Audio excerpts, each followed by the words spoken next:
Premium on Apple Podcasts. You'll get early access to originals, plus bonus content, and everything is ad-free. So head to Apple Podcasts now to subscribe. We begin tonight with breaking news just coming in. Whenever it happens, wherever you are, NBC News, streaming free now. What do people need most right now? Did the state and/or law enforcement drop the ball? Migrant families now stranded in Mexico. What's the World Cup experience been like? It's your news playlist. Top story with Tom Yamas. Weeknights at 7 on NBC News Now. Hey, podcast fans, ready to unlock our true crime mysteries? Try Dateline Premium on Apple Podcasts. You'll get early access to originals, plus bonus content, and everything is ad-free. So head to Apple Podcasts now to subscribe. This is what it looks and feels From the storm zone. The bigger piece to the puzzle comes. New numbers just out this morning. Good evening. We begin tonight with breaking news just coming in. We begin this hour with the latest developments. We're coming on the air with some shakeups big time on Capitol Hill. How much water ultimately will be forced inland? Whenever it happens, wherever you are, NBC News, streaming free now. I feel like every single person is an inspirational leader or teacher in some way. What can I do in my life? What can I take from this person's story? I think we all want a fresh start. Join Hoda Kotb for season 3 of her podcast, Making Space. NBC News, streaming free now. The big variable, the storm surge. How much water will ultimately be pushed inland? How many of you were up there? At least like 11. How real is this going back to the moon? What our top story tonight? You guys okay? Yeah. Oh my goodness. What kind of training? How you doing, Lester?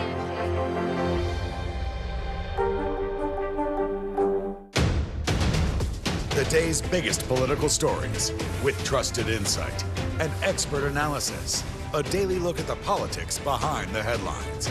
Meet the Press Now, streaming weekdays at 4 p.m. on NBC News Now.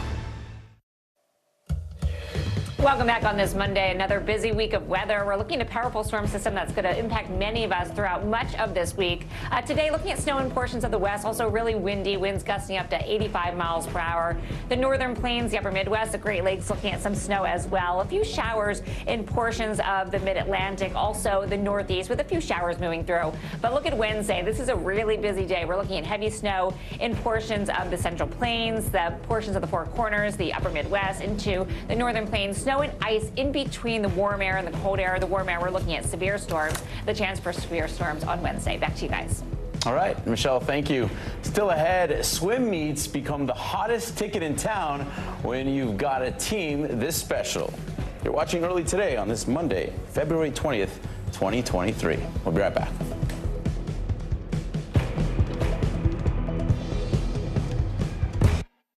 I feel like every single person is an inspirational leader or teacher in some way. What can I do in my life? What can I take from this person's story? I think we all want a fresh start. Join Hoda Kotb for season 3 of her podcast, Making Space.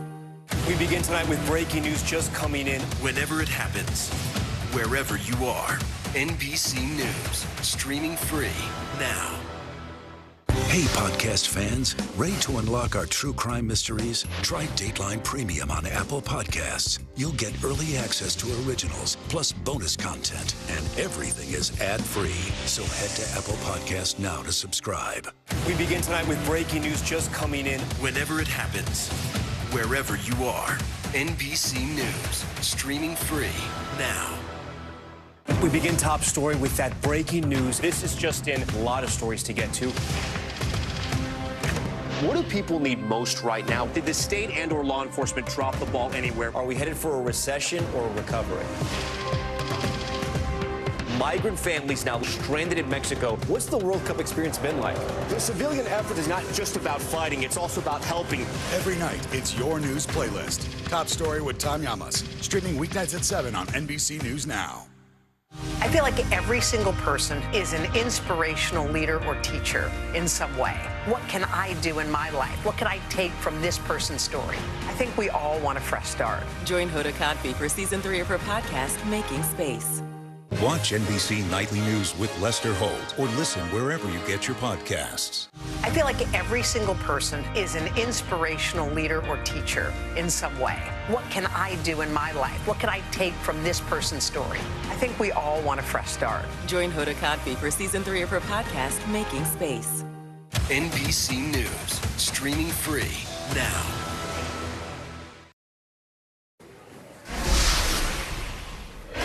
Now to the swimmers diving into history. The nation's only all-black college swim team is inspiring a new generation of athletes as they race toward a championship. Jose Diaz-Balart has their story. It's a swim and dive team unlike any other. These student athletes at Howard University making history as the nation's only all-black team in college swimming. A source of pride for one of the team's captains, Olympic hopeful Miles Simon. You know, only 1.5% of competitive swimmers in this country are black. Does that surprise you? Does that shock you? It did me. Once you get to these like higher international, national level meets, like not a lot of black people are swimming. But that's not all that sets them apart. It's the team's joyful spirit that makes their events the hottest ticket in town, drawing out hundreds of dancing fans and even landing them on the cover of Sports Illustrated. You're actually, in a way, shining a light on how people could have a life of enjoyment in the water.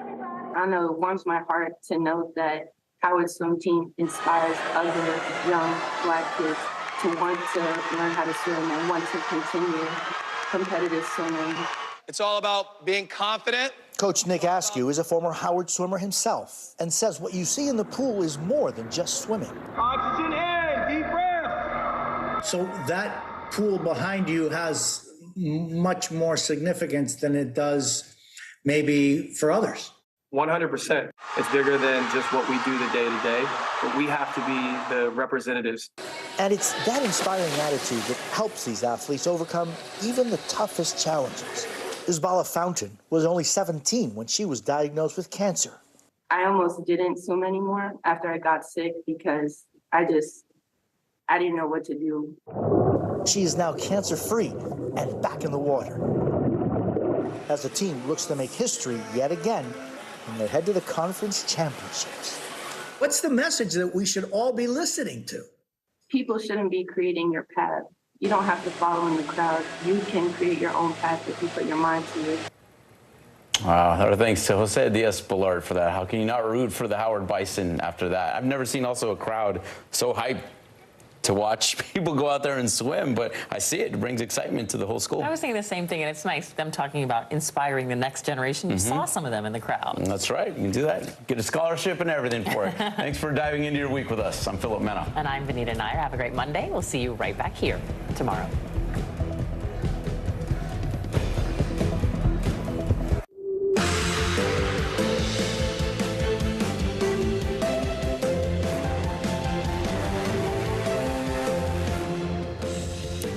Good Monday morning. I'm Joe Fryer. And I'm Valerie Castro in for Savannah Sellers. Breaking news right now on Morning News Now. Surprise visit. President Biden makes an unannounced visit to Ukraine, his first since the war began. The president met with Ukrainian President Vladimir Zelensky as Ukraine prepares to mark 1 year since Russia first invaded. We have full coverage this morning with what we're learning about this historic visit, plus the latest on Ukraine's fight as Russia launches a new offensive. Show of support. Tributes to former President Jimmy Carter. The 98-year-old is now in hospice care, spending his final days with his family. We have the latest on the country's longest living leader this morning, plus the impact this news is having on the small Georgia town he called home for most of his life. Outrage in Ohio. Concerns are growing over air and water quality after the train derailment involving toxic materials. The CEO of the company that owns the train has now visited the area, but people living there say his visit is not enough. What they want to see the CEO do next and the new action officials may take against the company. Also this morning, rewritten. Roald Dahl is known for classics like Matilda and Charlie and the Chocolate Factory. Now publishers are changing some parts of his books to make them more inclusive, but not everyone is on board with that. We'll explain the controversy behind these changes later this hour. We begin this morning with breaking news in Ukraine. President Biden making a surprise visit to Kyiv, where he met with Ukrainian President Vladimir Zelensky. It is the first time President Biden has visited Ukraine since Russia invaded the country nearly 1 year ago. President Biden was seen walking the streets of Kyiv side by side with Zelensky to underscore U.S. support for the country and to honor the troops killed in combat. The two leaders also met at the Ukrainian presidential palace to discuss more aid from the U.S. The unscheduled visit comes on President's Day ahead of a high-stakes trip to Poland, where the president is set to meet with several NATO leaders to discuss strategy over Russia's new offensive attacks. President Biden had this to say about supporting Ukraine. He thought he could outlast us. I don't think he's thinking that right now. God knows what he's thinking, but I don't think he's thinking that. But he's just been plain wrong. Plain wrong. And 1 year later, the evidence is right here in this room. We stand here together. Freedom is priceless. It's worth fighting for as long as it takes. And that's how long we're going to be with you, Mr. President, for as long as it takes. We'll do it. Thank you. We have our team standing by to walk us through this morning's break. Correspondent Janice Mackey-Frayer and global security reporter Dan DeLuce. But let's start with NBC News correspondent Josh Letterman, who is in Poland. Josh, good morning. So walk us through this surprise visit from the president. We knew he was coming to where you are in Poland. Weren't expecting this trip to Ukraine. What did he discuss with President Zelensky? Well, Joe, this trip shrouded in secrecy. President Biden leaving Washington secretly just after 4 a.m. on Sunday. The White House put out a public schedule for the president that indicated he was still going to be leaving at 7 p.m. tonight for his trip to Poland. All the while, President Biden had already slipped out of the country and was half a world away on his way to Kyiv. Now, for security reasons, the White House is not releasing information about how exactly he got into the country until he is safely out of Ukraine. But we know that this was a major display of unity with the Ukrainians on the eve of the 1 year anniversary. But not only that, anytime the president makes a trip like this, there are all kinds of questions about what are the deliverables? Is the president showing up empty-handed? President Biden telling President Zelensky of Ukraine as they met today in the presidential palace in Kyiv about additional U.S. support. Take a listen. Just today, that announcement includes artillery ammunition for HIMARS and howitzers, more javelins, anti-armor systems, air surveillance radars to help protect Ukrainian people from aerial bombardments. Later this week, we will announce additional sanctions against elites and companies that are trying to evade sanctions and backfill Russia's war machine. And thanks to bipartisan support in Congress, this week we're delivering billions in direct budgetary support, which the government can put to use immediately. A year ago, about now, Joe, President Putin was predicting that Russia's military would be able to sweep through the country of Ukraine in a matter of days, claim the capital of Kyiv. And here today, a year later, President Biden was able to take a stroll side by side with President Zelensky through downtown Kyiv, outside St. Michael's Cathedral, which is an area very familiar to journalists who have spent time in Kyiv, clearly trying to send a message that Ukraine remains free from Russian control, at least in the capital of Kyiv, and will continue to fight for all of its territory seized by Russia last year. Josh, put the president's trip into context for us. What's the latest on the ground there just days before the 1 year anniversary of this war? What did the president see during his walk through the city? Well, he was able to see a city that has really come back to life and is fighting for its survival, despite the fact that, parts of Ukraine remain under Russian control. And as the Ukrainians have been approaching the end of winter, they have really spent the last several months when there has been a slowdown in the fighting, that the front lines have largely been hardened during the winter, to try to regroup, to try to prepare for a new offensive that they have been promising to try to seize back territory, especially in the east and in the south. But the Russians, at the very same time, are also planning their own offensive. In fact, according to NATO officials, that Russian offensive has already started. And so both sides right now really bracing for an uptick in fighting to see who is going to be able to seize the upper hand as we move out of the winter months. And that is one reason that President Biden felt it was so important to send the message of solidarity right now. And Josh, real quickly, the president, of course, is still slated to deliver that important address where you are in Warsaw tomorrow. What can we expect? Yeah, that's right. President Biden will return to the Palace Gardens, just a few blocks from where I'm standing right now, the same place he gave a speech last March urging the world to rally behind Ukraine. His message will largely focus on the need to double down on that support, not to let the foot up on the gas of additional U.S. security assistance, economic assistance to Ukraine, and to try to make clear to European allies and, frankly, to Americans back at home that supporting Ukraine in this fight is not charity, that the security of the rest of the world is at stake, and that supporting Ukraine in this second year of the war is the best way to ensure that the rest of the world does not have to fight Russia, and that global security is able to be maintained.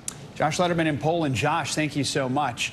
Now, President Biden's surprise visit to Ukraine comes amid another major global challenge. The White House is alleging that China has been providing non-lethal support to Russia and that Beijing is also thinking about sending lethal aid. Secretary of State Antony Blinken made the allegations on Meet the Press after attending the Munich Security Conference over the weekend.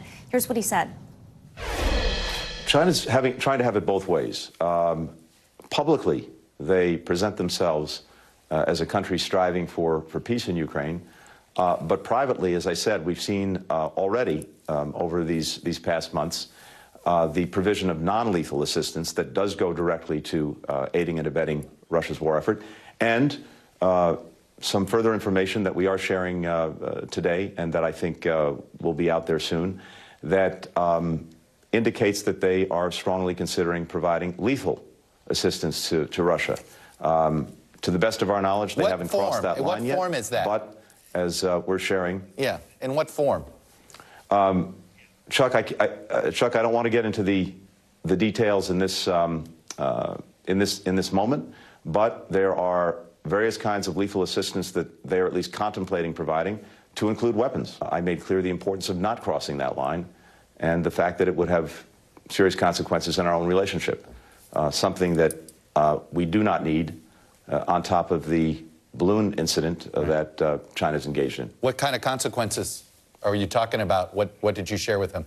Look, I'm not going to get into that, but I can again tell you that this is something that President Biden has raised directly with President Xi. Let's bring in Janice Mackey-Frayer and Dan DeLuce for more on this. Dan, let's start with you. Tell us a little bit more about what the U.S. is alleging here. Do we know what kind of support China is said to have been providing?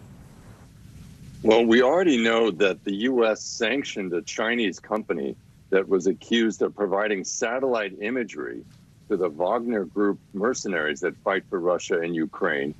And we have reason to believe that this kind of non-lethal aid probably includes body armor, radio equipment, items like that.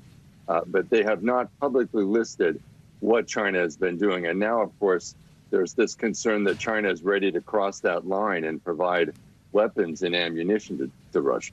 So, Janice, how is Beijing reacting to these accusations from the U.S.?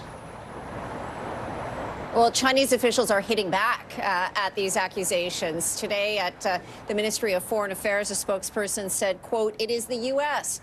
who has been continuously providing weapons to the war. The U.S. is not qualified to give orders to China." You can't help but think that there's perhaps no coincidence to the timing of this suggestion by the Secretary of State.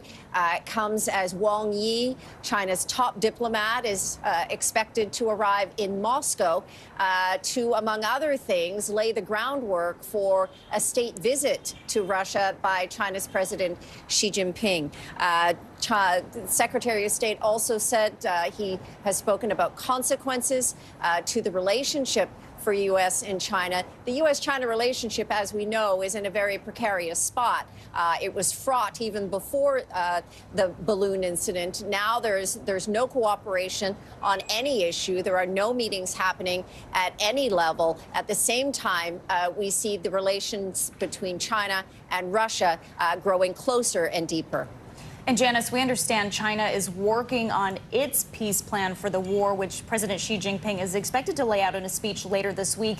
Do we know what that could look like? Well, Wang Yi, the diplomat, said that the position can be described as, quote, promoting peace talks. He said that in his speech in Munich. The issue, of course, is that it can be argued that China is not an impartial player to be playing a key role in peace talks for Ukraine. The relationship has grown ever closer. It was almost a year ago that Russian President Vladimir Putin was here, and he made the declaration with Xi Jinping, men who have met more than 40 times, this 5,000-word manifesto where they had a partnership with no limits. Over the past year, we have seen trade ties deepen between China and Russia. China is a #1 buyer of Russian energy.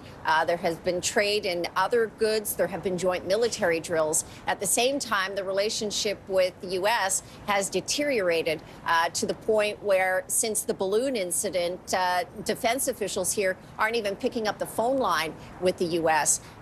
All of this happening as China appears to be getting on with diplomatic business elsewhere. Last week, hosting Iran's president for deals and for talks. And of course, this visit to Moscow by Xi Jinping that could happen as early as next month. And Dan, I mean, we know Secretary Blinken met with Yi, his Chinese counterpart, on the sidelines of the Munich conference. He brought up the alleged spy balloon incident. It was a pretty heated moment. What happened there?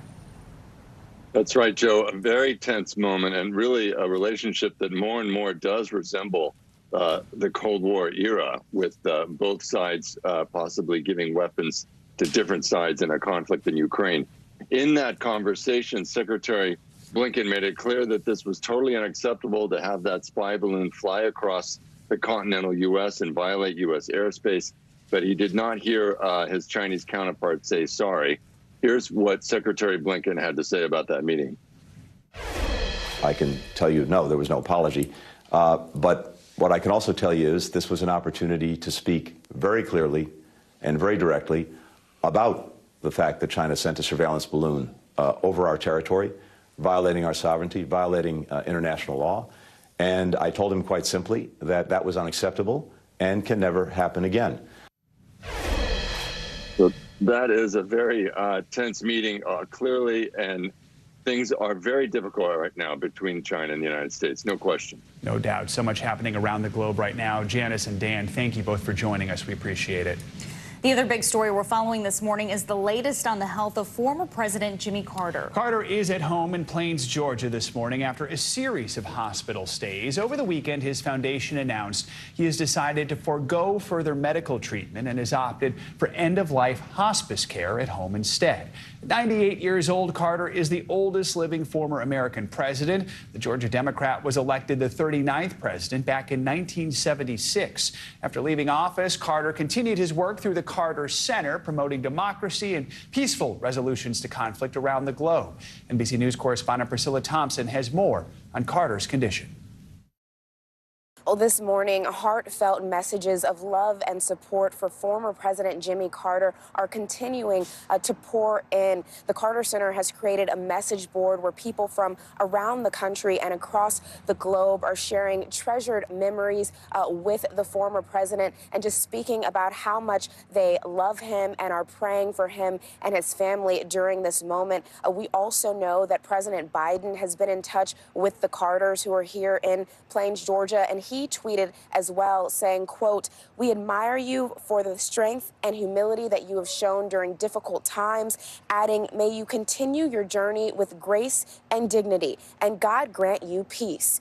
And peace is really the mood here on the ground here in Plains. This is something that President Carter has spoken about in the past. As a reminder, in his 80s, he battled cancer. He had melanoma that was in his liver and that spread to his brain, and he really defied the odds in surviving that. And after that experience, he spoke about this idea that he may have only had weeks left to live during that time, and he said that he felt at ease about it. He said that he had lived an adventurous and exciting life, and for that, he was so grateful. And we saw his grandson also tweeting after this news was announced, saying that the Carters are at peace and that their home is full of love as it has always been. And the community here is certainly sending that love to Mr. Carter and his wife of more than 75 years, who is by his side right now, Rosalind Carter. We were here yesterday as the church service let out, and of course that is the church that he attended, a church where he taught Bible study, and the members there spoke about how much they love him and how much he has meant to this community, and so many of those feelings being felt around the country today. Of course, President Carter served only one term in office, but after his time in office, he spent a great deal of his efforts working to fight for peace and also human rights around the world. He worked very closely with Habitat for Humanity, volunteering every year. He built in all more than 4,000 homes with that organization, and so he has certainly lived a very full life here. And so today, many people just continuing to send those thoughts and prayers as the former president has decided to forego any further medical treatment, as he mentioned some of those short hospital stays that he had been experiencing recently, and has now made the decision to enter home hospice care and to live out his final days at his home here in Plains, Georgia. Back to you. All right, Priscilla, thank you. 5 people, including a child, were shot during Sunday night's Crew of Bacchus parade in New Orleans. Police say the child and 4 adults were all taken to area hospitals where they are expected to survive. 1 person has been detained and 2 guns were recovered from the scene. Police have not released any other details about the shooting. The parade is one of the largest in the city's world-famous Mardi Gras season. Now to the latest on the Ohio train derailment, which has sparked serious concerns about air and water quality in the area. The CEO of the company that owns the train paid a visit to the site and met with some community members. NBC News correspondent George Solis has the latest from East Palestine.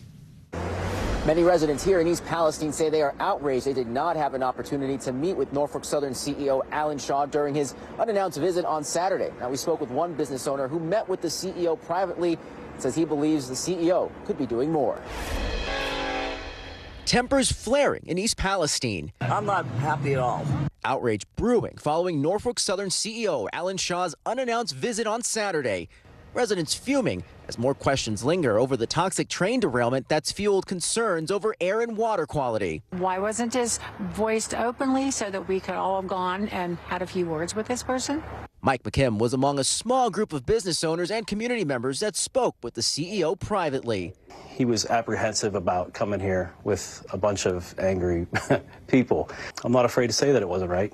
And there's a lot of other people that feel the same way that I feel. Security cameras from his newly opened winery captured the nearby fiery derailment. Customers now canceling reservations. It's the American dream. You know, it's kind of turned into an American nightmare. In an interview with NBC Ohio affiliate WFMJ, the CEO declined to answer specific questions about cleanup concerns at the site. We worked with the Ohio EPA on safe operations and safety for the community. The company says they've distributed more than $2.6 million to help residents. The Department of Transportation saying they will hold the company accountable, adding that until the number of derailments is 0, everyone involved in our rail system must make safety improvements a priority. This as air and water testing continues. The EPA saying there are still no water quality concerns. And NBC News has learned that Ohio Attorney General Dave Yost has sent a letter to CEO Alan Shaw informing him that his office is considering a lawsuit against the train company. This as the investigation into the derailment continues. Back to you. All right, George, thank you. Now to your morning news now weather. Winter is not quite done with us just yet. It is February. Meteorologist Michelle Grossman joins us now. Hey, Michelle, good morning. Hey there, guys. Great to see you. I know we've been so spoiled in the east, and we're going to be warm this week. That's a big weather headline. Another big weather headline is the winter weather out west. We have another powerful storm system. It's sort of a repeat performance to last week, where we're going to watch this cross-country storm first bringing snow today, a little more snow tomorrow, and then Wednesday. That's going to be a really active day with ice in the middle, and then on the warm side, watching the threat for severe weather. So on this Monday, we are looking at 15 million people impacted by winter alerts.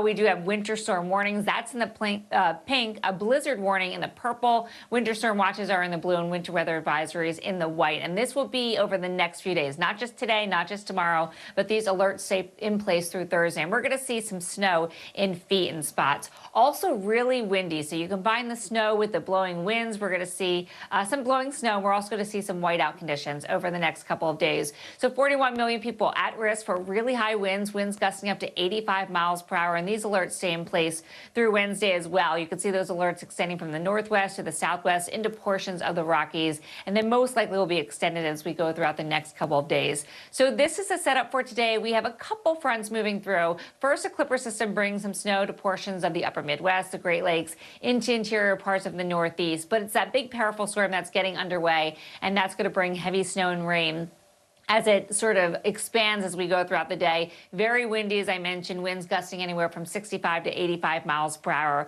Tuesday, the snow does expand to the Rockies and Northern Plains. We're going to see some whiteout conditions, really dangerous travel as we head throughout Tuesday. And then look at Wednesday. It's going to be a mess on Wednesday. We have blue, that is the snow on the cold side. You see some pink, that's your transition zone where we're going to see sleet and ice. That is particularly dangerous with power outages, also really difficult to travel on. And then on the warm side, we're watching once again for the chance of some severe storms, especially in the south, sort of the same spots as we've seen the past couple of weeks, so really not getting relief there. In terms of your snowfall forecast, it's going to be a lot of snow for some, locally 9 to 16 inches in portions of the Dakotas into Minnesota, also Wisconsin. South Dakota, you could see some heavy snow. Minnesota, you could see some heavy snow. And then we're going to be measuring that feet and snow in feet in portions of the higher elevations of the Cascades, so the higher mountains ranges in the west. Ice accumulation, this is what we're going to be concerned about. Tuesday and Wednesday, we're looking at the chance for some power outages. Where you see the pink, that's where we're expecting that. And so really difficult travel in those areas. Back to you guys. Definitely some winter weather there. All right, Michelle, thank you so much. Coming up, it is now the defense's turn to make its case in the Alec Murdaugh trial. So what will they do to try to convince a jury that the high-profile attorney did not kill his wife and son? We'll break down what to expect in the coming days. Plus, the latest on new North Korean missile tests, why there could be more missiles fired by Kim Jong-un in the coming days. This is Morning News Now.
big variable, the storm surge. How much water will ultimately be pushed inland? How many of you were up there? At least like 11. How real is this going back to the moon? What our top story tonight? You guys okay? Yeah. Oh, my goodness. What kind of training? How you doing, Lester?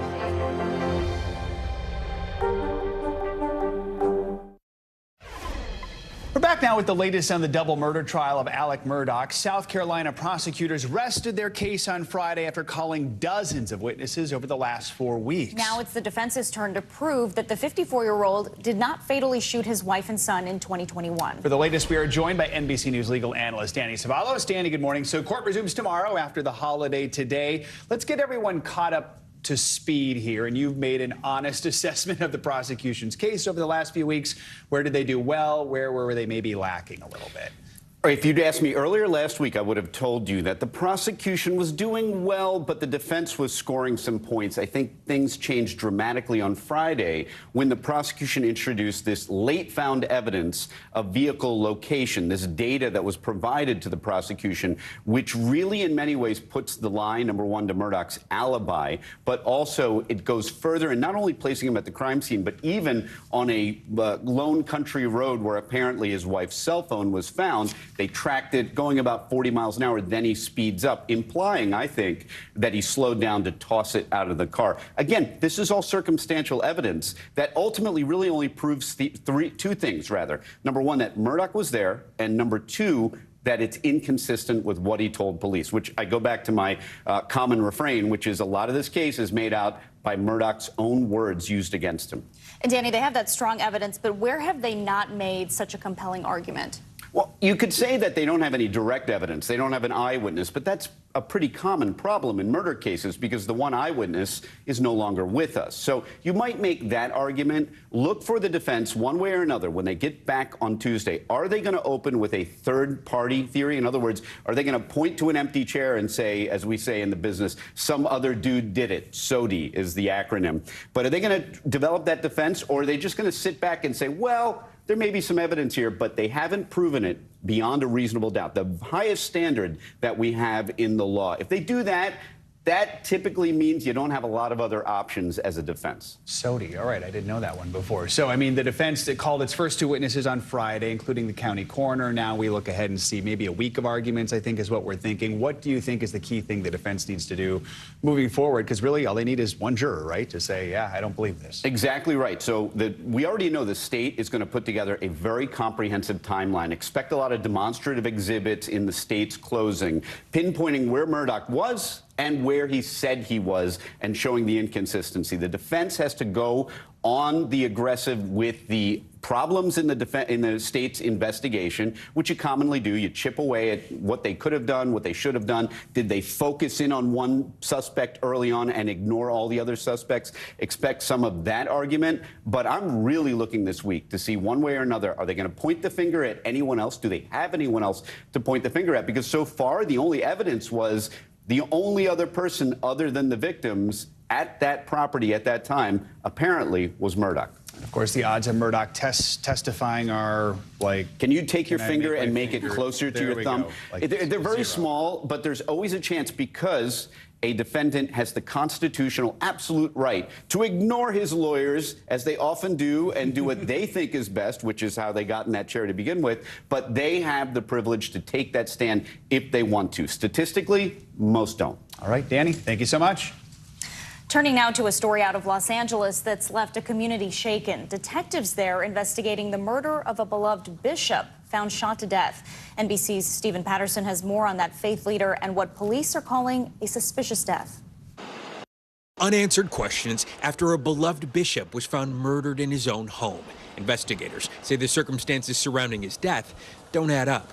We do not believe there's any kind of threat to the public. We're very early in the investigation right now. Police say 69-year-old Bishop David O'Connell was found bleeding and not breathing at his home in Hacienda Heights Saturday afternoon from an apparent gunshot wound in his upper torso. Detectives now labeling the death as a homicide and believe it was targeted. It was very shocking to me. I'm getting chills right now just thinking about it.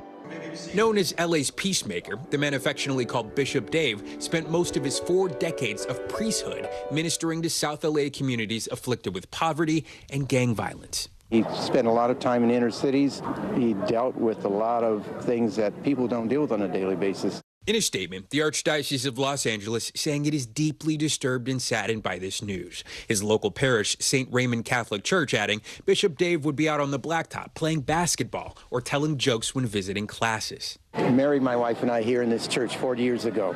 Funny man, found humor in everything. I knew I'd lost a great friend. I knew that LA had lost, a great bishop. Woke up to the news that he had been shot.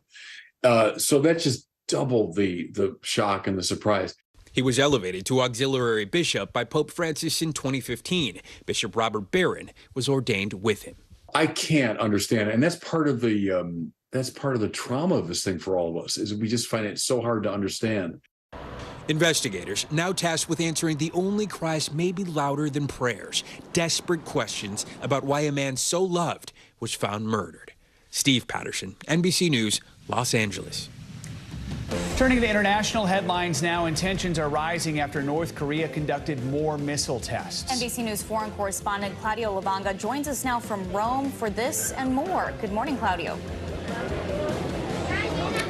Good morning. Yes, starting off in North Korea, where 2 more ballistic missiles were fired towards its eastern waters. Now, this is the second missile test in just 3 days. Now, Kim Yo-jong, the powerful sister of North Korean leader Kim Jong-un, warns that there could be more to come in response to joint air drills between the U.S., South Korea, and other Asian allies. She said in a statement, the frequency of using the Pacific as our firing range depends upon the U.S.'s forces action character. Now to the Philippines, where authorities are looking into the wreckage of a possible plane crash. The Cessna 340, carrying 2 Filipino and 2 Australian pilots, lost contact over the weekend. Possible pieces from the crash were spotted at the foot of a restive volcano during an aerial search, including the plane's tail. But there is still no sign of the pilots. Ending now in Japan, where thousands are saying farewell to a beloved panda, a major tourist attraction since her birth in 2017. Fans crowded at Tokyo's zoo to get one last wave in before the giant panda flies back home to join her parents in China. China sends pandas to other countries as a sign of goodwill, but maintains ownership. Only 2,600 lucky survivors got the chance to say their goodbyes, one sharing, "I don't think there is any panda like her in the whole universe." Back to you guys. Some high panda praise right there. All right, Claudio, thank you so much. Coming up, students at Michigan State University are returning to classes 1 week after the deadly shooting there. We're on campus next with how students are feeling and the new security measures in place. Plus, censored children's classics like Matilda, James and the Giant Peach are being changed by the publisher. We'll take a look at what's behind these changes and the controversy that it's generating next.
At least like 11.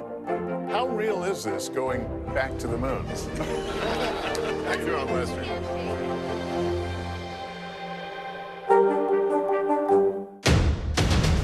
The day's biggest political stories with trusted insight and expert analysis. A daily look at the politics behind the headlines. Meet the Press Now, streaming weekdays at 4 p.m. on NBC News Now. Welcome back. Students and faculty are returning to class this morning at Michigan State University. It comes a week after a gunman went on a deadly rampage on campus, killing 3 students and injuring 5 others. NBC News correspondent Jesse Kirsch joins us now from East Lansing with the latest. Good morning, Jesse. How are students feeling this morning? Valerie and Joe, good morning. I think there's this sense of conflicted emotion on this campus this morning. I can tell you yesterday, as students were returning to campus and we saw the community coming together here, remember, these are people coming back, getting ready to go to school, and they're seeing streets and buildings lined with flowers and signs of support. A reminder that this is not a normal return to class, and the university has made clear that it is not expecting this to be a normal return to class, emphasizing that they are asking faculty to be mindful of the situation here and not make this an especially strenuous first day of classes here. And even as all classes are resuming here, including those most directly impacted by the shooting on Monday night, according to the school, the student union as well as Berkey Hall, the 2 sites of this massacre, those 2 facilities, we're told, will remain closed. And we've talked to students about how they're feeling about coming back to class. Some say they are confident. Others seem to have more trepidation than others. Here's what some shared with us. I think, the best way to really get back to normal is just to kind of embrace the discomfort right now, because everybody's shaken up. It's tough to come back, and just with the feeling in the air, everybody knows what happened. It's the elephant in the room, and you can't just, it's obviously not like it was before, and it's not going to be for a while. So again, a reminder that this is not a typical first day of classes here, guys. Jesse, how has the university prepared for the students' return? Are they increasing security there on campus? Yeah, Joe, obviously the school has, of course, put out messages to students, reminding them again of the resources available to them here, both academically as well as, for emotional and mental support here on campus. And I did ask the University Police Department at a press conference what changes, if any, have been made that they can share about the security here. And they said broadly that the security plan is going to be what it was before this shooting, that they feel confident in their plan. Here's part of what the police department shared with me. To be honest, we haven't made a lot of changes. We are adequately prepared to respond to any needs on this campus. Now, with that being said, there may be an increased visible presence on campus this week of law enforcement, with some of our partners as well, providing an extra visible presence because we have listened to our community. So that's part of what they shared yesterday at a press conference with us. And again, what they're talking about there is possibly more visible police presence, but largely sticking to the plan that they have. But we have heard the university alluding to the possibility of changes down the road, and the school has told us those are things that are being looked into. And Jesse, we know 2 of the victims were laid to rest over the weekend, Brian Frazier and Alexandria Verner. How are they being remembered? Yeah, and we also saw a vigil for Ariel Anderson. Obviously, all 3 young students, the oldest 2 were 20 years old. So we're talking about young lives that were cut short. They were being memorialized at their funeral masses for Verner and Frazier, as well as that vigil for Anderson. And then on campus, we continue to see their names. We see flowers and candles throughout this community. So no question, guys, those 3 are top of mind as they try to get back to some kind of normal here today. All right, Jesse, thanks so much. Classic children's books by celebrated author Roald Dahl have been re-edited by his publisher in the UK, removing language that some considered offensive. And that has led to accusations of censorship. NBC News correspondent Jacob Sobroff has the details. Hey there, Roald Dahl wrote some of the most popular children's books of all time, but now the company behind them says it's worked with a collective devoted to inclusion and accessibility, resulting in changes that critics are labeling censorship. I'm Hortensia. From Matilda. She doesn't really hit children with that riding crop, does she? To Charlie and the Chocolate Factory. I find a golden ticket. to James and the Giant Peach. All of the Roald Dahl books are considered classics of children's literature and film. But a new generation of readers might find passages that have been altered from the original text. Britain's Telegraph newspaper detailing hundreds of word changes made to UK editions by Dahl's publisher and the Roald Dahl Story Company. Edits to subjects like weight, gender, physical appearance, and more. In Charlie and the Chocolate Factory, the enormously fat Augustus Gloop is now just enormous. I like a joke as well as the next fat person. The frightening Miss Trunchbull from Matilda no longer described with a great horsey face. And the Cloudmen from James and the Giant Peach are now Cloud People. Those who work with young people, recognizing that they were dealing here with children's literature, and there has to be some sensitivity about topics that didn't exist in time past. But the changes have triggered a backlash. Writer Salman Rushdie tweeting, "Roald Dahl was no angel, but this is absurd censorship." Another critic writing, "Sensitive readers shouldn't be anywhere near Roald Dahl to begin with." Dahl expressed anti-Semitic views in interviews before his death in 1990. 30 years later, the author's family issued an apology for the hurt his statements caused. Now, the Roald Dahl Story Company says reviewing a work's language is not unusual, adding, "Any changes made have been small and carefully considered." Other media companies are grappling with similar issues. Disney Plus has added an on-screen disclaimer to some of its classic films, including Peter Pan and The Aristocats, warning viewers this program includes negative depictions and/or mistreatment of people or cultures. These stereotypes were wrong then and are wrong now. For families, it's part of an ongoing conversation about how to approach classics from the past in today's modern world. Netflix now owns the rights to Dahl's works. In a statement, the Roald Dahl Story Company says the language review began before that happened. The revised editions became available in the UK last year. It's not clear if the US versions will be edited in the same way. Back to you. All right, Jacob Silberoff, thank you. Coming up, we've been talking a lot about artificial intelligence, how it's being used in the classroom and in the office. But it's also now being used at airports. So we're going to show you how AI is helping airlines track down lost bags. That's next.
most right now. Did the state and/or law enforcement drop the ball? Migrant families now stranded in Mexico. What's the World Cup experience been like? It's your news playlist. Top story with Tanya Ellis. Weeknights at 7 on NBC News Now. Watch NBC Nightly News with Lester Holt or listen wherever you get your podcasts. We begin tonight with breaking news just coming in. Whenever it happens, wherever you are, NBC News, streaming free now. We're back with a new use for artificial intelligence that's helping travelers who've lost items at airports. NBC News technology correspondent Jake Ward has the story. Roughly 100,000 items are lost at TSA checkpoints every single month. Just last year, there were more than 500,000 unclaimed items, 25,000 laptops, 6,000 cell phones. So why aren't people getting back their precious tech? Well, it's really hard to track down. The old method of pen and paper logging just isn't cutting it. Lost and Found Software, a company based in Germany, is integrating AI to make the process more efficient. CEO Markus Scharschmidt says it's much easier to teach AI to recognize lost items than it is to teach a human. You can take a picture of the item, let's say a headset or something like this. The AI recognizes what it is. If there's text on it, it will recognize this as well. If it's a backpack, we know the type. What kind of backpack. So this saves the employee a lot of time. They can register it early when they find it. Lost and Found Software also integrated ChatGPT last year, and it's been a time saver and a game changer. We integrated it for the communication part. So writing emails to the customer, asking questions, maybe they didn't fill out, let's say, the serial number, and writing them an email or even with a template was time consuming. Now they just click together an email what they want to ask, and ChatGPT writes the whole email. You can use it almost everywhere, in every software where you have interactions with customers. And I think that's just limitless. The software is now being used in more than 35 airports worldwide. Dallas-Fort Worth, Frankfurt, Melbourne, and Marcus hopes to get each location talking to one another. Just imagine you're traveling around the world or within the U.S. from different airports, and we can identify all these different companies using our system. It doesn't matter where you go to make your inquiry. We can look in the whole holistic network. So whether you love it or hate it or are just confused by it, AI could help you get your iPhone back after leaving it behind in a TSA bin. But Marcus says we need to use it carefully. We have to think how to use it and listen to all the critic out there that you should not write your homework with it or writing your business emails with all the names in it. So yeah, it's really a great tool, but you have to be careful how to use it. That was Jake Ward reporting. The TSA says it's recorded more than 552,000 unclaimed items last year. Now to a creative idea helping those in my home state of Minnesota get through those long, hard winters. NBC News correspondent Maggie Vespa shows us how the state's letting the internet take the wheel when it comes to naming those ever so important snowplows. In a state synonymous with brutal winters, plows double as proof of Minnesota's comedy chops. How popular did you think this was going to be? Not anywhere near as popular as it became. In 2020, the state's Department of Transportation hoped to thaw the icy isolation of COVID lockdowns with a contest, letting the public name snowplows. 122,000 votes later, a pun-packed tradition was born, producing pop culture plays like The Big Lebowski and Control-Alt-Delete, celebrity nods like Scoop Dog and Betty Whiteout, and in pure Minnesota fashion, Ope, just gonna plow right past you. Perhaps the gold standard manned by David Jackson. You are the driver of Plowy McPlowface.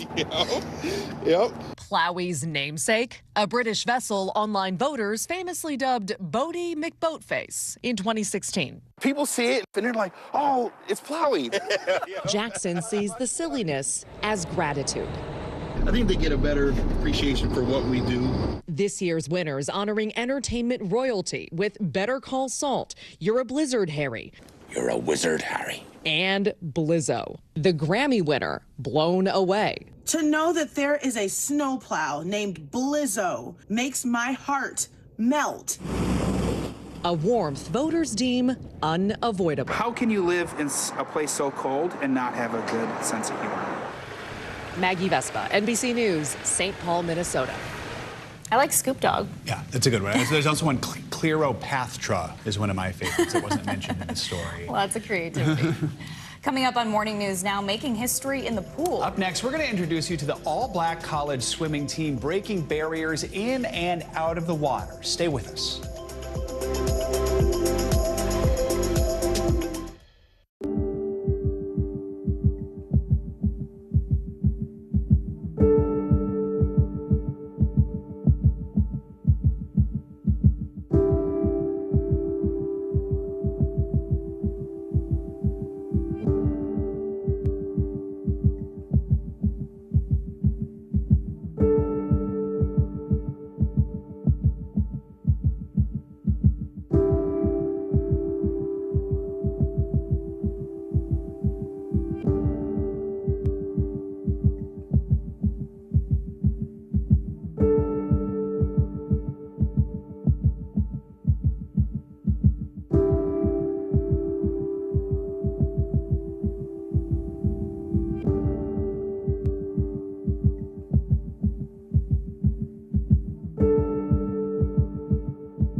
Hey, I'm Hallie. It's good to be with you tonight. There's another legal filing today, and I want to cut through some of the weedsy stuff.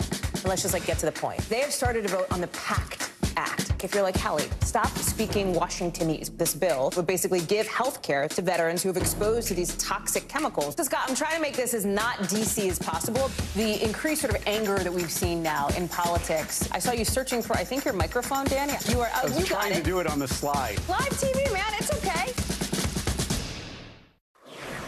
We're back with some big news for inclusivity in baseball. Anderson Comas, a minor leaguer in the Chicago White Sox organization, publicly announced that he's gay in an Instagram post on Sunday. Comas is only the second active player affiliated with a major league team to come out publicly. From the Dominican Republic, Comas signed with the Chicago White Sox in 2016 as an outfielder in the minor leagues, but has since become a full-time relief pitcher. The team's assistant general manager for player development said that Comas came out to the organization last year, adding they're proud to support and congratulate their teammate. In his statement, Comas warned homophobic readers the post may not be for them, then stated, quote, "Don't listen to those stupid things that people say about us. Fight for your dreams, believe in yourself, and go for it." Great message there. Certainly is, and I love that the team tweeted their support as well, saying they're just so proud of him. So important, yeah. When it comes to responding to an avalanche, every minute is critical. As NBC News correspondent Kristen Dahlgren shows us, the best hope for rescue is often man's best friend. High in the Colorado Rockies, the search is on. You hear it? Yeah. In an avalanche, every second counts. And man's best friend is often a victim's best hope. We've had dogs find people at, 10, 12, 15 feet. On this day, it's just training. 42 dogs from across the country gathered with Colorado Rapid Avalanche Deployment on Snowmass Mountain. Why in this day and age are dogs still such an important part with all the technology we have? If someone is buried under the snow without any of that technology, we really don't have too many tools to effectively locate them outside of a dog's nose. And time is of the essence. While 9 out of 10 people can survive 15 minutes under an avalanche, after 30 minutes, survival grows unlikely. So the Snowmass team has dug 100 holes on the mountain to mimic avalanche conditions. Training starts as puppies, like sisters Telly and Moxie from Beaver Creek and Vale. You build on a foundation of making it really just the most exciting, funnest game that they've ever experienced in their life. More experienced dogs are given a harder challenge. There we go. As part of training, I'm buried in a snow cave. No daylight left. While a dog named Luna is held far away. Luna has no idea where I am, and we're going to see if she can come and find me. within seconds. Hello, good girl. Come here. Oh, good girl. After a fine, dogs are rewarded with play. It's what drives them. Teams don't just work together, they're family. She's been my best friend, my partner. Spend every day, all day together. So it's definitely a good, fun bond. You think she's going to save lives? I do. Yeah, I do. That's why we put in the hard work. Because while they never know when disaster may strike, they know it will. And when it does, one of these dogs will be ready. Kristen Dahlgren, NBC News, Snowmass Mountain, Colorado. Finally this hour, a one-of-a-kind swim team taking the college sports world by storm. NBC News' Jose Diaz-Balart introduces us to the country's only all-black swim team, now racing toward a championship and inspiring young athletes along the way. Hi, we've got a great story for you about breaking barriers. We spent a day with the nation's only all-black college swim team, and they talked to me about inspiring a new generation of athletes. It's a swim and dive team unlike any other. These student athletes at Howard University making history as the nation's only all-black team in college swimming. A source of pride for one of the team's captains, Olympic hopeful Miles Simon. You know, only 1.5% of competitive swimmers in this country are black. Does that surprise you? Does that shock you? It did me. Once you get to these higher international, national level meets, not a lot of black people are swimming. But that's not all that sets them apart.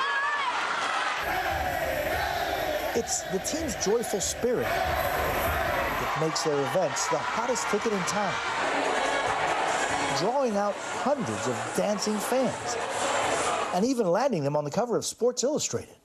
You're actually, in a way, shining a light on how people could have a life of enjoyment in the water.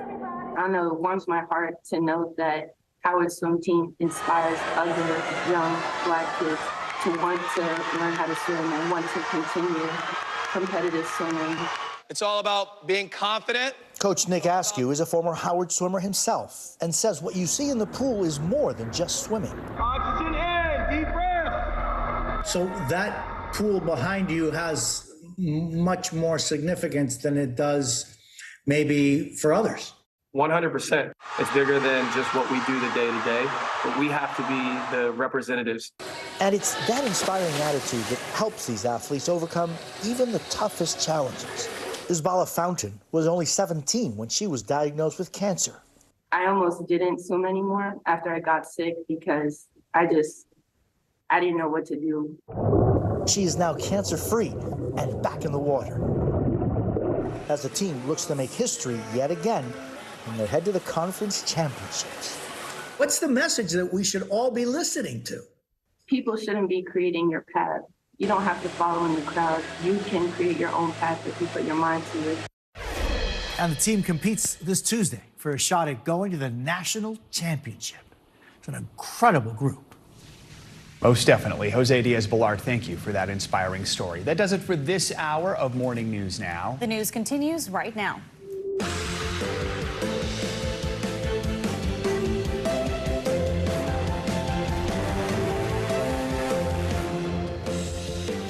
Good morning. I'm Valerie Castro in for Savannah Sellers. Good to have you with us on this President's Day. I'm Joe Fryer. Right now on Morning News Now, breaking news. President Biden in Ukraine. In a surprise move, he makes a historic visit to the war-torn country as the world prepares to mark 1 year since the Russian invasion began. 1 year later, Kyiv stands, and Ukraine stands. Democracy stands.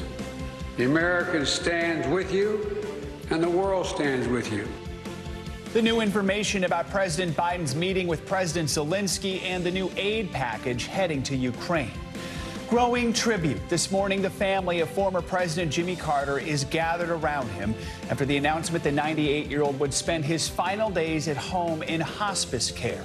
From presidents to parishioners, we've got a look at the outpouring of support for the country's longest-living president. Southern swell. New insight this morning into the mass migration of Americans to the South. We're breaking down what's behind the surge, which states are seeing the biggest boots, and just how long it is expected to last. And shifting gears from life at home to life on the road, one family says they're determined to show their son the world, how they hope their decision to uproot their lives for a never-ending road trip helps inspire a new generation of Black family travel. We begin this hour with breaking news out of Ukraine. This morning, President Biden made a surprise, unannounced visit to the capital, Kyiv, in a show of support that comes just days before the one-year anniversary of the war. The president held talks with Ukraine's President Zelensky and promised an additional $500 million worth of military aid, as well as further sanctions on Russia. We've got a team standing by for more on all of this. NBC News chief foreign correspondent Richard Engel is in eastern Ukraine, while our chief international correspondent Keir Simmons is in Moscow. But before all of that, let's head straight to Kyiv, where NBC News correspondent Eric McLaughlin has the very latest on that surprise visit. Hey there, it's a historic day here in Kyiv. I watched from a distance as the two presidents' air raid sirens sounding in the background paid tribute to fallen Ukrainian soldiers at the memorial behind me. It was a powerful moment, a show of U.S. support and solidarity. This morning, President Biden arriving in Ukraine for the first time since the invasion began in a secret, unscheduled visit. I'm here to show our unwavering support for the nation's independence, their sovereignty, and territorial integrity. Thank you for your leadership. Thanks bipartisan support. Thanks Congress. I think that is a historical moment for our country. The president meeting with Zelensky at the presidential palace, announcing a new $500 million aid package, a major show of support as the war approaches its one-year anniversary. Putin thought Ukraine was weak and the West was divided, but he's just been plain wrong. Plain wrong. And 1 year later, the evidence is right here in this room.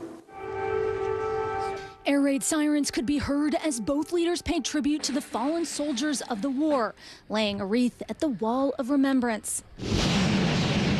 It comes as Russia is driving ahead with its new grinding offensive despite heavy losses. This morning, British intelligence says the Kremlin is desperate for a victory, even a symbolic one. The city of Bakhmut is the Kremlin's main target, parts of nearby villages now being closed off. But this morning, Ukraine receiving a major morale boost with President Biden's high-stakes visit. President Biden also visited with U.S. Embassy staff. He also announced new sanctions against individuals and companies seen to be helping Russia. We understand that he has now left the capital. Back to you. Aaron, thanks so much. NBC News chief foreign correspondent Richard Engel joins us now from Ukraine with more. Richard, good morning. So President Biden gave that impassioned speech during his visit to Kyiv, reflecting on the state of Ukraine since the war began nearly a year ago. Let's listen to a little more of what he had to say. 1 year later, Kyiv stands, and Ukraine stands. Democracy stands. The Americans stand with you, and the world stands with you. We know that there'll be very difficult days and weeks and years ahead. But Russia's aim was to wipe Ukraine off the map. Putin's war of conquest is failing. Russia's military has lost half its territory it once occupied. So, Richard, how much has this war changed in 1 year? And realistically, what do you think is the impact of President Biden's visit? The war has changed everything in this country, and the war itself has changed dramatically since it began a year ago. This was a war of choice launched by Russia, launched by Vladimir Putin to take over Ukraine, initially claiming that, and still claiming, that this country is somehow a Nazi regime that needs to be stopped because it's in alliance with the United States and NATO, and that is an existential threat to Russia. And initially, there was an attempt by Russia to quickly capture Kyiv, quickly take over the country. But as President Biden just said in that clip, and as we've been seeing and reporting on for the last year, it didn't work. After trying to take Kyiv, after trying to overthrow the government, Russian troops were driven back, and now they are launching yet another offensive, a different kind of offensive. This one much slower, more gradual, moving from the east to try and drive the front line forward toward Kyiv once again. But even in this early days of Vladimir Putin's second try to accomplish what he failed to accomplish the first time, the Russian troops are not making much of an advance so far and are sustaining heavy losses. But Ukrainians say they need support. They need support now as much, if not more than ever, because they are running low on ammunition. They're able to hold the line, but because Russian troops and Russian mercenaries are fighting so aggressively to take territory, the Ukrainians have to expend a tremendous amount of air defense systems and artillery to try and keep the Russians back. And they say they need more ammunition and more advanced weapon systems as soon as they can possibly arrive. Looking ahead, Richard, the president's expected to meet with the Bucharest Nine, NATO's allies in Eastern Europe. Why is this meeting and the president's upcoming speech in Poland so significant? I mean, why does President Biden want to hear from the leaders in this region? Because this is not just a United States project. This is not just a Ukraine war. The way that the Ukrainians see it and the way President Biden framed it today, as he's done in other speeches, this is a war for stability. Sovereignty is at stake. One nation was attacked. Ukraine was attacked by Russia in a war of conquest. Russia decided that Ukraine doesn't exist, should not exist as a nation, even though it's been independent for 30 years, and set about trying to tackle it. Now, President Biden wants to keep that message alive, that this is not just a fight between Ukraine and Russia, that the United States is with Ukraine, and that Europe also needs to continue to back Ukraine militarily with financial support, supporting refugees. And over the last several days, it does seem like there is a bit of momentum in the international community for support of Ukraine. There was a Munich Security Conference a few days ago when leaders pledged to get weapons to Ukraine. They pledged more support. So this is an important time to keep the momentum going while European leaders seem to have the mood and the appetite for it. All right, Richard Engel reporting from Kramatorsk, Ukraine. Thank you so much, Richard. Let's get the reaction from Russia to President Biden's surprise visit to Ukraine. NBC News chief international correspondent Keir Simmons is in Moscow for us this morning. Keir? Good morning, and think about this. A year ago, President Putin imagined himself in Kyiv the way we've been seeing President Biden there. Instead, President Putin only able to watch that trip on Russian television. The Kremlin saying that today he is working on a keynote speech that he will give tomorrow. And, you know, I think you can imagine that speech will be angrier than ever. As Russia's invasion of Ukraine, one long year ago, approaches its anniversary. This morning, no comment from the Kremlin on President Biden's visit to Ukraine, but Moscow's ambassador to the US accusing America of trying to demonize Russia after these comments from the vice president. And there is no doubt these are crimes against humanity. This morning, China's top diplomat, after touring Europe, expected in Russia for talks. But Beijing can't be trusted, the US administration says, warning China is ready to sell lethal arms to Russia. China understands what's at risk were to proceed with providing material support of that kind to Russia. China's foreign ministry spokesperson reacting, saying the US is in no position to point fingers. Tomorrow, President Putin expected to give a keynote address. No one is expecting any concessions. We traveled to Belarus. This is the Russian-controlled side of the border with Ukraine. There are fears from some US allies in the region that another invasion launched from here could be part of Russia's renewed offensive. And that's Ukraine just across the border there. You can see how heavily fortified it is. The Ukrainians clearly taking no chances. That's Ukraine right there. We're looking at Ukraine. How tense is this border? Very tense, this border guard tells me. There's no communication.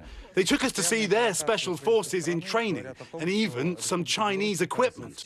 They are peaceful, they say, despite supporting Russia. And this morning there are reports that now Hungary wants to work with China to try to reach some kind of a peace deal between Ukraine and Russia, but that will very likely simply complicate things further. There is little diplomacy and a whole lot of fury, particularly here in Moscow, where Russian television now is counting down the hours until President Putin's speech tomorrow. All right, Keir Simmons, thanks so much. Now to the latest on the health of former President Jimmy Carter. He is back at home in Plains, Georgia this morning, surrounded by family after a series of hospital stays. Over the weekend, his foundation announced that he's receiving end-of-life hospice care at home. NBC News correspondent Priscilla Thompson has more on Carter's condition. Former President Carter remains under hospice care here at his home in Plains, Georgia, as around the country and across the globe, people are thinking of him and praying for his family. Across the nation, an outpouring of love for former President Jimmy Carter. After Saturday's announcement, the 98-year-old would begin hospice care at his home. Thousands sharing words of comfort and treasured memories. President Biden tweeting, "We admire you for the strength and humility you have shown in difficult times." We do lift the Carter family, Lord, to you. At his beloved church this weekend, where Carter taught Sunday school for decades, prayers of comfort. We're going to miss him. To me, he's a friend, and to a lot of us here, he's just a fellow churchgoer. His hometown, proud of the one-time peanut farmer who became commander-in-chief. He went to Georgia Tech. Philip Kurland owns a political memorabilia shop filled with decades of mementos from President Carter's life and career. What do you think his legacy here in Plains will be? The Carters have made a real difference for the better. Elected president in 1976, I, Jimmy Carter, do solemnly swear. He served only one term in office before dedicating his life to fighting for peace and human rights around the world. When the United States won't deal with troubled areas, we go there and we meet with leaders who can bring an end to a conflict. One cause closest to his heart, Habitat for Humanity, where he helped build more than 4,000 homes. The longest living president in American history, Carter survived cancer in his 80s. I just thought I had a few weeks left. Through it all, Rosalind, his wife of more than 75 years, by his side. The best thing I ever did was marrying Rosalind. That's the pinnacle of my life. Now, as the Carter family holds each other up, the community and the country prepare for what comes next. It's time for us to carry on his legacy, time for us to try and be good people, help people. And after surviving that cancer diagnosis, President Carter talked about this ease that he felt about the end of life, saying that he had lived a life that was adventurous and exciting, and for that, he was grateful. And after this announcement, his grandson tweeted saying that the Carters are at peace. Back to you. Priscilla, thank you so much. Turning now to the train derailment that's causing worry and frustration in an Ohio community. It has been more than 2 weeks since that train derailed. It was carrying hazardous material, which is why health concerns in that town are mounting. NBC's George Solis joins us now from East Palestine, Ohio, where the CEO of the train company visited the site over the weekend. Good morning, George. Yeah, good morning, Joe. That CEO coming into town to meet with a few local leaders. He met with the mayor, firefighters, even a few of his own employees that work here in town. The problem is this visit was unannounced, and many residents feel they didn't get a chance to voice their frustration, particularly about their health concerns. This is the Ohio Department of Health announces a health clinic is expected to open here in town tomorrow. This morning, residents of East Palestine expressing their frustration. It's a terrible accident. It falls on their shoulders. It's their train. After Alan Shaw, the CEO of Norfolk Southern, made an unannounced trip to the town. I've made it very clear.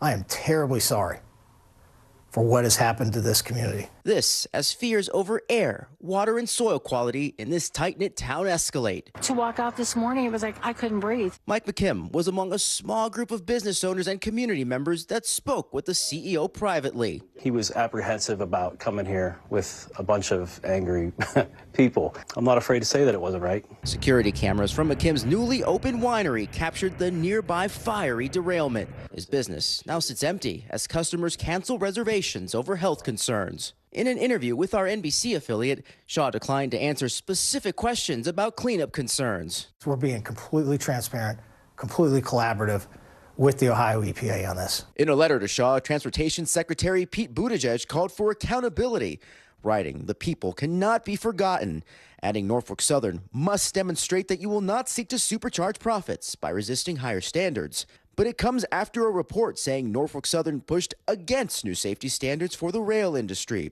Shaw met with Buttigieg 3 months ago to discuss shared goals over economic growth and infrastructure investments. But in a memo reviewed by the Washington Post, a transportation department lawyer said the meeting was an opportunity for Norfolk Southern to raise concerns about a proposed federal rule that would require trains, in most cases, to have 2 crew members. Federal regulators have argued that 2 workers could better respond to derailments. The EPA saying there are still no air or water quality concerns, but many residents are still using bottled water, some relying on giveaways like this one. Even so, the future of this town still uncertain. Yes, you're still worried. Oh, yeah.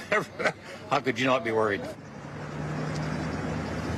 Now, Norfolk Southern says it's paid out some $2.6 million to residents and businesses. But keep in mind, residents here just want assurances about their water. Ohio Senator Sherrod Brown still recommending people test their water as a precaution. Meanwhile, the Ohio Attorney General announced his office is considering a lawsuit against the train company as the investigation into this derailment continues. Joe? All right, George Solis, thank you.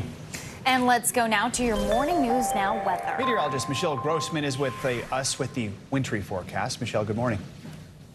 Yeah, we do have some wintry weather. Hi to you both. And we also have some really spring-like air. So we have battle of 2 seasons. Much like last week, we're watching a cross-country storm that will bring some heavy snow, some rain, some really strong winds. Ahead of that in the east, the central part of the nation, we're 10 to 20 degrees above normal. We also have a little clipper system that's moving through. That's going to bring some snow today to upper Midwest, some portions of the Great Lakes as well, into interior portions of the Northeast. But it's really that cross-country storm that we're watching. It's a powerful one, and that's going to bring lots of impacts as we go throughout the next several days, today being one of the quieter days of the next 3 days. So for this Monday, windy conditions, winds gusting anywhere from 65 to 85 miles in portions of the west. Also snow, so as we have that new storm system coming on shore. Snowy conditions in the northern tier of the nation and a few showers in portions of the Northeast. Not a washout, but still may need to dodge some showers from time to time. And we're really warm ahead of this front. We're looking at temperatures in the 60s and 70s in many spots. Look what happens, though, as we get towards Wednesday. This is where we really see that active weather, that powerful storm system taking shape in the Four Corners, the Central Plains, the Northern Plains, the Upper Midwest, parts of the Great Lakes. We're going to see a little transition zone in between with some ice, some sleet, some really tricky travel on Wednesday, and then heavy rain along that front with the chance for severe storms. Once again, in the same spots that we've been seeing the past few weeks. So portions of the South, from Texas all the way to Tennessee, portions of Dallas and portions of Texas, Dallas, let's say, into Tennessee, and then really warm conditions once again in portions of the Southeast. By Friday, record warm does continue in the Southeast. Snow showers in portions of the Upper Midwest, and another West Coast storm will take hold as we head towards Friday. So winter alerts, we're looking at 15 million people impacted, all sorts of alerts from blizzard warnings, winter storm warnings, that's in the pink, winter storm watches in the blue, and a winter weather advisory. You add on to that, it's going to be really gusty winds. So we're going to see areas of blowing snow. We're going to see some whiteout conditions. 41 million people at risk. These alerts are in place through Wednesday. So it's not just today we're watching. It's Tuesday, it's Wednesday, it's Thursday. And again, mentioning those winds gusting up to 85 miles per hour. That could cause some power outages. This is what it looks like. We have a series of cold fronts moving through that's bringing that snowy weather in portions of the Upper Midwest, the Upper Great Lakes. But we're also watching that powerful storm taking shape, bringing the snow and also the rain. That will expand on Tuesday into the Rockies, into the northern plains, and that's where we're expecting whiteout conditions in some spots. It's Wednesday where we're watching that wintry mess from the upper Midwest to the Northeast, and again, the chance for severe storms. That includes the chance for tornadoes and some really gusty winds. Could see some heavy rain as well. And then, guys, the other big story is temperatures feeling like spring. Even May by some spots late week. We're looking at temperatures in the upper 70s in the mid-Atlantic by Thursday and Friday. My goodness, May weather. All right, thank you so much, Michelle. Yeah. Appreciate it. Sure. Coming up, southern surge. Since the start of the pandemic, a wave of Americans has moved to southern parts of the U.S. We'll take a look at the new numbers to show which states have received the biggest boost and just how long this swell could last. Next.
This is what it looks and feels. From the storm zone. The bigger piece to the puzzle comes. New numbers just out this morning.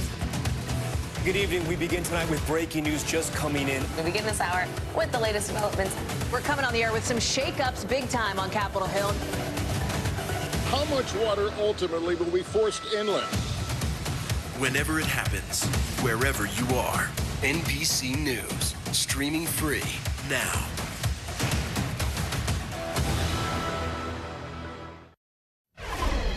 Welcome back. It's a story we heard a lot during the pandemic. With work being remote and the increased need for space, people were fleeing major cities in droves for calmer atmospheres, particularly in the South. The big question now, so how long is this trend going to last? NBC's Sam Brock joins us now from Miami, one of those cities that's seeing a big wave of new friendly faces from the north. Sam, good morning. Very friendly faces. Joe, good morning. Valerie, good morning. Look, we've been talking about this for a long time, obviously, but the numbers now really do bear it out. When you look at U.S. Census figures from the middle of 2021 to 2022, the most migration within the U.S. by far was the South. And among that subset, Florida, where I am, and Texas, easily the biggest gainers. New York and California, easily the biggest losers. And we're talking, guys, about a small sample size, but there are signs that this could last for a while. Whether it's the breezy waters of South Florida beckoning, or the barbecue and lively music of Austin calling their name, Americans are increasingly picking up and planting roots in the South. Like Nina Price, who took a road trip from Boston to Austin in September 2020, intending to stay for a few short months until plans changed. I had zero interest in coming back to Boston in the dead of winter, and I was loving Austin. I had met a bunch of great friends there. I just loved the way of life, so I decided to stay, and now I'm 2.5 years later, haven't left. Price, who does marketing for a startup, represents a big piece of the pie in this southern shift. Young people in their 20s and 30s, emboldened by work-from-home trends, taking their shot in a new city. Nearly 1.4 million Americans have moved to the South between the middle of 2021 and 2022, with Texas and Florida easily grabbing the lion's share, followed by North Carolina and Georgia. The states seeing the biggest exodus: New York, California, and Illinois. It's a story that can also be told through cities, with Houston, Miami, and Atlanta seeing the largest percentage of inbound moving rates in 2022, as the Miami Metro has seen by far the largest increase since the start of the pandemic. We have sunshine, we have palm trees, we have beaches, we have no income tax. Jordan Lederman has been selling real estate in South Florida for more than a decade and runs the Lederman Group at Fortune Christie's International Real Estate. With this influx of people, how have the communities and the neighborhoods changed? They've changed dramatically. You know, we have so many cool areas now. Those on the move appear to be exporting a small slice of their old cities with them. When you go to the financial district of Miami, which is called Brickell, it really looks like a mini New York. You see everything from professionals to young families to large families. And normally those would be the tourists. Demographers say it's not just younger people, but older folks too, pulled by a variety of factors. The number of cities there, the number of the homes that are available there, the number of jobs that are available there are going to attract a large part of the migrants that are going to the South. For Price, she says she might return to the Northeast someday, but for now, the future is just that. I don't know if it's a generational shift or just a general cultural shift that's allowing people to feel a little bit more of that freedom and not as much of a tie to a place as it is to experiences. An interesting sidebar, guys, to this conversation is the fact that migration patterns domestically in recent years are the lowest that they have been since World War II. So not that many people are moving, but those who are moving largely to the south. Joe? So, Sam, I mean, you talk about the weather, which I'm looking behind you right now, and I'm incredibly jealous. Also, work from home, no state income taxes. Those are the biggest drivers. But are there other factors that researchers think are pushing people to move south? Yeah, no doubt about it. By the way, the aesthetic, are you kidding me? I mean, just the visual right now certainly tells part of the story. I feel you on that, Joe, but you don't want to be here during summer. I will say that. In terms of what's driving this right now, beyond the factors that you just listed, cost of living differences, housing specifically. Yes, cities like Miami and Austin and Atlanta have seen huge increases in the cost of housing and rentals. But when you compare that to New York and Los Angeles, it's still a value proposition there. There's also historically a trend where this younger generation, which tends to be more diverse, flocks back to major cities like New York and Chicago. The question now, will they revert to that baseline, Joe, or are we looking at a permanent paradigm shift down here? All right, Sam, for now, enjoy that skyline. All right, thanks so much. International headlines now. Dozens of people are dead after severe weather tore through Brazil. NBC's Claudio Lavanga joins us now with that and other world news. Claudio, good morning. Good morning. Yes, let's start off in Brazil, where dozens are dead after heavy rains caused major flooding and landslides. Now, as you can see, waters are causing significant damage, and officials say the death toll could rise. Cities are now under a state of emergency and are even canceling carnival festivities. Rescue teams remain on the lookout to locate the missing and injured. Turning now to Damascus, where an Israeli airstrike hit a residential area in the heart of the city, killing at least 5, including a soldier. Syrian state media reports that the strikes destroyed residential buildings. This comes in response to ongoing fighting between Israel and Iran, a close ally to Syria's president. Israel has yet to comment. And now in London, where Cambodian crown jewelry dating back to the 7th century has now been revealed. The pieces resurfaced just last summer, originally stolen by a British antiquities smuggler who died while awaiting trial in the US back in 2020. After his death, the smuggler's family promised to return the collection. About 77 pieces, including crown, belts and earrings, were found.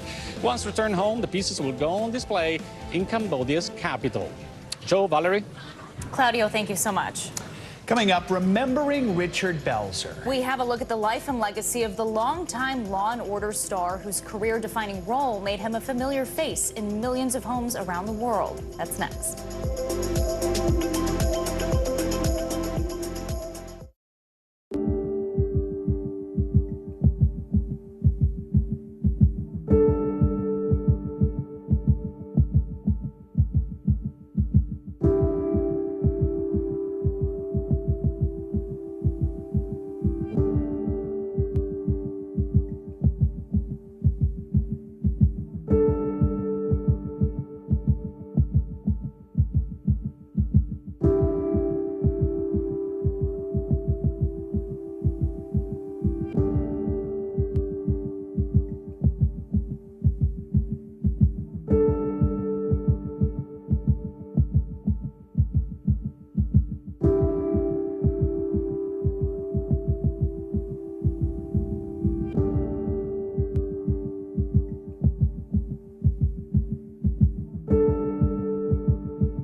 The big variable, the storm surge. How much water will ultimately be pushed inland? How many of you were up there? At least like 11. How real is this going back to the moon? What our top story tonight? You guys okay? Yeah. Oh, my goodness.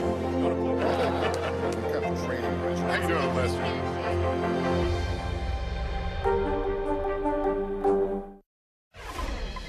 Welcome back. Tributes are pouring in this morning for Richard Belzer. The actor passed away yesterday at his home in France. He was best known for his role as Detective John Munch on the TV series Law & Order SVU, Special Victims Unit. NBC News correspondent Stephanie Gosk has a look back at his life. Hey, Steph. Hey, guys. Good morning. Belzer was most famous for his role, as you mentioned, the cynical detective John Munch, a character he carried with him across different shows for more than 2 decades.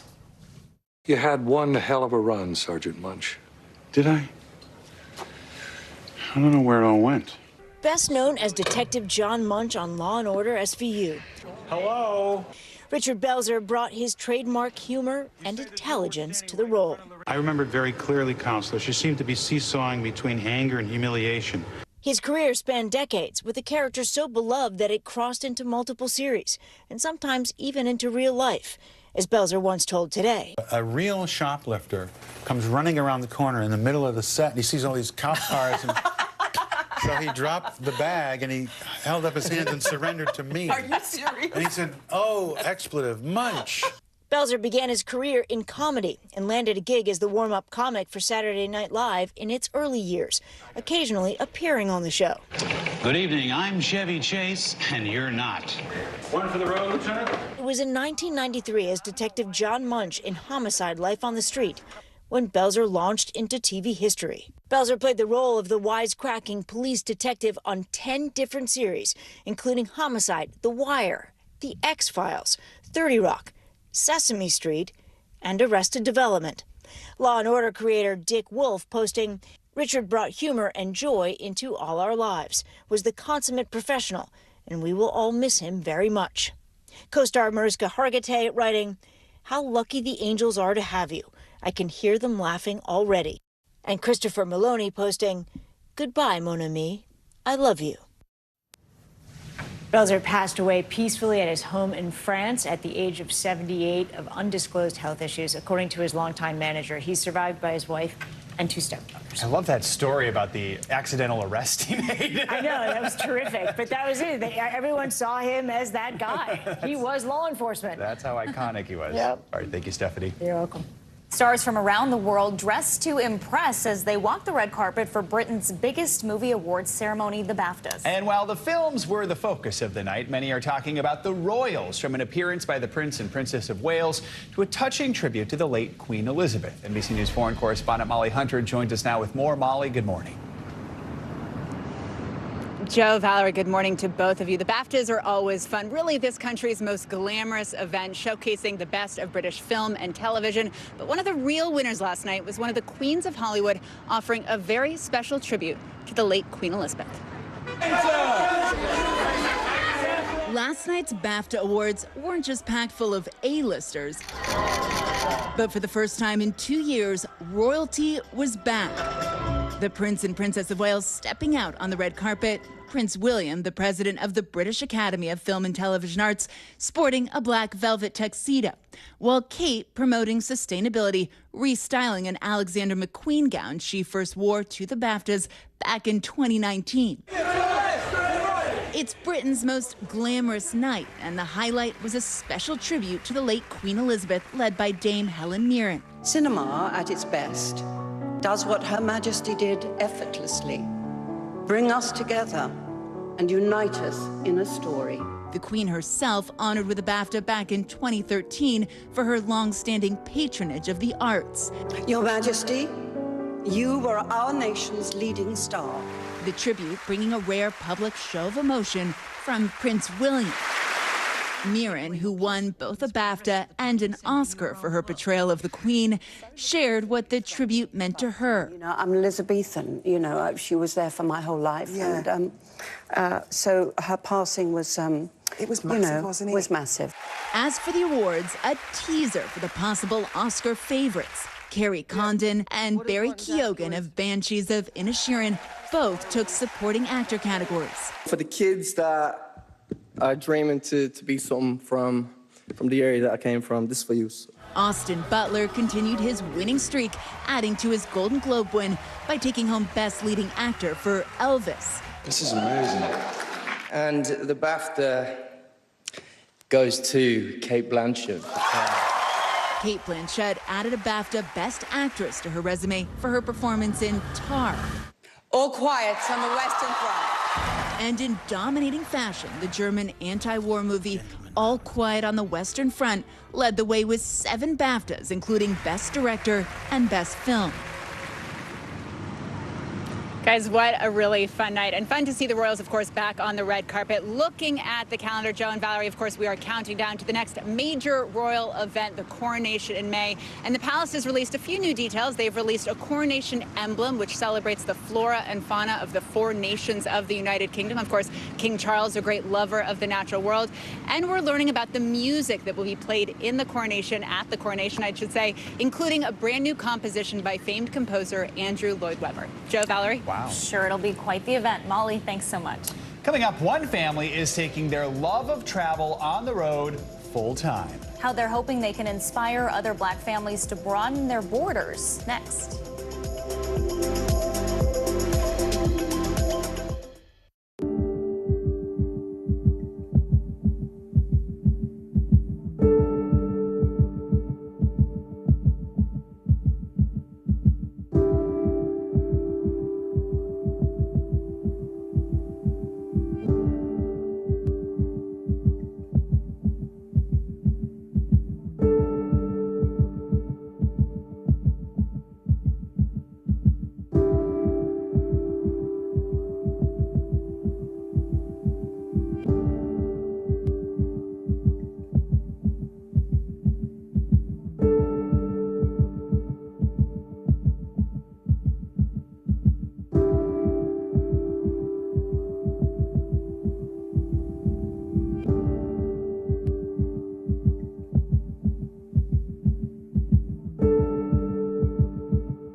tonight with breaking news just coming in. Whenever it happens, wherever you are, NBC News, streaming free now.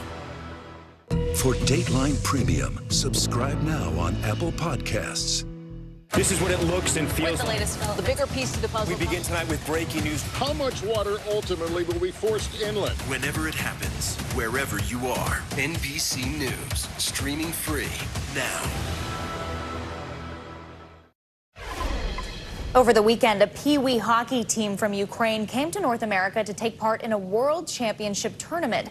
As MSNBC anchor Jose Diaz-Balart tells us, how they got here is itself a huge victory. From the cold of Canada's Quebec City, a miracle on ice. At the International Pee-wee Hockey Tournament, this year a first. A team of refugees from the war in Ukraine. Like 12-year-old Maxim Stepa. Tell me a little bit about what it's like for you now. We're like stars. Everybody, everywhere's camera. Everybody talk with us. Selfie. They've been the toast of the tournament.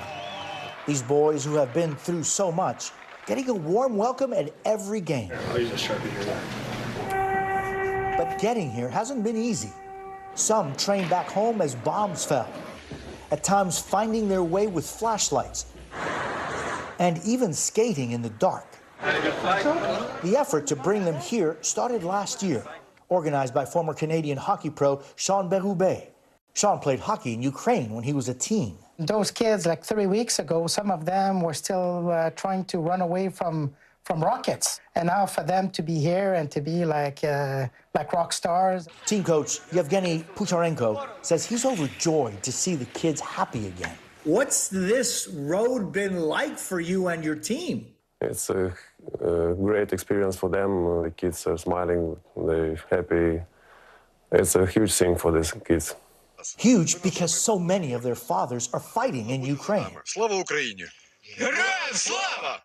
We were there for the emotional moment this player had a video call with his dad, a fighter on the front lines. There you see tanks moving behind him. Добре, дякую. Пока. До побачення. Хай Бог береже вас. The boy moved to tears and comforted by his coach. For Zahar Kovalenko, playing hockey here is a chance to show the world that they will never give up.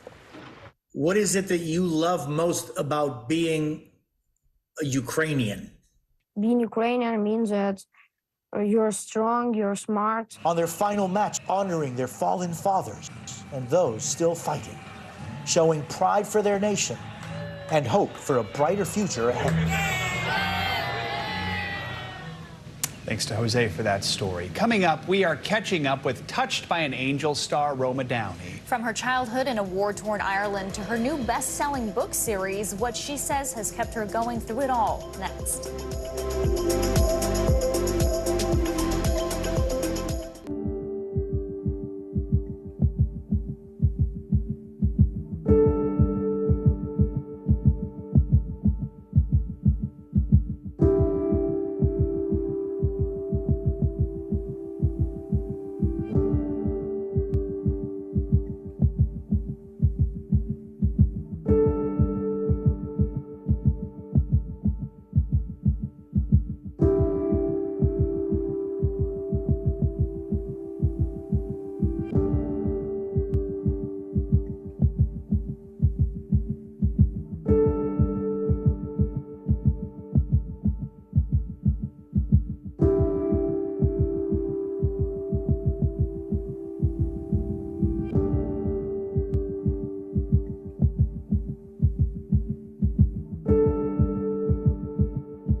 This is what it looks and feels With the like. latest, the bigger piece to the puzzle. We begin tonight with breaking news. How much water ultimately will be forced inland? Whenever it happens, wherever you are, NBC News, streaming free now. I feel like every single person is an inspirational leader or teacher in some way. What can I do in my life? What can I take from this person's story? I think we all want a fresh start. Join Hoda Kotb for season 3 of her podcast, Making Space. Welcome back. Seems like James Cameron can't stop breaking his own records as the director's newest movie, Avatar: The Way of Water, has overtaken one of his previous releases, Titanic, to become the third highest grossing film of all time. The new Avatar movie is now behind Avengers Endgame. And you guessed it, Cameron's first Avatar movie, which holds the all-time #1 spot. It makes Cameron the only filmmaker with 3 movies to gross over $2 billion. He seems to have that blockbuster touch, it seems. The magic touch. I don't know if I can sit through those movies. They're getting very, very long, though. You can watch them in pieces. You just have to wait till they're not in the theater anymore. All right, thanks, Valerie. Now, you might remember actress Roma Downey from her hit role on the TV show Touched by an Angel. She's also a producer and an author. She's sharing personal lessons from her own faith and life in her new book, Be an Angel. Our special anchor, Maria Shriver, has more. Good morning. Roma Downey's books about the power of faith have topped the bestseller list. And now she writes about using those values for the better good, showing us all that we can be an angel to others and to ourselves. That doesn't belong to you. From her 9 seasons on TV's Touched by an Angel, Sent by God. it has begun, to her faith-positive miniseries and best-selling devotional books, Roma Downey has made it her mission to spread kindness and hope through the Word of God.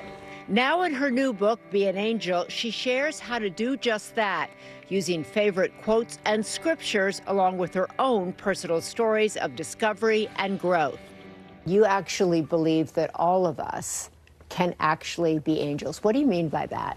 It's one thing to say, I love you, or I believe in God, and it's a whole other thing to actually take an action around that. So Be an Angel really is a call to action, to be kind.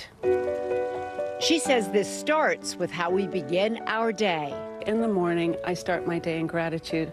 Whether you believe in God or you don't, to think about maybe how could I do something for somebody else today? Think of people can do that maybe they would feel more hopeful, that maybe they would feel more connected. Do you think the idea of telling people they can be an angel will turn people off? That's a religious thing, and I don't see myself that way. I think that we're all a little bit broken, aren't we? You know, nobody is perfect. This is not about being perfect. This is really just about being kind. Here at her home outside Los Angeles, Roma says life is a far cry from her childhood growing up in war-torn Ireland, where she first learned the power of kindness from her father. We're so divided in the United States, for example. What did he convey to you that helped you not become a person of hate? You know, the minute you see somebody as different than you, I think it's easier to feel that disconnection. Our dad would encourage us just to find the things that we shared, the similarities in each other. So in a way, you're doing the same work as your father. I guess so. Did Yeah, I never thought of it. On a higher I never thought or of it that way. plane and through a book. Yeah, I suppose so in some ways, you know. Maybe we just turn into our parents before we realize it. In her book, Roma also shares lessons from her 15-year marriage to Hollywood producer Mark Burnett. And she talks about the value of getting older as a woman in her 60s. I'm quicker to say, I don't really want to do that, to things that I don't really want to do. Right. I realized a lot of my life I was like much more of a people pleaser. Age has given you the right to say no to things? I think so. I don't know about you or anybody watching, but I'm a menopausal woman, and sleep and I are not the best of friends anymore. And so some nights I'm lying in my bed, you know, and the things that maybe were like little worries during the day become these Herculean things to wrestle with in the night. Anybody that follows me on social media knows I'm obsessed with the sunrise. It's a great sort of symbolism of a new day, a new beginning. And if you messed up yesterday, let's try and do better today. Roma's new book, Be an Angel, comes out Tuesday, and it's a great read. Back to you. All right, Maria Shriver. Thank you, Maria. Now to the inspiring story behind one of New York City's hottest restaurants. Just 4 months after COVID lockdown started and right before their second child was born, a couple opened the Caribbean-inspired spot Kokomo. Today's show co-anchor Chanel Jones paid it a visit to learn their secret to success. Caval and Rhea Graham are living a life they never could have imagined. I love hospitality. I never thought that I would have my own restaurant. But as we look back, we kind of see that every step that we took was actually leading us to this moment. Today, they are the parents of 3 young children and will celebrate 5 years of marriage. But it's their journey to this point, running Kokomo, a popular pan-Caribbean restaurant with Indian and Asian flavors that combines their passion for food and hospitality. Clearly, you both had some kind of restaurant background. Started off in nightlife, and then we became roving chefs, me and the guys that I had a group with. At the time, I was a marketing manager for a Caribbean restaurant as well. They were soon married and hesitantly decided their next move together would be a restaurant. So they took to social media, documenting everything about acquiring and opening a restaurant. As they were just about to open, the pandemic hit. Against all odds, they officially opened in the summer of 2020. How challenging was it? I would say it was like mental warfare because you really did not know what to expect. But I think because we were so open about our feelings to our social media, people wanted to genuinely support. Something that's very inspirational, because Rhea was a part of every step during pregnancy. It motivated me to even work harder. What kept you going in those tough times? Knowing that we invested so much, but not only of our own, but of our loved ones, because our parents invested in this restaurant with us. So we knew if we failed, it was a big failure. Yeah, I think it was a very humbling experience because a lot of restaurants were closing down. The couple describes the menu as elevated Caribbean fare, served up in an atmosphere that feels like the Caribbean. I would say if you're looking for a vibe, come here. We represent all different parts of the Caribbean. We definitely appeal to all ethnicities, whether it's Afro-Caribbean, Latin Caribbean, Asian Caribbean. Did you get inspiration for different recipes? I mean, how did you do it? We were very passionate about bringing out things that we grew up on, tapping into our Caribbean heritage. Do you feel like you are blazing a trail? Real trailblazers for us are the grandmas, man, because there's nothing like a Caribbean grandma in that kitchen showing her stuff. And now we're just trying to modernize it and just make it into something fresh and new. Some of their hottest Caribbean dishes are on flatbread. The island pasta flatbread on any given day, because it's something that we reinvented, and I think everybody comes in and they can't get that nowhere else. It's served with shrimp, oxtail, chicken. Once we saw that brick oven, we knew we had to do an ode to Brooklyn by having a brick oven pizza crust. And then we tap on top of it a tomato confit sauteed shrimp with ackee, which is the national fruit of Jamaica. I had to give the food a try. So this is our Rasta balls. Okay. Croquette fried Italian Alfredo sauce. Ooh. That we infuse with some jerk seasoning. Ooh. Aioli on top. Can I try it? Of course. The flavors burst in your mouth. Oh my gosh. This alone would have me coming back. As they embrace this family-run business, they reflect on this moment in time. Everything that you need to succeed is within you. We come from very humble beginnings. Our parents struggled. I know how hard, I know how hard they worked to leave a path for myself, and how hard we as parents worked for us to be where we are. I take none of it for granted. And you can achieve anything you want as long as you believe in yourself. Thanks to Chanel for that story. The couple also make their own in-house coconut rum, and this spring they're opening another restaurant nearby.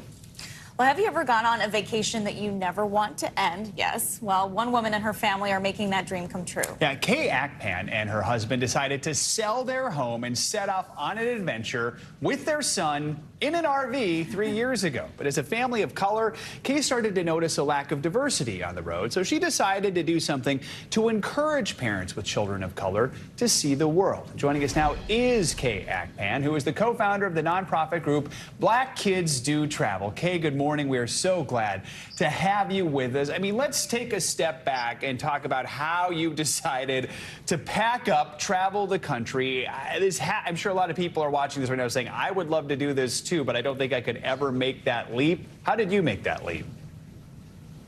By the way, good morning, and thanks for having me on. So my family and I decided that we wanted to travel the world together. We wanted to pay off debt, and we wanted to spend more time together also. And we figured the best way to do that would be to do that in our RV. So we started RV traveling, and we left from California, and we've done about 44 states so far and 45 countries. Kay, there are thousands of people who are now part of the Black Kids Do Travel community. What has it been like to build all of this from scratch, and what's been the reaction that you've seen from other families who are a part of this movement as well? It's been amazing knowing that we have a safe place. And when I say safe place, because when I started traveling, with our son, I would always ask, because there are a lot of Facebook travel groups, and I would always say, hey, how does it feel to be here as a Black family? And a lot of times, a lot of people misunderstood me. They would say, oh, there's nothing wrong with that. You could just go here fine. And I realized that it was really a disconnect. And then with Black Kids Do Travel, I realized that it's, I can ask people who look like me, hey, have you been here? And we can all exchange ideas and we can all be on the same page. So it's really been a game changer for me and for other people in the group as well. What are some of the tips you can share with other families on how they can get started on their own adventures? Maybe it's not packing up an RV and hitting the road for years, but just going on some of these trips. Definitely budget. We budget a lot. We go where it's cheap. So we find a place that's really cheap. We'll go there versus having a bucket list kind of place. And also you can travel from your home. You can, watch a TV show, a movie, in a different culture. You could try new foods or cook new foods at home. There's so many things that you can do, and travel without actually leaving your city or the country. What are some of your favorite places that you've been to? There's got to be several. There's so many of them. I would say Taiwan. I found a super cheap ticket there, went there, and just fell in love with the country. We had a really great time there. My 10-year-old, he loves China. He loves China, Japan. So it's so different for all of us. We all have our favorites. What's the response you're hearing from other families of color who have connected with you or listening to your advice and are setting off on their own travels? I would definitely say that, they're happy that that space exists. We were actually in El Salvador a week ago for my 10-year-old's birthday, and we ran into another family in the Black Kids Do Travel group. And the first thing she said was, I planned this El Salvador trip from all the tips that I got in there. And that really made me so happy. So, yeah, it's amazing. Very cool. And Kay, where are you right now? California right now. California. Okay. Which is also a super fun place. So, all right. Kay Akpan, thank you so much for joining us this morning and for sharing your tips and your stories. I'm a little bit jealous of you. I have to admit that. All right. That does it for this Thanks hour for having me. of Morning News Now. The news continues right now.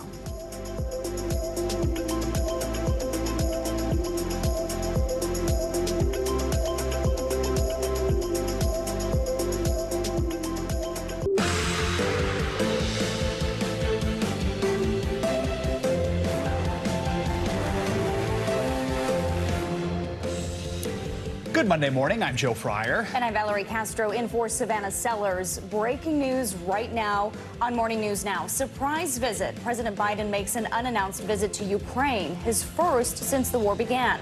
The president met with Ukrainian President Vladimir Zelensky as Ukraine prepares to mark 1 year since Russia first invaded.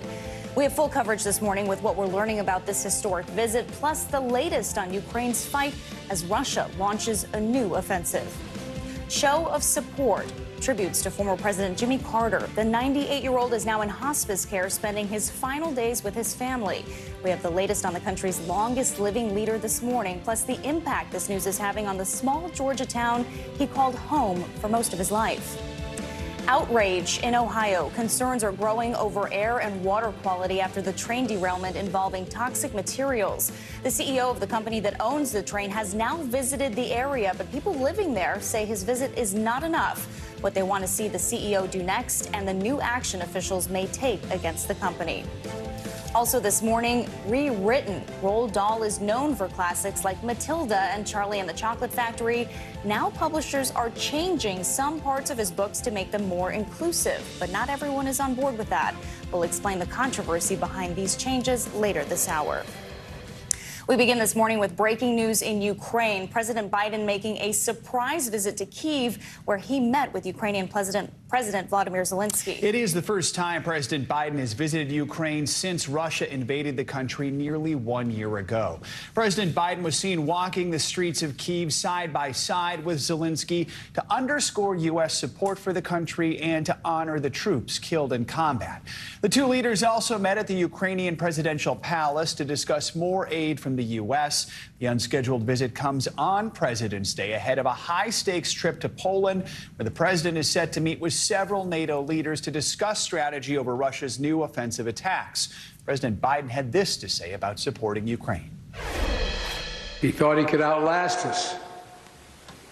I don't think he's thinking that right now. God knows what he's thinking, but I don't think he's thinking that. But he's just been plain wrong. Plain wrong. And 1 year later, the evidence is right here in this room. We stand here together. Freedom is priceless. It's worth fighting for as long as it takes. And that's how long we're going to be with you, Mr. President, for as long as it takes. We'll do it. Thank you, President. We have our team standing by to walk us through this morning's breaking developments, including NBC News foreign correspondent Janice Mackey-Frayer and global security reporter Dan DeLuce. But let's start with NBC News correspondent Josh Letterman, who is in Poland. Josh, good morning. So walk us through this surprise visit from the president. We knew he was coming to where you are in Poland. Weren't expecting this trip to Ukraine. What did he discuss with President Zelensky? Well, Joe, this trip shrouded in secrecy. President Biden leaving Washington secretly just after 4 a.m. on Sunday. The White House put out a public schedule for the president that indicated he was still going to be leaving at 7 p.m. tonight for his trip to Poland. All the while, President Biden had already slipped out of the country and was half a world away on his way to Kyiv. Now, for security reasons, the White House is not releasing information about how exactly he got into the country until he is safely out of Ukraine. But we know that this was a major display of unity with the Ukrainians on the eve of the 1 year anniversary. But not only that, anytime the president makes a trip like this, there are all kinds of questions about what are the deliverables? Is the president showing up empty-handed? President Biden telling President Zelensky of Ukraine as they met today in the presidential palace in Kyiv about additional U.S. support. Take a listen. Just today, that announcement includes artillery ammunition for HIMARS and howitzers, more javelins, anti-armor systems, air surveillance radars to help protect Ukrainian people from aerial bombardments. Later this week, we will announce additional sanctions against elites and companies that are trying to evade sanctions and backfill Russia's war machine. And thanks to bipartisan support in Congress, this week we're delivering billions in direct budgetary support, which the government can put to use immediately. A year ago, about now, Joe, President Putin was predicting that Russia's military would be able to sweep through the country of Ukraine in a matter of days, claim the capital of Kyiv. And here today, a year later, President Biden was able to take a stroll side by side with President Zelensky through downtown Kyiv, outside St. Michael's Cathedral, which is an area very familiar to journalists who have spent time in Kyiv, clearly trying to send a message that Ukraine remains free from Russian control, at least in the capital of Kyiv, and will continue to fight for all of its territory seized by Russia last year. Josh, put the president's trip into context for us. What's the latest on the ground there just days before the 1 year anniversary of this war?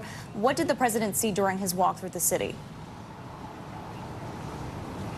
Well, he was able to see a city that has really come back to life and is fighting for its survival, despite the fact that, parts of Ukraine remain under Russian control. And as the Ukrainians have been approaching the end of winter, they've really spent the last several months when there has been a slowdown in the fighting, that the front lines have largely been hardened during the winter, to try to regroup, to try to prepare for a new offensive that they have been promising to try to seize back territory, especially in the east and in the south. But the Russians, at the very same time, are also planning their own offensive. In fact, according to NATO officials, that Russian offensive has already started. And so both sides right now really bracing for an uptick in fighting to see who is going to be able to seize the upper hand as we move out of the winter months. And that is one reason that President Biden felt it was so important to send the message of solidarity right now.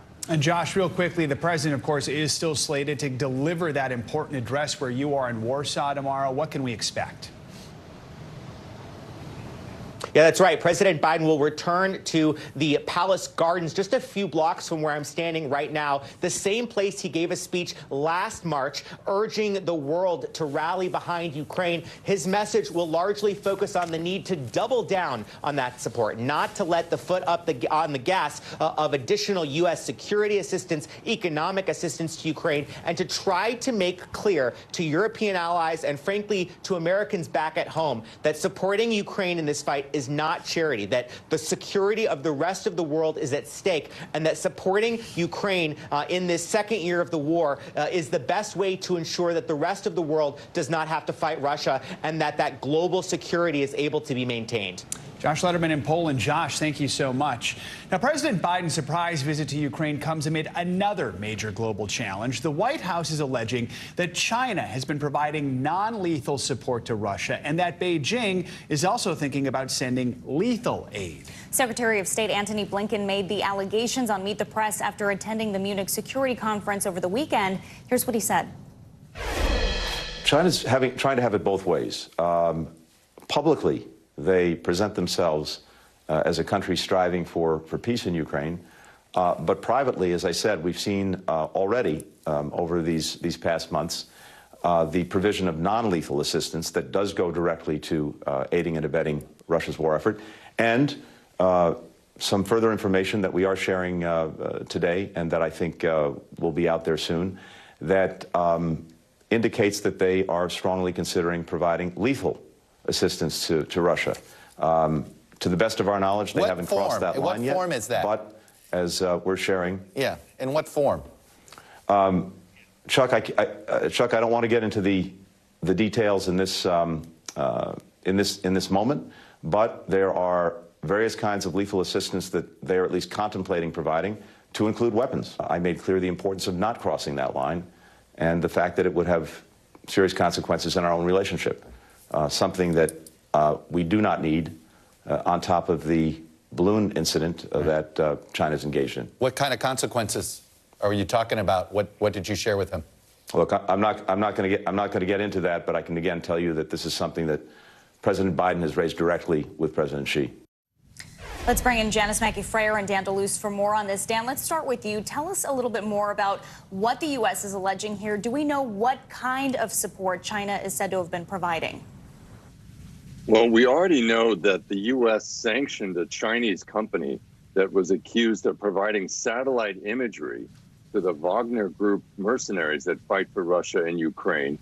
And we have reason to believe that this kind of non-lethal aid probably includes body armor, radio equipment, items like that.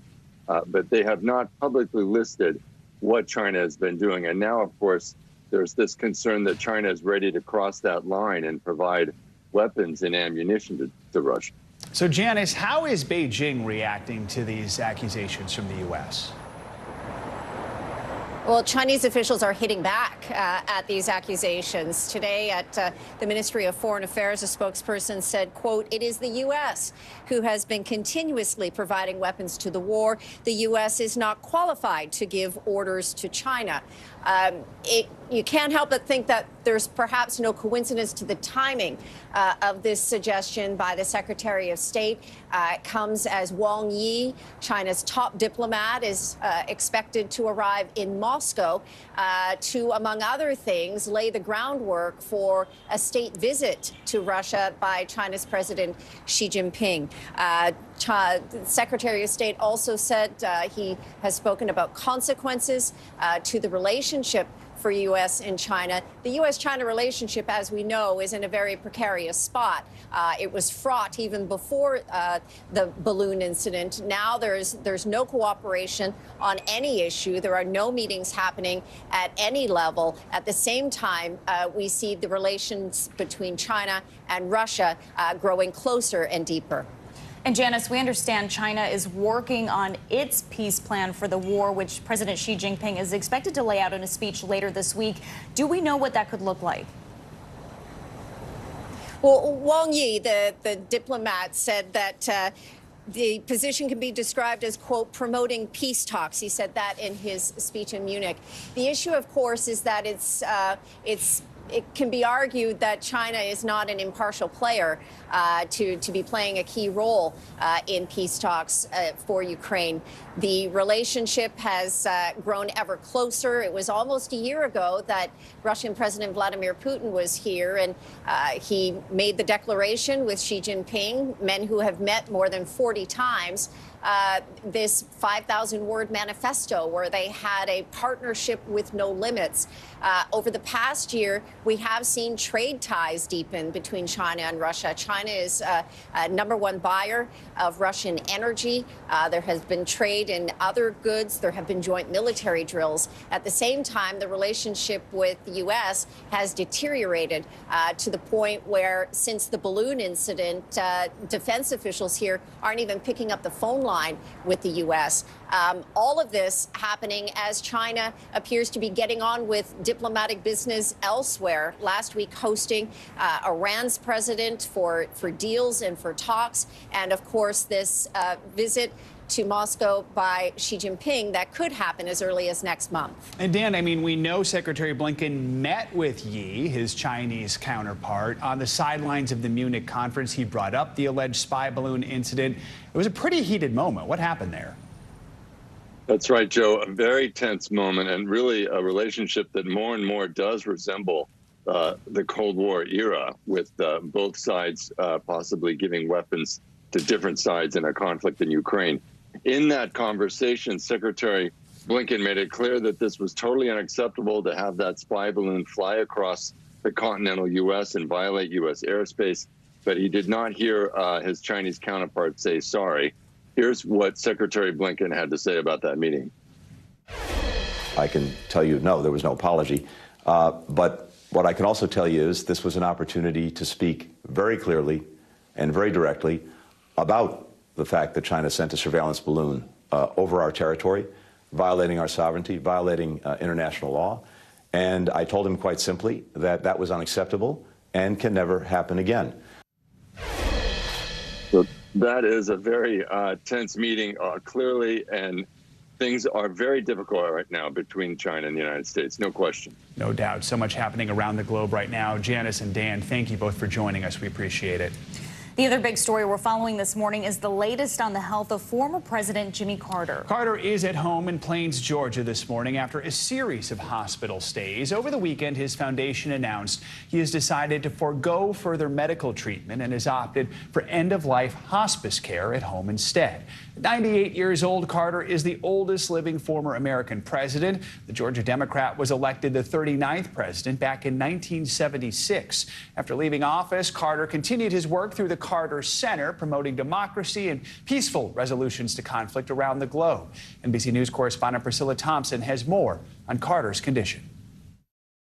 Well, this morning, heartfelt messages of love and support for former President Jimmy Carter are continuing to pour in. The Carter Center has created a message board where people from around the country and across the globe are sharing treasured memories with the former president and just speaking about how much they love him and are praying for him and his family during this moment. We also know that President Biden has been in touch with the Carters who are here in Plains, Georgia, and he he tweeted as well, saying, quote, "We admire you for the strength and humility that you have shown during difficult times," adding, "May you continue your journey with grace and dignity, and God grant you peace." And peace is really the mood here on the ground here in Plains. This is something that President Carter has spoken about in the past. As a reminder, in his 80s, he battled cancer. He had melanoma that was in his liver and that spread to his brain, and he really defied the odds in surviving that. And after that experience, he spoke about this idea that he may have only had weeks left to live during that time, and he said that he felt at ease about it. He said that he had lived an adventurous and exciting life, and for that he was so grateful. And we saw his grandson also tweeting after this news was announced, saying that the Carters are at peace and that their home is full of love as it has always been. And the community here is certainly sending that love to Mr. Carter and his wife of more than 75 years, who is by his side right now, Rosalind Carter. We were here yesterday as the church service let out, and of course that is the church that he attended, a church where he taught Bible study, and the members there spoke about how much they love him and how much he has meant to this community, and so many of those feelings being felt around the country today. Of course, President Carter served only one term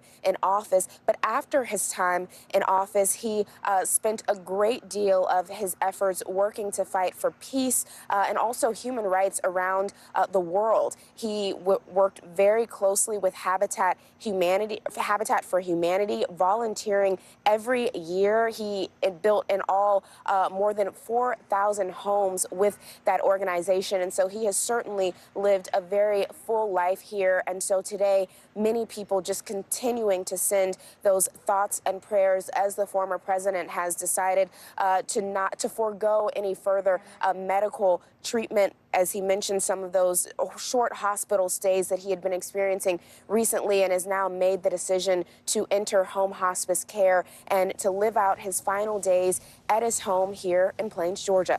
Back to you. All right, Priscilla, thank you. 5 people, including a child, were shot during Sunday night's Crew of Bacchus parade in New Orleans. Police say the child and 4 adults were all taken to area hospitals where they are expected to survive. 1 person has been detained and 2 guns were recovered from the scene. Police have not released any other details about the shooting. The parade is one of the largest in the city's world-famous Mardi Gras season. Now to the latest on the Ohio train derailment, which has sparked serious concerns about air and water quality in the area. The CEO of the company that owns the train paid a visit to the site and met with some community members. NBC News correspondent George Solis has the latest from East Palestine. Many residents here in East Palestine say they are outraged they did not have an opportunity to meet with Norfolk Southern CEO Alan Shaw during his unannounced visit on Saturday. Now, we spoke with one business owner who met with the CEO privately, says he believes the CEO could be doing more. Tempers flaring in East Palestine. I'm not happy at all. Outrage brewing following Norfolk Southern CEO Alan Shaw's unannounced visit on Saturday.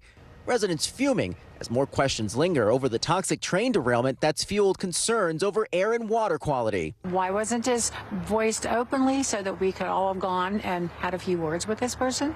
Mike McKim was among a small group of business owners and community members that spoke with the CEO privately. He was apprehensive about coming here with a bunch of angry people. I'm not afraid to say that it wasn't right. And there's a lot of other people that feel the same way that I feel. Security cameras from his newly opened winery captured the nearby fiery derailment. Customers now canceling reservations. It's the American dream. You know, it's kind of turned into an American nightmare. In an interview with NBC Ohio affiliate WFMJ, the CEO declined to answer specific questions about cleanup concerns at the site. We worked with the Ohio EPA on safe operations and safety for the community. The company says they've distributed more than $2.6 million to help residents. The Department of Transportation saying they will hold the company accountable, adding that until the number of derailments is 0, everyone involved in our rail system must make safety improvements a priority. This as air and water testing continues. The EPA saying there are still no water quality concerns. NBC NBC News has learned that Ohio Attorney General Dave Yost has sent a letter to CEO Alan Shaw informing him that his office is considering a lawsuit against the train company. This as the investigation into the derailment continues. Back to you. All right, George, thank you. Now to your morning news now weather. Winter is not quite done with us just yet. It is February. Meteorologist Michelle Grossman joins us now. Hey, Michelle, good morning. Hey there, guys. Great to see you. I know we've been so spoiled in the east, and we're going to be warm this week. That's a big weather headline. Another big weather headline is the winter weather out west. We have another powerful storm system. It's sort of a repeat performance to last week, where we're going to watch this cross-country storm first bringing snow today, a little more snow tomorrow, and then Wednesday. That's going to be a really active day with ice in the middle, and then on the warm side, watching the threat for severe weather. So on this Monday, we are looking at 15 million people impacted by winter alerts. We do have winter storm warnings. That's in the pink, a blizzard warning in the purple. Winter storm watches are in the blue, and winter weather advisories in the white. And this will be over the next few days, not just today, not just tomorrow, but these alerts stay in place through Thursday. And we're going to see some snow in feet and spots. Also really windy, so you combine the snow with the blowing winds. We're going to see some blowing snow. We're also going to see some whiteout conditions over the next couple of days. So 41 million people at risk for really high winds gusting up to 85 miles per hour. And these alerts stay in place through Wednesday as well. You can see those alerts extending from the northwest to the southwest into portions of the Rockies, and then most likely will be extended as we go throughout the next couple of days. So this is the setup for today. We have a couple fronts moving through. First, a clipper system brings some snow to portions of the upper Midwest, the Great Lakes, into interior parts of the Northeast, but it's that big, powerful storm that's getting underway, and that's going to bring heavy snow and rain as it sort of expands as we go throughout the day. Very windy, as I mentioned, winds gusting anywhere from 65 to 85 miles per hour. Tuesday, the snow does expand to the Rockies and Northern Plains. We're going to see some whiteout conditions, really dangerous travel as we head throughout Tuesday. And then look at Wednesday. It's going to be a mess on Wednesday. We have blue, that is the snow on the cold side. You see some pink, that's your transition zone where we're going to see sleet and ice. That is particularly dangerous with power outages, also really difficult to travel on. And then on the warm side, we're watching once again for the chance of some severe storms, especially in the south, sort of the same spots as we've seen the past couple of weeks, so really not getting relief there. In terms of your snowfall forecast, it's going to be a lot of snow for some, locally 9 to 16 inches in portions of the Dakotas into Minnesota, also Wisconsin. South Dakota, you could see some heavy snow. Minnesota, you could see some heavy snow. And then we're going to be measuring that feet and snow and feet in portions of the higher elevations of the Cascades, so the higher mountains ranges in the west. Ice accumulation, this is what we're going to be concerned about. Tuesday and Wednesday, we're looking at the chance for some power outages. Where you see the pink, that's where we're expecting that. And so really difficult travel in those areas. Back to you guys. Definitely some winter weather there. All right, Michelle, thank you so much. Coming up, it is now the defense's turn to make its case in the Alec Murdaugh trial. So what will they do to try to convince a jury that the high-profile attorney did not kill his wife and son? We'll break down what to expect in the coming days. Plus, the latest on new North Korean missile tests, why there could be more missiles fired by Kim Jong-un in the coming days. This is Morning News Now.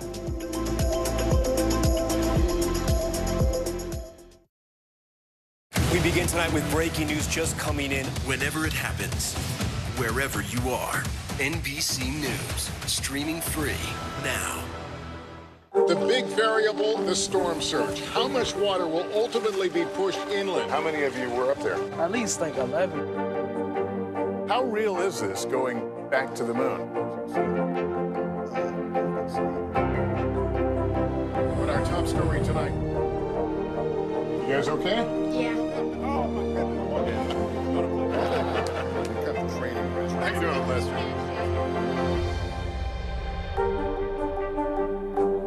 I feel like every single person is an inspirational leader or teacher in some way. What can I do in my life? What can I take from this person's story? I think we all want a fresh start. Join Hoda Kotb for season 3 of her podcast, Making Space. Stay on top of breaking news and the biggest stories of the day with NBC News Daily. Thank you so much for joining us. I'm Morgan Radford. And I'm Vicki Wynn. I'm Aaron Gilchrist. And I'm Kate Snow. Get in-depth reporting from across the country. What's your reaction to the president's comments? And around the world. Are Ukrainians continuing to make advances? And ways you can take care of your health. Who should be getting tested? And frankly, how often? And your wallet. Costs are skyrocketing. How to manage soaring prices. NBC News Daily. Weekdays from 12 to 4 p.m. Eastern on NBC News Now. Watch NBC Nightly News with Lester Holt or listen wherever you get your podcasts. We begin top story with that breaking news. This is just in, a lot of stories to get to. What do people need most right now? Did the state and or law enforcement drop the ball anywhere? Are we headed for a recession or a recovery? Migrant families now stranded in Mexico. What's the World Cup experience been like? The civilian effort is not just about fighting, it's also about helping. Every night, it's your news playlist. Top Story with Tom Llamas. Streaming weeknights at 7 on NBC News Now. The big variable, the storm surge. How much water will ultimately be pushed inland? How many of you were up there? At least like 11. How real is this going back to the moon? What our top story tonight? You guys okay? Yeah. Oh my goodness. How you doing, Lester?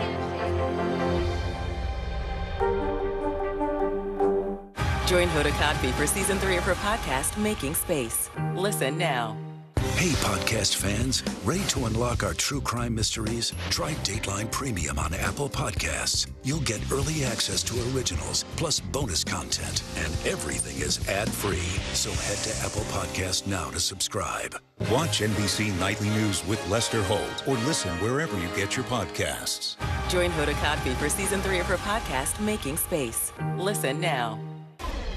We're back now with the latest on the double murder trial of Alec Murdaugh. South Carolina prosecutors rested their case on Friday after calling dozens of witnesses over the last 4 weeks. Now it's the defense's turn to prove that the 54-year-old did not fatally shoot his wife and son in 2021. For the latest, we are joined by NBC News legal analyst Danny Savalos. Danny, good morning. So court resumes tomorrow after the holiday today. Let's get everyone caught up to speed here, and you've made an honest assessment of the prosecution's case over the last few weeks.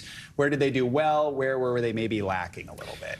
If you'd asked me earlier last week, I would have told you that the prosecution was doing well, but the defense was scoring some points. I think things changed dramatically on Friday when the prosecution introduced this late found evidence of vehicle location, this data that was provided to the prosecution, which really in many ways puts the lie, number one, to Murdaugh's alibi, but also it goes further in not only placing him at the crime scene, but even on a lone country road where apparently his wife's cell phone was found. They tracked it going about 40 miles an hour. Then he speeds up, implying, I think, that he slowed down to toss it out of the car. Again, this is all circumstantial evidence that ultimately really only proves two things, rather. Number one, that Murdaugh was there, and number two, that it's inconsistent with what he told police, which I go back to my common refrain, which is a lot of this case is made out by Murdaugh's own words used against him.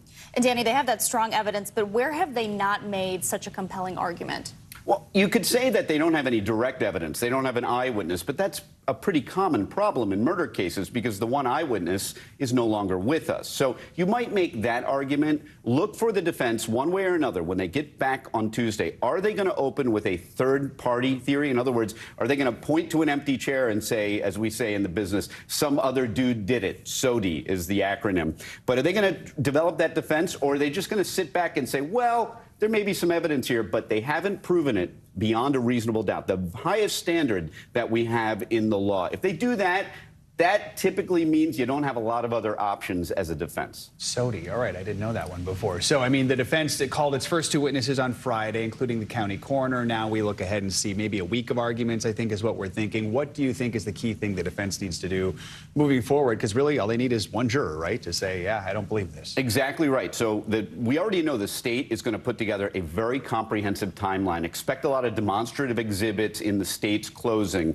pinpointing where Murdaugh was and where he said he was, and showing the inconsistency. The defense has to go on the aggressive with the problems in the state's investigation, which you commonly do. You chip away at what they could have done, what they should have done. Did they focus in on one suspect early on and ignore all the other suspects? Expect some of that argument. But I'm really looking this week to see one way or another, are they going to point the finger at anyone else? Do they have anyone else to point the finger at? Because so far, the only evidence was the only other person other than the victims at that property at that time apparently was Murdaugh. Of course, the odds of Murdaugh testifying are like... Can you take your finger and make it closer to your thumb? Like they're very small, but there's always a chance because A defendant has the constitutional absolute right to ignore his lawyers, as they often do, and do what they think is best, which is how they got in that chair to begin with. But they have the privilege to take that stand if they want to. Statistically, most don't. All right, Danny, thank you so much. Turning now to a story out of Los Angeles that's left a community shaken. Detectives there investigating the murder of a beloved bishop found shot to death. NBC's Steve Patterson has more now on that faith leader and what police are calling a suspicious death. Unanswered questions after a beloved bishop was found murdered in his own home. Investigators say the circumstances surrounding his death don't add up. We do not believe there's any kind of threat to the public. We're very early in the investigation right now. Police say 69-year-old Bishop David O'Connell was found bleeding and not breathing at his home in Hacienda Heights Saturday afternoon from an apparent gunshot wound in his upper torso. Detectives now labeling the death as a homicide and believe it was targeted. It was very shocking to me. I'm getting chills right now just thinking about it. Known as LA's peacemaker, the man affectionately called Bishop Dave spent most of his 4 decades of priesthood ministering to South LA communities afflicted with poverty and gang violence. He spent a lot of time in inner cities. He dealt with a lot of things that people don't deal with on a daily basis. In a statement, the Archdiocese of Los Angeles saying it is deeply disturbed and saddened by this news. His local parish, St. Raymond Catholic Church, adding Bishop Dave would be out on the blacktop playing basketball or telling jokes when visiting classes. I married my wife and I here in this church 40 years ago. Funny man, found humor in everything. I knew I'd lost a great friend. I knew that LA had lost, a great bishop. Woke up to the news that he had been shot. So that just doubled the shock and the surprise. He was elevated to auxiliary bishop by Pope Francis in 2015. Bishop Robert Barron was ordained with him. I can't understand it. And that's part of the trauma of this thing for all of us, is we just find it so hard to understand. Investigators now tasked with answering the only cries maybe louder than prayers, desperate questions about why a man so loved was found murdered. Steve Patterson, NBC News, Los Angeles. Turning to international headlines now, and tensions are rising after North Korea conducted more missile tests. NBC News foreign correspondent Claudio Lavanga joins us now from Rome for this and more. Good morning, Claudio. Good morning. Yes, starting off in North Korea, where 2 more ballistic missiles were fired towards its eastern waters. Now, this is the second missile test in just 3 days. Now, Kim Yo-jong, the powerful sister of North Korean leader Kim Jong-un, warns that there could be more to come in response to joint air drills between the U.S., South Korea, and other Asian allies. She said in a statement, the frequency of using the Pacific as our firing range depends upon the U.S.'s forces action character. Now to the Philippines, where authorities are looking into the wreckage of a possible plane crash. The Cessna 340, carrying 2 Filipino and 2 Australian pilots, lost contact over the weekend. Possible pieces from the crash were spotted at the foot of a restive volcano during an aerial search, including the plane's tail. But there is still no sign of the pilots. Ending now in Japan, where thousands are saying farewell to a beloved panda, a major tourist attraction since her birth in 2017. Fans crowded at Tokyo's zoo to get one last wave in before the giant panda flies back home to join her parents in China. China sends pandas to other countries as a sign of goodwill, but maintains ownership. Only 2,600 lucky survivors got the chance to say their goodbyes, one sharing, "I don't think there is any panda like her in the whole universe." Back to you guys. Some high panda praise right there. All right, Claudio, thank you so much. Coming up, students at Michigan State University are returning to classes 1 week after the deadly shooting there. We're on campus next with how students are feeling and the new security measures in place. Plus, censored children's classics like Matilda, James and the Giant Peach are being changed by the publisher. We'll take a look at what's behind these changes and the controversy that it's generating next. For Dateline Premium, subscribe now on Apple Podcasts.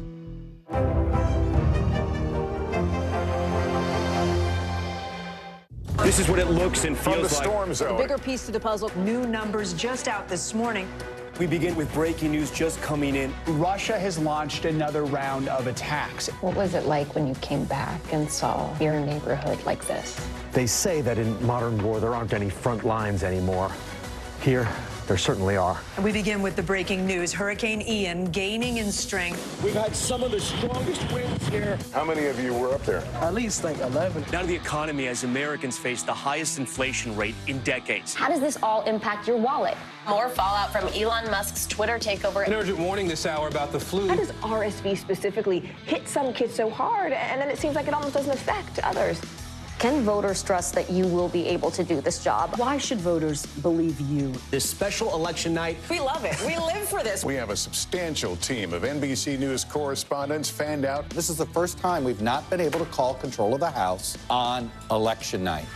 Tonight, we'll take an unflinching look at the resurgence of anti-Semitism in America. They're waiting until Title 42 is lifted before they decide whether to cross into the United States. What made you decide to go the medicinal healing route for what you're growing here? Who should be accountable? The city points the finger at the state, state at the city. Making news right now. We are live on the ground there. I want to show you an up-close look at what we're talking about here. The news continues right now. How many of you were up there? At least like 11. How real is this going back to the moon? How you doing, Lester?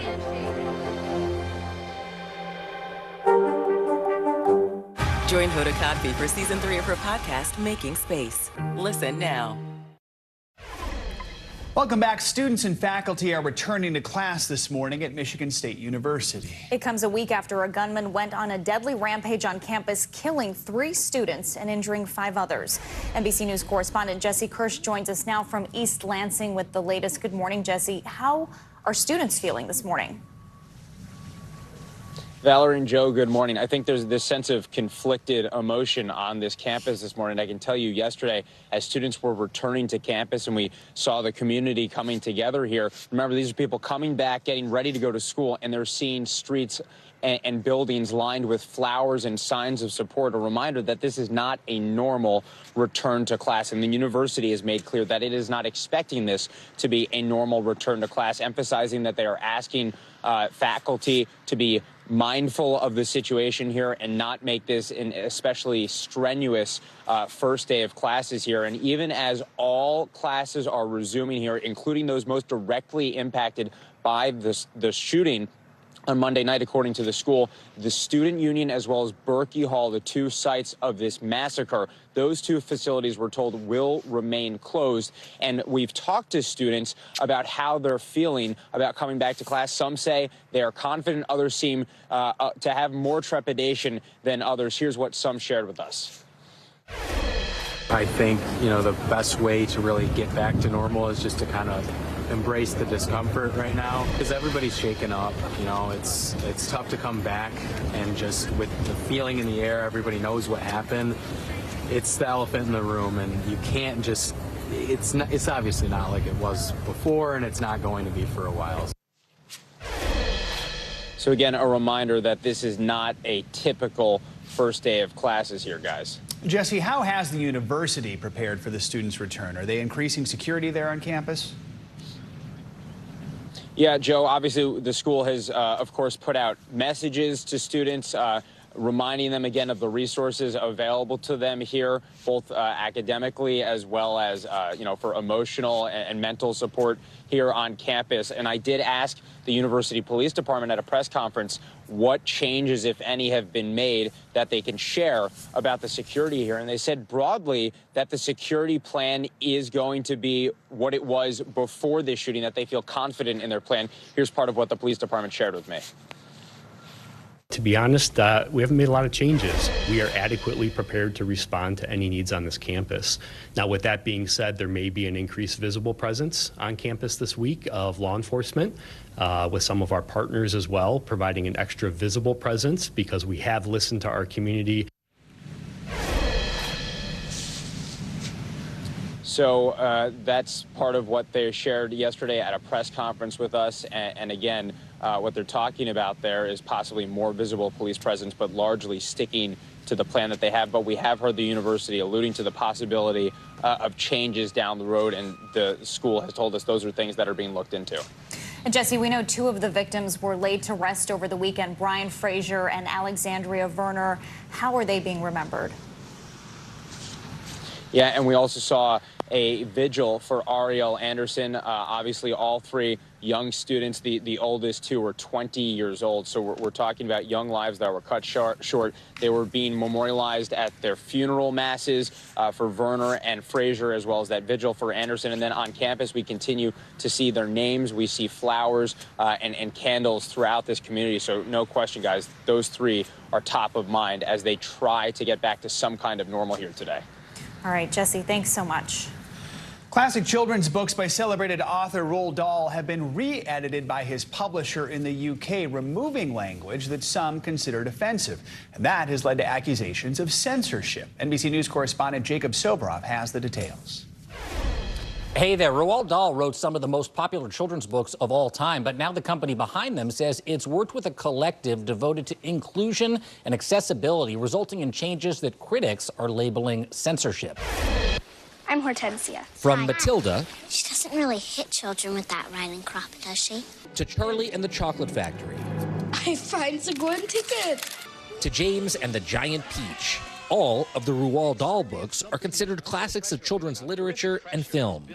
But a new generation of readers might find passages that have been altered from the original text. Britain's Telegraph newspaper detailing hundreds of word changes made to UK editions by Dahl's publisher and the Roald Dahl Story Company. Edits to subjects like weight, gender, physical appearance, and more. In Charlie and the Chocolate Factory, the enormously fat Augustus Gloop is now just enormous. I like a joke as well as the next fat person. The frightening Miss Trunchbull from Matilda no longer described with a great horsey face. And the Cloudmen from James and the Giant Peach are now Cloud People. Those who work with young people, recognizing that they were dealing here with children's literature, and there has to be some sensitivity about topics that didn't exist in time past. But the changes have triggered a backlash. Writer Salman Rushdie tweeting, Roald Dahl was no angel, but this is absurd censorship. Another critic writing, sensitive readers shouldn't be anywhere near Roald Dahl to begin with. Dahl expressed anti-Semitic views in interviews before his death in 1990. 30 years later, the author's family issued an apology for the hurt his statements caused. Now, the Roald Dahl Story Company says reviewing a work's language is not unusual, adding, any changes made have been small and carefully considered. Other media companies are grappling with similar issues. Disney Plus has added an on-screen disclaimer to some of its classic films, including Peter Pan and The Aristocats, warning viewers this program includes negative depictions and/or mistreatment of people or cultures. These stereotypes were wrong then and are wrong now. For families, it's part of an ongoing conversation about how to approach classics from the past in today's modern world. Netflix now owns the rights to Dahl's works. In a statement, the Roald Dahl Story Company says the language review began before that happened. The revised editions became available in the UK last year. It's not clear if the US versions will be edited in the same way. Back to you. All right, Jacob Soboroff, thank you. Coming up, we've been talking a lot about artificial intelligence, how it's being used in the classroom and in the office. But it's also now being used at airports. So we're going to show you how AI is helping airlines track down lost bags. That's next. Join Hoda Kotb for Season 3 of her podcast, Making Space. Listen now. We begin top story with that breaking news. This is just in, a lot of stories to get to. What do people need most right now? Did the state and/or law enforcement drop the ball anywhere? Are we headed for a recession or a recovery? Migrant families now stranded in Mexico. What's the World Cup experience been like? The civilian effort is not just about fighting, it's also about helping. Every night, it's your news playlist. Top Story with Tom Llamas, streaming weeknights at 7 on NBC News Now. The day's biggest political stories with trusted insight and expert analysis. A daily look at the politics behind the headlines. Meet the Press Now, streaming weekdays at 4 p.m. on NBC News Now. We begin top story with that breaking news. This is just in, a lot of stories to get to. What do people need most right now? Did the state and/or law enforcement drop the ball anywhere? Are we headed for a recession or a recovery? Migrant families now stranded in Mexico. What's the World Cup experience been like? The civilian effort is not just about fighting, it's also about helping. Every night, it's your news playlist. Top Story with Tom Llamas, streaming weeknights at 7 on NBC News Now. The day's biggest political stories with trusted insight and expert analysis. A daily look at the politics behind the headlines. Meet the Press Now, streaming weekdays at 4 p.m. on NBC News Now. Stay on top of breaking news and the biggest stories of the day with NBC News Daily. Thank you so much for joining us. I'm Morgan Radford. And I'm Vicki Wynn. I'm Aaron Gilchrist. And I'm Kate Snow. Get in-depth reporting from across the country. What's your reaction to the president's comments? And around the world. Are Ukrainians continuing to make advances? And ways you can take care of your health. Who should be getting tested, and frankly, how often? And your wallet. Costs are skyrocketing. How to manage soaring prices. NBC News Daily. Weekdays from 12 to 4 p.m. Eastern on NBC News Now. Hey, podcast fans, ready to unlock our true crime mysteries? Try Dateline Premium on Apple Podcasts. You'll get early access to originals, plus bonus content, and everything is ad-free. So head to Apple Podcasts now to subscribe. The big variable, the storm surge. How much water will ultimately be pushed inland? How many of you were up there? At least like 11. How real is this going back to the moon? Our top story tonight. You guys okay? Yeah. Oh my goodness. How you doing, Lester?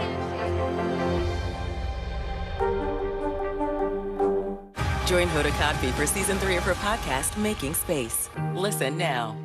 For Dateline Premium, subscribe now on Apple Podcasts. We're back with a new use for artificial intelligence that's helping travelers who've lost items at airports. NBC News technology correspondent Jake Ward has the story.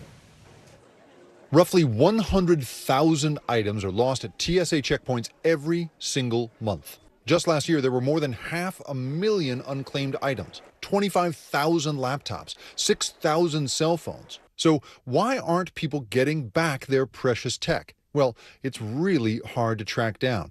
The old method of pen and paper logging just isn't cutting it. Lost and Found Software, a company based in Germany, is integrating AI to make the process more efficient. CEO Markus Scharschmidt says it's much easier to teach AI to recognize lost items than it is to teach a human. You can take a picture of the item, let's say a headset or something like this. The AI recognizes what it is. If there's text on it, it will recognize this as well. If it's a backpack, we know the type.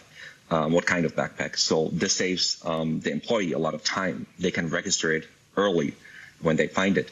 Lost and Found Software also integrated ChatGPT last year, and it's been a time saver and a game changer. We integrated it for the communication part. So writing emails to the customer, asking questions. Maybe they didn't fill out, let's say, the serial number, and writing them an email or even with a template was time consuming. Now they just click together an email what they want to ask, and ChatGPT writes the whole email. You can use it almost everywhere, in every software where you have interactions with customers. And I think that's just limitless. The software is now being used in more than 35 airports worldwide. Dallas-Fort Worth, Frankfurt, Melbourne, and Marcus hopes to get each location talking to one another. Just imagine you're traveling around the world or within the U.S. from different airports, and we can identify all these different companies using our system. It doesn't matter where you go to make your inquiry. We can look in the whole holistic network. So whether you love it or hate it or are just confused by it, AI could help you get your iPhone back after leaving it behind in a TSA bin.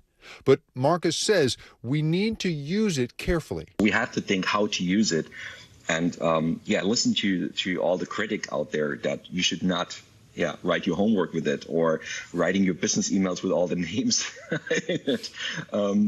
So yeah, it's really a great tool, but you have to be careful how to use it. Yeah. That was Jake Ward reporting. The TSA says it's recorded more than 552,000 unclaimed items last year.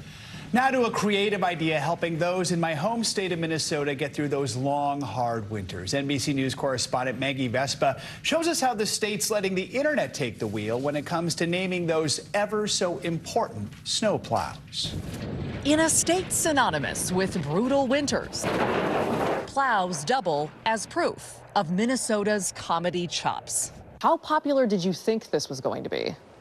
Not anywhere near as popular as it became. In 2020, the state's Department of Transportation hoped to thaw the icy isolation of COVID lockdowns with a contest, letting the public name snowplows. 122,000 votes later, a pun-packed tradition was born.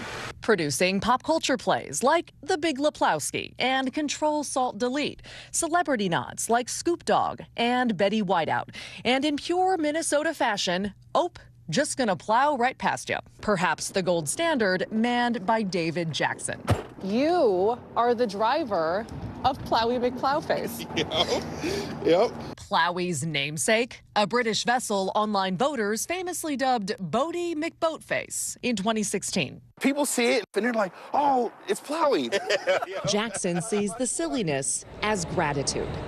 I think they get a better appreciation for what we do. This year's winners honoring entertainment royalty with Better Call Saul, You're a Blizzard, Harry. You're a wizard, Harry. And Blizzo. The Grammy winner, Blown Away. To know that there is a snowplow named Blizzo makes my heart melt.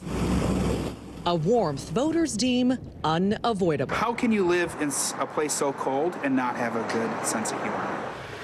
Maggie Vespa, NBC News, St. Paul, Minnesota.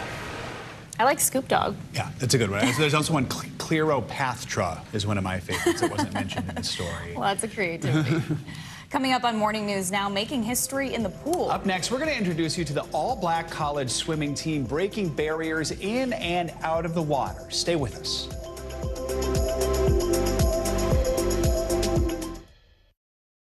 This is what it looks and feels From the like. storm zone. The bigger piece to the puzzle, new numbers just out this morning. We begin with breaking news just coming in. Russia has launched another round of attacks. What was it like when you came back and saw your neighborhood like this? They say that in modern war, there aren't any front lines anymore.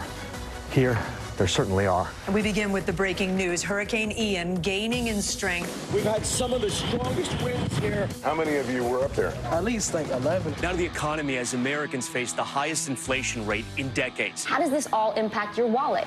More fallout from Elon Musk's Twitter takeover. An urgent warning this hour about the flu. How does RSV specifically hit some kids so hard, and then it seems like it almost doesn't affect others? Can voters trust that you will be able to do this job? Why should voters believe you? This special election night. We love it. We live for this. We have a substantial team of NBC News correspondents fanned out. This is the first time we've not been able to call control of the House on election night. Tonight, we'll take an unflinching look at the resurgence of anti-Semitism in America. They're waiting until Title 42 is lifted before they decide whether to cross into the United States. What made you decide to go the medicinal healing route for what you're growing here? Who should be accountable? The city points the finger at the state at the city. Making news right now. We are live on the ground there. I want to show you an up-close look at what we're talking about here. The news continues right now. I feel like every single person is an inspirational leader or teacher in some way. What can I do in my life? What can I take from this person's story? I think we all want a fresh start. Join Hoda Kotb for season 3 of her podcast, Making Space. The day's biggest political stories with trusted insight and expert analysis. A daily look at the politics behind the headlines. Meet the Press Now, streaming weekdays at 4 p.m. on NBC News Now. We're back with some big news for inclusivity in baseball. Anderson Comas, a minor leaguer in the Chicago White Sox organization, publicly announced that he's gay in an Instagram post on Sunday. Comas is only the second active player affiliated with a major league team to come out publicly. From the Dominican Republic, Comas signed with the Chicago White Sox in 2016 as an outfielder in the minor leagues, but has since become a full-time relief pitcher. The team's assistant general manager for player development said that Comas came out to the organization last year, adding they're proud to support and congratulate their teammate. In his statement, Comas warned homophobic readers the post may not be for them, then stated, quote, "Don't listen to those stupid things that people say about us. Fight for your dreams, believe in yourself, and go for it." Great message there. Certainly is, and I love that the team tweeted their support as well, saying they're just so proud of So important, yeah. When it comes to responding to an avalanche, every minute is critical. As NBC News correspondent Kristen Dahlgren shows us, the best hope for rescue is often man's best friend. High in the Colorado Rockies, the search is on. You hear it? Yeah. In an avalanche, every second counts. And man's best friend is often a victim's best hope. We've had dogs find people at, 10, 12, 15 feet. On this day, it's just training 42 dogs from across the country gathered with Colorado Rapid Avalanche Deployment on Snowmass Mountain. Why in this day and age are dogs still such an important part with all the technology we have? If someone is buried under the snow without any of that technology, we really don't have too many tools to effectively locate them outside of a dog's nose. And time is of the essence. While 9 out of 10 people can survive 15 minutes under an avalanche, after 30 minutes, survival grows unlikely. So the Snowmass team has dug 100 holes on the mountain to mimic avalanche conditions. Training starts as puppies, like sisters Telly and Moxie from Beaver Creek and Vale. You build on a foundation of making it really just the most exciting, funnest game that they've ever experienced in their lives. More experienced dogs are given a harder challenge. Here we go. As part of training, I'm buried in a snow cave. No daylight left. While a dog named Luna is held far away. Luna has no idea where I am, and we're going to see if she can come and find me. Within seconds. Hello, good girl. Come here. Oh, good girl. After a find, dogs are rewarded with play. It's what drives them. Teams don't just work together, they're family. She's been my best friend, my partner.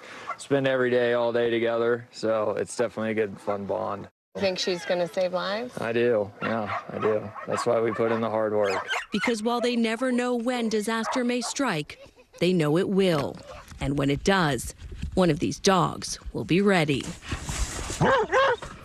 Kristen Dahlgren, NBC News, Snowmass Mountain, Colorado. Finally this hour, a one-of-a-kind swim team taking the college sports world by storm. NBC News' Jose Diaz-Balart introduces us to the country's only all-black swim team, now racing toward a championship and inspiring young athletes along the way. Hi, we've got a great story for you about breaking barriers. We spent a day with the nation's only all-black college swim team, and they talked to me about inspiring a new generation of athletes. It's a swim and dive team unlike any other. These student athletes at Howard University making history as the nation's only all-black team in college swimming. A source of pride for one of the team's captains, Olympic hopeful Miles Simon. You know, only 1.5% of competitive swimmers in this country are black. Does that surprise you? Does that shock you? It did me. Once you get to these like higher international, national level meets, like not a lot of black people are swimming. But that's not all that sets them apart. It's the team's joyful spirit that makes their events the hottest ticket in town, drawing out hundreds of dancing fans, and even landing them on the cover of Sports Illustrated. You're actually, in a way, shining a light on how people could have a life of enjoyment in the water. I know it warms my heart to know that Howard Swim Team inspires other young black kids to want to learn how to swim and want to continue competitive swimming. It's all about being confident. Coach Nick Askew is a former Howard swimmer himself and says what you see in the pool is more than just swimming. Oxygen in, deep breath. So that pool behind you has much more significance than it does maybe for others. 100%. It's bigger than just what we do the day to day, but we have to be the representatives. And it's that inspiring attitude that helps these athletes overcome even the toughest challenges. Isabella Fountain was only 17 when she was diagnosed with cancer. I almost didn't swim anymore after I got sick because I didn't know what to do. She is now cancer-free and back in the water. As the team looks to make history yet again when they head to the conference championships. What's the message that we should all be listening to? People shouldn't be creating your path. You don't have to follow in the crowd. You can create your own path if you put your mind to it. And the team competes this Tuesday for a shot at going to the national championship. It's an incredible group. Most definitely. Jose Diaz-Balart, thank you for that inspiring story. That does it for this hour of Morning News Now. The news continues right now.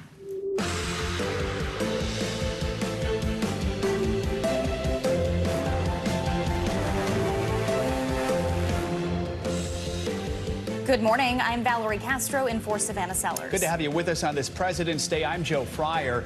Right now on Morning News Now, breaking news. President Biden in Ukraine. In a surprise move, he makes a historic visit to the war-torn country as the world prepares to mark 1 year since the Russian invasion began. 1 year later, Kyiv stands, and Ukraine stands. Democracy stands. The Americans stand with you, and the world stands with you. The new information about President Biden's meeting with President Zelensky and the new aid package heading to Ukraine. Growing tribute. This morning, the family of former President Jimmy Carter is gathered around him after the announcement the 98-year-old would spend his final days at home in hospice care. From presidents to parishioners, we've got to look at the outpouring of support for the country's longest-living president. Southern swell. New insight this morning into the mass migration of Americans to the South. We're breaking down what's behind the surge, which states are seeing the biggest boots, and just how long it is expected to last. And shifting gears from life at home to life on the road, one family says they're determined to show their son the world, how they hope their decision to uproot their lives for a never-ending road trip helps inspire a new generation of Black family travel.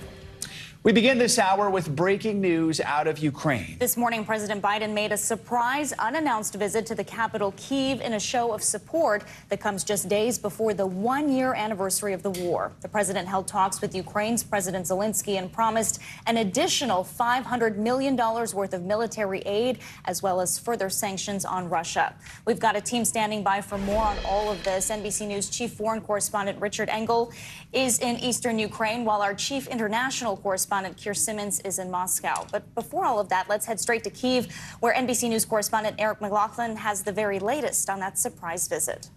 Hey there, it's a historic day here in Kyiv. I watched from a distance as the two presidents' air raid sirens sounding in the background paid tribute to fallen Ukrainian soldiers at the memorial behind me. It was a powerful moment, a show of U.S. support and solidarity. This morning, President Biden arriving in Ukraine for the first time since the invasion began in a secret, unscheduled visit. I'm here to show our unwavering support for the nation's independence, their sovereignty, and territorial integrity. Thank you for your leadership. Thanks bipartisan support. Thanks Congress. I think that is a historical moment for our country. The president meeting with Zelensky at the presidential palace, announcing a new $500 million aid package, a major show of support as the war approaches its 1-year anniversary. Putin thought Ukraine was weak and the West was divided, but he's just been plain wrong. Plain wrong. And 1 year later, the evidence is right here in this room. Air raid sirens could be heard as both leaders paid tribute to the fallen soldiers of the war, laying a wreath at the Wall of Remembrance. It comes as Russia is driving ahead with its new grinding offensive despite heavy losses. This morning, British intelligence says the Kremlin is desperate for a victory, even a symbolic one. The city of Bakhmut is the Kremlin's main target, parts of nearby villages now being closed off. But this morning, Ukraine receiving a major morale boost with President Biden's high-stakes visit. President Biden also visited with U.S. Embassy staff. He also announced new sanctions against individuals and companies seen to be helping Russia. We understand that he has now left the capital. Back to you. Aaron, thanks so much. NBC News chief foreign correspondent Richard Engel joins us now from Ukraine with more. Richard, good morning. So President Biden gave that impassioned speech during his visit to Kyiv, reflecting on the state of Ukraine since the war began nearly a year ago. Let's listen to a little more of what he had to say. 1 year later, Kyiv stands, and Ukraine stands. Democracy stands. The Americans stand with you, and the world stands with you. We know that there'll be very difficult days and weeks and years ahead. But Russia's aim was to wipe Ukraine off the map.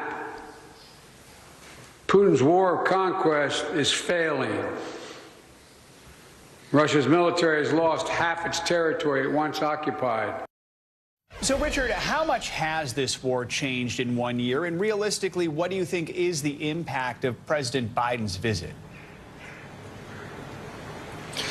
The war has changed everything in this country, and the war itself has changed dramatically since it began a year ago. This was a war of choice launched by Russia, launched by Vladimir Putin to take over Ukraine, initially claiming that, and still claiming, that this country is somehow a Nazi regime that needs to be stopped because it's in alliance with the United States and NATO, and that is an existential threat to Russia. And initially, there was an attempt by Russia to quickly capture Kyiv, quickly take over the country. But as President Biden just said in that clip, and as we've been seeing and reporting on for the last year, it didn't work. After trying to take Kyiv, after trying to overthrow the government, Russian troops were driven back, and now they are launching yet another offensive, a different kind of offensive. This one much slower, more gradual, moving from the east to try and drive the front line forward toward Kyiv once again. But even in this early days of Vladimir Putin's second try to accomplish what he failed to accomplish the first time, the Russian troops are not making much of an advance so far and are sustaining heavy losses. But Ukrainians say they need support. They need support now as much, if not more than ever, because they are running low on ammunition. They're able to hold the line, but because Russian troops and Russian mercenaries are fighting so aggressively to take territory, the Ukrainians have to expend a tremendous amount of air defense systems and artillery to try and keep the Russians back. And they say they need more ammunition and more advanced weapon systems as soon as they can possibly arrive. Looking ahead, Richard, the president's expected to meet with the Bucharest Nine, NATO's allies in Eastern Europe. Why is this meeting and the president's upcoming speech in Poland so significant? I mean, why does President Biden want to hear from the leaders in this region? Because this is not just a United States project. This is not just a Ukraine war. The way that the Ukrainians see it, and the way President Biden framed it today, as he's done in other speeches, this is a war for stability. Sovereignty is at stake. One nation was attacked. Ukraine was attacked by Russia in a war of conquest. Russia decided that Ukraine doesn't exist, should not exist as a nation, even though it's been independent for 30 years, and set about trying to tackle it. Now, President Biden wants to keep that message alive, that this is not just a fight between Ukraine and Russia, that the United States is with Ukraine, and that Europe also needs to continue to back Ukraine militarily with financial support, supporting refugees. And over the last several days, it does seem like there is a bit of momentum in the international community for support of Ukraine. There was a Munich Security Conference a few days ago when leaders pledged to get weapons to Ukraine. They pledged more support. So this is an important time to keep the momentum going while European leaders seem to have the mood and the appetite for it. All right, Richard Engel reporting from Kramatorsk, Ukraine. Thank you so much, Richard. Let's get the reaction from Russia to President Biden's surprise visit to Ukraine. NBC News Chief International Correspondent Keir Simmons is in Moscow for us this morning. Keir? Good morning, and think about this. A year ago, President Putin imagined himself in Kyiv the way we've been seeing President Biden there. Instead, President Putin only able to watch that trip on Russian television. The Kremlin saying that today he is working on a keynote speech that he will give tomorrow. And, you know, I think you can imagine that speech will be angrier than ever. As Russia's invasion of Ukraine, 1 long year ago, approaches its anniversary. This morning, no comment from the Kremlin on President Biden's visit to Ukraine, but Moscow's ambassador to the US accusing America of trying to demonize Russia after these comments from the vice president. And there is no doubt these are crimes against humanity. This morning, China's top diplomat, after touring Europe, expected in Russia for talks. But Beijing can't be trusted, the US administration says, warning China is ready to sell lethal arms to Russia China understands what's at risk were it to proceed with providing material support of that kind to Russia. China's foreign ministry spokesperson reacting, saying the US is in no position to point fingers. Tomorrow, President Putin expected to give a keynote address. No one is expecting any concessions. We traveled to Belarus. This is the Russian-controlled side of the border with Ukraine.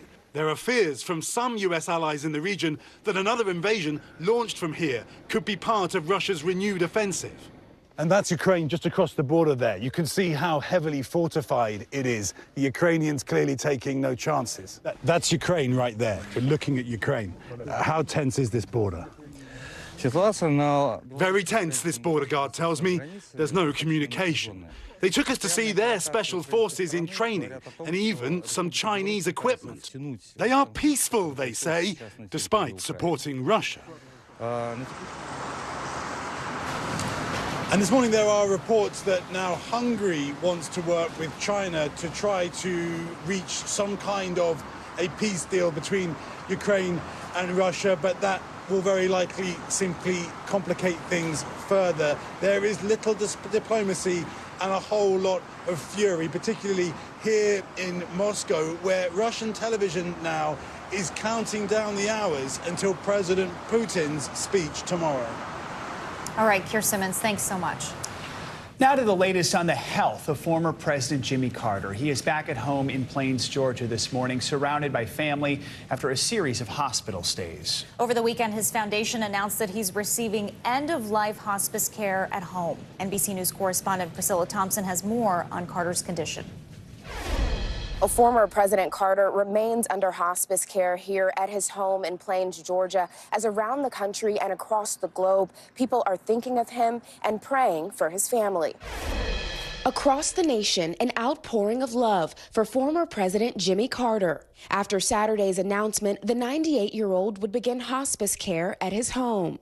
Thousands sharing words of comfort and treasured memories. President Biden tweeting, "We admire you for the strength and humility you have shown in difficult times." We do lift the Carter family, Lord, to you. At his beloved church this weekend, where Carter taught Sunday school for decades, prayers of comfort. We're going to miss him. To me, he's a friend, and to a lot of us here, he's just a fellow churchgoer. His hometown, proud of the one-time peanut farmer who became commander-in-chief. He went to Georgia Tech. Philip Kurland owns a political memorabilia shop filled with decades of mementos from President Carter's life and career. What do you think his legacy here in Plains will be? The Carters have made a real difference for the better. Elected president in 1976, I, Jimmy Carter, do solemnly swear. He served only one term in office before dedicating his life to fighting for peace and human rights around the world. When the United States won't deal with troubled areas, we go there and we meet with leaders who can bring an end to a conflict. One cause closest to his heart, Habitat for Humanity, where he helped build more than 4,000 homes. The longest living president in American history, Carter survived cancer in his 80s. I just thought I had a few weeks left. Through it all, Rosalind, his wife of more than 75 years, by his side. Best thing I ever did was marrying Rosalind. That's the pinnacle of my life. Now, as the Carter family holds each other up, the community and the country prepare for what comes next. It's time for us to carry on his legacy, time for us to try and be good people, help people. And after surviving that cancer diagnosis, President Carter talked about this ease that he felt about the end of life, saying that he had lived a life that was adventurous and exciting, and for that, he was grateful. And after this announcement, his grandson tweeted saying that the Carters are at peace. Back to you. Priscilla, thank you so much.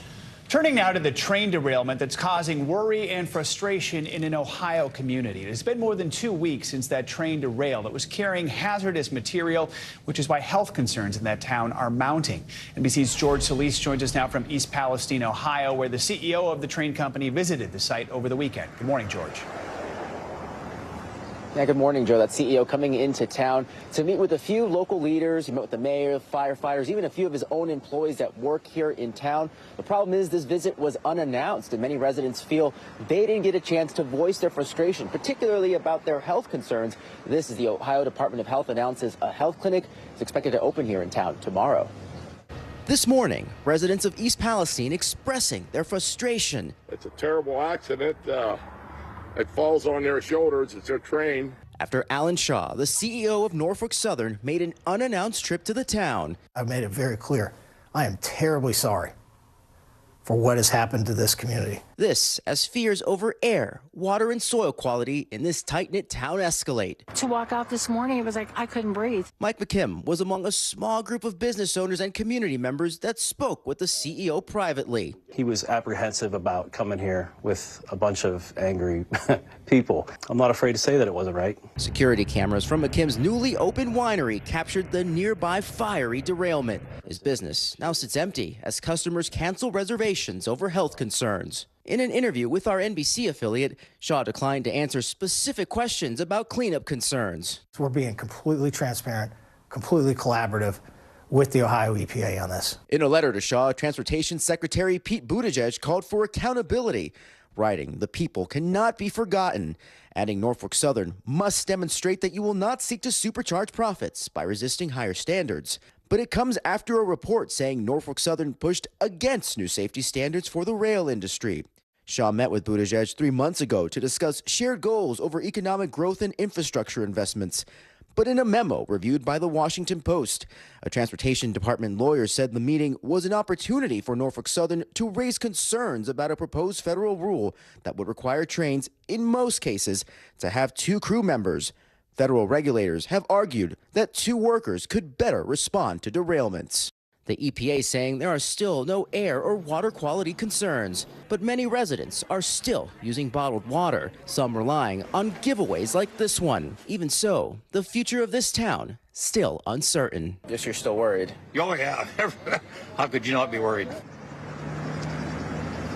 Now, Norfolk Southern says it's paid out some $2.6 million to residents and businesses. But keep in mind, residents here just want assurances about their water. Ohio Senator Sherrod Brown still recommending people test their water as a precaution. Meanwhile, the Ohio Attorney General announced his office is considering a lawsuit against the train company as the investigation into this derailment continues. Joe? All right, George Solis, thank you. And let's go now to your Morning News Now weather. Meteorologist Michelle Grossman is with us with the wintry forecast. Michelle, good morning. Yeah, we do have some wintry weather. Hi to you both. And we also have some really spring-like air. So we have battle of 2 seasons. Much like last week, we're watching a cross-country storm that will bring some heavy snow, some rain, some really strong winds. Ahead of that in the east, the central part of the nation, we're 10 to 20 degrees above normal. We also have a little clipper system that's moving through. That's going to bring some snow today to upper Midwest, some portions of the Great Lakes as well, into interior portions of the Northeast. But it's really that cross-country storm that we're watching. It's a powerful one, and that's going to bring lots of impacts as we go throughout the next several days, today being one of the quieter days of the next 3 days. So for this Monday, windy conditions, winds gusting anywhere from 65 to 85 miles in portions of the west. Also snow, so as we have that new storm system coming on shore. Snowy conditions in the northern tier of the nation and a few showers in portions of the Northeast. Not a washout, but still may need to dodge some showers from time to time. And we're really warm ahead of this front. We're looking at temperatures in the 60s and 70s in many spots. Look what happens, though, as we get towards Wednesday. This is where we really see that active weather, that powerful storm system taking shape in the Four Corners, the Central Plains, the Northern Plains, the Upper Midwest, parts of the Great Lakes. We're going to see a little transition zone in between with some ice, some sleet, some really tricky travel on Wednesday, and then heavy rain along that front with the chance for severe storms. Once again, in the same spots that we've been seeing the past few weeks. So portions of the South, from Texas all the way to Tennessee, portions of Dallas and portions of Texas, Dallas, let's say, into Tennessee, and then really warm conditions once again in portions of the Southeast. By Friday, record warm does continue in the Southeast. Snow showers in portions of the upper Midwest, and another West Coast storm will take hold as we head towards Friday. So winter alerts, we're looking at 15 million people impacted, all sorts of alerts from blizzard warnings, winter storm warnings, that's in the pink, winter storm watches in the blue, and a winter weather advisory. You add on to that, it's going to be really gusty winds. So we're going to see areas of blowing snow. We're going to see some whiteout conditions. 41 million people at risk. These alerts are in place through Wednesday. So it's not just today we're watching. It's Tuesday, it's Wednesday, it's Thursday. And again, mentioning those winds gusting up to 85 miles per hour. That could cause some power outages. This is what it looks like. We have a series of cold fronts moving through. That's bringing that snowy weather in portions of the upper Midwest, the upper Great Lakes. But we're also watching that powerful storm taking shape, bringing the snow and also the rain. That will expand on Tuesday into the Rockies, into the northern plains, and that's where we're expecting whiteout conditions in some spots. It's Wednesday where we're watching that wintry mess from the upper Midwest to the Northeast, and again, the chance for severe storms. That includes the chance for tornadoes and some really gusty winds. Could see some heavy rain as well. And then, guys, the other big story is temperatures feeling like spring. Even May by some spots late week. We're looking at temperatures in the upper 70s in the Mid-Atlantic by Thursday and Friday. My goodness, May weather. All right, thank you so much, Michelle. Yeah. Appreciate it. Sure. Coming up, southern surge. Since the start of the pandemic, a wave of Americans has moved to southern parts of the U.S. We'll take a look at the new numbers to show which states have received the biggest boost and just how long this swell could last. Next.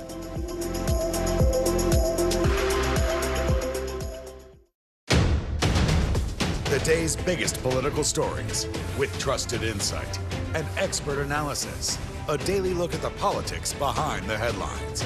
Meet the Press Now, streaming weekdays at 4 p.m. on NBC News Now.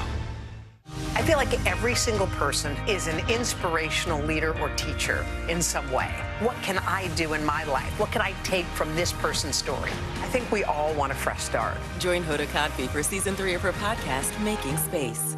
This is what it looks and feels. From the storm zone. The bigger piece of the puzzle comes. New numbers just out this morning.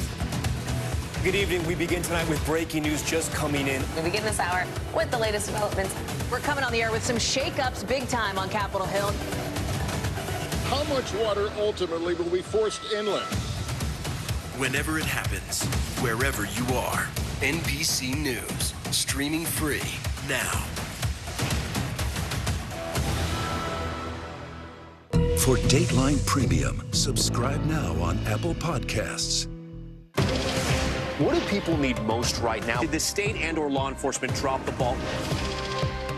Migrant families now stranded in Mexico. What's the World Cup experience been like? It's your news playlist. Top story with Tom Yamas. Weeknights at 7 on NBC News Now. Watch NBC Nightly News with Lester Holt or listen wherever you get your podcasts. This is what it looks and feels. With the latest, the bigger piece of the puzzle. We begin tonight with breaking news. How much water ultimately will be forced inland? Whenever it happens, wherever you are, NBC News, streaming free now.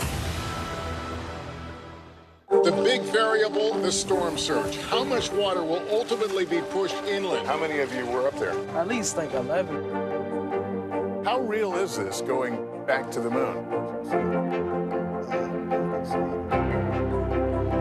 What our top story tonight? You guys okay? Yeah. Oh my goodness. How you doing, Lester? This is what it looks and feels. From the storm zone. The bigger piece of the puzzle comes. New numbers just out this morning. Good evening. We begin tonight with breaking news just coming in. We begin this hour with the latest developments. We're coming on the air with some shakeups big time on Capitol Hill. How much water ultimately will be forced inland? Whenever it happens, wherever you are, NBC News, streaming free now.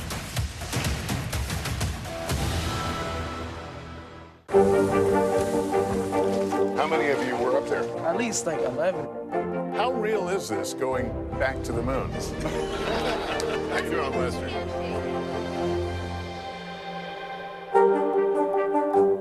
Join Hoda Kotb for season 3 of her podcast, Making Space. Listen now.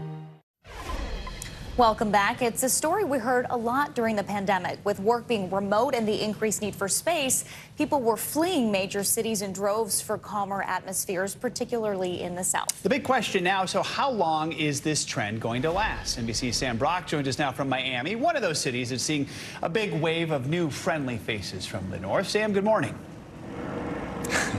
Very friendly faces. Joe, good morning. Valerie, good morning. Look, we've been talking about this for a long time, obviously, but the numbers now really do bear it out. When you look at U.S. Census figures from the middle of 2021 to 2022, the most migration within the U.S. by far was the South. And among that subset, Florida, where I am, and Texas, easily the biggest gainers. New York and California, easily the biggest losers. And we're talking, guys, about a small sample size, but there are signs that this could last for a while.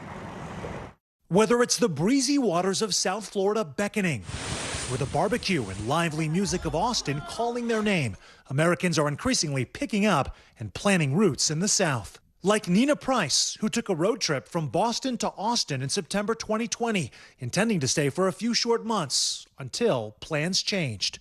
I had zero interest in coming back to Boston in the dead of winter, and I was loving Austin. I had met a bunch of great friends there. I just loved the way of life, so I decided to stay, and now I'm 2.5 years later, haven't left. Price, who does marketing for a startup, represents a big piece of the pie in this southern shift. Young people in their 20s and 30s, emboldened by work-from-home trends, taking their shot in a new city.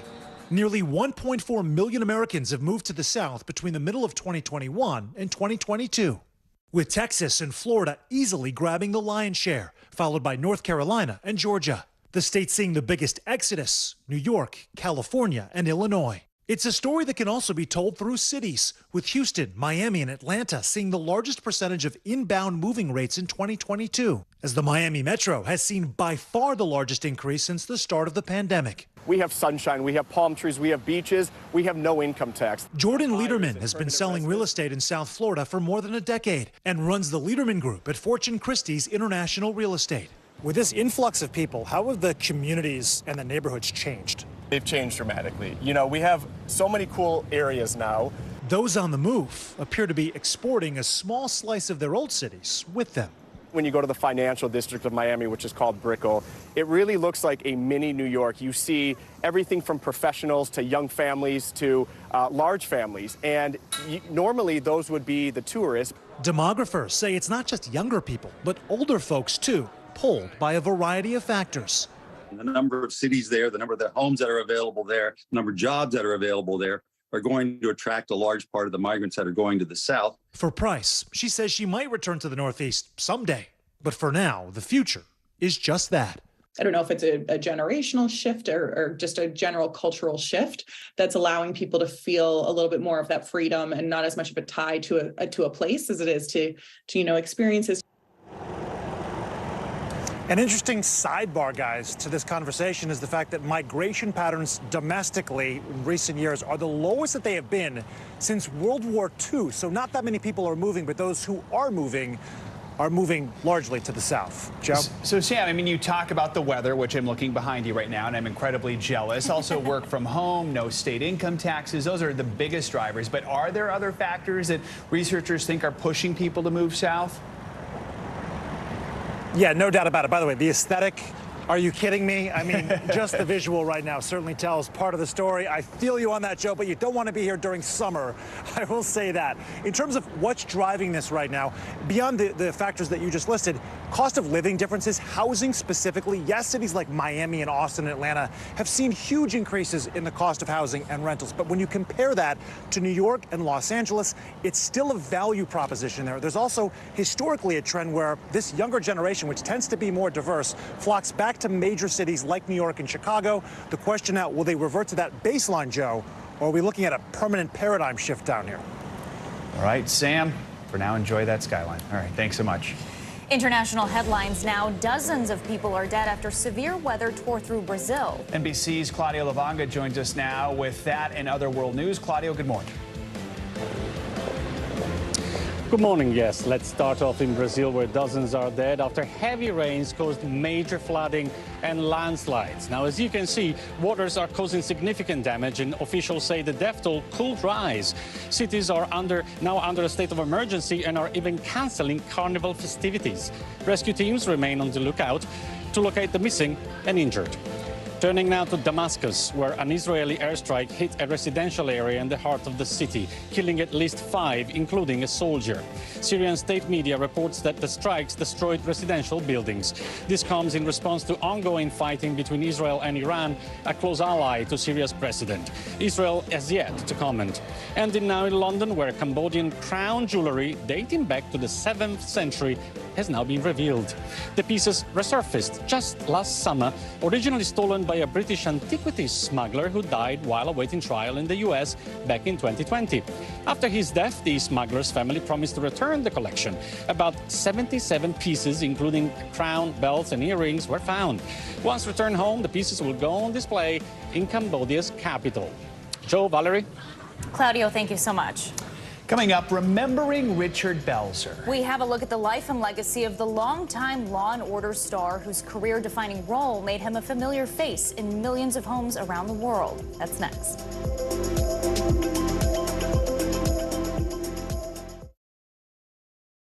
This is what it looks and feels From the storm like. zone. The bigger piece to the puzzle, new numbers just out this morning. We begin with breaking news just coming in. Russia has launched another round of attacks. What was it like when you came back and saw your neighborhood like this? They say that in modern war, there aren't any front lines anymore. Here, there certainly are. We begin with the breaking news. Hurricane Ian gaining in strength. We've had some of the strongest winds here. How many of you were up there? At least like 11. Now to the economy as Americans face the highest inflation rate in decades. How does this all impact your wallet? More fallout from Elon Musk's Twitter takeover. An urgent warning this hour about the flu. How does RSV specifically hit some kids so hard, and then it seems like it almost doesn't affect others? Can voters trust that you will be able to do this job? Why should voters believe you? This special election night. We love it. We live for this. We have a substantial team of NBC News correspondents fanned out. This is the first time we've not been able to call control of the House on election night. Tonight, we'll take an unflinching look at the resurgence of anti-Semitism in America. They're waiting until Title 42 is lifted before they decide whether to cross into the United States. What made you decide to go the medicinal healing route for what you're growing here? Who should be accountable? The city points the finger at the state, state at the city. Making news right now. We are live on the ground there. I want to show you an up-close look at what we're talking about here. The news continues right now. Join Hoda Kotb for Season 3 of her podcast, Making Space. Listen now. This is what it looks and feels With the latest film, the bigger piece to the puzzle. We begin tonight with breaking news. How much water ultimately will be forced inland? Whenever it happens, wherever you are, NBC News, streaming free now. For Dateline Premium, subscribe now on Apple Podcasts. Watch NBC Nightly News with Lester Holt or listen wherever you get your podcasts. Welcome back. Tributes are pouring in this morning for Richard Belzer. The actor passed away yesterday at his home in France. He was best known for his role as Detective John Munch on the TV series Law & Order SVU, Special Victims Unit. NBC News correspondent Stephanie Gosk has a look back at his life. Hey, Steph. Hey, guys. Good morning. Belzer was most famous for his role, as you mentioned, the cynical detective John Munch, a character he carried with him across different shows for more than 2 decades. You had one hell of a run, Sergeant Munch. Did I? I don't know where it all went. Best known as Detective John Munch on Law & Order SVU. Hello. Richard Belzer brought his trademark humor and intelligence to the role. I remembered very clearly, Counselor. She seemed to be seesawing between anger and humiliation. His career spanned decades, with a character so beloved that it crossed into multiple series, and sometimes even into real life, as Belzer once told Today. A real shoplifter comes running around the corner in the middle of the set, and he sees all these cop cars, and so he dropped the bag, and he held up his hands and surrendered to me. Are you serious? And he said, "Oh, expletive, Munch." Belzer began his career in comedy and landed a gig as the warm-up comic for Saturday Night Live in its early years, occasionally appearing on the show. Good evening, I'm Chevy Chase, and you're not. One for the road, Lieutenant. It was in 1993 as Detective John Munch in Homicide: Life on the Street when Belzer launched into TV history. Belzer played the role of the wisecracking police detective on 10 different series, including Homicide, The Wire, The X-Files, 30 Rock, Sesame Street, and Arrested Development. Law & Order creator Dick Wolf posting, Richard brought humor and joy into all our lives, was the consummate professional, and we will all miss him very much. Co-star Mariska Hargitay writing, "How lucky the angels are to have you. I can hear them laughing already." And Christopher Maloney posting, "Goodbye, mon ami. I love you." Belzer passed away peacefully at his home in France at the age of 78 of undisclosed health issues. According to his longtime manager, he's survived by his wife and 2 stepbrothers. I love that story about the accidental arrest he made. I know, that was terrific. But that was it. Everyone saw him as that guy. He was law enforcement. That's how iconic he was. Yep. All right, thank you, Stephanie. You're welcome. Stars from around the world dressed to impress as they walk the red carpet for Britain's biggest movie awards ceremony, the BAFTAs. And while the films were the focus of the night, many are talking about the royals, from an appearance by the Prince and Princess of Wales to a touching tribute to the late Queen Elizabeth. NBC News foreign correspondent Molly Hunter joins us now with more. Molly, good morning. Joe, Valerie, good morning to both of you. The BAFTAs are always fun. Really, this country's most glamorous event, showcasing the best of British film and television. But one of the real winners last night was one of the queens of Hollywood, offering a very special tribute to the late Queen Elizabeth. Last night's BAFTA Awards weren't just packed full of A-listers, but for the first time in 2 years, royalty was back. The Prince and Princess of Wales stepping out on the red carpet. Prince William, the president of the British Academy of Film and Television Arts, sporting a black velvet tuxedo, while Kate promoting sustainability, restyling an Alexander McQueen gown she first wore to the BAFTAs back in 2019. It's Britain's most glamorous night, and the highlight was a special tribute to the late Queen Elizabeth, led by Dame Helen Mirren. Cinema, at its best, does what Her Majesty did effortlessly: bring us together and unite us in a story. The Queen herself honored with a BAFTA back in 2013 for her long-standing patronage of the arts. Your Majesty, you were our nation's leading star. The tribute bringing a rare public show of emotion from Prince William. Mirren, who won both a BAFTA and an Oscar for her portrayal of the Queen, shared what the tribute meant to her. You know, I'm Elizabethan. You know, she was there for my whole life, and so her passing was. It was massive, wasn't it? Was massive. As for the awards, a teaser for the possible Oscar favorites. Carrie Condon and Barry Keoghan of Banshees of Inisherin both took supporting actor categories. For the kids that are dreaming to be something from the area that I came from, this is for you. Austin Butler continued his winning streak, adding to his Golden Globe win by taking home Best Leading Actor for Elvis. This is amazing. And the BAFTA goes to Cate Blanchett. Cate Blanchett added a BAFTA Best Actress to her resume for her performance in Tar. All quiet on the Western Front. And in dominating fashion, the German anti-war movie All Quiet on the Western Front led the way with 7 BAFTAs, including Best Director and Best Film. Guys, what a really fun night, and fun to see the royals, of course, back on the red carpet. Looking at the calendar, Joe and Valerie, of course, we are counting down to the next major royal event, the coronation in May. And the palace has released a few new details. They've released a coronation emblem, which celebrates the flora and fauna of the 4 nations of the United Kingdom. Of course, King Charles, a great lover of the natural world. And we're learning about the music that will be played in the coronation, at the coronation, I should say, including a brand new composition by famed composer Andrew Lloyd Webber. Joe, Valerie? Wow. Sure, it'll be quite the event. Molly, thanks so much. Coming up, one family is taking their love of travel on the road full time. How they're hoping they can inspire other black families to broaden their borders. Next.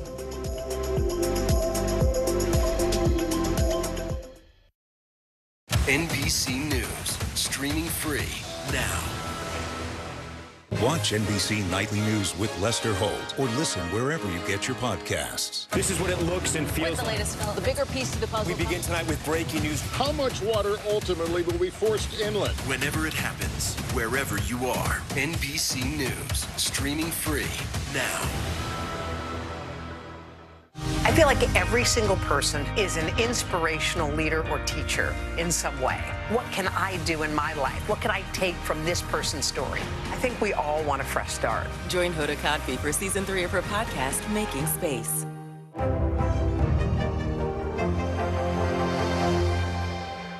NBC News, streaming free now. How many of you were up there? At least like 11. How real is this going back to the moon? How you doing, Lester?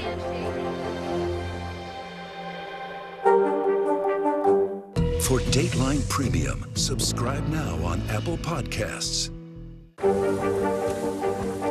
How many of you were up there? At least like 11. How real is this going back to the moon? How you doing, Lester?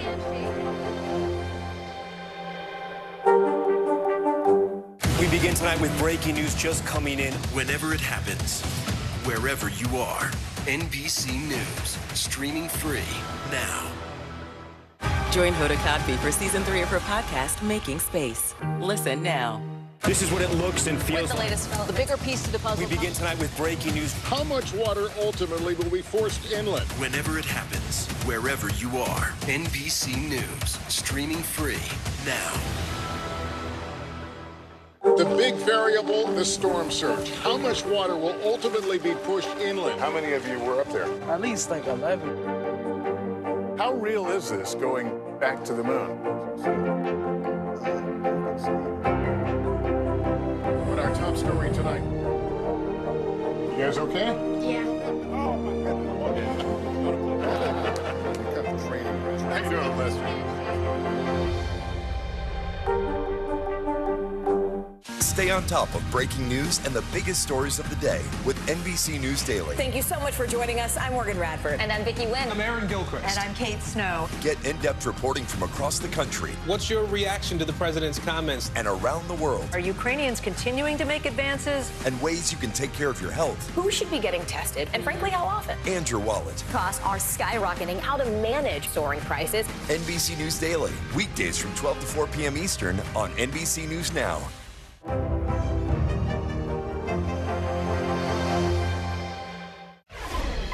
Over the weekend, a Pee-wee hockey team from Ukraine came to North America to take part in a World Championship tournament. As MSNBC anchor Jose Diaz-Balart tells us, how they got here is itself a huge victory.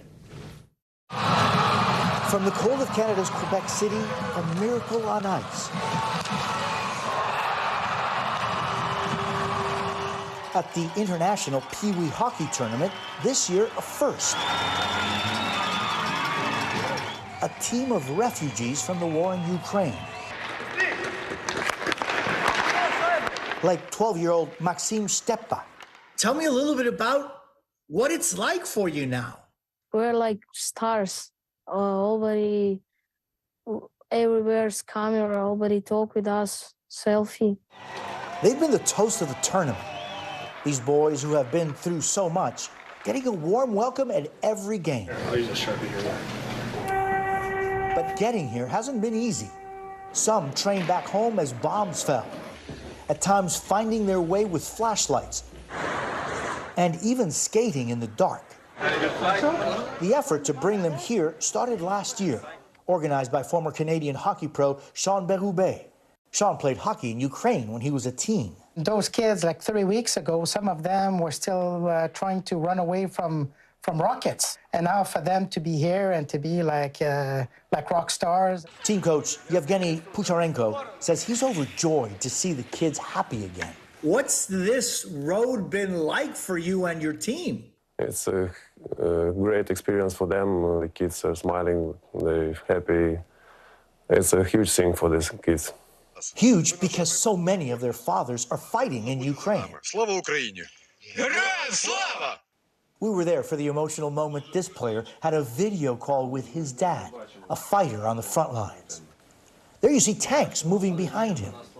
Добре, дякую. Пока. До побачення. Хай Бог береже вас. The boy moved to tears and comforted by his coach. For Zahar Kovalenko, playing hockey here is a chance to show the world that they will never give up. What is it that you love most about being a Ukrainian? Being Ukrainian means that you're strong, you're smart. On their final match, honoring their fallen fathers and those still fighting, showing pride for their nation and hope for a brighter future ahead. Thanks to Jose for that story. Coming up, we are catching up with Touched by an Angel star Roma Downey. From her childhood in a war-torn Ireland to her new best-selling book series, what she says has kept her going through it all. Next.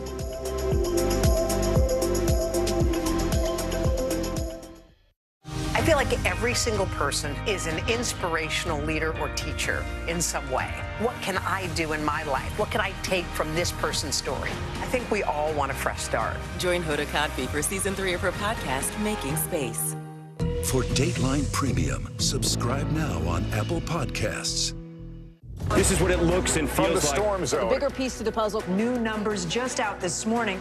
We begin with breaking news just coming in. Russia has launched another round of attacks. What was it like when you came back and saw your neighborhood like this? They say that in modern war, there aren't any front lines anymore. Here, there certainly are. We begin with the breaking news. Hurricane Ian gaining in strength. We've had some of the strongest winds here. How many of you were up there? At least like 11. Down to the economy as Americans face the highest inflation rate in decades. How does this all impact your wallet? More fallout from Elon Musk's Twitter takeover. An urgent warning this hour about the flu. How does RSV specifically hit some kids so hard, and then it seems like it almost doesn't affect others? Can voters trust that you will be able to do this job? Why should voters believe you? This special election night. We love it. We live for this. We have a substantial team of NBC News correspondents fanned out. This is the first time we've not been able to call control of the House on election night. Tonight, we'll take an unflinching look at the resurgence of anti-Semitism in America. They're waiting until Title 42 is lifted before they decide whether to cross into the United States. What made you decide to go the medicinal healing route for what you're growing here? Who should be accountable? The city points the finger at the state at the city. Making news right now. We are live on the ground there. I want to show you an up-close look at what we're talking about here. The news continues right now. Join Hoda Kotb for season 3 of her podcast, Making Space. Listen now. NBC News, streaming free now. Welcome back. Seems like James Cameron can't stop breaking his own records as the director's newest movie, Avatar: The Way of Water, has overtaken one of his previous releases, Titanic, to become the third highest grossing film of all time. The new Avatar movie is now behind Avengers: Endgame. And you guessed it, Cameron's first Avatar movie, which holds the all-time #1 spot. It makes Cameron the only filmmaker with 3 movies to gross over $2 billion. He seems to have that blockbuster touch, it seems.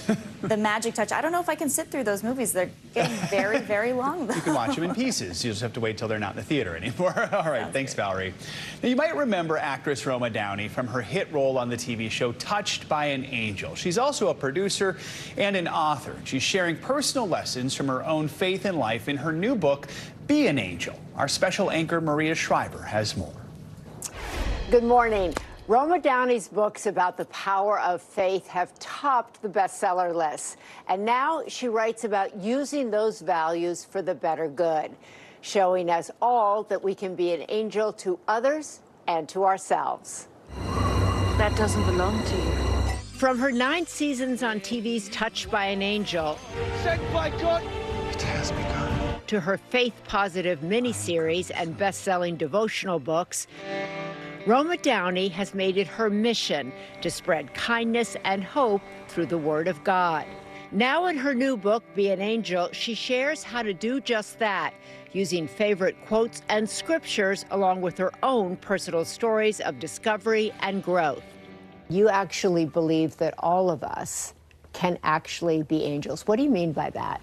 It's one thing to say, I love you, or I believe in God, and it's a whole other thing to actually take an action around that. So Be an Angel really is a call to action, to be kind.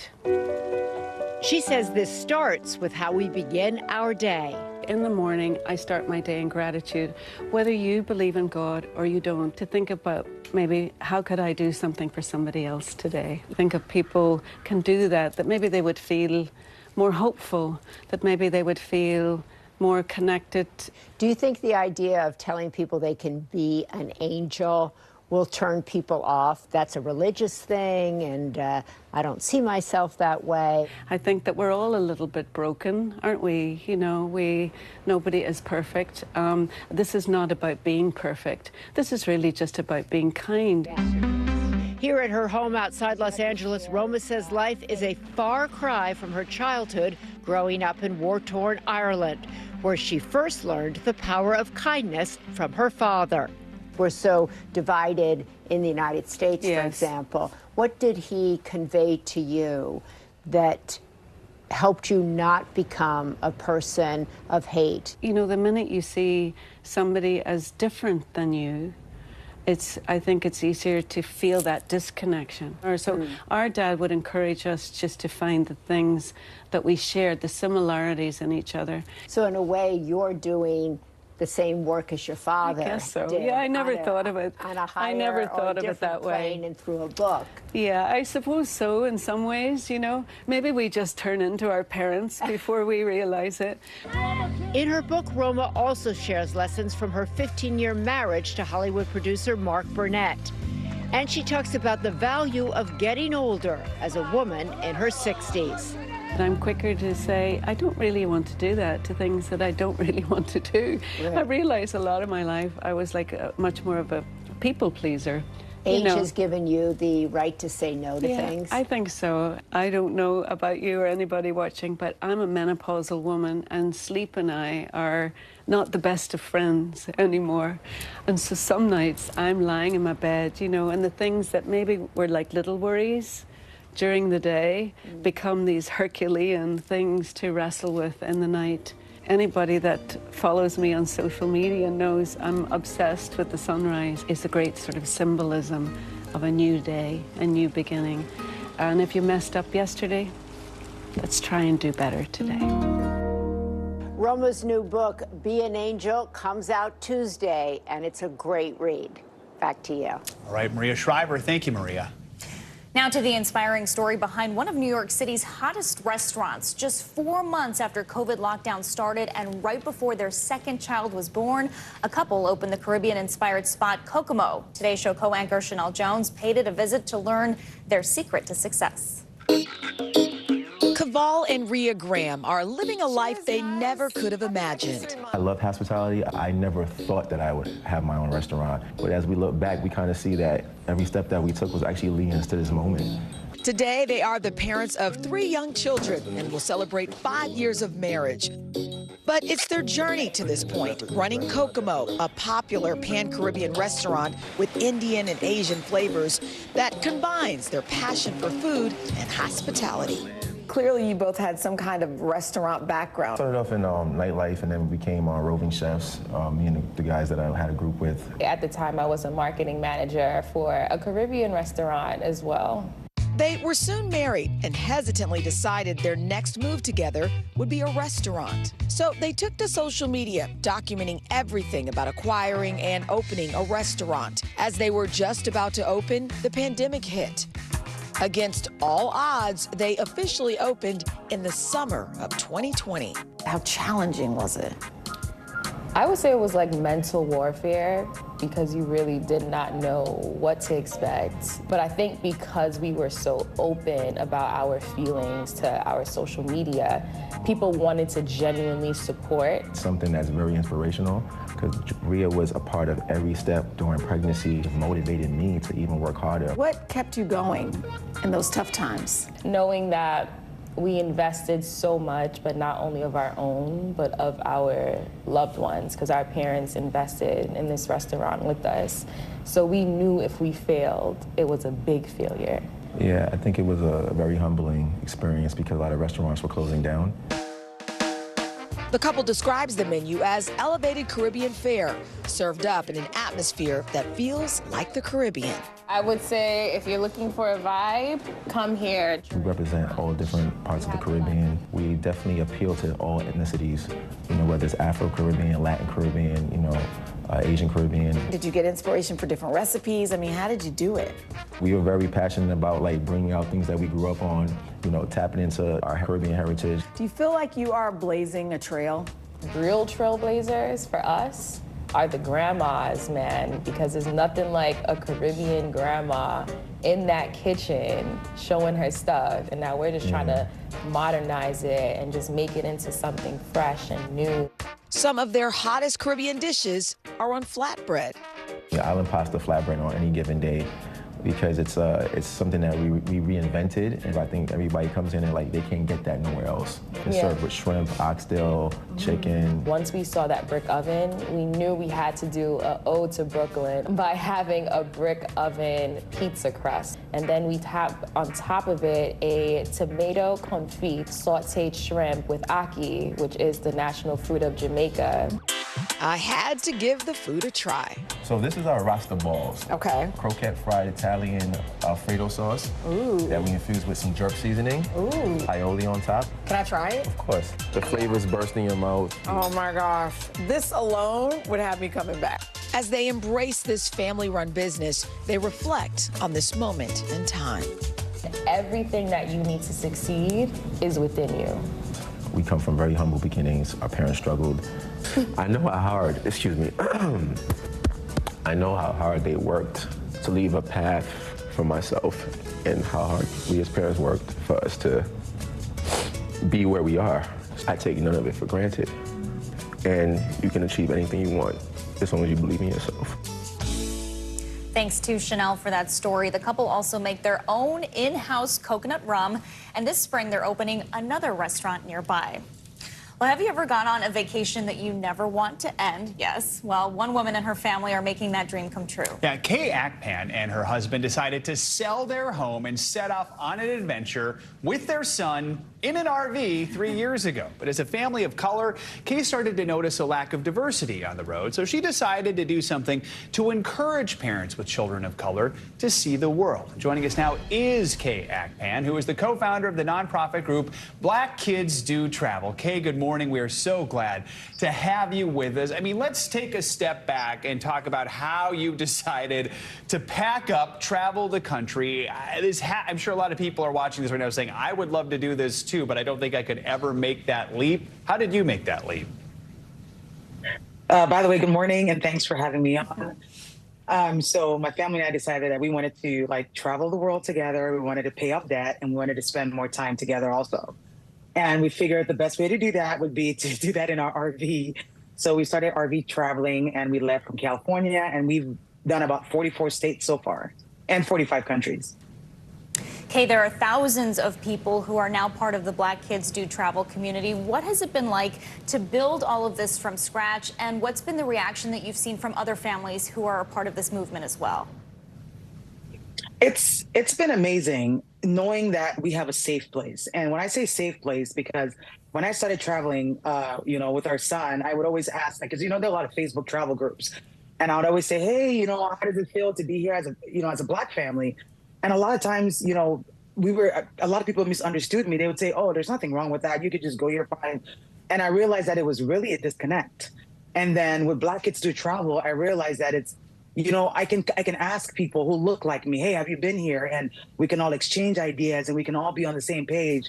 So it's really been a game changer for me and for other people in the group as well. What are some of the tips you can share with other families on how they can get started on their own adventures? Maybe it's not packing up an RV and hitting the road for years, but just going on some of these trips.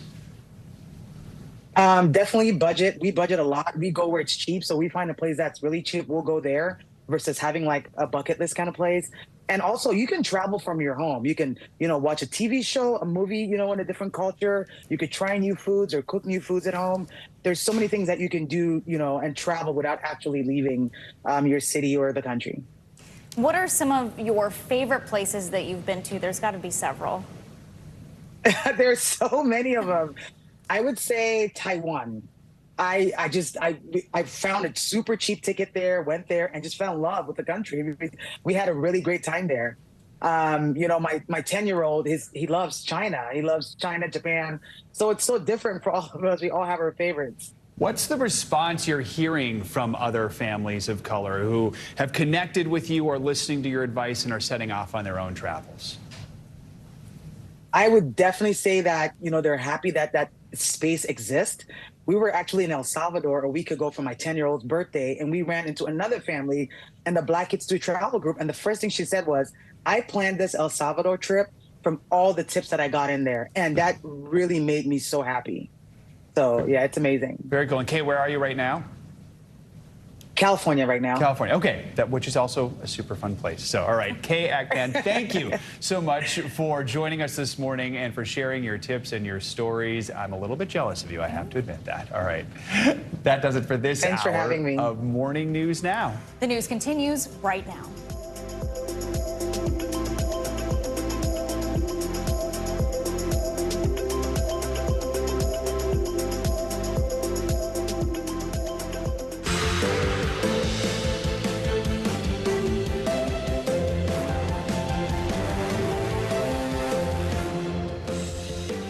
Good morning. I'm Valerie Castro in for Savannah Sellers. Good to have you with us on this President's Day. I'm Joe Fryer.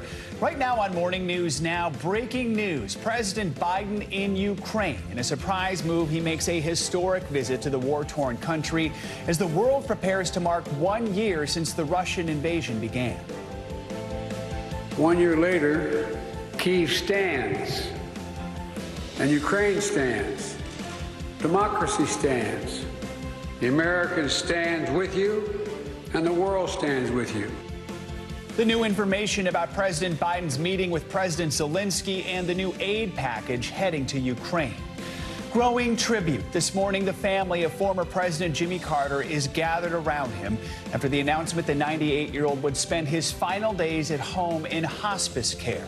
From presidents to parishioners, we've got to look at the outpouring of support for the country's longest-living president. Southern swell. New insight this morning into the mass migration of Americans to the South. We're breaking down what's behind the surge, which states are seeing the biggest boots, and just how long it is expected to last. And shifting gears from life at home to life on the road, one family says they're determined to show their son the world, how they hope their decision to uproot their lives for a never-ending road trip helps inspire a new generation of Black family travel. We begin this hour with breaking news out of Ukraine. This morning, President Biden made a surprise, unannounced visit to the capital, Kyiv, in a show of support that comes just days before the 1-year anniversary of the war. The president held talks with Ukraine's President Zelensky and promised an additional $500 million worth of military aid, as well as further sanctions on Russia. We've got a team standing by for more on all of this. NBC News chief foreign correspondent Richard Engel is in eastern Ukraine, while our chief international correspondent Keir Simmons is in Moscow. But before all of that, let's head straight to Kyiv, where NBC News correspondent Eric McLaughlin has the very latest on that surprise visit. Hey there, it's a historic day here in Kyiv. I watched from a distance as the two presidents' air raid sirens sounding in the background paid tribute to fallen Ukrainian soldiers at the memorial behind me. It was a powerful moment, a show of U.S. support and solidarity. This morning, President Biden arriving in Ukraine for the first time since the invasion began in a secret, unscheduled visit. I'm here to show our unwavering support for the nation's independence, their sovereignty, and territorial integrity. Thank you for your leadership. Thanks bipartisan support. Thanks Congress. I think that is a historical moment for our country. The president meeting with Zelensky at the presidential palace, announcing a new $500 million aid package, a major show of support as the war approaches its 1-year anniversary. Putin thought Ukraine was weak and the West was divided, but he's just been plain wrong. Plain wrong. And 1 year later, the evidence is right here in this room. Air raid sirens could be heard as both leaders paid tribute to the fallen soldiers of the war, laying a wreath at the Wall of Remembrance. It comes as Russia is driving ahead with its new grinding offensive despite heavy losses. This morning, British intelligence says the Kremlin is desperate for a victory, even a symbolic one. The city of Bakhmut is the Kremlin's main target, parts of nearby villages now being closed off. But this morning, Ukraine receiving a major morale boost with President Biden's high-stakes visit. President Biden also visited with U.S. Embassy staff. He also announced new sanctions against individuals and companies seen to be helping Russia. We understand that he has now left the capital. Back to you. Aaron, thanks so much.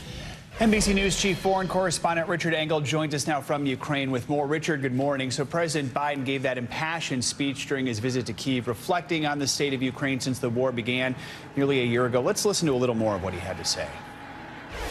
1 year later, Kyiv stands, and Ukraine stands. Democracy stands.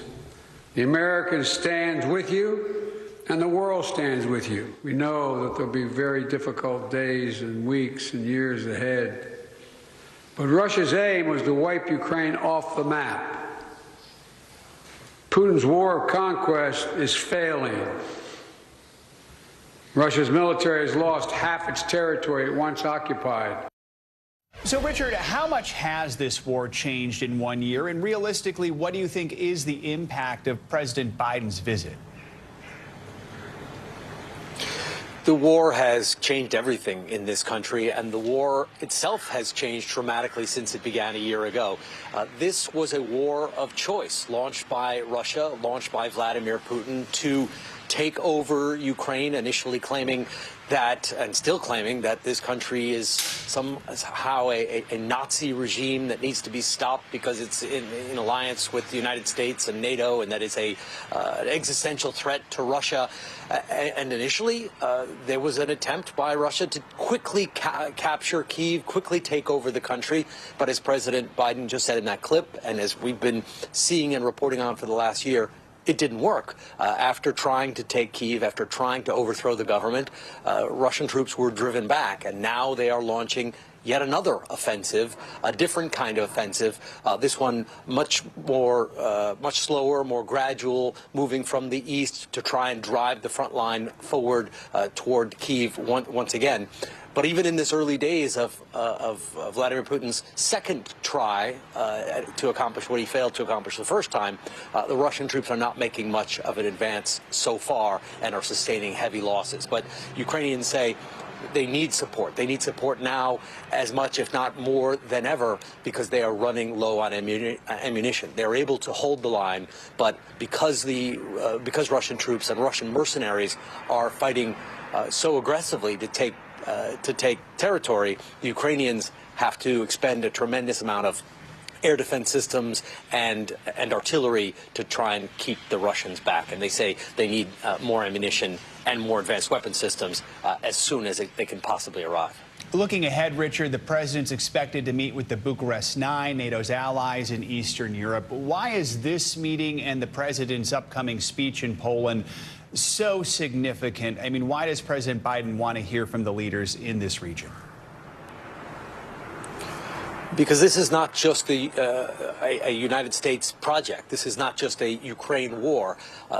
The way that the Ukrainians see it, and the way President Biden framed it today, as he's done in other speeches, this is a war for stability. Sovereignty is at stake. One nation was attacked. Ukraine was attacked by Russia in a war of conquest. Russia decided that Ukraine doesn't exist, should not exist as a nation, even though it's been independent for 30 years, and set about trying to tackle it. Now, President Biden wants to keep that message alive, that this is not just a fight between Ukraine and Russia, that the United States is with Ukraine, and that Europe also needs to continue to back Ukraine militarily with financial support, supporting refugees. And over the last several days, it does seem like there is a bit of momentum in the international community for support of Ukraine. There was a Munich Security Conference a few days ago when leaders pledged to get weapons to Ukraine. They pledged more support. So this is an important time to keep the momentum going while European leaders seem to have the mood and the appetite for it. All right, Richard Engel reporting from Kramatorsk, Ukraine. Thank you so much, Richard. Let's get the reaction from Russia to President Biden's surprise visit to Ukraine. NBC News chief international correspondent Keir Simmons is in Moscow for us this morning. Keir? Good morning, and think about this. A year ago, President Putin imagined himself in Kyiv the way we've been seeing President Biden there. Instead, President Putin only able to watch that trip on Russian television. The Kremlin saying that today he is working on a keynote speech that he will give tomorrow. And, you know, I think you can imagine that speech will be angrier than ever. As Russia's invasion of Ukraine, one long year ago, approaches its anniversary. This morning, no comment from the Kremlin on President Biden's visit to Ukraine, but Moscow's ambassador to the US accusing America of trying to demonize Russia after these comments from the vice president. And there is no doubt these are crimes against humanity. This morning, China's top diplomat, after touring Europe, expected in Russia for talks. But Beijing can't be trusted, the US administration says, warning China is ready to sell lethal arms to Russia. China understands what's at risk were it to proceed with providing material support of that kind to Russia. China's foreign ministry spokesperson reacting, saying the US is in no position to point fingers. Tomorrow, President Putin expected to give a keynote address. No one is expecting any concessions. We traveled to Belarus. This is the Russian-controlled side of the border with Ukraine. There are fears from some US allies in the region that another invasion launched from here could be part of Russia's renewed offensive. And that's Ukraine just across the border there. You can see how heavily fortified it is. The Ukrainians clearly taking no chances. That's Ukraine right there. We're looking at Ukraine. How tense is this border? Very tense, this border guard tells me. There's no communication. They took us to see their special forces in training and even some Chinese equipment. They are peaceful, they say, despite supporting Russia. And this morning there are reports that now Hungary wants to work with China to try to reach some kind of a peace deal between Ukraine and Russia, but that will very likely simply complicate things further. There is little diplomacy and a whole lot of fury, particularly here in Moscow, where Russian television now is counting down the hours until President Putin's speech tomorrow. All right, Keir Simmons, thanks so much. Now to the latest on the health of former President Jimmy Carter. He is back at home in Plains, Georgia this morning, surrounded by family after a series of hospital stays. Over the weekend, his foundation announced that he's receiving end-of-life hospice care at home. NBC News correspondent Priscilla Thompson has more on Carter's condition. Former President Carter remains under hospice care here at his home in Plains, Georgia, as around the country and across the globe, people are thinking of him and praying for his family.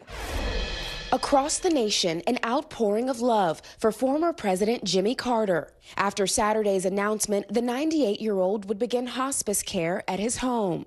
Thousands sharing words of comfort and treasured memories. President Biden tweeting, "We admire you for the strength and humility you have shown in difficult times." We do lift the Carter family, Lord, to you. At his beloved church this weekend, where Carter taught Sunday school for decades, prayers of comfort. We're going to miss him. To me, he's a friend, and to a lot of us here, he's just a fellow churchgoer. His hometown, proud of the one-time peanut farmer who became commander-in-chief. He went to Georgia Tech. Philip Kurland owns a political memorabilia shop filled with decades of mementos from President Carter's life and career. What do you think his legacy here in Plains will be?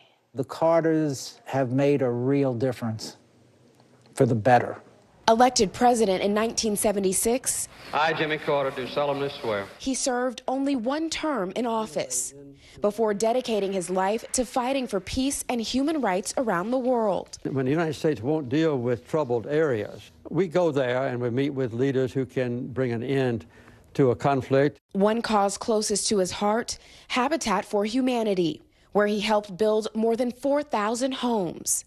The longest living president in American history, Carter survived cancer in his 80s. I just thought I had a few weeks left. Through it all, Rosalind, his wife of more than 75 years, by his side. Best thing I ever did was marrying Rosalind. That's the pinnacle of my life. Now, as the Carter family holds each other up, the community and the country prepare for what comes next. It's time for us to carry on his legacy, time for us to try and be good people, help people. And after surviving that cancer diagnosis, President Carter talked about this ease that he felt about the end of life, saying that he had lived a life that was adventurous and exciting, and for that, he was grateful. And after this announcement, his grandson tweeted saying that the Carters are at peace. Back to you. Priscilla, thank you so much. Turning now to the train derailment that's causing worry and frustration in an Ohio community. It has been more than 2 weeks since that train derailed. It was carrying hazardous material, which is why health concerns in that town are mounting. NBC's George Solis joins us now from East Palestine, Ohio, where the CEO of the train company visited the site over the weekend. Good morning, George. Yeah, good morning, Joe. That CEO coming into town to meet with a few local leaders. He met with the mayor, firefighters, even a few of his own employees that work here in town. The problem is this visit was unannounced, and many residents feel they didn't get a chance to voice their frustration, particularly about their health concerns. This is the Ohio Department of Health announces a health clinic is expected to open here in town tomorrow. This morning, residents of East Palestine expressing their frustration. It's a terrible accident. It falls on their shoulders. It's their train. After Alan Shaw, the CEO of Norfolk Southern, made an unannounced trip to the town. I've made it very clear. I am terribly sorry for what has happened to this community. This as fears over air, water, and soil quality in this tight-knit town escalate. To walk out this morning, it was like I couldn't breathe. Mike McKim was among a small group of business owners and community members that spoke with the CEO privately. He was apprehensive about coming here with a bunch of angry people. I'm not afraid to say that it wasn't right. Security cameras from McKim's newly opened winery captured the nearby fiery derailment. His business now sits empty as customers cancel reservations over health concerns. In an interview with our NBC affiliate, Shaw declined to answer specific questions about cleanup concerns. We're being completely transparent, completely collaborative with the Ohio EPA on this. In a letter to Shaw, Transportation Secretary Pete Buttigieg called for accountability, writing, "The people cannot be forgotten," adding Norfolk Southern must demonstrate that you will not seek to supercharge profits by resisting higher standards. But it comes after a report saying Norfolk Southern pushed against new safety standards for the rail industry. Shaw met with Buttigieg 3 months ago to discuss shared goals over economic growth and infrastructure investments. But in a memo reviewed by the Washington Post, a Transportation Department lawyer said the meeting was an opportunity for Norfolk Southern to raise concerns about a proposed federal rule that would require trains, in most cases, to have 2 crew members. Federal regulators have argued that 2 workers could better respond to derailments. The EPA saying there are still no air or water quality concerns, but many residents are still using bottled water, some relying on giveaways like this one. Even so, the future of this town still uncertain. Guess you're still worried. Oh, yeah. How could you not be worried? Now, Norfolk Southern says it's paid out some $2.6 million to residents and businesses, but keep in mind, residents here just want assurances about their water. Ohio Senator Sherrod Brown still recommending people test their water as a precaution. Meanwhile, the Ohio Attorney General announced his office is considering a lawsuit against the train company as the investigation into this derailment continues. Joe? All right, George Solis, thank you. And let's go now to your Morning News Now weather. Meteorologist Michelle Grossman is with us with the wintry forecast. Michelle, good morning. Yeah, we do have some wintry weather. Hi to you both. And we also have some really spring-like air. So we have battle of 2 seasons. Much like last week, we're watching a cross-country storm that will bring some heavy snow, some rain, some really strong winds. Ahead of that in the east, the central part of the nation, we're 10 to 20 degrees above normal. We also have a little clipper system that's moving through. That's going to bring some snow today to upper Midwest, some portions of the Great Lakes as well, into interior portions of the Northeast. But it's really that cross-country storm that we're watching. It's a powerful one, and that's going to bring lots of impacts as we go throughout the next several days, today being one of the quieter days of the next 3 days. So for this Monday, windy conditions, winds gusting anywhere from 65 to 85 miles in portions of the west. Also snow, so as we have that new storm system coming on shore. Snowy conditions in the northern tier of the nation and a few showers in portions of the Northeast. Not a washout, but still may need to dodge some showers from time to time. And we're really warm ahead of this front. We're looking at temperatures in the 60s and 70s in many spots. Look what happens, though, as we get towards Wednesday. Wednesday. This is where we really see that active weather, that powerful storm system taking shape in the Four Corners, the Central Plains, the Northern Plains, the Upper Midwest, parts of the Great Lakes. We're going to see a little transition zone in between with some ice, some sleet, some really tricky travel on Wednesday, and then heavy rain along that front with the chance for severe storms. Once again, in the same spots that we've been seeing the past few weeks. So portions of the South, from Texas all the way to Tennessee, portions of Dallas and portions of Texas, Dallas, let's say, into Tennessee, and then really warm conditions once again in portions of the Southeast. By Friday, record warm does continue in the Southeast. Snow showers in portions of the Upper Midwest, and another West Coast storm will take hold as we head towards Friday. So winter alerts, we're looking at 15 million people impacted, all sorts of alerts from blizzard warnings, winter storm warnings, that's in the pink, winter storm watches in the blue, and a winter weather advisory. You add on to that, it's going to be really gusty winds. So we're going to see areas of blowing snow. We're going to see some whiteout conditions. 41 million people at risk. These alerts are in place through Wednesday. So it's not just today we're watching. It's Tuesday, it's Wednesday, it's Thursday. And again, mentioning those winds gusting up to 85 miles per hour. That could cause some power outages.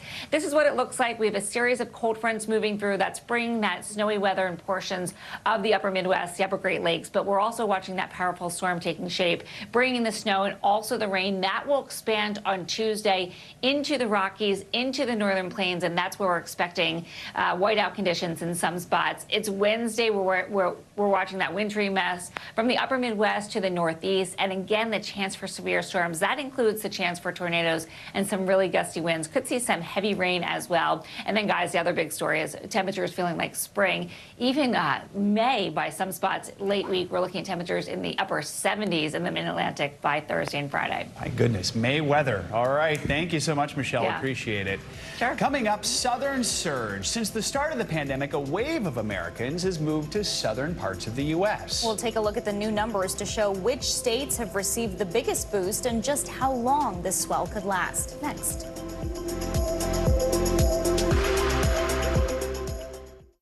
Hey, podcast fans, ready to unlock our true crime mysteries? Try Dateline Premium on Apple Podcasts. You'll get early access to originals, plus bonus content, and everything is ad-free. So head to Apple Podcasts now to subscribe. We begin tonight with breaking news just coming in. Whenever it happens, wherever you are, NBC News, streaming free now. We begin top story with that breaking news. This is just in, a lot of stories to get to.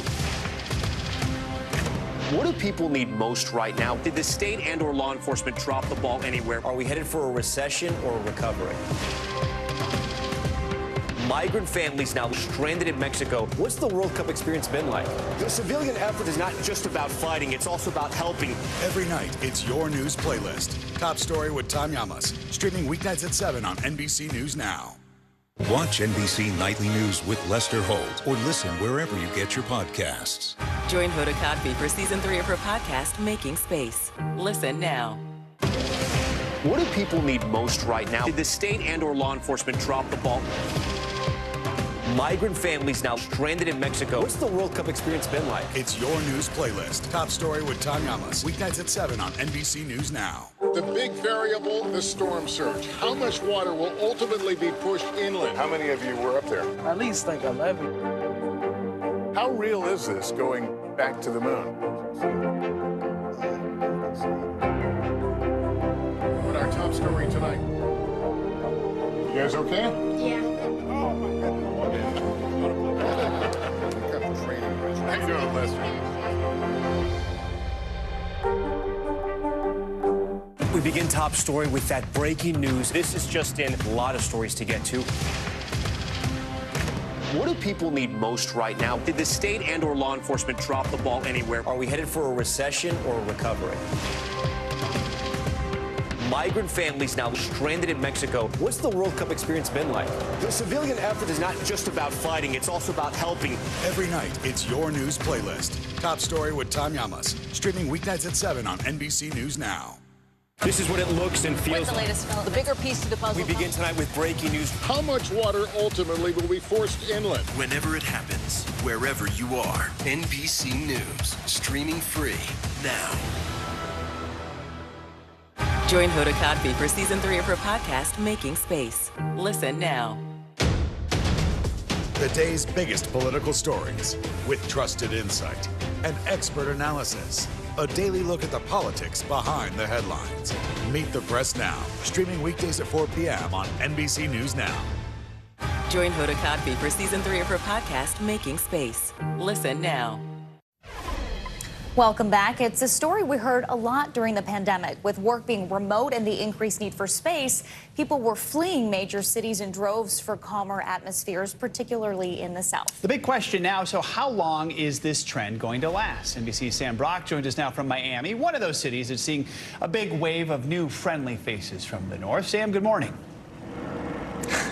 Very friendly faces. Joe, good morning. Valerie, good morning. Look, we've been talking about this for a long time, obviously, but the numbers now really do bear it out. When you look at U.S. Census figures from the middle of 2021 to 2022, the most migration within the U.S. by far was the South. And among that subset, Florida, where I am, and Texas, easily the biggest gainers. New York and California, easily the biggest losers. And we're talking, guys, about a small sample size, but there are signs that this could last for a while. Whether it's the breezy waters of South Florida beckoning, or the barbecue and lively music of Austin calling their name, Americans are increasingly picking up and planning routes in the South. Like Nina Price, who took a road trip from Boston to Austin in September 2020, intending to stay for a few short months until plans changed. I had zero interest in coming back to Boston in the dead of winter, and I was loving Austin. I had met a bunch of great friends there. I just loved the way of life, so I decided to stay, and now I'm 2.5 years later, haven't left. Price, who does marketing for a startup, represents a big piece of the pie in this southern shift. Young people in their 20s and 30s, emboldened by work from home trends, taking their shot in a new city. Nearly 1.4 million Americans have moved to the South between the middle of 2021 and 2022. With Texas and Florida easily grabbing the lion's share, followed by North Carolina and Georgia. The states seeing the biggest exodus, New York, California, and Illinois. It's a story that can also be told through cities, with Houston, Miami, and Atlanta seeing the largest percentage of inbound moving rates in 2022, as the Miami Metro has seen by far the largest increase since the start of the pandemic. We have sunshine, we have palm trees, we have beaches, we have no income tax. Jordan Lederman has been selling real estate in South Florida for more than a decade and runs the Lederman Group at Fortune Christie's International Real Estate. With this influx of people, how have the communities and the neighborhoods changed? They've changed dramatically. We have so many cool areas now. Those on the move appear to be exporting a small slice of their old cities with them. When you go to the financial district of Miami, which is called Brickell, it really looks like a mini New York. You see everything from professionals to young families to large families. And normally those would be the tourists. Demographers say it's not just younger people, but older folks too, pulled by a variety of factors. The number of cities there, the number of the homes that are available there, the number of jobs that are available there are going to attract a large part of the migrants that are going to the South. For Price, she says she might return to the Northeast someday. But for now, the future is just that. I don't know if it's a generational shift or just a general cultural shift that's allowing people to feel a little bit more of that freedom and not as much of a tie to a place as it is to experiences. An interesting sidebar, guys, to this conversation is the fact that migration patterns domestically in recent years are the lowest that they have been since World War II. So not that many people are moving, but those who are moving largely to the South. Joe? So, Sam, you talk about the weather, which I'm looking behind you right now, and I'm incredibly jealous. Also, work from home, no state income taxes. Those are the biggest drivers. But are there other factors that researchers think are pushing people to move south? Yeah, no doubt about it. By the way, the aesthetic, are you kidding me? Just the visual right now certainly tells part of the story. I feel you on that, Joe, but you don't want to be here during summer. I will say that. In terms of what's driving this right now, beyond the factors that you just listed, cost of living differences, housing specifically. Yes, cities like Miami and Austin and Atlanta have seen huge increases in the cost of housing and rentals. But when you compare that to New York and Los Angeles, it's still a value proposition there. There's also historically a trend where this younger generation, which tends to be more diverse, flocks back to major cities like New York and Chicago. The question now, will they revert to that baseline, Joe, or are we looking at a permanent paradigm shift down here? All right, Sam, for now, enjoy that skyline. All right, thanks so much. International headlines now. Dozens of people are dead after severe weather tore through Brazil. NBC's Claudio Lavanga joins us now with that and other world news. Claudio, good morning. Good morning. Yes, let's start off in Brazil, where dozens are dead after heavy rains caused major flooding and landslides. Now, as you can see, waters are causing significant damage, and officials say the death toll could rise. Cities are now under a state of emergency and are even cancelling carnival festivities. Rescue teams remain on the lookout to locate the missing and injured. Turning now to Damascus, where an Israeli airstrike hit a residential area in the heart of the city, killing at least 5, including a soldier. Syrian state media reports that the strikes destroyed residential buildings. This comes in response to ongoing fighting between Israel and Iran, a close ally to Syria's president. Israel has yet to comment. And now in London, where Cambodian crown jewelry dating back to the 7th century has now been revealed. The pieces resurfaced just last summer, originally stolen by a British antiquities smuggler who died while awaiting trial in the US back in 2020. After his death, the smuggler's family promised to return the collection. About 77 pieces, including crown, belts, and earrings, were found. Once returned home, the pieces will go on display in Cambodia's capital. Joe, Valerie? Claudio, thank you so much.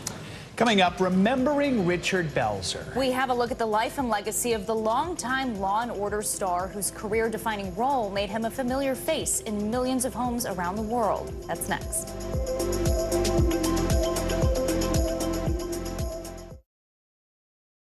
Hey, podcast fans, ready to unlock our true crime mysteries? Try Dateline Premium on Apple Podcasts. You'll get early access to originals, plus bonus content, and everything is ad-free. So head to Apple Podcasts now to subscribe. This is what it looks and feels. From the storm zone. The bigger piece to the puzzle comes. New numbers just out this morning.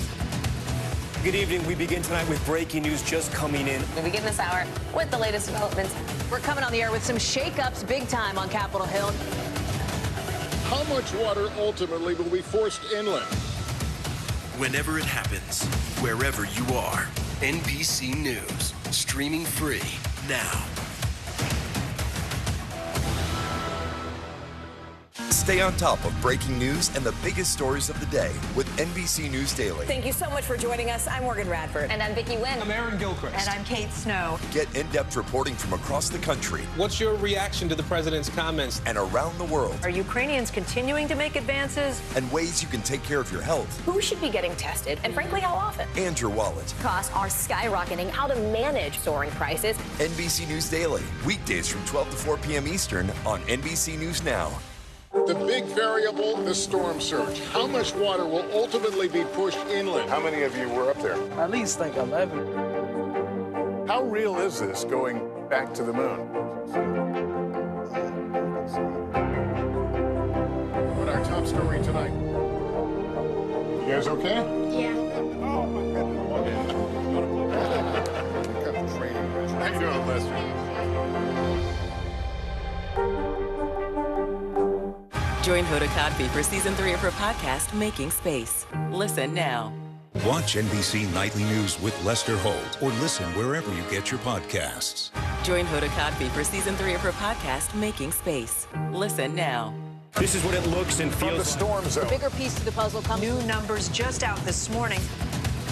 Good evening. We begin tonight with breaking news just coming in. We begin this hour with the latest developments. We're coming on the air with some shakeups big time on Capitol Hill. How much water ultimately will be forced inland? Whenever it happens, wherever you are, NBC News, streaming free now.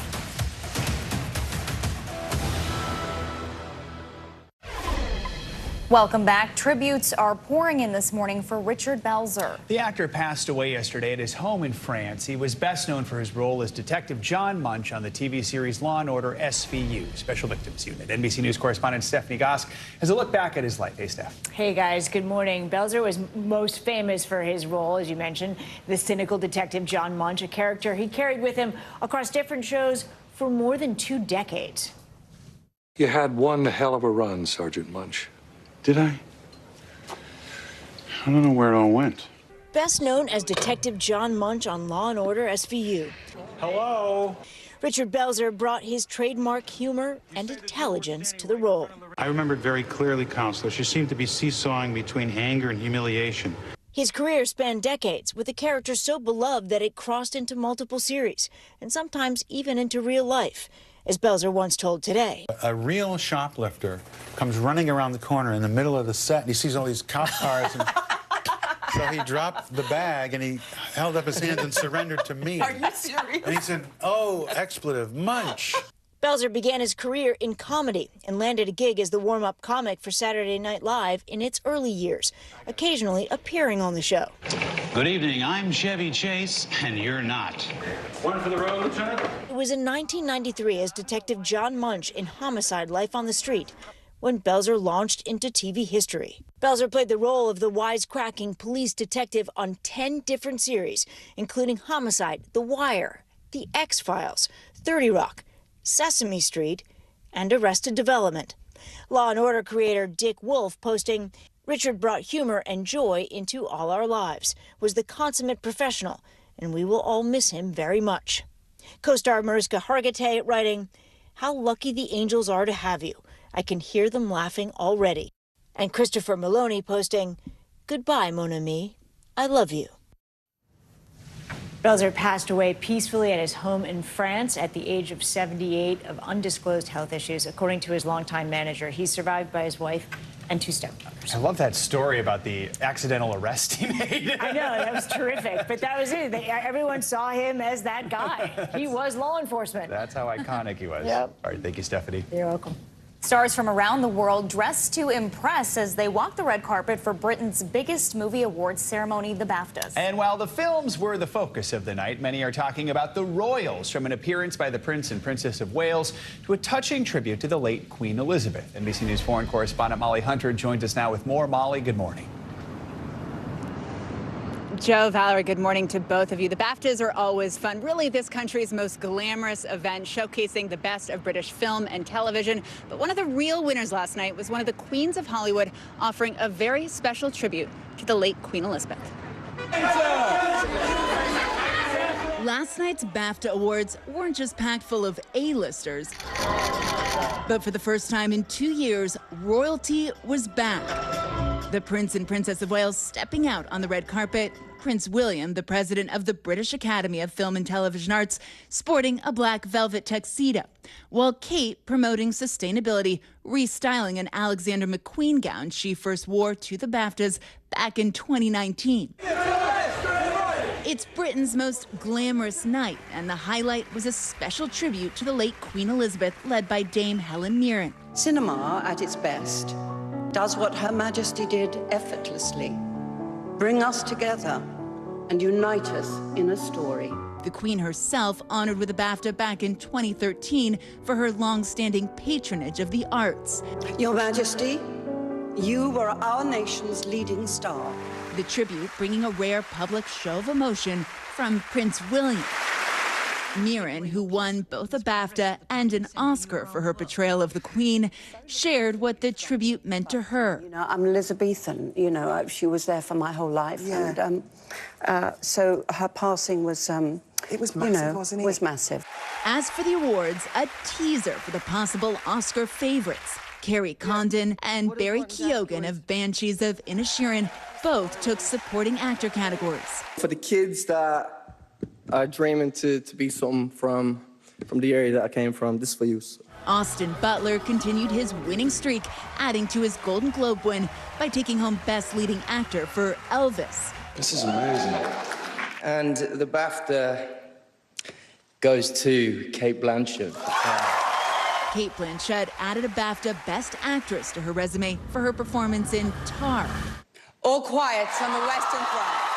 And in dominating fashion, the German anti-war movie All Quiet on the Western Front led the way with 7 BAFTAs, including Best Director and Best Film.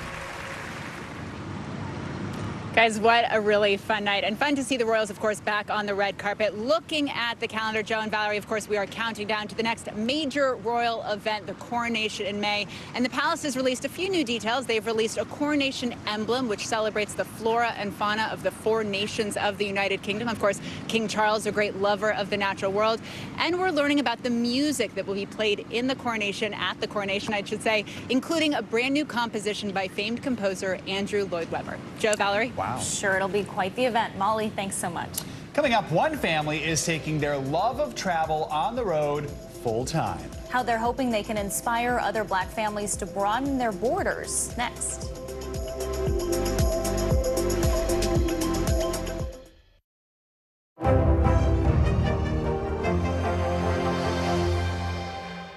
I feel like every single person is an inspirational leader or teacher in some way. What can I do in my life? What can I take from this person's story? I think we all want a fresh start. Join Hoda Kotb for season 3 of her podcast, Making Space. This is what it looks and feels With the latest the bigger piece to the puzzle. We begin tonight with breaking news. How much water ultimately will be forced inland? Whenever it happens, wherever you are, NBC News, streaming free now. Hey, podcast fans, ready to unlock our true crime mysteries? Try Dateline Premium on Apple Podcasts. You'll get early access to originals, plus bonus content, and everything is ad-free. So head to Apple Podcasts now to subscribe. We begin top story with that breaking news. This is just in, a lot of stories to get to. What do people need most right now? Did the state and or law enforcement drop the ball anywhere? Are we headed for a recession or a recovery? Migrant families now stranded in Mexico. What's the World Cup experience been like? The civilian effort is not just about fighting, it's also about helping. Every night, it's your news playlist. Top Story with Tom Llamas. Streaming weeknights at 7 on NBC News Now. This is what it looks and feels like. From the storm zone. The bigger piece to the puzzle. New numbers just out this morning. We begin with breaking news just coming in. Russia has launched another round of attacks. What was it like when you came back and saw your neighborhood like this? They say that in modern war, there aren't any front lines anymore. Here, there certainly are. We begin with the breaking news. Hurricane Ian gaining in strength. We've had some of the strongest winds here. How many of you were up there? At least like 11. Now to the economy as Americans face the highest inflation rate in decades. How does this all impact your wallet? More fallout from Elon Musk's Twitter takeover. An urgent warning this hour about the flu. How does RSV specifically hit some kids so hard, and then it seems like it almost doesn't affect others? Can voters trust that you will be able to do this job? Why should voters believe you? This special election night. We love it. We live for this. We have a substantial team of NBC News correspondents fanned out. This is the first time we've not been able to call control of the House on election night.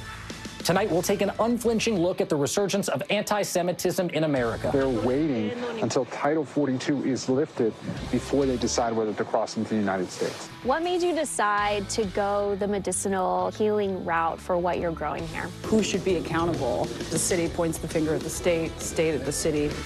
Making news right now. We are live on the ground there. I want to show you an up-close look at what we're talking about here. The news continues right now. Join Hoda Kotb for season 3 of her podcast, Making Space. Listen now. For Dateline Premium, subscribe now on Apple Podcasts. Over the weekend, a Pee-wee hockey team from Ukraine came to North America to take part in a World Championship tournament. As MSNBC anchor Jose Diaz-Balart tells us, how they got here is itself a huge victory. From the cold of Canada's Quebec City, a miracle on ice. At the International Pee-wee Hockey Tournament, this year a first. A team of refugees from the war in Ukraine. Like 12-year-old Maxim Stepa. Tell me a little bit about what it's like for you now. We're like stars. Everybody, everywhere's camera, everybody talk with us, selfie. They've been the toast of the tournament. These boys who have been through so much, getting a warm welcome at every game. I'll use a Sharpie here. But getting here hasn't been easy. Some trained back home as bombs fell, at times finding their way with flashlights, and even skating in the dark. The effort to bring them here started last year, organized by former Canadian hockey pro Sean Berube.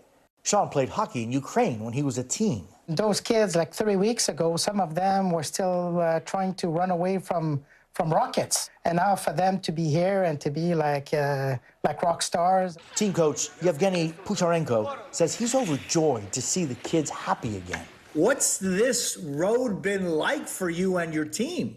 It's a great experience for them. The kids are smiling, they're happy. It's a huge thing for these kids. Huge because so many of their fathers are fighting in Ukraine. Слава Україні! Героям слава! We were there for the emotional moment this player had a video call with his dad, a fighter on the front lines. There you see tanks moving behind him. Добре, дякую. Пока. До побачення. Хай Бог береже вас. The boy moved to tears and comforted by his coach. For Zahar Kovalenko, playing hockey here is a chance to show the world that they will never give up. What is it that you love most about being a Ukrainian? Being Ukrainian means that you're strong, you're smart. On their final match, honoring their fallen fathers and those still fighting, showing pride for their nation and hope for a brighter future ahead. Thanks to Jose for that story. Coming up, we are catching up with Touched by an Angel star Roma Downey. From her childhood in a war-torn Ireland to her new best-selling book series, what she says has kept her going through it all. Next.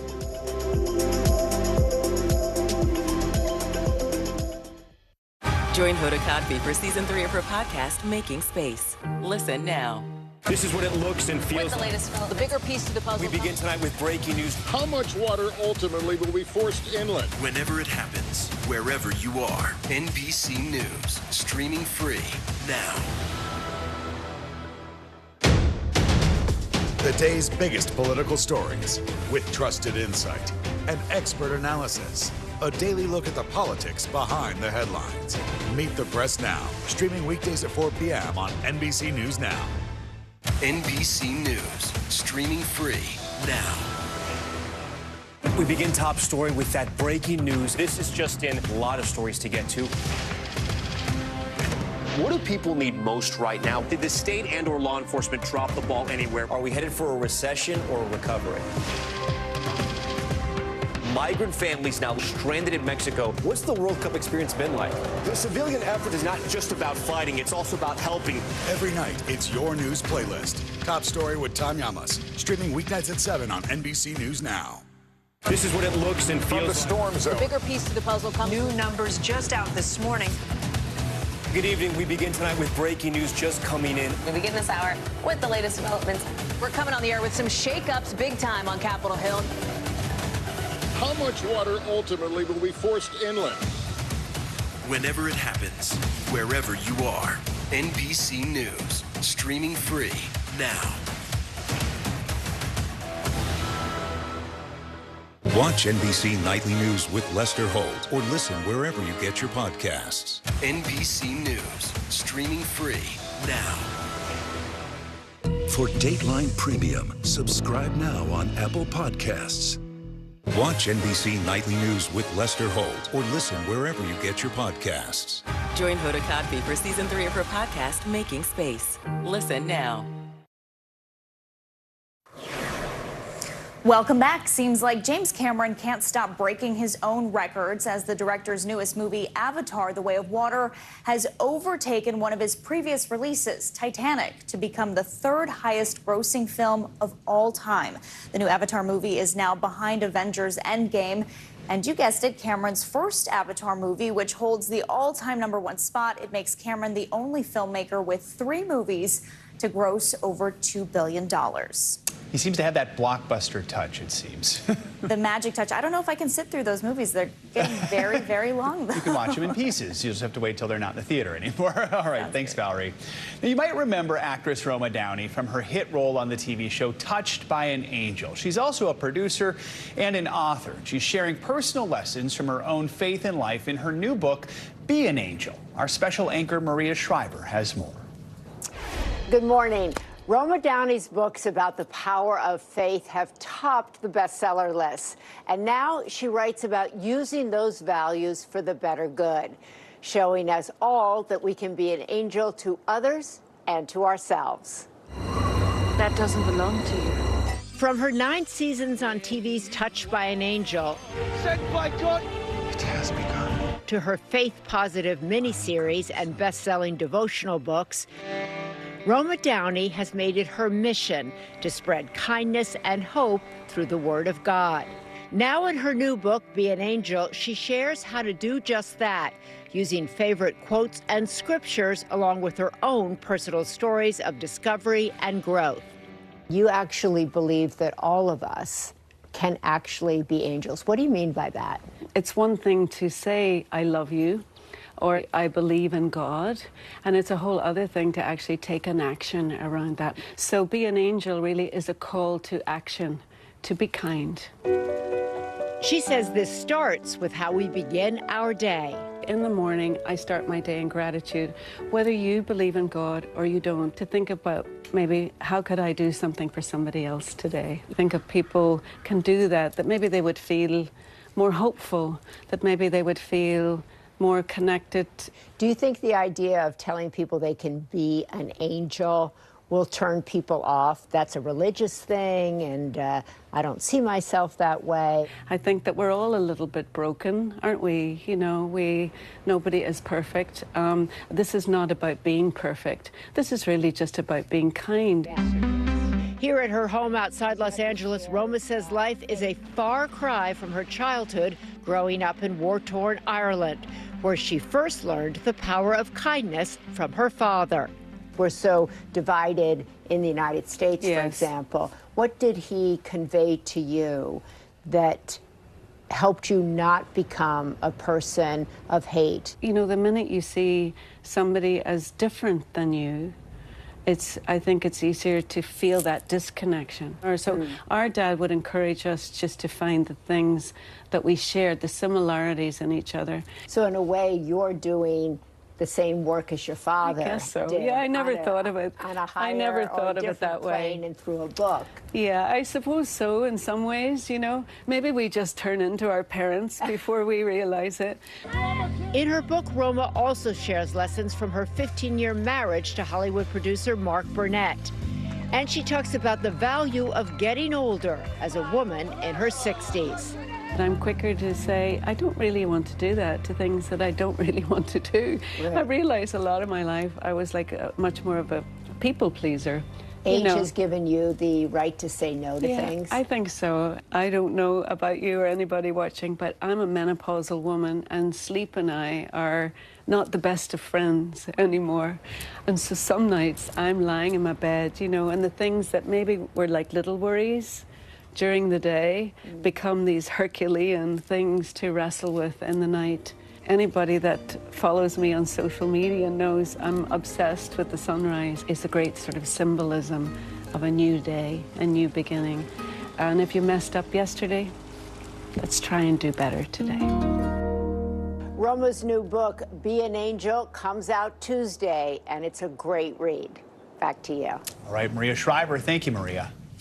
Now to the inspiring story behind one of New York City's hottest restaurants. Just 4 months after COVID lockdown started and right before their second child was born, a couple opened the Caribbean-inspired spot Kokomo. Today's show co-anchor Chanel Jones paid it a visit to learn their secret to success. Caval and Rhea Graham are living a life they never could have imagined. I love hospitality. I never thought that I would have my own restaurant. But as we look back, we kind of see that every step that we took was actually leading us to this moment. Today, they are the parents of 3 young children and will celebrate 5 years of marriage. But it's their journey to this point, running Kokomo, a popular pan-Caribbean restaurant with Indian and Asian flavors that combines their passion for food and hospitality. Clearly, you both had some kind of restaurant background. Started off in nightlife, and then we became roving chefs, me and the guys that I had a group with. At the time, I was a marketing manager for a Caribbean restaurant as well.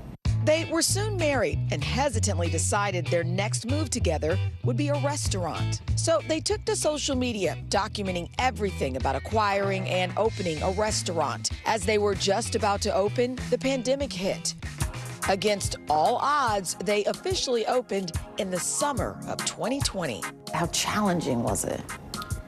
I would say it was like mental warfare because you really did not know what to expect. But I think because we were so open about our feelings to our social media, people wanted to genuinely support. Something that's very inspirational, because Rhea was a part of every step during pregnancy. It motivated me to even work harder. What kept you going in those tough times? Knowing that we invested so much, but not only of our own, but of our loved ones, because our parents invested in this restaurant with us.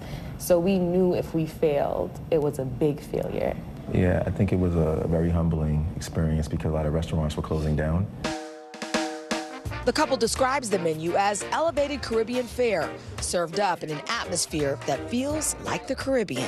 I would say if you're looking for a vibe, come here. We represent all different parts of the Caribbean. We definitely appeal to all ethnicities, whether it's Afro-Caribbean, Latin Caribbean, Asian Caribbean. Did you get inspiration for different recipes? I mean, how did you do it? We were very passionate about bringing out things that we grew up on, tapping into our Caribbean heritage. Do you feel like you are blazing a trail? Real trailblazers for us are the grandmas, man, because there's nothing like a Caribbean grandma in that kitchen showing her stuff. And now we're just trying to modernize it and just make it into something fresh and new. Some of their hottest Caribbean dishes are on flatbread.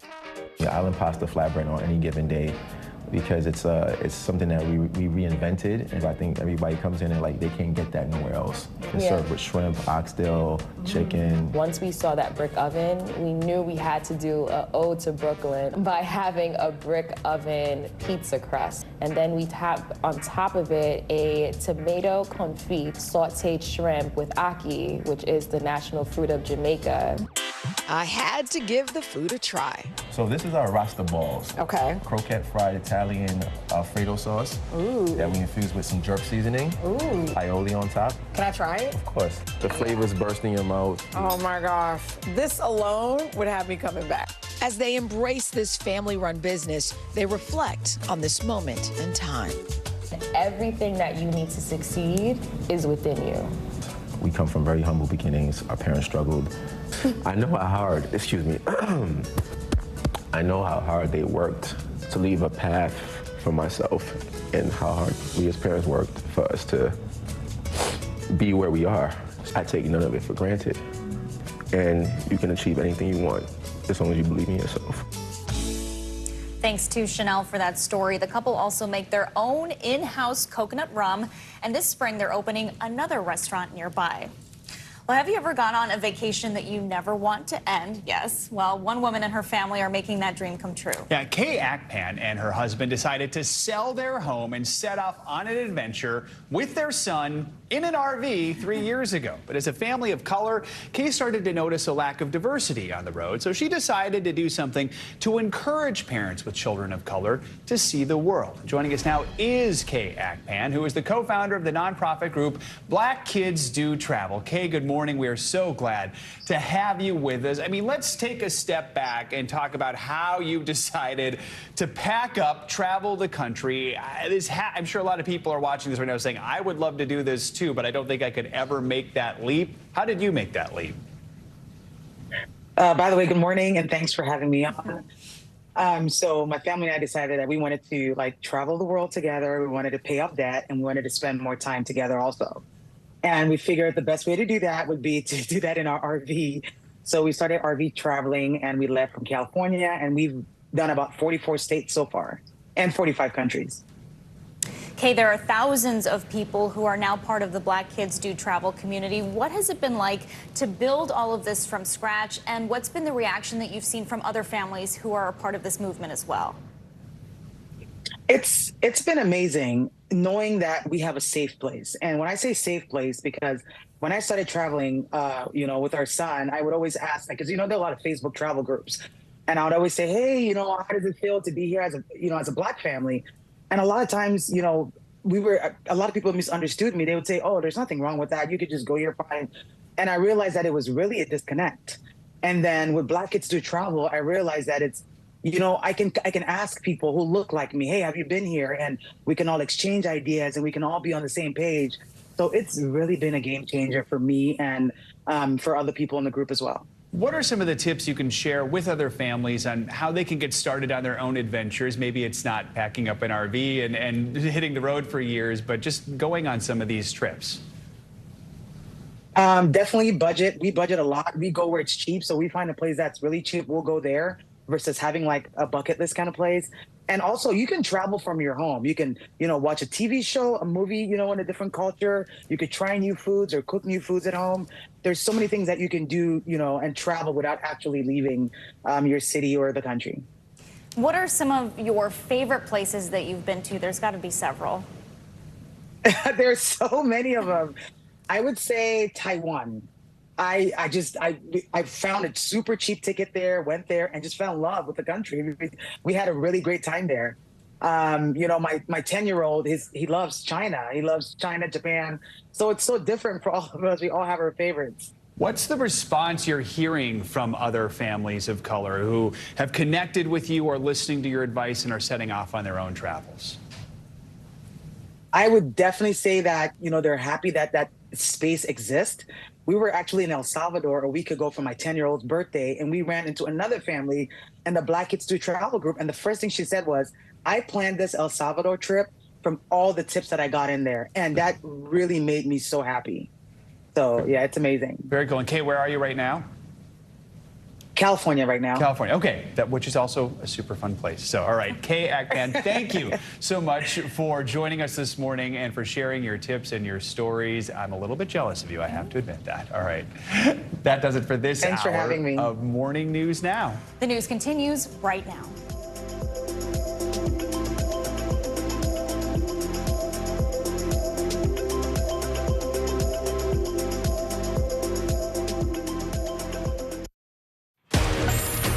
Hi, everybody. I'm Aaron Gilchrist. And I'm Joe Fryer. NBC News Daily starts right now.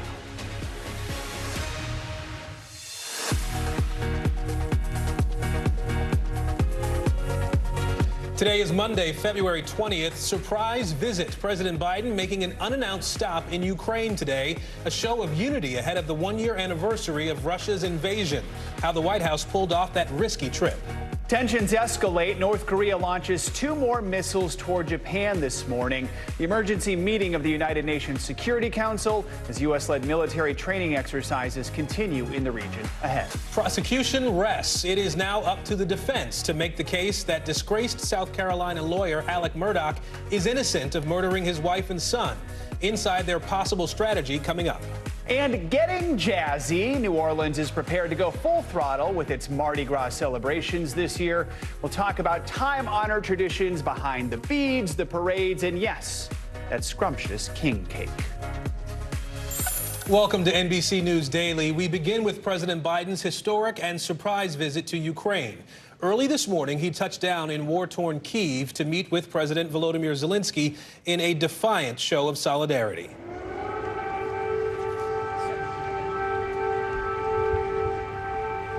They walked through the Ukrainian capital as air raid sirens rang out overhead. The president's trip comes just days before the one-year milestone of Russia's brutal and deadly invasion. Kyiv stands, and Ukraine stands. Democracy stands. The Americans stand with you, and the world stands with you. President Biden also announced another $500 million in military aid to Ukraine, but he stopped short of promising to send more advanced weapons. NBC News correspondent Aaron McLaughlin is live in Kyiv for us. So, Aaron, what kind of message does this surprise visit send, and how did the White House pull it off? Hey, Joe. Well, this was a visit shrouded in secrecy, requiring months of planning. According to a national security advisor, the White House called the Kremlin prior to President Biden's departure to notify them of the trip for, quote, deconfliction purposes. We watched here outside of St. Michael's Cathedral as a massive security operation unfolded. They sealed the entire square off from pedestrians. There were multiple barriers, bomb-sniffing dogs, soldiers, police, snipers on the rooftop. This was a massive, massive effort, but it's an important effort to the Ukrainian people. They see it as symbolic of their solidarity with the American people and the support from the United States as well. I was speaking to one Ukrainian man who told me it's as if the world now truly sees their sacrifice. Ukrainians believe that they're not only fighting for their own freedom and democracy in this war, but freedom and democracy for the entire Western world. Joe. I want to talk a little bit more about that fight, Aaron, if we can here. Can you explain what weapons are in this latest military aid package and how much of a difference they could make on the battlefield there? Yeah, well, during the visit, the president announcing a $500 million military aid package that includes those anti-tank Javelin missiles as well as ammunition that is badly needed right now on the front lines. We're hearing reports that Ukrainian troops are facing ammunition shortages, although that package stopping short of some of the other requests from Ukrainian officials to help with the battlefield, including fighter jets as well as that those advanced air defense or rather long-range missiles that they have been asking for, nevertheless seen as an important package, not only an important show of support, but also important tools that the Ukrainians need to try and win this war. Now, following his visit here to the capital, we expect the president back in Poland, where he is going to be delivering remarks tomorrow to mark the one-year anniversary of Russia's invasion of Ukraine. All right, Aaron McLaughlin in Kyiv, where the president visited earlier today. Thank you, Aaron. And former President Jimmy Carter is receiving end-of-life hospice care at his home in Georgia. The Carter Center in Atlanta says the 98-year-old former president decided to forego further medical treatment after a series of short hospital stays. NBC News correspondent Priscilla Thompson joins us now from Carter's hometown, Plains, Georgia. So, Priscilla, Carter is the oldest living former president. What do we know right now about his condition, including those recent hospital stays? Yeah. Well, Joe, we know that President Carter remains in hospice care here at his home, not far from where we are right now. He is surrounded by his family, including, of course, his wife of more than 75 years, Rosalind Carter. And as you mentioned, this is a decision that was made by President Carter after some recent hospital stays. The Carter Center releasing a statement saying that, but not going into details about the reason for those stays, but saying that the president decided he wanted to be surrounded by his family for his remaining time here. And as you also mentioned, he is the oldest living president, former president ever, having outlived two presidents who served after him and even his own vice president. Joe, Aaron? You know, Priscilla, I was going to ask you to give us a little bit of a history lesson here. Carter, we know, served only one term. He left the White House before I was born, more than 40 years ago. What are some of Carter's most lasting accomplishments? Yeah, well, one of the things that President Carter himself was most proud of during his one term of presidency was treaties that he negotiated as it related to the Panama Canal and giving control of the Panama Canal back to Panama. And so that was something he was incredibly proud of. But it was really his work after leaving the White House that has endeared him to so many people around the world. He founded the Carter Center and really worked tirelessly for peace and human rights across the globe. And he also, of course, did a lot of volunteering and work here in the States, including building and working on more than 4,000 homes with Habitat for Humanity. And right here in Plains, he continued to teach Bible study here at his church, something that many people are so grateful for. And people would travel in from out of town to attend one of his Bible school lessons. Aaron, Joe? All right, Priscilla Thompson for us in Georgia today. Priscilla, thank you. Let's bring in NBC News medical contributor Dr. Natalie Azar now. I want to talk a little bit more about hospice. I've watched two of my loved ones go through hospice care at home and in a hospital. Yeah. Can you help our viewers understand what exactly hospice care or palliative care is? Yeah, absolutely. You know, I think it is something that we don't, until we experience it ourselves in our own families or something, we don't really have a good idea of what it actually is. So it is a type of health care, but it is considered sort of this comprehensive end-of-life care. This is for someone who has a terminal illness, who perhaps doesn't have an expectation to live longer than about 6 months. It not only is, you know, treating the patient, you know, for pain and their physical issues and everything, but it really is there to also support the whole family, whether that's, you know, religious services or psychological support. In addition, as you mentioned, it can take place either in the home or it can be in a hospital or in a hospice facility.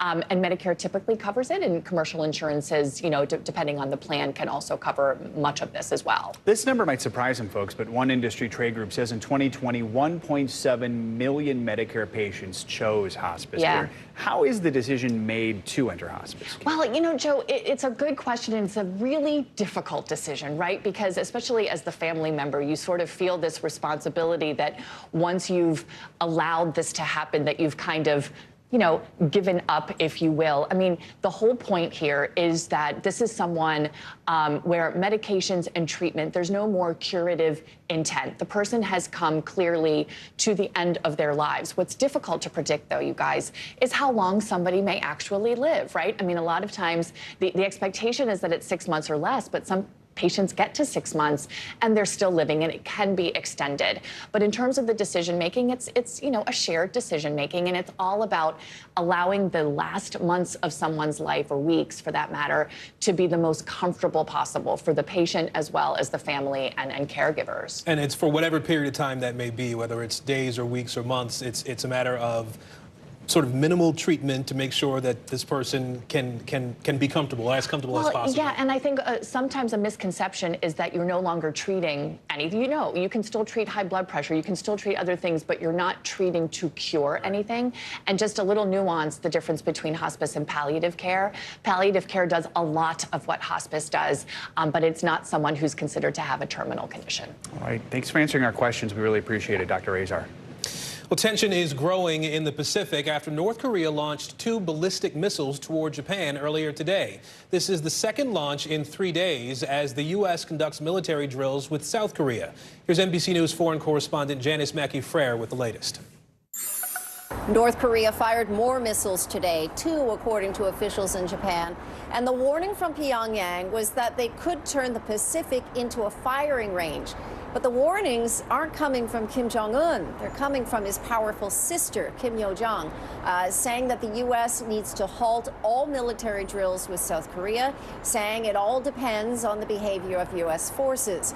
Now, the missile launches today followed the launch of an ICBM on Saturday, but on Sunday, the U.S. still went ahead with joint military drills with South Korea and Japan. The 2 missiles that were fired today fell into the Sea of Japan, just east of the Korean Peninsula. The first one flew a distance of 250 miles at an altitude of about 60 miles. The second one flew at a lower altitude and at a slightly shorter distance. North Korea called the launch, quote, super large rocket launcher exercise, which is a means of tactical nuclear attack. Now, analysts say this warning about turning the Pacific into a firing range could signal that there will be more longer range tests to come, perhaps missiles that would go further and be fired toward Guam. Japan's prime minister has called for an emergency UN Security Council meeting, but it's unlikely we're going to see any new round of sanctions given the veto power that China and Russia have at the Security Council. There's also drills this week between the U.S. and South Korea, simulated tabletop nuclear exercises, as well as field training that's scheduled with South Korea for next month. And North Korea's foreign ministry has said if all of these exercises do go ahead, they would respond with, quote, unprecedented, persistent, strong counteractions. So it seems tension on the peninsula is again ramping up. Janice Mackey-Frere reporting for us from Beijing. Just a week after 3 people were killed in a mass shooting, Michigan State University reopens today. Coming up, what students have to say about the quick return to campus. You're watching NBC News Daily.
Stay on top of breaking news and the biggest stories of the day with NBC News Daily. Thank you so much for joining us. I'm Morgan Radford. And I'm Vicki Wynn. I'm Aaron Gilchrist. And I'm Kate Snow. Get in-depth reporting from across the country. What's your reaction to the president's comments? And around the world. Are Ukrainians continuing to make advances? And ways you can take care of your health. Who should be getting tested, and frankly, how often? And your wallet. Costs are skyrocketing. How to manage soaring prices. NBC News Daily. Weekdays from 12 to 4 p.m. Eastern on NBC News Now.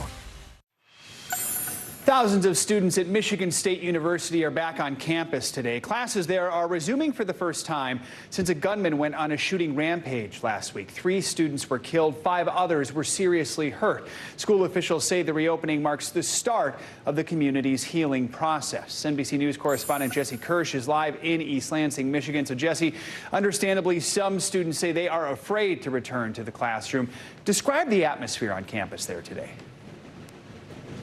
Yeah, so Joe, certainly a mix of emotions here. And just think of this, a return to class, a first day back to school, where there are flowers memorializing 3 of your classmates who have been killed, signs of support, handwritten messages on signs and on chalk on the pavement. So just gives you an idea of the atmosphere here that people are returning to as they make their way to classes. And we spoke to students over the weekend as well as today. And as you put it, a mix of emotions. You have some people who say they are confident to be going back. Others say they would rather be home still. Here's what one student shared with us. I feel confident. Our professors have been very gracious in how they're handling moving forward and attendance policies. I feel very comfortable moving forward. You know, it's tough to come back and just with the feeling in the air, everybody knows what happened. It's the elephant in the room, and you can't just, it's obviously not like it was before, and it's not going to be for a while. So that, again, there's that underlying sense of a reminder that this is not like it was before here, and that's something that has been echoed in other conversations as well, Joe. Jesse, are Michigan State officials making many security changes right now?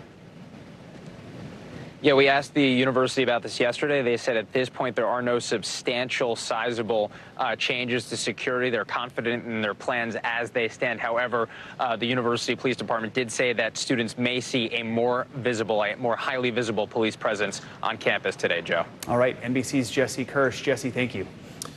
And in Ohio, major frustration after the train derailment of a train carrying toxic chemicals earlier this month. The train company's CEO made an unannounced visit to the heart of the contamination zone, and people who live there say they are not happy. Here's NBC's George Solis with the latest. Residents of East Palestine expressing their frustration. It's a terrible accident. It falls on their shoulders. It's their train. After Alan Shaw, the CEO of Norfolk Southern, made an unannounced trip to the town. I've made it very clear.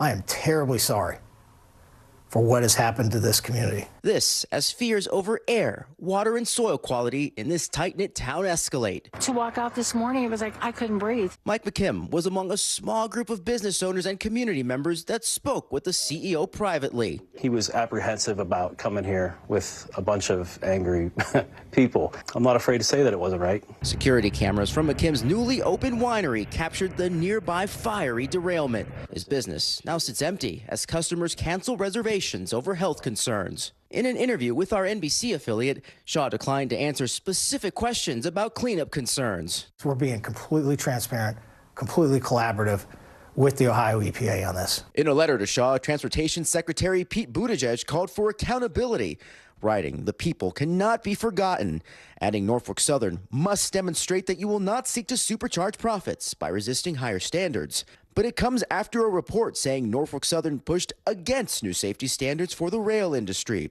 Shaw met with Buttigieg 3 months ago to discuss shared goals over economic growth and infrastructure investments.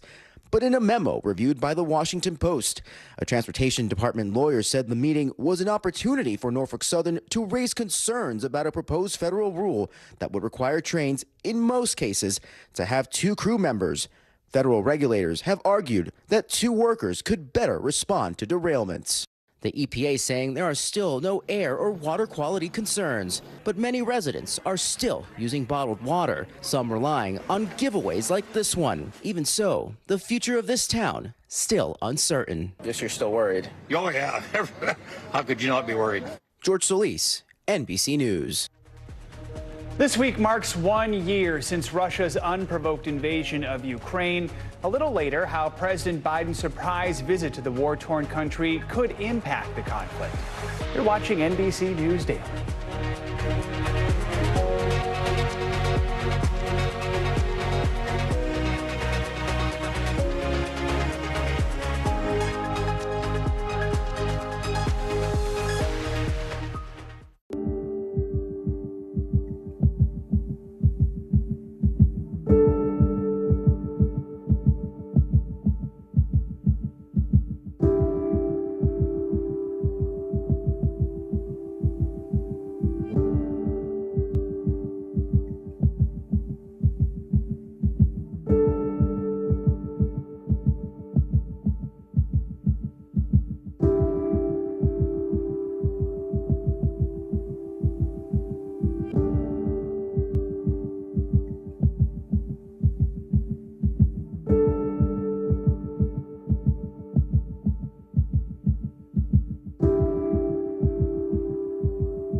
How many of you were up there? At least like 11. How real is this going back to the moon? How you doing, Lester?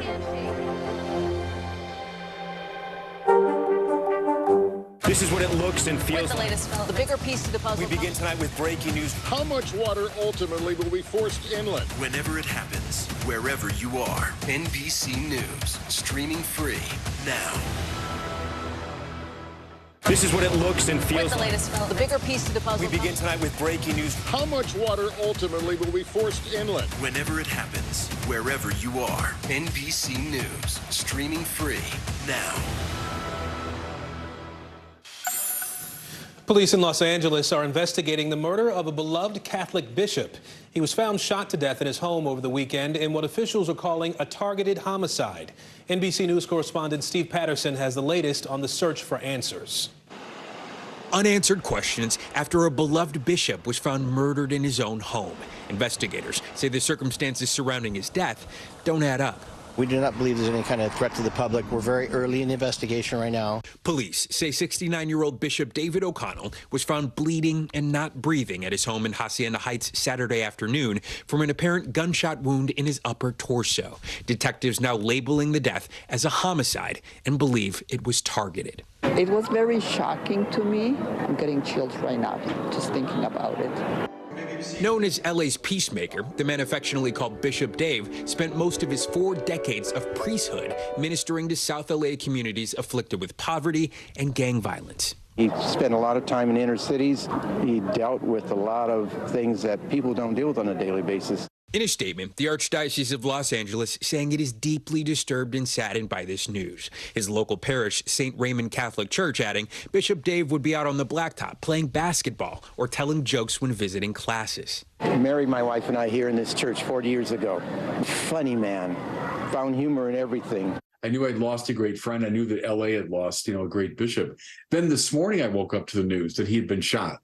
So that just doubled the shock and the surprise. He was elevated to auxiliary bishop by Pope Francis in 2015. Bishop Robert Barron was ordained with him. I can't understand it. And that's part of the trauma of this thing for all of us, is we just find it so hard to understand. Investigators now tasked with answering the only cries maybe louder than prayers, desperate questions about why a man so loved was found murdered. Steve Patterson, NBC News. Now to a story that has a lot of people talking. The publisher of Roald Dahl's children's books is tweaking some of his classics, like Charlie and the Chocolate Factory and Matilda. NBC News correspondent Emily Aketa tells us why. Roald Dahl penned countless children's classics, transporting readers to other fantastical worlds, inspiring movies and musicals. But the versions pulled from library shelves today may not be as Dahl wrote them. Britain's Telegraph detailed hundreds of word changes across the author's works, made by Dahl's publisher Puffin and the Roald Dahl Story Company since 2020. Omissions and additions related to weight, gender, race, and more. In Charlie and the Chocolate Factory, the enormously fat 9-year-old boy is now just enormous. Remember Miss Trunchbull and Matilda? Her great horsey face is no longer horsey. In The Witches, even if she is working as a cashier, has been replaced with top scientist. And the Cloud Men from James and the Giant Peach are now Cloud People. The degree of such changes has prompted an eruption of backlash. Legendary writer Salman Rushdie tweeted, "Dahl was no angel, but this is absurd censorship." Dahl has long been controversial. Decades after his death, Dahl's family issued an apology for his prejudiced remarks in interviews. Today, the Roald Dahl Story Company told NBC News reviewing works' language is not unusual. It leaned on a collective focused on inclusivity to ensure that Roald Dahl's wonderful stories and characters continue to be enjoyed by all children today, joining a growing list of publishers and literary estates reevaluating older works. Dr. Seuss Enterprises stopped 6 books from being published in 2021 because of racist imagery. We're not talking about editing or evaluating or ruining a position. We're looking at how do we make children's literature more inclusive for all children. I have no idea why we have an issue with that. Dahl's updated prints became available in the UK last summer. It's not clear if the red pen will hit pages in the US next. Emily Ikeda, NBC News. Actor Richard Belzer has died, a longtime friend telling The Hollywood Reporter he died yesterday at his home in southern France. It's not clear why at this point. Belzer was best known for his role on the crime show on NBC, Law & Order Special Victims Unit. On Instagram, his co-star Mariska Hargitay posted, quote, "I feel blessed to have known you and adored you and worked with you side by side for so many years. How lucky the angels are to have you." Belzer was 78 years old. Attorneys for the disgraced South Carolina lawyer charged with murdering his wife and son get to make their case. Inside the Alec Murdaugh defense strategy, straight ahead. You're watching NBC News Daily.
day's biggest political stories with trusted insight and expert analysis. A daily look at the politics behind the headlines. Meet the Press Now, streaming weekdays at 4 p.m. on NBC News Now. Watch NBC Nightly News with Lester Holt or listen wherever you get your podcasts. We begin tonight with breaking news just coming in. Whenever it happens, wherever you are, NBC News, streaming free now.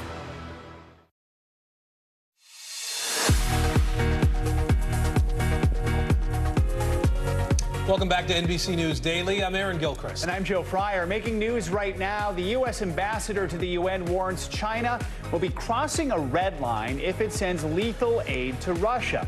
This comes after Secretary of State Antony Blinken said the Biden administration is concerned that China is considering providing lethal support to Russia in its aggression against Ukraine. U.S. officials familiar with the matter tell NBC News the U.S. believes China may already be providing non-lethal military aid. The Chinese embassy did not immediately respond to a request for comment. One person is dead and 4 others are hurt in a shooting during a Mardi Gras parade in New Orleans on Sunday. Police say officers were nearby and rushed to the scene after hearing gunfire. Officials say the surviving victims are expected to be okay. No word yet on what led up to the shooting. And Brittany Griner is heading back to the WNBA. Sources familiar with the deal say the basketball star signed a 1-year contract with the Phoenix Mercury. Griner returned home in December after being detained for almost a year in a Russian prison on drug possession charges. Nearly 1 year later, Russia's unprovoked war on Ukraine has claimed more than 7,000 civilian lives and is still going. After millions were displaced from their homes, Ukrainians are learning to live a new way of life in a war zone. But Russia remains relentless in its violent power grab. NBC News Chief Foreign Correspondent Richard Engel joins us now from Ukraine. Richard, good to have you with us. I mean, this Friday will mark 1 year since Russia's invasion. So what was the significance of President Biden's surprise visit earlier today? It was a show of support. It was a show of solidarity. And it was a stark contrast to what could have been. A year ago, it wasn't at all clear that we would be at this stage. A year ago, it seemed that Russia, which is or at least was a global superpower with a massive army and large population and a militarized, sort of militarized culture right now under Vladimir Putin, it seemed certain when I spoke to officials before the war that they would come in and topple the government and that the government would go into exile. I remember conversations right around this time, right before the invasion a year ago, and officials were saying that, well, maybe the Ukrainians will be able to hold out for 2 weeks, and that after that the Ukrainian military would disband and form underground guerrilla groups and become an insurgency against the Russian occupation. That was the expectation, and not a fringe expectation, so much so that President Zelensky was encouraged to leave the country with his family. Instead, a year later, Zelensky is still in power. The government is still in control. The army is stronger than ever. It is getting support and weapons from the United States and many NATO countries. And Kyiv is still in place, and President Biden was able to visit the city. So there were no imminent threat of a Russian invasion around the capital. Russian troops have been driven all the way back to positions out here in the east. So it is a milestone. President Putin would have rather been the one standing in that square, not with President Zelensky, but with a lackey of his choice. Just a few seconds left here, Richard, but I know you've been in and out of that region since the start of the war, talking to regular folks there. What's your read on the Ukrainian people, how they've changed from a year ago to now? Well, a year ago, many Ukrainians didn't think that this was going to happen.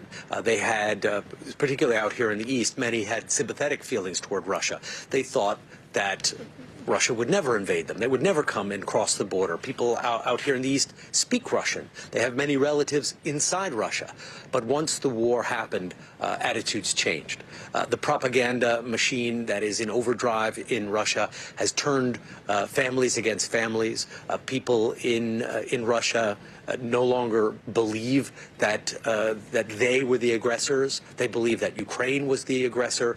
So attitudes have hardened tremendously on what was a place where both sides felt, culturally at least, they were quite similar. All right, Richard Engel for us live in eastern Ukraine today. Richard, thank you. The Alec Murdaugh double murder trial now entering its 5th week. It's now the defense team's turn. The prosecution wrapped after calling more than 60 witnesses, trying to paint a picture that Murdaugh killed his wife and son while facing major financial trouble. NBC News legal analyst Danny Savalos joins us now. So, Danny, the prosecution has presented a lot of circumstantial evidence here, right? More than 100 hours of testimony there. What does the defense need to prove? I know the burden of proof is on the prosecution. You got it. But what does the defense need to do now going forward? Yes, they don't have the burden to prove anything. They have the presumption of innocence riding with them right until the jury goes into their deliberation room. But the defense really has 2 options here. Number one, they can basically say, point at the prosecution to say, they did a shoddy investigation. They have not proven their case beyond a reasonable doubt. It's the highest standard, the highest burden in our law. But between you and me, that's the argument you usually make when you don't have a lot of other options. You pound the podium and you say reasonable doubt, presumption of innocence. What I'm looking for the defense to do is develop a real third-party theory of responsibility. Because right now, no matter what, the only human that shows that was at that murder scene is the defendant. Will they come up with a third-party responsibility case? Will they point the finger at somebody else? And do they even have the evidence to do so? They may put on a much shorter defense than we may expect. I want to ask you, right before the prosecution rested, they shared this possible timeline of Murdaugh's vehicle's whereabouts based on new data that was shared by General Motors. Prosecution argues it shows that Murdaugh allegedly raced from his house to his mother's house, traveling at dangerous speeds right around the time his wife and son were killed. What did you make of this?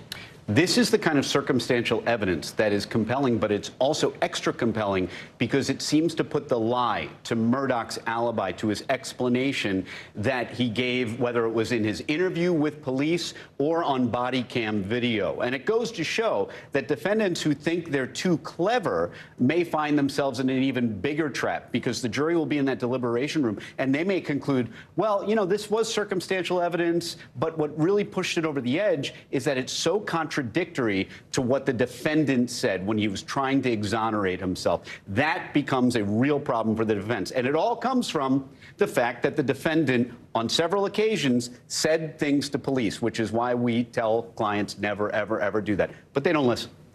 All right. NBC News legal analyst Danny Savalos. Danny, we appreciate it. Thanks.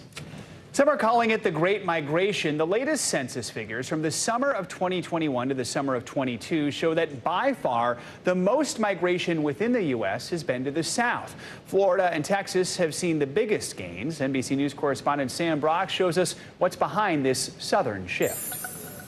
Whether it's the breezy waters of South Florida beckoning, or the barbecue and lively music of Austin calling their name, Americans are increasingly picking up and planning roots in the South. Like Nina Price, who took a road trip from Boston to Austin in September 2020, intending to stay for a few short months until plans changed.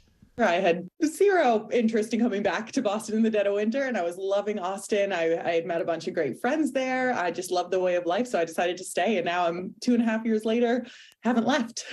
Price, who does marketing for a startup, represents a big piece of the pie in this southern shift. Young people in their 20s and 30s, emboldened by work from home trends, taking their shot in a new city.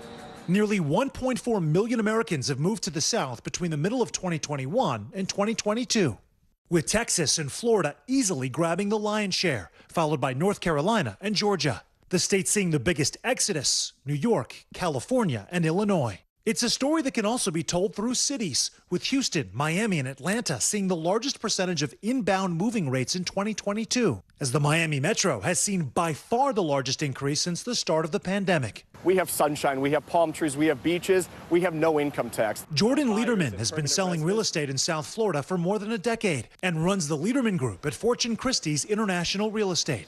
With this influx of people, how have the communities and the neighborhoods changed? They've changed dramatically. You know, we have so many cool areas now. Those on the move appear to be exporting a small slice of their old cities with them. When you go to the financial district of Miami, which is called Brickell, it really looks like a mini New York. You see everything from professionals to young families to large families, and normally those would be the tourists. Demographers say it's not just younger people, but older folks too, pulled by a variety of factors.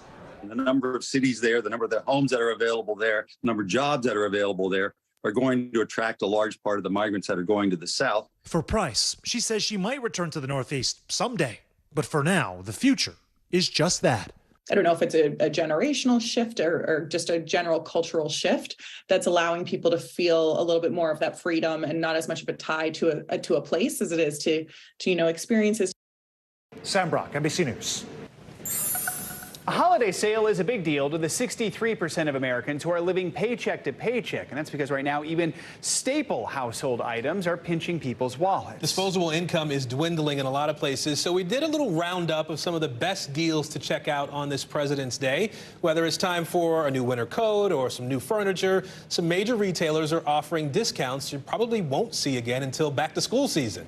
Editorial director for Shop Today, Adriana Brock, joins us now to help us see what's out there and what's available to us. I know I did a little cart building over the weekend. It's all about adding to your cart and checking out today.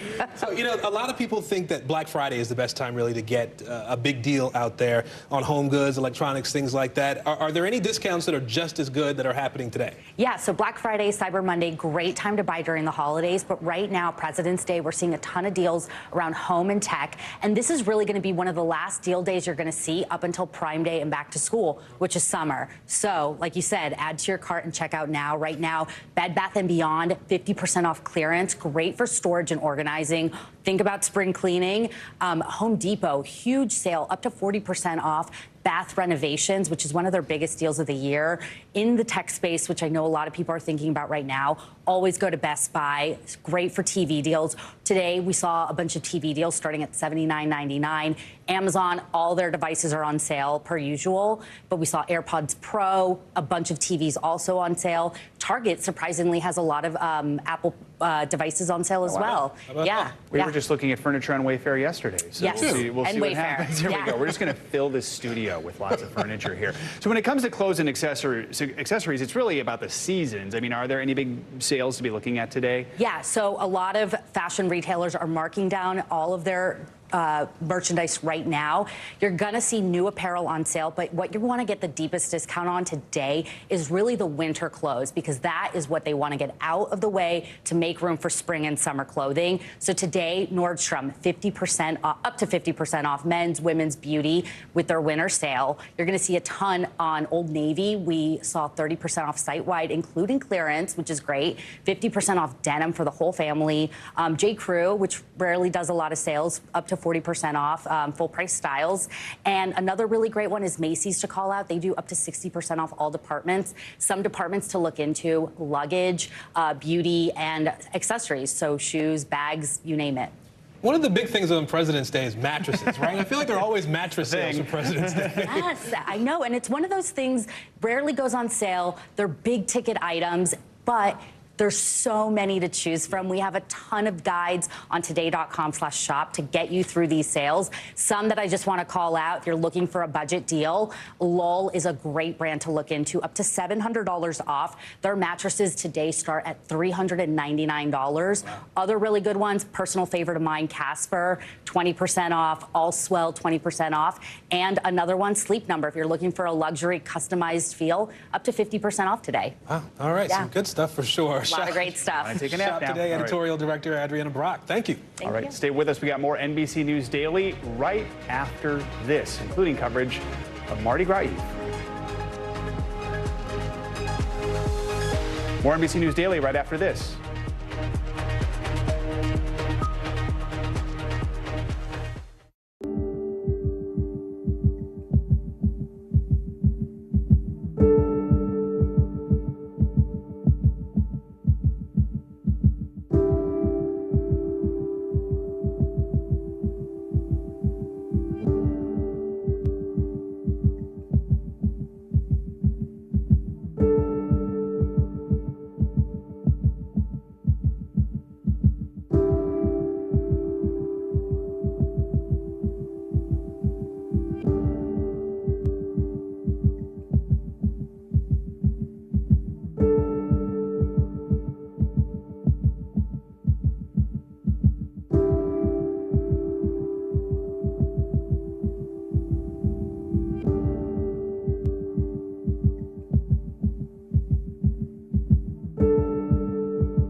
the day's biggest political stories with trusted insight and expert analysis. A daily look at the politics behind the headlines. Meet the Press Now, streaming weekdays at 4 p.m. on NBC News Now. Join Hoda Kotb for season 3 of her podcast, Making Space. Listen now. We begin tonight with breaking news just coming in. Whenever it happens, wherever you are, NBC News, streaming free now. Well, tomorrow is Fat Tuesday, which is more famously known as Mardi Gras. It caps off the carnival season with a day of indulgence right before the season of fasting begins. Now, many people think of parades, beads, and parties on Bourbon Street when they think of Mardi Gras, but the celebrations are about more than just having a good time. Joining us now is Lieutenant for the Rex organization in New Orleans, King Logan. Good to have you with us, King, and thank you for dressing up for us. We appreciate that. I mean, Mardi Gras celebrations have been going on throughout the month of February. Tomorrow marks the official end. Let's start with the basics. For those who may not be familiar, tell us what the carnival season is and why folks celebrate it. Well, the carnival season is really what makes New Orleans special. It's and for New Orleanians, it's like our comfort food. It's something that we just look forward to all the time. It is the greatest free show on earth. One of the distinctions about Mardi Gras in New Orleans is that it's unsponsored, it's uncommercial. It's not licensed. It's really about and for and because of us and our guests from out of town. So it's really just, it has a world of tradition, and it's just a great community and a sense of community and lots and lots of fun. And people love it. We know that for sure. So we mentioned that you're a member of the Rex organization, one of the oldest crews, as you call it, there in New Orleans. This was actually the group that made the green, purple, and gold official colors for Mardi Gras. Talk to us about what a crew is for people who don't know and what the role is that you play in these celebrations. Well, a crew, actually, that's K-R-E-W-E, as opposed to the conventional spelling, was coined by the very first Mardi Gras organization in 1857, the Mystic Crew of Comus. And in the decades since, all of the, or nearly all of the 55 or 60 parading organizations in New Orleans today continue to use the word crew. The Rex organization was founded in 1872. It's one of two continually parading 19th century organizations, the other being Proteus. And the Rex organization, I'm wearing actually right now, the costume that I'll be wearing tomorrow on the title float in the Rex Parade is one of the, is the King of Carnival. Rex is the designated King of Carnival, began in 1872. As you can probably see here, another big part of Mardi Gras is the king cake. It is a big cinnamon sugar pastry covered in icing. We actually have some on set right now made by one of our producers, Kelsey. We're going to try a little bit of it here, but tell us, I mean, why is this treat often only enjoyed during the carnival season? Well, you know, New Orleans is known for many things, but its food culture is very important. And a celebration as important as Mardi Gras had to have its own signature food item. And that's the origin of the king cake. I understand that your producer had to make that herself. I'm impressed. I wondered if Kelsey, I didn't have a chance to ask her, did she put a toy doll in the cake, which is another tradition? I don't know. If there is one of us might be eating it right now. I don't know. No, she didn't. But this is really good cake and totally violating my diet right now. It looks very authentic. Kudos to Kelsey. Good job. Yeah. It's gooey. But the tradition of the baby doll, the plastic baby doll in the cake is important because it means if you happen to have the piece of king cake with the doll in it, then you have to buy the next one or host the next party. All right, good to know about that tradition. Yeah, it's a great celebration, Lieutenant for the Rex organization, King Logan. We appreciate you making some time for us today and educating us, and we wish you a happy Mardi Gras. Thank you. We're looking forward to it. The weather's going to be beautiful, and we'll have a wonderful time. Come visit us anytime. You're watching NBC News Daily.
Hey, I'm Hallie. It's good to be with you tonight. There's another legal filing today, and I want to cut through some of the weedsy stuff. And let's just get to the point. They have started to vote on the PACT Act. If you're like, Hallie, stop speaking Washingtonese. This bill would basically give health care to veterans who have exposed to these toxic chemicals. So, Scott, I'm trying to make this as not DC as possible. The increased sort of anger that we've seen now in politics. I saw you searching for, I think, your microphone, Danny. You are. I was trying to do it on the slide. Live TV, man. It's okay.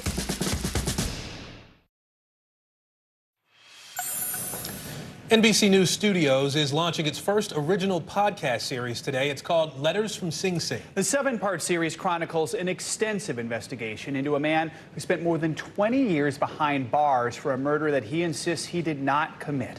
Award-winning Dateline veteran and NBC News investigative producer Dan Slepian is here. Dan, I know you spent a couple decades looking into this. I mean, tell us, how did this all start? Well, frankly, it all started with a single letter. It started with a letter that John Adrian Velasquez sent me on December 5th, 2002.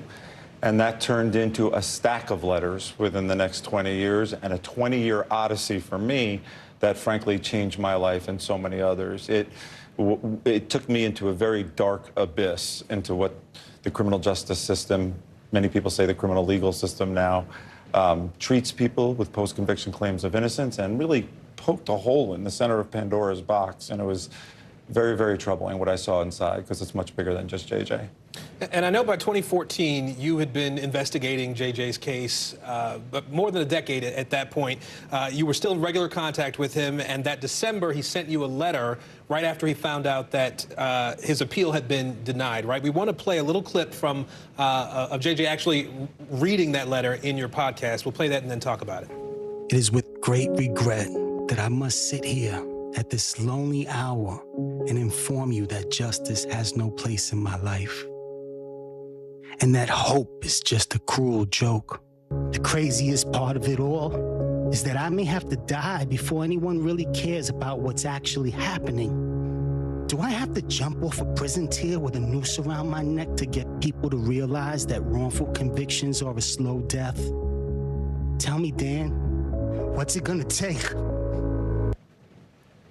Wow, I mean, it's so powerful to hear that in his own words. How was that a turning point in your relationship with him and in both your lives?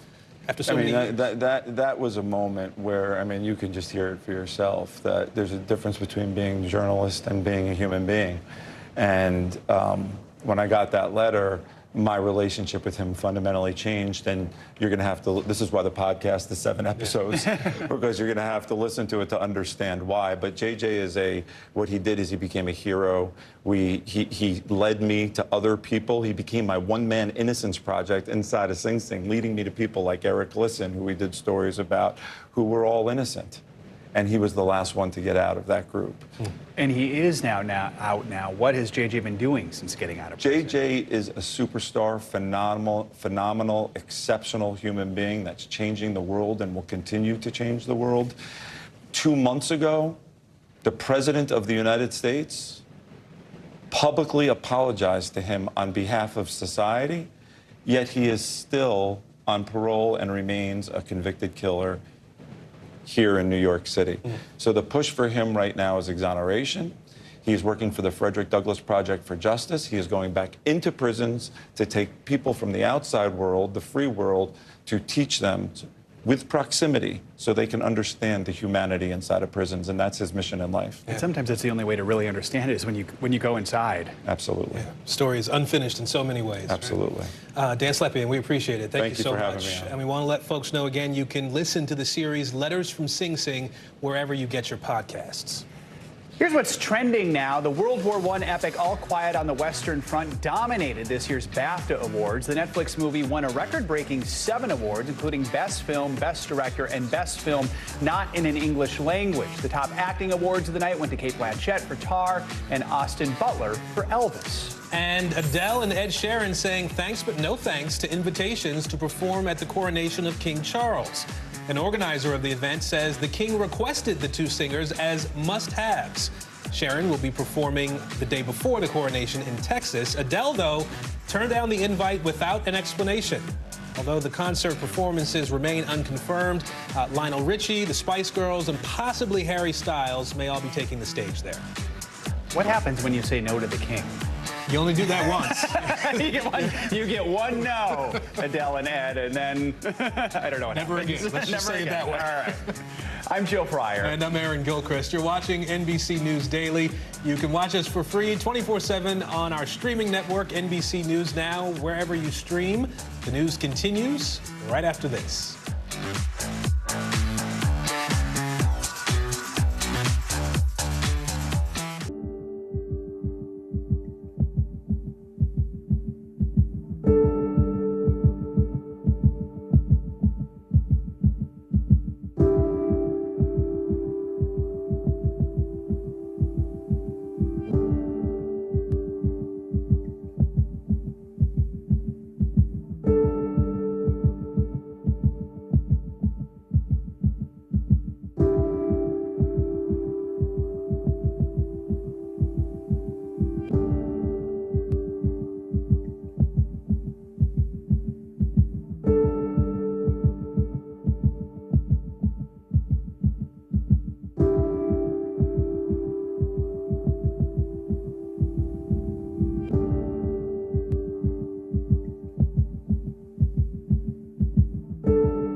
The big variable, the storm surge. How much water will ultimately be pushed inland? How many of you were up there? At least like 11. How real is this going back to the moon? What our top story tonight? You guys okay? Yeah. Oh my God.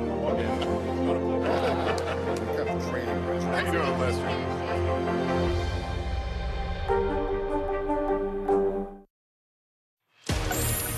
Hey everyone, good to have you with us on this Monday. I'm Joe Fryer. And I'm Aaron Gilchrist. NBC News Daily starts right now.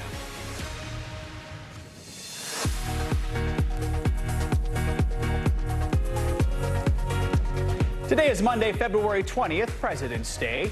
Major milestone, President Biden marking almost 1 year since Russia invaded Ukraine with a surprise trip to Kyiv, the unscheduled stop and the additional help he pledged. Words of comfort. Former President Jimmy Carter is receiving an outpouring of love after he's entering hospice care. The 98-year-old is resting at home in Georgia, surrounded by friends and family. Cleanup concerns. Ohio residents are expressing their frustrations with the handling of the train that derailed there earlier this month. It was carrying hazardous chemicals that could have contaminated the air and water.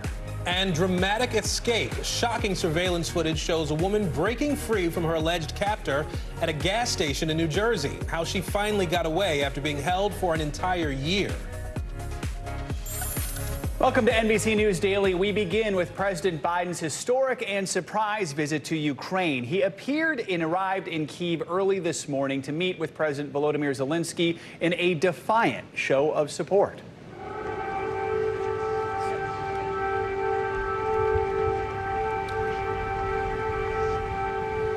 The two walked through the Ukrainian capital as those air raid sirens rang out overhead. The president's trip comes just days before the one-year milestone of Russia's invasion. Kyiv stands, and Ukraine stands. Democracy stands. The Americans stand with you, and the world stands with you. And new today, President Biden announced another $500 million in military aid to Ukraine, but he stopped short of promising to send more advanced weapons. NBC News correspondent Josh Letterman is live in Warsaw, Poland, where we were expecting the president to arrive. Break this down for us, Josh. What is the ultimate goal of this risky trip to Ukraine? Well, the goal, Joe, was to show that the U.S. is not going to let up in its support for Ukraine as this war drags into its second year. But there were really several disparate audiences that President Biden was speaking to during his brief visit to the Ukrainian capital today. One, of course, was the Ukrainian people, trying to reassure them that the U.S. support is going to be steadfast. Another audience, clearly President Putin, who gives a major speech in Russia tomorrow, the president of the United States, trying to show that despite the claims from Putin that he would quickly overtake the country of Ukraine and be able to seize the capital, that a year later the capital is free and the U.S. president is able to go there, take a walk through the streets with the Ukrainian president in relative safety. But President Biden also speaking to Americans back at home, as polls show that support for U.S. military assistance to Ukraine has dropped since last year, and some Republicans are starting to balk at continued U.S. assistance. Listen to what President Biden had to say about American support for Ukraine. For all the disagreement we have in our Congress on some issues, there is significant agreement on support for Ukraine. Because this is so much larger than just Ukraine. It's about freedom and democracy in Europe. It's about freedom and democracy at large. Every aspect of this trip had to be shrouded in secrecy to protect the security of President Biden on this rare war zone trip to a country where the U.S. has no major military presence. The president leaving Washington just after 4 a.m. under the cover of darkness, sneaking into Ukraine for that very quick trip. The White House saying it did not come without risk, Joe. And we know at some point he'll be where you are in Warsaw, Poland, where he'll be making a speech tomorrow. Josh Letterman for us today. Josh, thank you. The U.S. has played a significant role in helping Ukraine defend itself against Russia. Now officials are speaking out about how America's involvement will affect its relationship with other countries, like China. NBC News foreign correspondent Keir Simmons has more. As Russia's invasion of Ukraine, one long year ago, approaches its anniversary. This morning, no comment from the Kremlin on President Biden's visit to Ukraine, but Moscow's ambassador to the U.S. accusing America of trying to demonize Russia after these comments from the vice president. And there is no doubt these are crimes against humanity. This morning, China's top diplomat, after touring Europe, expected in Russia for talks. But Beijing can't be trusted, the U.S. administration says, warning China is ready to sell lethal arms to Russia. China understands what's at risk were it to proceed with providing material support of that kind to Russia. China's foreign ministry spokesperson reacting, saying the U.S. is in no position to point fingers. Tomorrow, President Putin expected to give a keynote address. No one is expecting any concessions. We traveled to Belarus. This is the Russian-controlled side of the border with Ukraine. There are fears from some U.S. allies in the region that another invasion launched from here could be part of Russia's renewed offensive. And that's Ukraine just across the border there. You can see how heavily fortified it is. The Ukrainians clearly taking no chances. That's Ukraine right there. We're looking at Ukraine. How tense is this border? Very tense, this border guard tells me. There's no communication. They took us to see their special forces in training and even some Chinese equipment. They are peaceful, they say, despite supporting Russia. Keir Simmons, NBC News. In southwest Georgia, former President Jimmy Carter is in hospice care at home with his family. At 98 years old, not only is Carter the oldest living ex-president, he's also the longest living president in American history. NBC News correspondent Priscilla Thompson joins us now from Carter's hometown of Plains, Georgia. Priscilla, the Carter Center in Atlanta released a statement over the weekend. We know it said that President Carter had been in the hospital off and on, that he had decided to spend his remaining time at home with his family instead of getting more medical intervention. How is the former president doing now, and what was he in the hospital for? Do we know?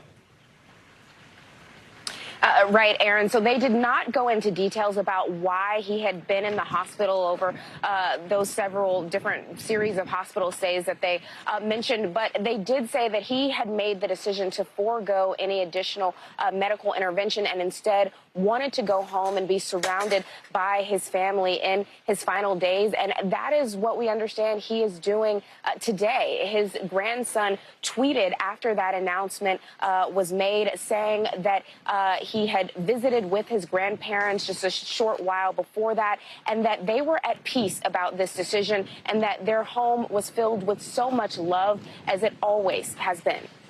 Aaron? And Priscilla, Carter only served one term in office, we know, from 77 to 81. He has been one of the most active sort of post-presidents, right? A lot of us know Jimmy Carter after his presidency. What are you hearing from his community at this point?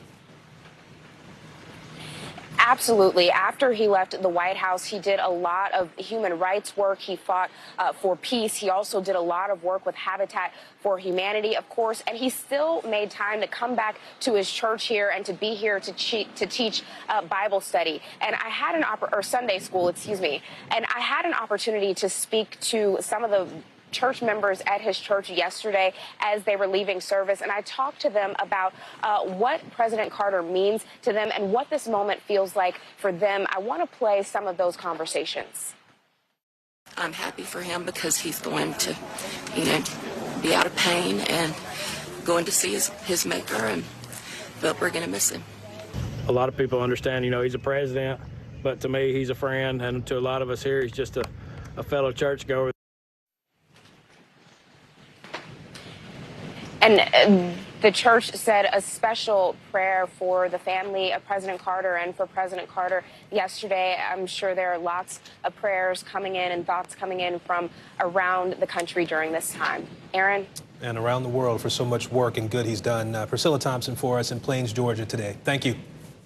Let's bring in NBC News medical contributor Dr. Natalie Azar now. I want to talk a little bit more about hospice. I've watched two of my loved ones go through hospice care at home and in a hospital. Yeah. Can you help our viewers understand what exactly hospice care or palliative care is? Yeah, absolutely. I think it is something that we don't, until we experience it ourselves in our own families or something, we don't really have a good idea of what it actually is. So it is a type of health care, but it is considered sort of this comprehensive end-of-life care. This is for someone who has a terminal illness, who perhaps doesn't have an expectation to live longer than about 6 months.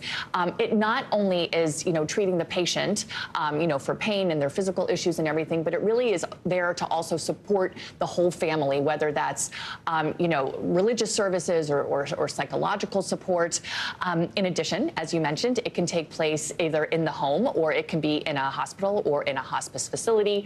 And Medicare typically covers it, and commercial insurances, depending on the plan, can also cover much of this as well. This number might surprise some folks, but one industry trade group says in 2020, 1.7 million Medicare patients chose hospice care. How is the decision made to enter hospice care? Well, Joe, it's a good question, and it's a really difficult decision, right? Because especially as the family member, you sort of feel this responsibility that once you've allowed this to happen, that you've kind of given up, if you will. I mean, the whole point here is that this is someone where medications and treatment, there's no more curative intent. The person has come clearly to the end of their lives. What's difficult to predict, though, you guys, is how long somebody may actually live, right? I mean, a lot of times the expectation is that it's 6 months or less, but some patients get to 6 months and they're still living, and it can be extended.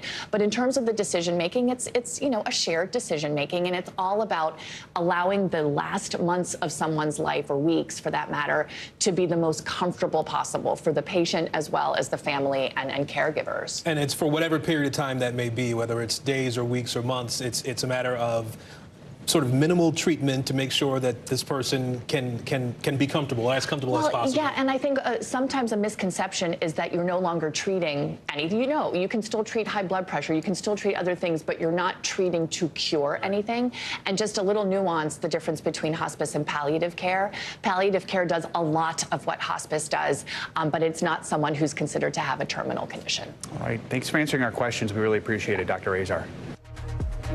Change is coming to iconic children's books. Why the edits to Roald Dahl's classics are causing so much controversy. That's next. You're watching NBC News Daily.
Join Hoda Kotb for season 3 of her podcast, Making Space. Listen now. How many of you were up there? At least like 11. How real is this going back to the moon? How you doing, Lester?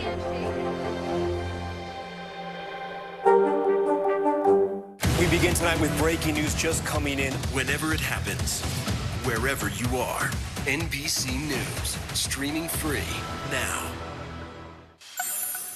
A controversial move in the world of children's literature. The works of iconic author Roald Dahl have been re-edited by his publisher in the UK.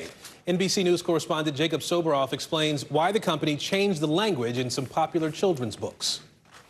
I'm Hortensia. From Matilda. She doesn't really hit children with that riding crop, does she? To Charlie and the Chocolate Factory. I find a golden ticket. To James and the Giant Peach. All of the Roald Dahl books are considered classics of children's literature and film. But a new generation of readers might find passages that have been altered from the original text. Britain's Telegraph newspaper detailing hundreds of word changes made to UK editions by Dahl's publisher and the Roald Dahl Story Company. Edits to subjects like weight, gender, physical appearance, and more. In Charlie and the Chocolate Factory, the enormously fat Augustus Gloop is now just enormous. I like a joke as well as the next fat person. The frightening Miss Trunchbull from Matilda no longer described with a great horsey face. And the Cloudmen from James and the Giant Peach are now Cloud People. Those who work with young people, recognizing that they were dealing here with children's literature, and there has to be some sensitivity about topics that didn't exist in time past. But the changes have triggered a backlash. Writer Salman Rushdie tweeting, Roald Dahl was no angel, but this is absurd censorship. Another critic writing, sensitive readers shouldn't be anywhere near Roald Dahl to begin with. Dahl expressed anti-Semitic views in interviews before his death in 1990. 30 years later, the author's family issued an apology for the hurt his statements caused. Now, the Roald Dahl Story Company says reviewing a work's language is not unusual, adding, any changes made have been small and carefully considered. Other media companies are grappling with similar issues.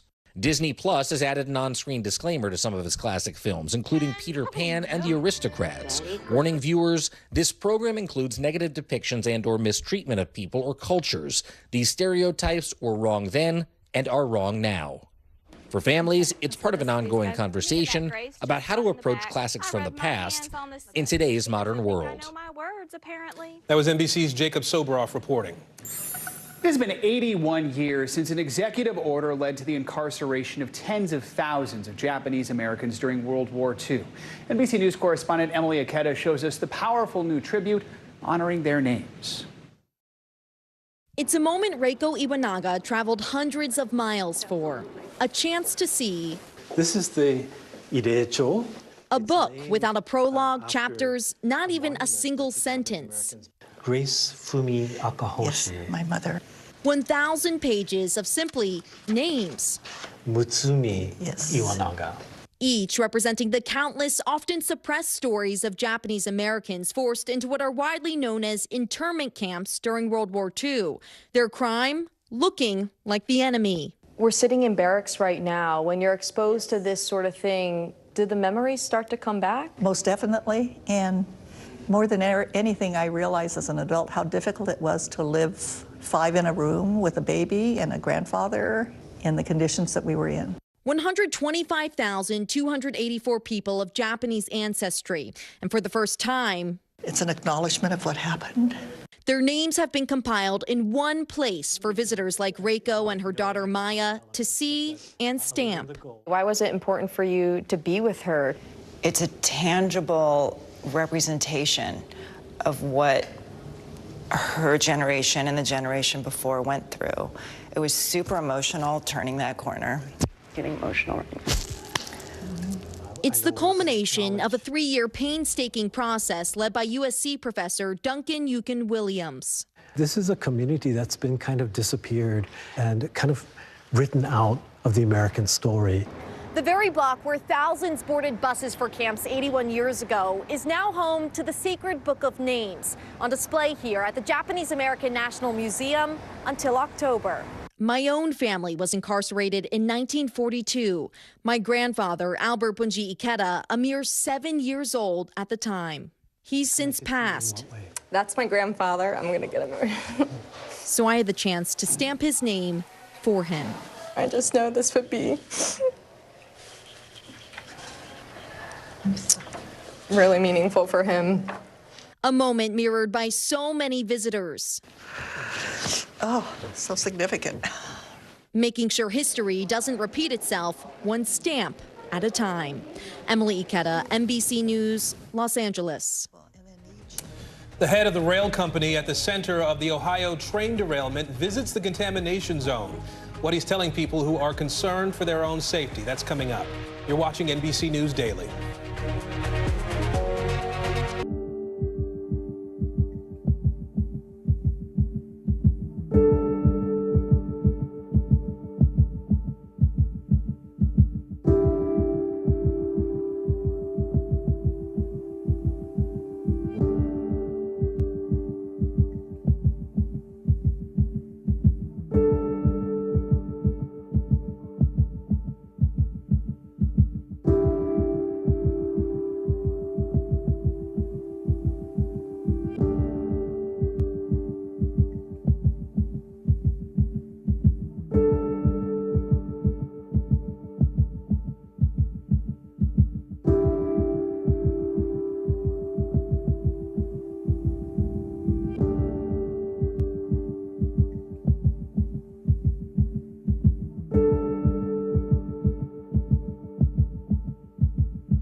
We begin tonight with breaking news just coming in. Whenever it happens, wherever you are, NBC News, streaming free now. Join Hoda Kotb for season 3 of her podcast, Making Space. Listen now. Hey, podcast fans, ready to unlock our true crime mysteries? Try Dateline Premium on Apple Podcasts. You'll get early access to originals, plus bonus content, and everything is ad-free.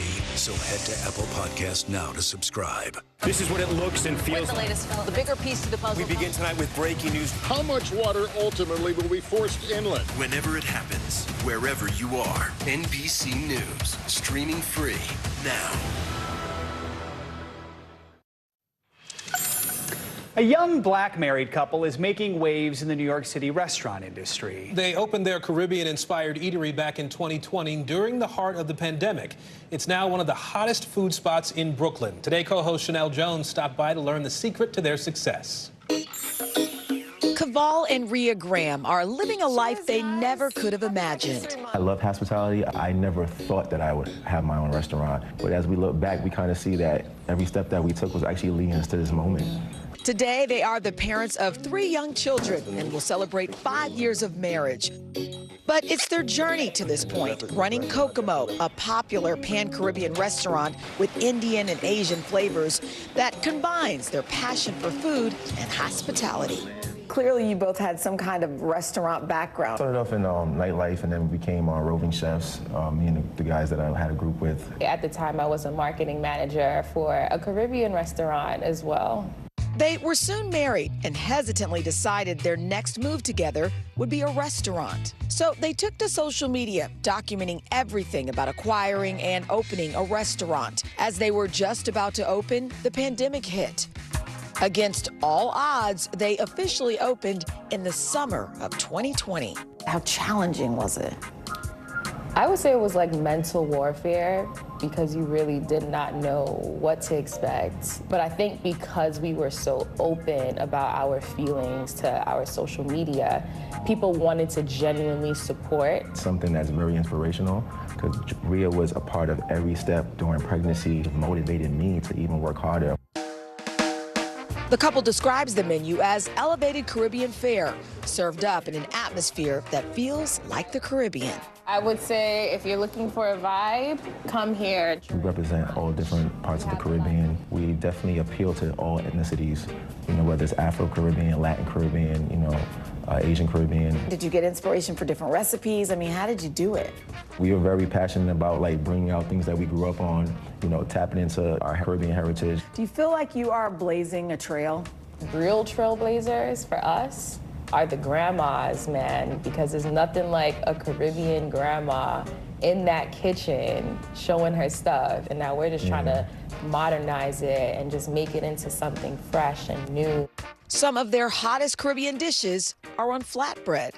Yeah, island pasta flatbread on any given day, because it's something that we reinvented, and I think everybody comes in and like they can't get that nowhere else. It's served with shrimp, oxtail, chicken. Once we saw that brick oven, we knew we had to do an ode to Brooklyn by having a brick oven pizza crust. And then we tap on top of it a tomato confit sauteed shrimp with ackee, which is the national fruit of Jamaica. I had to give the food a try. So this is our Rasta balls. Okay. Croquette fried Italian Alfredo sauce. Ooh. That we infuse with some jerk seasoning. Ooh. Aioli on top. Can I try it? Of course. The flavors burst in your mouth. Oh my gosh. This alone would have me coming back. As they embrace this family-run business, they reflect on this moment in time. Everything that you need to succeed is within you. We come from very humble beginnings. Our parents struggled.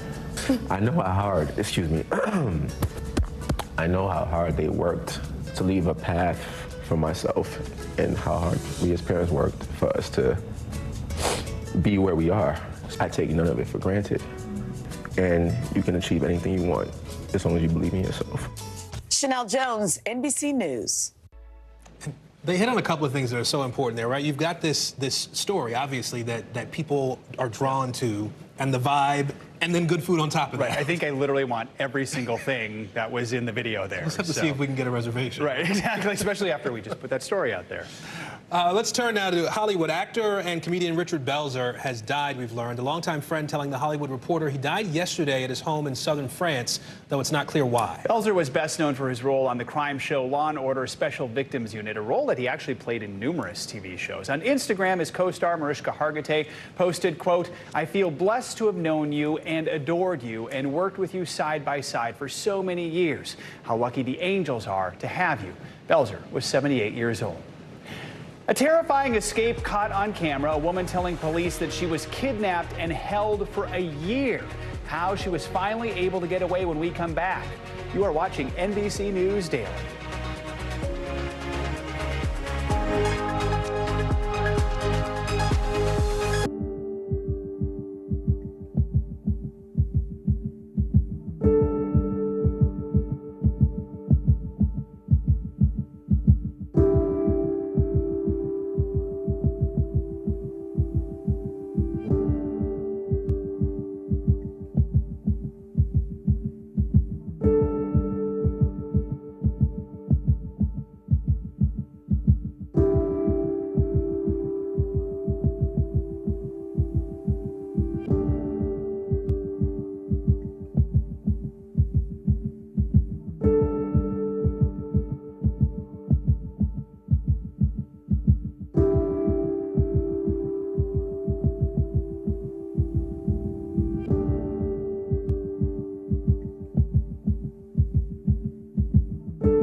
Stay on top of breaking news and the biggest stories of the day with NBC News Daily. Thank you so much for joining us. I'm Morgan Radford. And I'm Vicki Wynn. I'm Aaron Gilchrist. And I'm Kate Snow. Get in-depth reporting from across the country. What's your reaction to the president's comments? And around the world. Are Ukrainians continuing to make advances? And ways you can take care of your health. Who should be getting tested? And frankly, how often? And your wallet. Costs are skyrocketing. How to manage soaring prices. NBC News Daily. Weekdays from 12 to 4 p.m. Eastern on NBC News Now.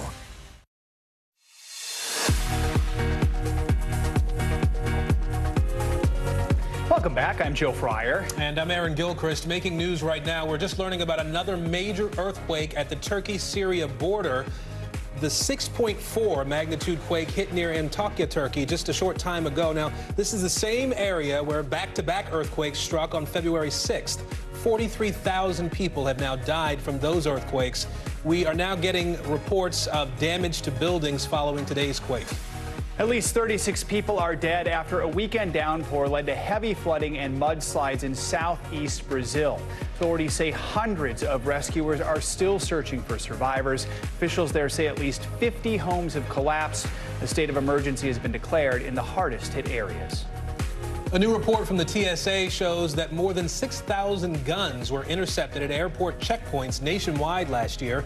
That's an estimated 18 gun interceptions per day, an all-time high for the Transportation Security Administration. The maximum fine for firearms violations was raised in response to the rising number, now reaching almost $15,000. And get this, a 4-foot-long alligator was found in a popular New York City park. Officials say the gator was in poor condition and was taken from Prospect Park in Brooklyn to the Bronx Zoo for rehabilitation. It is not yet clear how the animal got there. The defense is now taking the stage in the Alec Murdaugh double murder trial. That defense team now looking to knock down the accusation that Murdaugh killed his wife and son after 4 weeks of the prosecution's case, featuring 60 witnesses and more than 100 hours of testimony. Civil rights attorney and former prosecutor Kristen Gibbons-Fedden joins us now. Kristen, let's get your analysis of this. What stood out to you so far? What stood out to you most? And has the prosecution made a compelling case here? I think the most critical thing that the prosecution has done is, at this stage, without any real defense, is establish and carry out its burden. You know, this is a circumstantial case, but nevertheless, the prosecution has done a really artful job in showing how compelling all of the circumstantial evidence is. Between the forensic, the ballistic evidence, they were able to map out a timeline to establish a motive, which prosecutors don't need to do. And so I think at this stage, they were able to put together a good case to establish their burden beyond a reasonable doubt, notwithstanding also pointing out some major inconsistencies and utilize Murdaugh's own words against him. So now this is in the defense's court. One thing the defense is doing, Kristen, is questioning if investigators ever really considered other suspects beside Alec Murdaugh, pointing to a statement the local sheriff's office issued the day after the murder saying there was no danger to the public. What are your thoughts on that? You know, based on the motion practice that was established prior to trial, I think the defense is really going to establish a nice amount of reasonable doubt. Maybe not enough, but maybe enough to convince at least one juror. Within their motion practice, they talked about 2 other potential suspects that weren't really thoroughly investigated per the contentions of the defense. So it will be really interesting to hear whether or not those 2 individuals will be called to the stand and whether or not a law enforcement official will be called and really cross-examined heavily on their inability to thoroughly investigate those 2 individuals as suspects. Beyond that, what else do you think the defense needs to do here to try and get at least one juror to say, hey, I'm not convinced beyond a reasonable doubt? Well, the defense needs to really kind of change the narrative, and change the narrative really from the prosecution's theory, which is, you know, that Murdaugh did this as a distraction to his financial misdeeds, and they need to change the narrative to show that he was a family man, that he couldn't possibly have committed these horrendous and horrific murders. He'll call, I imagine, will call different witnesses to kind of establish how much of a loving father is and present other evidence along that vein. But I think some other aspects that the defense could really focus on is, again, focusing on the law enforcement's investigatory methods, showing that they were insufficient at best, considering that they didn't investigate other suspects, and that the prosecution's evidence is circumstantial and unreliable. vulnerable. Keep in mind, there's no confession, there's no eyewitness, there's no real blood spatter on Murdaugh, there's no guns, no real motive other than a diversion. They can also challenge the ballistics and forensics to kind of shift the prosecution's beautifully crafted timeline to hopefully address some of the inconsistencies that Murdaugh did. And again, if they're able to artfully do that and convince just one juror, they could potentially exonerate their client. All right, they're not in court today because of the holiday. Trial resumes tomorrow. Civil rights attorney Kristen Gibbons-Fedden, thank you so much. Students at Michigan State University are returning to campus today. Classes are resuming for the first time since a gunman shot and killed 3 students and left 5 others seriously hurt. NBC's Jesse Kirsch now on how school officials say they are keeping students safe. For the first time since a suspected gunman opened fire on Michigan State University's campus last Monday night, killing 3 students, according to officials, today classes are resuming here in East Lansing. Officials say all classes are resuming, including those most directly impacted by the suspected gunman's attack. However, the 2 locations where officials say these shootings unfolded, the Student Union and Berkey Hall, they will remain closed, according to the university, through the end of the semester. As students are making their way back to classes today, they are seeing messages of support, flowers memorializing what happened here. Messages in chalk have been written across the campus grounds throughout the weekend, as well as there were 2 funerals for 2 of the students killed, a vigil for the 3rd student killed, and also moments of silence at men's and women's basketball games. All of this culminating with today's return to classes, leaving a sense of mixed emotion on this campus. What's it like being back on campus? The energy is definitely different. I expected it would be a little less than normal, but it seems like everybody's banding together and just showing love for each other, and that's what it's all about. Michigan State University officials say that they have not made any substantial changes to security on the campus at this point, saying they are confident in their plan. However, they say students may see a more visible police presence on campus this week. Back to you. Frustration is growing in Ohio after a train carrying toxic chemicals derailed earlier this month. Norfolk Southern CEO made an impromptu visit to the middle of the contamination zone, but people who live there say they are not happy with what they heard. And NBC News has learned the state's attorney general is considering a lawsuit against the train company. NBC News correspondent George Solis is live from East Palestine, Ohio with the latest. George, good to see you. So we know Norfolk Southern CEO Alan Shaw declined to answer specific questions around the company's cleanup response. So what did he say to the people there about what's being done in the community? Yeah, good afternoon, Joe. The CEO reaffirming some of the things that he wrote in an open letter to this community, saying that they are not going anywhere, that they are committed to the cleanup. Now, we do know that the company has set up a relief center near East Palestine where they are actually handing out $1,000 checks to anyone that may have been impacted by this derailment, people that had to evacuate, business owners that had to shut down their doors while this cleanup has been going on. To date, the company says they have handed out some $2.6 million to residents and affected business owners, and they say they continue working to clean up the site, and they continue doing air quality testing, water quality testing to ensure the residents that they haven't left. But a lot of residents still very skeptical, Joe. So, George, I mean, a handful of business owners did get to have a private meeting with Alan Shaw. What did they say to you after that meeting? Yeah, a lot of the business owners that did meet with him, mind you, this was a small number, about 20 or so people, I'm told, said they do wish that this had been a more formal town hall type of meeting where more residents could have had a chance to ask him questions about some of the health concerns that they've been having. But he told them that he wants to make things right, that the company will stay here until the job is done. There were some things that were discussed that a few of the business owners weren't exactly comfortable discussing. They didn't really want to get into the details as to why, but they did say there were some hard questions asked of the CEO, and they say for now they'll trust it, but if things don't start shaping up or if things start looking like they're not on the up and up, there will be some questions to be answered, Joe. And George, quickly, what more do we know about this lawsuit the Ohio Attorney General's office is considering? Yeah, we know Dave Yost wrote this letter to the CEO, Alan Shaw, saying his office is considering this lawsuit against the company as the investigation into the derailment continues. They're also waiting for feedback for a number of the agencies here on the ground doing some of the monitoring. They say if anything comes back to them that indicates that there needs to be some legal action taken, then they'll follow that lawsuit, Joe. All right, NBC's George Solis in Ohio for us. George, thank you. A woman kidnapped nearly a year ago in New Mexico is now safe after managing to escape and run to a New Jersey gas station. NBC Philadelphia's Sydney Long has the gas station surveillance video and spoke with the witness who came in contact with the victim seconds after she had broken free. Escaping with her life after telling police she'd been held against her will for a year. I heard people screaming, so I looked over, and then the lady came running like barefoot, and she was like, he kidnapped me. So we ran inside and she locked the door. This is video both outside and inside of The Point, a quaint Conoco station in the heart of the Pine Barrens. Jamie Garthis works there. And then the guy was like chasing behind her. As they were running, he was like, you don't want to do this, you don't want to do this.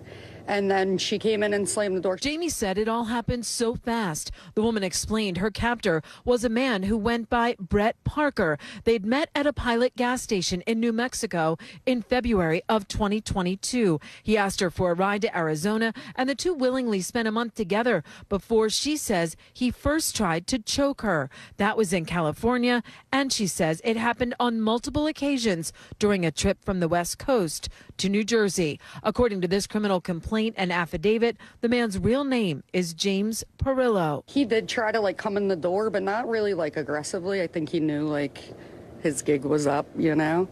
And then he drove by again on his bicycle. Perillo, according to detectives, choked the woman before she broke free and made her escape on February 7th. I could see like the thumbprint, like she had choke marks around her neck. Police say he took the woman's phone and her credit cards. He had her ID and her cards and everything in his wallet, and he kept saying, we never leave each other's side. And threatened he'd kill her and her family if she ever tried to get away. She was so scared though, like that was the saddest part. Like you could tell, like she was like really terrified. New Jersey State Police made the arrest hours after the woman made it to the gas station. The two had rented a room in this house just a few yards away from the gas station. They had paid up front, according to the owner, and only been there 9 days. She went through a lot of terrible things she should have never had to go through, and I just hope she's all right. Not only are New Jersey State Police involved with this kidnapping case, but so is New Jersey's Attorney General due to evidence that suggests Perillo has gone by several aliases in the past and may have done this to other victims. In the meantime, Perillo is charged with first-degree kidnapping as well as criminal restraint and aggravated assault. His next court date is March 29th. Reporting from Bass River Township, I'm Sydney Long for NBC News. Brittany Griner is set to return to the WNBA. A source tells ESPN that the basketball star just signed a one-year contract with her longtime team, the Phoenix Mercury. Now, the move comes just 2 months after Griner was released from a Russian prison camp. A court in Moscow convicted her on drug charges. Griner is widely regarded as one of the greatest female basket players of all time. But she has not suited up for the Mercury since 2021, when she led the squad to the WNBA Finals. Well, tomorrow is Fat Tuesday, how you can celebrate Mardi Gras with your family no matter where you live. More NBC News Daily coming your way right after this.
begin tonight with breaking news just coming in. Whenever it happens, wherever you are, NBC News, streaming free now.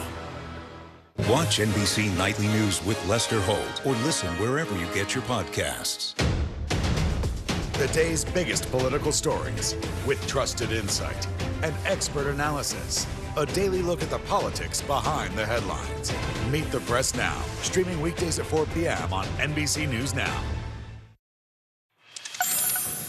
Well, tomorrow is Fat Tuesday, which is more famously known as Mardi Gras. It caps off the carnival season with a day of indulgence right before the season of fasting begins. Now, many people think of parades, beads, and parties on Bourbon Street when they think of Mardi Gras, but the celebrations are about more than just having a good time. Joining us now is Lieutenant for the Rex organization in New Orleans, King Logan. Good to have you with us, King, and thank you for dressing up for us. We appreciate that. I mean, Mardi Gras celebrations have been going on throughout the month of February. Tomorrow marks the official end. Let's start with the basics. For those who may not be familiar, tell us what the carnival season is and why folks celebrate it. Well, the carnival season is really what makes New Orleans special. It's and for New Orleanians, it's like our comfort food. It's something that we just look forward to all the time. It is the greatest free show on earth. One of the distinctions about Mardi Gras in New Orleans is that it's unsponsored, it's uncommercial. It's not licensed. It's really about and for and because of us and our guests from out of town. So it's really just, it has a world of tradition, and it's just a great community and a sense of community and lots of fun. And people love it. We know that for sure. So we mentioned that you're a member of the Rex organization, one of the oldest crews, as you call it, there in New Orleans. This was actually the group that made the green, purple, and gold official colors for Mardi Gras. Talk to us about what a crew is for people who don't know and what the role is that you play in these celebrations. Well, a crew, actually, that's K-R-E-W-E, as opposed to the conventional spelling, was coined by the very first Mardi Gras organization in 1857, the Mystic Crew of Comus. And in the decades since, all of the, or nearly all of the 55 or 60 parading organizations in New Orleans today continue to use the word crew. The Rex organization was founded in 1872. It's one of two continually parading 19th century organizations, the other being Proteus. The Rex organization, I'm wearing actually right now the costume that I'll be wearing tomorrow on the title float in the Rex Parade is one of the is the King of Carnival. Rex is the designated King of Carnival. Began in 1872. As you can probably see here, another big part of Mardi Gras is the king cake. It is a big cinnamon sugar pastry covered in icing. We actually have some on set right now made by one of our producers, Kelsey. We're going to try a little bit of it here, but tell us, I mean, why is this treat often only enjoyed during the carnival season? Well, you know, New Orleans is known for many things, but its food culture is very important. And a celebration as important as Mardi Gras had to have its own signature food item. And that's the origin of the king cake.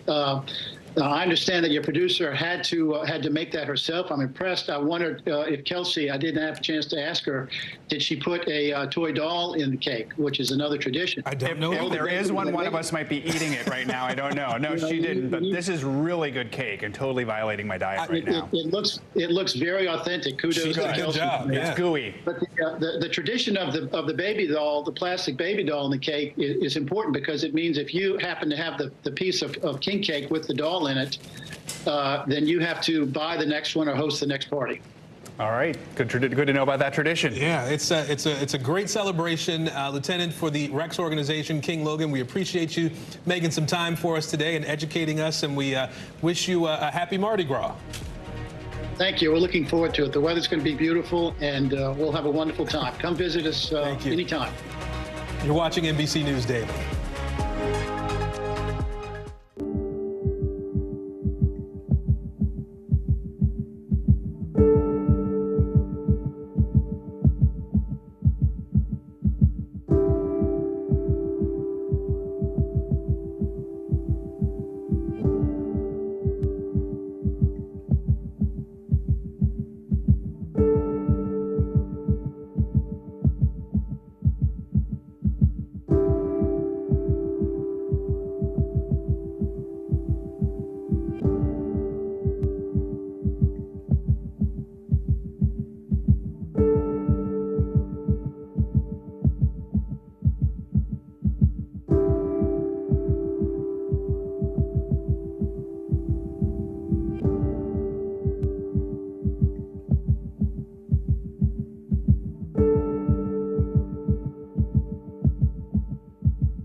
day's biggest political stories with trusted insight and expert analysis. A daily look at the politics behind the headlines. Meet the Press Now, streaming weekdays at 4 p.m. on NBC News Now. I feel like every single person is an inspirational leader or teacher in some way. What can I do in my life? What can I take from this person's story? I think we all want a fresh start. Join Hoda Kotb for season 3 of her podcast, Making Space. The big variable, the storm surge. How much water will ultimately be pushed inland? How many of you were up there? At least like 11. How real is this going back to the moon? What our top story tonight? You guys okay? Yeah. Oh my goodness. How you doing, Lester?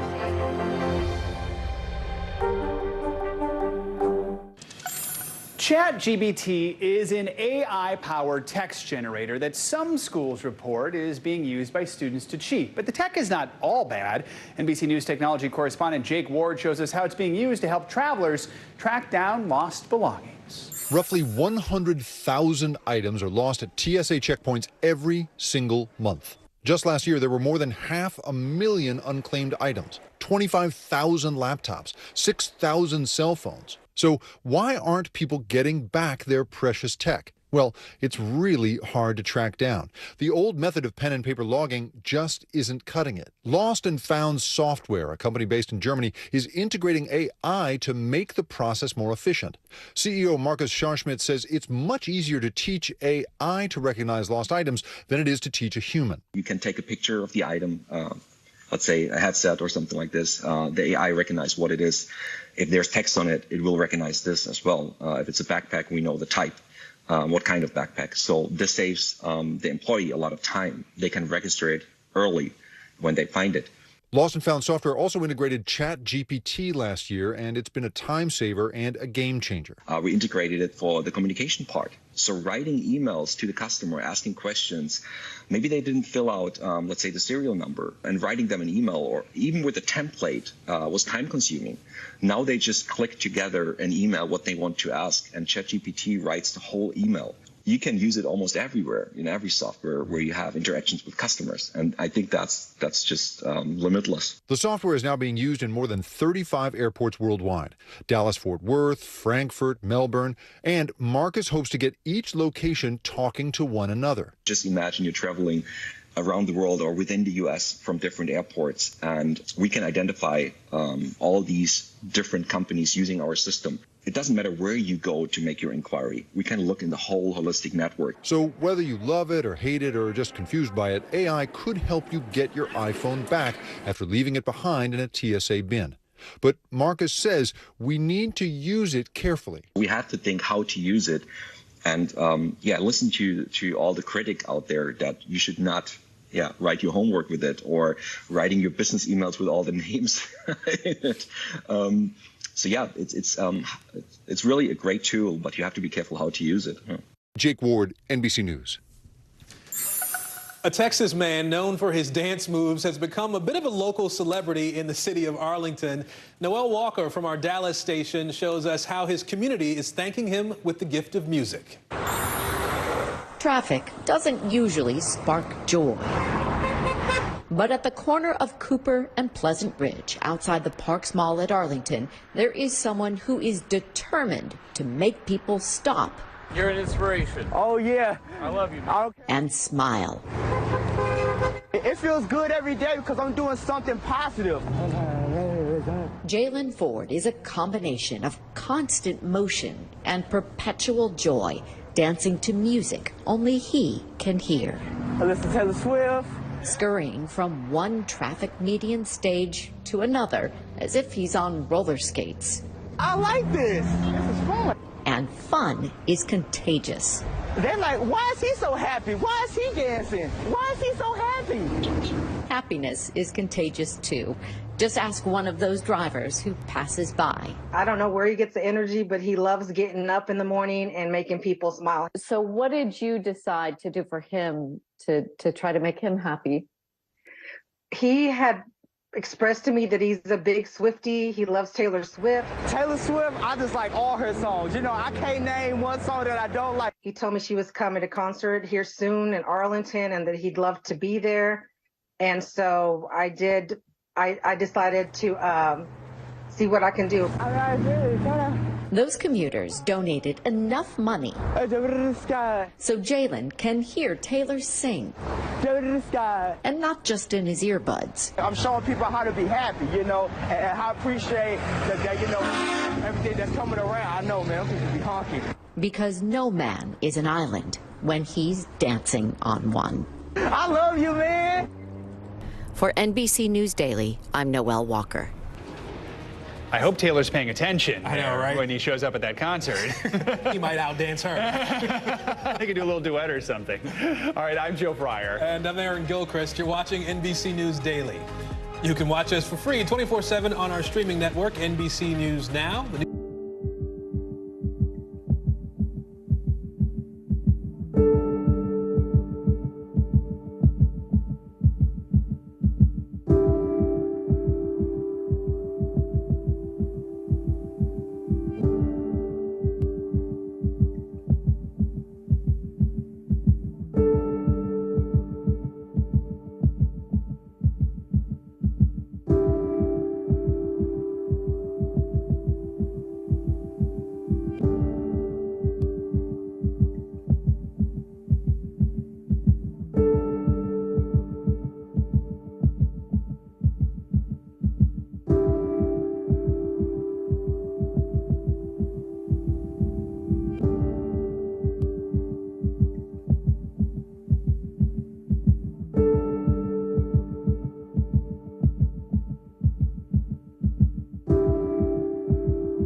This is what it looks and feels. From the storm zone. The bigger piece of the puzzle comes. New numbers just out this morning. Good evening. We begin tonight with breaking news just coming in. We begin this hour with the latest developments. We're coming on the air with some shakeups big time on Capitol Hill. How much water ultimately will be forced inland? Whenever it happens, wherever you are, NBC News, streaming free now.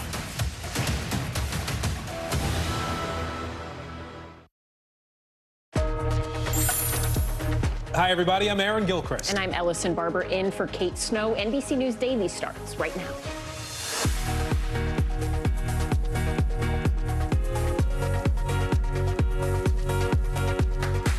Today, Monday, February 20th, 2023. Surprise visit. President Biden makes an unannounced trip to Ukraine almost 1 year to the day after Russia's invasion of that country. The message of support he's sending to the Ukrainian people. Return to campus. Students at Michigan State University back at school after last week's deadly shooting. The new measures being taken to ensure students are kept safe. Back on track. An Ohio community struggling for a return to normalcy after a toxic train derailment. The help that's finally being delivered. And Doctor on Call, the hidden prices you may be paying when you send a message to your healthcare provider.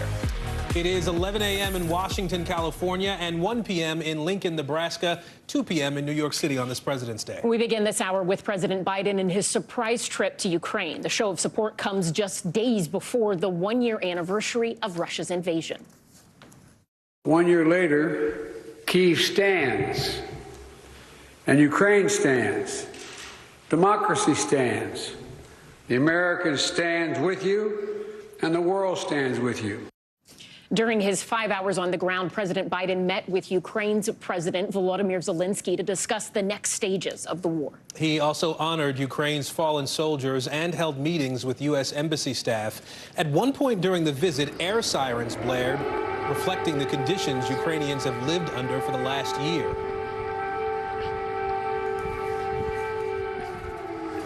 NBC News correspondent Aaron McLaughlin is in Kyiv, and NBC News chief White House correspondent Kristen Welker is in Warsaw, Poland. Let's start on the ground in Ukraine now. Aaron, how did this trip by President Biden come about, and how are Ukrainians responding to it?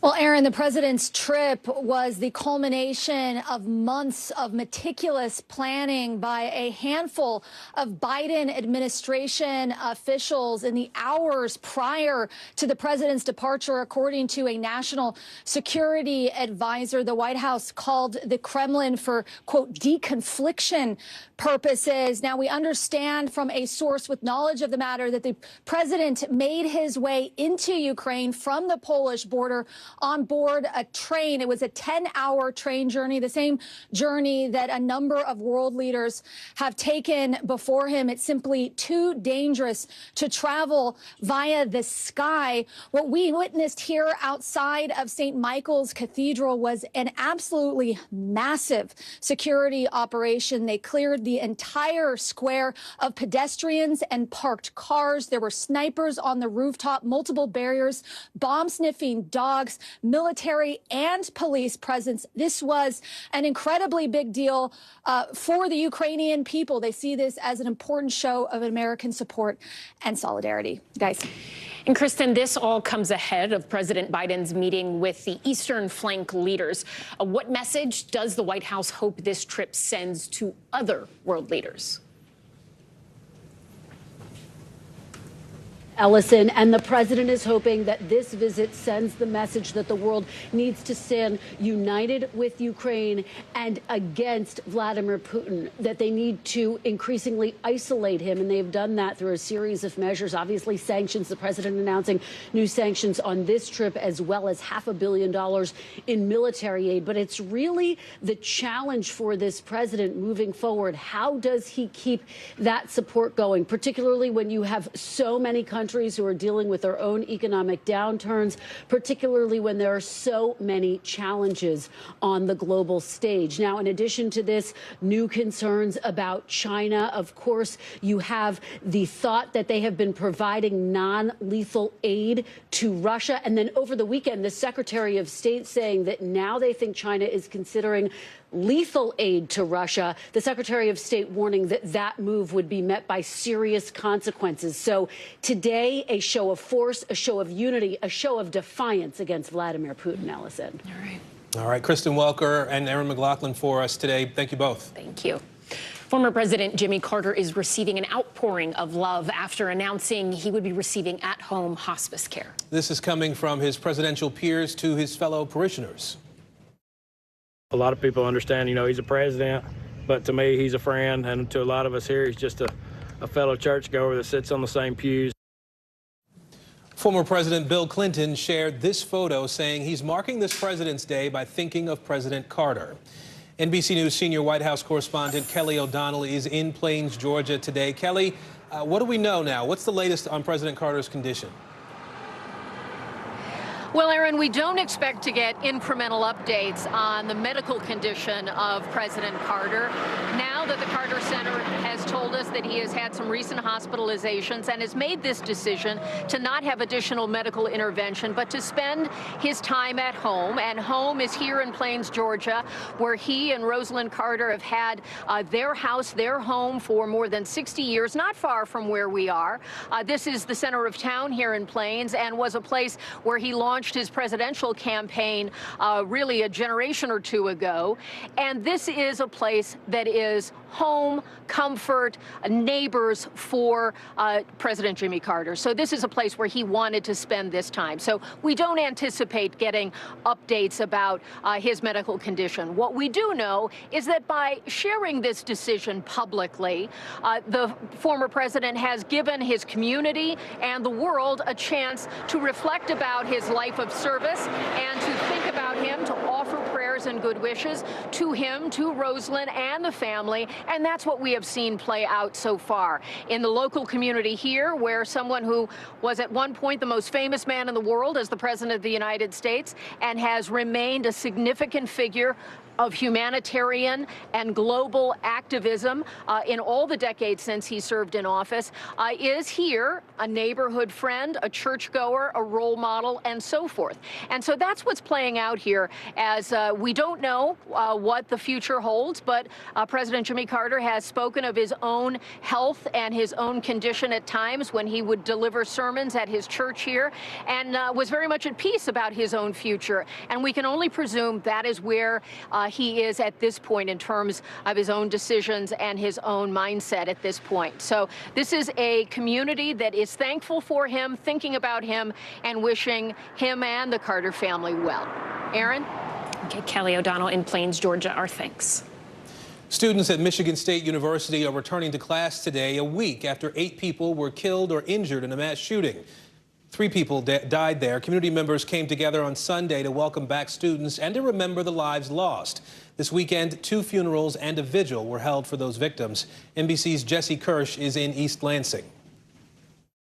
For the first time since a suspected gunman opened fire on Michigan State University's campus last Monday night, killing 3 students, according to officials, today classes are resuming here in East Lansing. Officials say all classes are resuming, including those most directly impacted by the suspected gunman's attack. However, the 2 locations where officials say these shootings unfolded, the Student Union and Berkey Hall, they will remain closed, according to the university, through the end of the semester. As students are making their way back to classes today, they are seeing messages of support, flowers memorializing what happened here. Messages in chalk have been written across the campus grounds throughout the weekend, as well as there were 2 funerals for 2 of the students killed, a vigil for the 3rd student killed, and also moments of silence at men's and women's basketball games. All of this culminating with today's return to classes, leaving a sense of mixed emotion on this campus. I think, the best way to really get back to normal is just to kind of embrace the discomfort right now. I think it would be better to maybe have a little more grace period. I personally would not like to be focused on school right now. Our professors have been very gracious in how they're handling moving forward and attendance policies. I feel very comfortable moving forward. Michigan State University officials say that they have not made any substantial changes to security on the campus at this point, saying they are confident in their plan. However, they say students may see a more visible police presence on campus this week. Back to you. People in East Palestine, Ohio, can now start making appointments with a state health clinic over concerns from the train derailment chemical spill. The clinic is set to open tomorrow, even though the EPA said Sunday the air and municipal water is safe. Cautious residents are still using bottled water as they push for more answers. NBC News correspondent George Solis is in East Palestine, Ohio. George, remind us the type of health issues people say they're experiencing, and if the government continues to insist that the air, the water is safe, why do they need to set up these clinics at all? Yeah, good afternoon, Allison. Yeah, people here in town say that they are feeling lightheadedness, they are feeling nausea, they have burning eyes, and in some cases they are reporting rashes. Now, mind you, a lot of this is anecdotal. So far, officials here have said that there's no evidence of anything related to the derailment has made anyone sick. However, they do know that a lot of people are concerned about this, so they have set up a health clinic, or are about to, I should say, tomorrow to address those ongoing health concerns. Now, mind you, a lot of people still are very skeptical about the type of help that this town has been receiving. Norfolk Southern here responsible, saying they are taking full responsibility for this. They have been giving out $1,000 checks to members of this community, business owners, locals, anyone that's been affected by this derailment. So far, they say they've given out somewhere in the neighborhood of $2.6 million, and that number only expected to grow as the investigation into the derailment continues. Now, something we should note, the CEO of the company was in town this weekend, and that upset a lot of residents because this was an unannounced visit. A lot of people hoping to maybe get a chance to address some of those health concerns, saying, here's what we are seeing, here's what we are feeling. So this is an area where a lot of people are just growing more and more skeptical. You mentioned the bottled water. again, the consensus here is that the water and air is safe, but a lot of residents, as you mentioned, are sticking to that bottled water. Allison? All right, George Solis on the ground for us. Thank you so much. Coming up, the bomb threat that shut down drag story time in Arizona. You're watching NBC News Daily.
Podcast fans, ready to unlock our true crime mysteries? Try Dateline Premium on Apple Podcasts. You'll get early access to originals, plus bonus content, and everything is ad-free.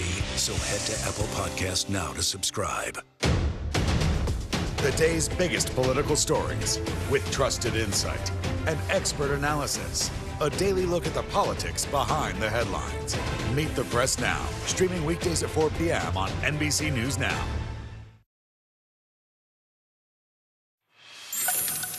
A new report from the TSA shows that more than 6,000 guns were intercepted at airport checkpoints nationwide last year.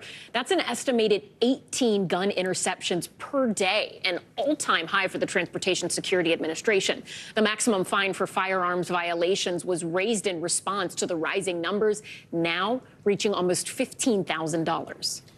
An LGBTQ-friendly business in Arizona was threatened while hosting a story hour that featured drag queens. Brick Road Coffee in Tempe was forced to close this weekend after someone claimed there was a bomb in the building. Chase Golightly from our Phoenix NBC affiliate has more. On a typical Sunday, Brick Road Coffee in Tempe would be packed. But not this Sunday. They are not usually closed, like something must have happened. The LGBTQ plus owned shop was hosting a drag storytime event at 10 in the morning. About 20 minutes into it, everyone had to be evacuated when a bomb threat was made against them. Sucks that because they've been so outspoken about this, that's happened. The owners posting on social media, they were prepared for protesters to show up like they have done in the past, getting a security plan in place. But with this, they couldn't take any chances. It's really troubling. Customers seeing their open sign turned off and police circling the parking lot were concerned. It bothers me because the place itself is the least threatening place I've ever been, and it's incredibly welcoming, so I don't know why anyone would want to threaten it. While police say no bomb was found, they did confirm members of the far-right extremist group, the Proud Boys, were in the area, now looking to see if there is a connection. The age we're living in, I would hope that we would be past that, and yet here we are facing it yet again. Jeremy Helfgott is with Phoenix Pride, telling us the drag reading hour was supposed to be about Black History Month, but says these types of threats have been growing over the past few years. I hope that threats like today will not make our community feel unsafe. Unfortunately, this wasn't the only threat made against the business. The Larder and the Delta in Phoenix, a Black-owned restaurant, was also targeted. The owner telling 12 News on the door into the restaurant was a note that read, "Go back to Africa." Workers said they had an all-staff meeting talking about the threat, but still opened, not wanting to let this get in their way. Customers at Brick Road Coffee hope for the same here. Looking forward to being able to come back here when it opens up, and I'm sure it'll be full again. As a kid, you may have read books by British author Roald Dahl. He wrote favorites like Charlie and the Chocolate Factory, Matilda, and James and the Giant Peach. Some of those books came out in the 1960s, and now the Dahl estate is making changes that are upsetting some people who say it amounts to censorship. NBC's Jacob Soboroff takes a closer look at the controversy. Hey there, Roald Dahl wrote some of the most popular children's books of all time, but now the company behind them says it's worked with a collective devoted to inclusion and accessibility, resulting in changes that critics are labeling censorship. I'm Hortensia. From Hi. Matilda She doesn't really hit children with that riding crop, does she? to Charlie and the Chocolate Factory I find a golden ticket. to James and the Giant Peach. All of the Roald Dahl books are considered classics of children's literature and film. But a new generation of readers might find passages that have been altered from the original text. Britain's Telegraph newspaper detailing hundreds of word changes made to UK editions by Dahl's publisher and the Roald Dahl Story Company. Edits to subjects like weight, gender, physical appearance, and more. In Charlie and the Chocolate Factory, the enormously fat Augustus Gloop is now just enormous. I like a joke as well as the next fat person. The frightening Miss Trunchbull from Matilda no longer described with a great horsey face. And the Cloudmen from James and the Giant Peach are now Cloud People. Those who work with young people, recognizing that they were dealing here with children's literature, and there has to be some sensitivity about topics that didn't exist in time past. But the changes have triggered a backlash. Writer Salman Rushdie tweeting, "Roald Dahl was no angel, but this is absurd censorship." Another critic writing, "Sensitive readers shouldn't be anywhere near Roald Dahl to begin with." Dahl expressed anti-Semitic views in interviews before his death in 1990. 30 years later, the author's family issued an apology for the hurt his statements caused. Now, the Roald Dahl Story Company says reviewing a work's language is not unusual, adding, "Any changes made have been small and carefully considered." Other media companies are grappling with similar issues. Disney Plus has added an on-screen disclaimer to some of its classic films, including Peter Pan and The Aristocats, warning viewers this program includes negative depictions and/or mistreatment of people or cultures. These stereotypes were wrong then and are wrong now. For families, it's part of an ongoing conversation about how to approach classics from the past in today's modern world. Netflix now owns the rights to Dahl's works. In a statement, the Roald Dahl Story Company says the language review began before that happened. The revised editions became available in the UK last year. It's not clear if the US versions will be edited in the same way. Back to you. Jacob Soboroff there. Still ahead, what to expect when the defense makes its case in the Alec Murdaugh murder trial. You're watching NBC News Daily.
day's biggest political stories with trusted insight and expert analysis.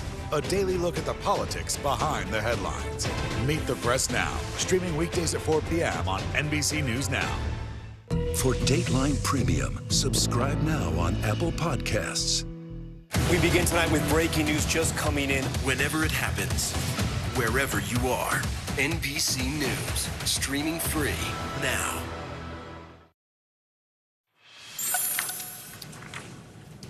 Today, NBC News Studios is launching its first original podcast series. It's called Letters from Sing Sing. It's a 7-episode series that tells the story of a man in prison for more than 2 decades for a murder he says he didn't commit. It is with great regret that I must sit here at this lonely hour and inform you that justice has no place in my life, and that hope is just a cruel joke. Award-winning Dateline veteran and NBC News investigative producer Dan Slepian joins us now. It's powerful to hear just that little snippet of a letter being read. So many letters as a part of this investigation that you've done. It took decades, really, in this case. Tell us a little bit more about the podcast and how this all got started. It started with a single letter that John Adrian Velasquez wrote me on December 5th, 2002. And basically what that did is it sparked dozens more over the next 2 decades. When I looked into his case, he would feed me information. And really what it did is it ended up bringing me down a very dark alley into the realities of the criminal legal system and how people who have a post-conviction claim of innocence really need a bolt of lightning to strike the jailhouse door to even get another day in court. Wow. When people listen to this podcast, what do you hope they take away from it? Is there one thing that you think when you're done listening, I hope you think of and remember this, or is it a combination of things? Yeah, what I hope people take away from is not only JJ's suffering and what he went through, and his own narrative and how he's an exceptional human being that commands the attention of the Sing Sing population and literally the President of the United States, who apologized to him on behalf of society. But more than that, that JJ's case is one of countless that we don't know about. And this is a much, much bigger issue than just JJ. And you mentioned the president apologizing to him. He's out of jail now, right? He's free. He's out of jail, but he's still, under the eyes of the law, convicted. He's on parole, so he's not really free. Yeah. All right. Dan Slepian, thank you so much. We're looking forward to listening to it. Thanks so much. You can still listen to the first 2 episodes of Letters from Sing Sing wherever you get your podcasts. An Uber driver near Oakland is speaking out after he says he suffered a bloody attack by angry riders in the middle of the night. Ilda Gutierrez from our San Francisco station spoke to the driver who says he never imagined his job would put him in danger. Yeah. They punched you? Ow. Kwan Yu says he still has headaches, nightmares, and bloodstains in his van from an attack that nearly killed him. I hit his hand because I can't breathe. I really can't breathe. When I really feel they want to kill me, it's too late. 2 weeks ago, Kwan Yu, who drives Uber, says he picked up 2 men and 2 women who appear to be in their 20s from a bar in Walnut Creek. He says one of the passengers refused to put on his seatbelt and fell forward onto the back of the driver's seat during the ride. Oh, please put the seatbelt and have a seat. We're going on the highway. That's dangerous. I almost hit somebody, and they don't care, they say. During the trip to San Leandro, Kwan Yu says that the same rider opened a window and leaned out. I look, he already put the hand out. Kwan Yu says that's when he decided to exit the freeway and found this neighborhood where he thought it would be safe for his passengers to get out. But he also says that when they did, things took a drastic turn. The guy hit my hand first time, and I tried to push him. Kwan Yu says one of the men attacked him as he tried to get back into his car. Another guy come to my backside to truck out me. The driver says he lost consciousness several times. Someone called for help because a patrol arrived while he was still on the ground. He says his attackers were still there. But the next time he woke up, he was in a hospital and was surprised to learn no one had been arrested. Contra Costa County Sheriff's Office confirmed that a battery had taken place and that the parties were separated. An ambulance was called for a person who sustained injuries, and the incident is still under investigation. Uber tells us it took action right away, saying in a statement, "The brutal attack reported by Kwan Yu is extremely troubling, and we removed the rider's access to the Uber app as soon as it was reported to us. We stand ready to assist law enforcement with their investigation." Kwan Yu says his health insurance is covering his $20,000 hospital bill, and Uber says it has insurance as well that should help him with any other medical expenses and lost wages. Hilda Gutierrez reporting. Coming up, how friends and fans are honoring longtime Law and Order actor Richard Belzer. You're watching NBC News Daily. We're also streaming free 24/7 on NBC News Now. You can watch us wherever you stream live. The news continues right after this.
Hey, I'm Hallie. It's good to be with you tonight. There's another legal filing today, and I want to cut through some of the weedsy stuff. And let's just get to the point. They have started a vote on the PACT Act. If you're like Hallie, stop speaking Washingtonese. This bill would basically give health care to veterans who have exposed to these toxic chemicals. So, Scott, I'm trying to make this as not DC as possible. The increased sort of anger that we've seen now in politics. I saw you searching for, I think, your microphone, Danny. You are out. I was trying to do it on the slide. Live TV, man. It's okay.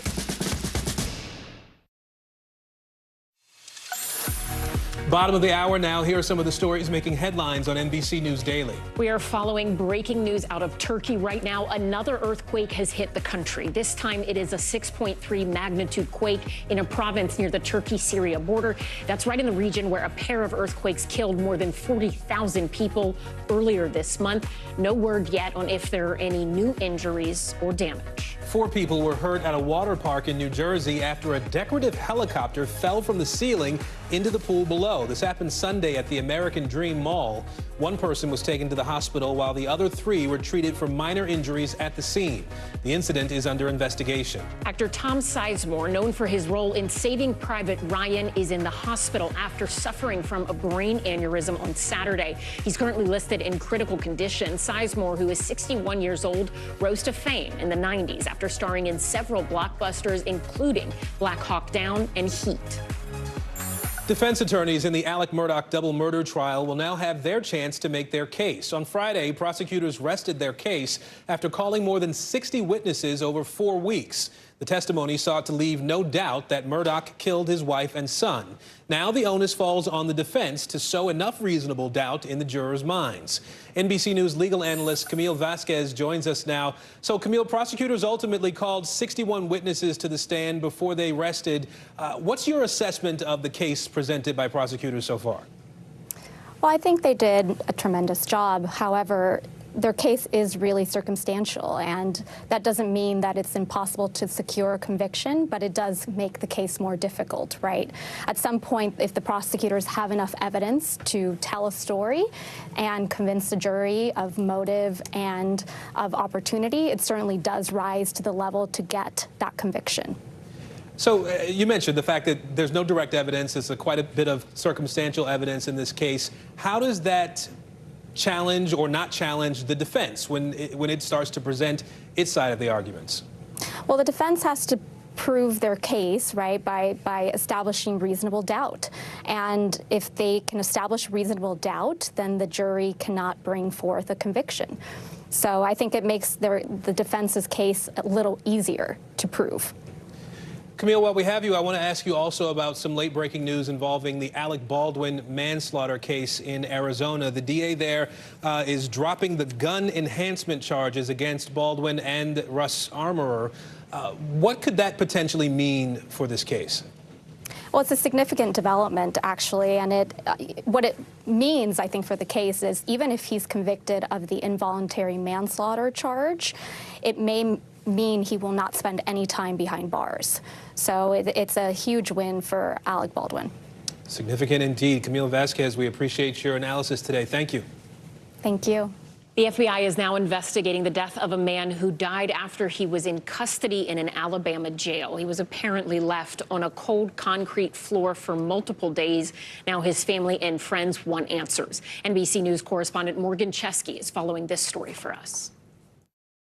The FBI investigating a man's death after being detained inside an Alabama jail. His family alleges he was left naked on a cold cement jail cell floor for days. This video from January 26th shows officers at Walker County Jail putting Anthony Mitchell inside a patrol car bound for a hospital. Within hours, the 33-year-old was dead. Now Mitchell's mother has filed a wrongful death lawsuit against the county sheriff's office and jail staff, claiming video leaked from an officer inside contradicts what officials told the press, that Mitchell was alert and conscious when he left the facility. It goes on to allege when he arrived at the hospital, Mitchell's internal body temperature was 72 degrees. Adding, it is clear that Tony's death was wrongful, the result of horrific malicious abuse and mountains of deliberate indifference. The emergency room physician wrote in Mitchell's medical records that they believed hypothermia was, quote, the ultimate cause of his death, according to the suit. 100%. I believe Tony would still be alive today if he would have received help at the hospital instead of going to the Walker County Jail. The Walker County Sheriff's Office has declined to comment,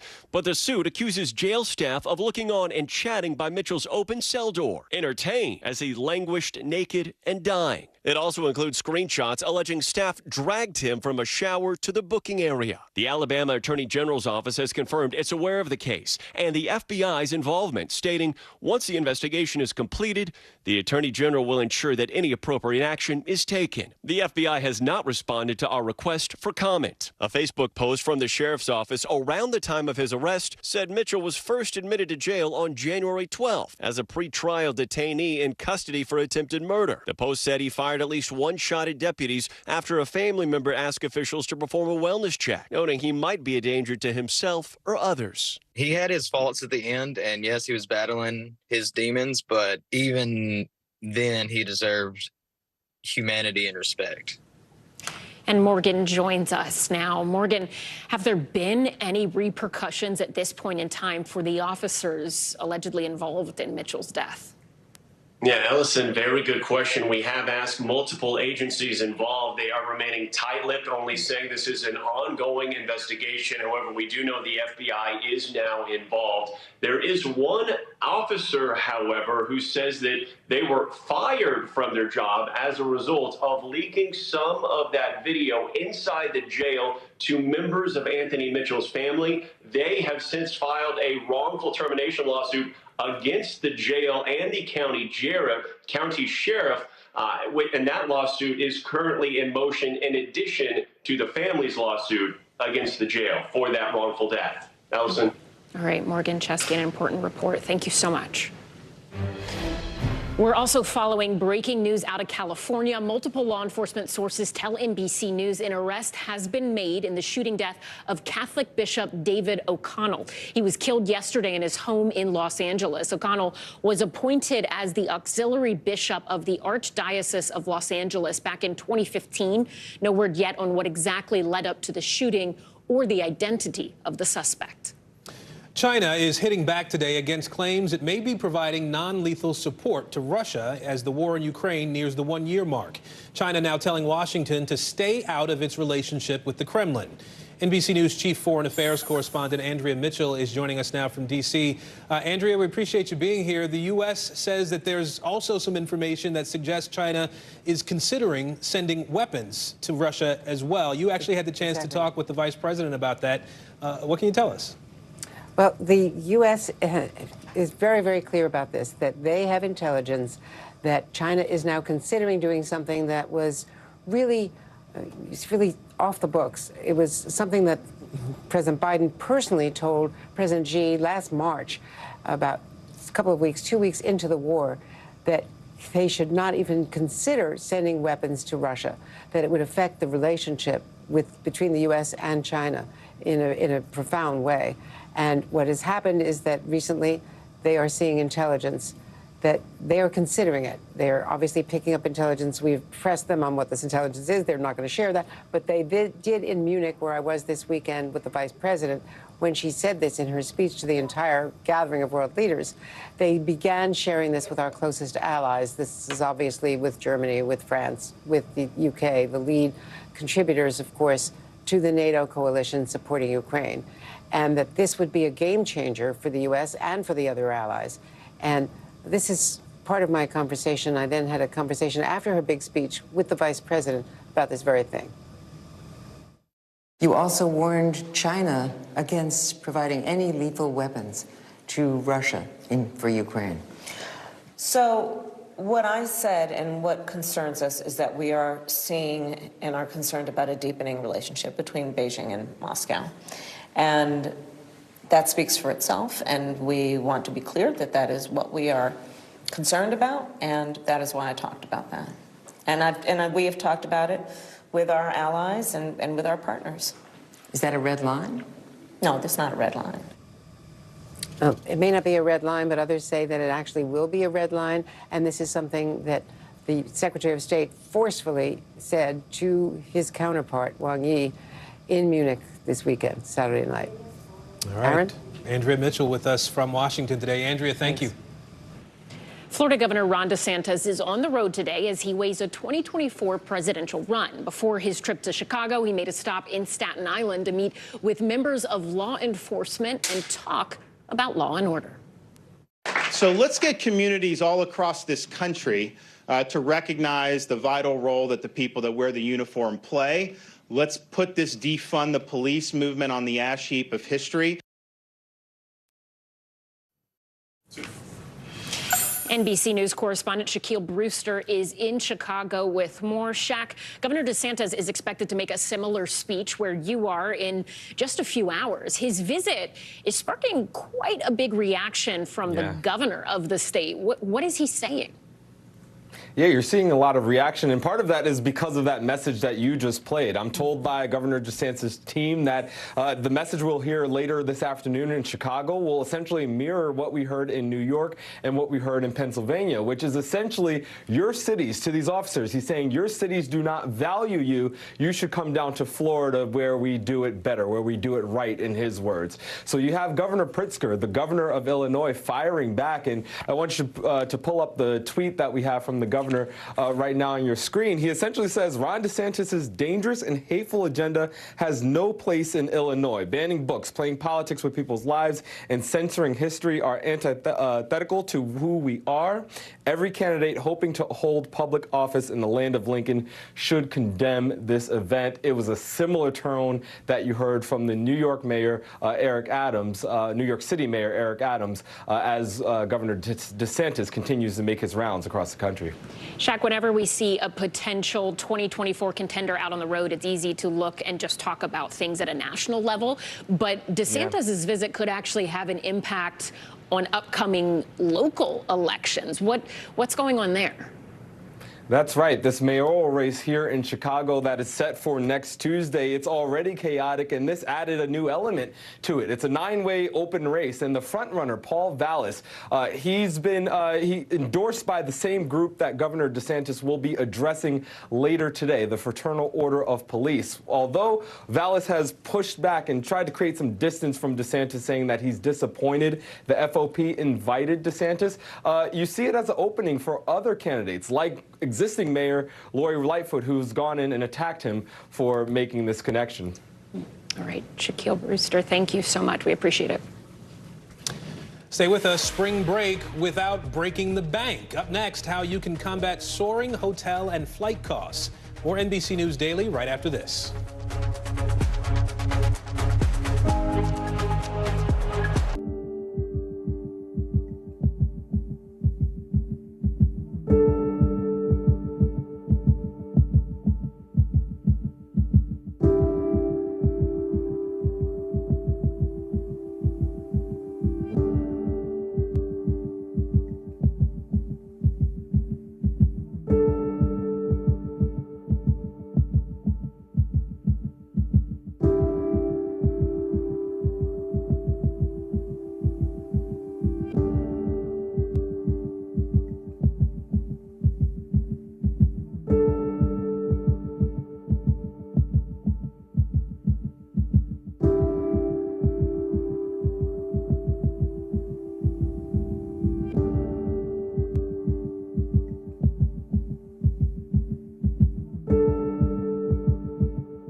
How many of you were up there? At least like 11.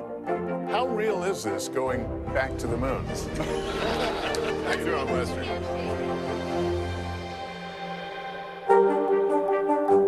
Hey, podcast fans, ready to unlock our true crime mysteries? Try Dateline Premium on Apple Podcasts. You'll get early access to originals, plus bonus content, and everything is ad-free. So head to Apple Podcasts now to subscribe. Telemedicine has helped patients connect with their healthcare providers more easily than ever these days, with answers to medical questions just a message away. Yeah, it's been amazing, but this technology is also proving to be a headache for some doctors who are now billing for their replies. Here's NBC's Kristen Dahlgren. Dr. Booth. When Meg Richmond has a question for her doctor, this is often the first thing she does. It's so much easier just to send a message, ask a simple question, and get his opinion. Is this something I need to come in for? On the other end, at the Cleveland Clinic, Dr. Eric Boos answers. Not just Meg's message, but requests from dozens of patients. How many messages do you get a day? Before and after the pandemic, it's actually doubled. That's a lot of extra work. And it's not time that's set aside for us to do. For Boos and other doctors, it means many hours of their own time every day spent answering messages. Some have actually had to cut back on the hours they see patients. So the Cleveland Clinic is one of at least 10 major healthcare systems now charging for some communications. Boos says a nominal fee applies to less than 1% of digital interactions. Most are covered by insurance, and the bill is never more than $50 out of pocket. This is not about every single message being billed for a patient. This is about certain messages that kind of take a little bit more time for the physician to look at. Examples of what might be billed: asking about new symptoms, a change to medications, or request to complete medical forms. Things like appointment scheduling, refills, or a question that leads to an appointment or follow-up remains free. But patient advocate Cynthia Fisher says it's a step too far. So now you're adding yet another level of charging patients, where patients are going to be surprised by these bills. At Brigham and Women's Hospital, they haven't started charging for portal messaging, but Dr. Eve Rittenberg has researched the increased workload for physicians. She says she spends up to 5 hours answering messages for every 4 hours she spends with patients. Is there a risk in losing doctors to burnout because of the increased workload? I think that's the real crisis. Studies showing, rates of 50-60% burnout among U.S. doctors. Back in Ohio, Meg and her husband Bob think a small fee is fair. I could just go on Google and ask the same question and get 10 different answers. But I want to hear from Dr. Boos.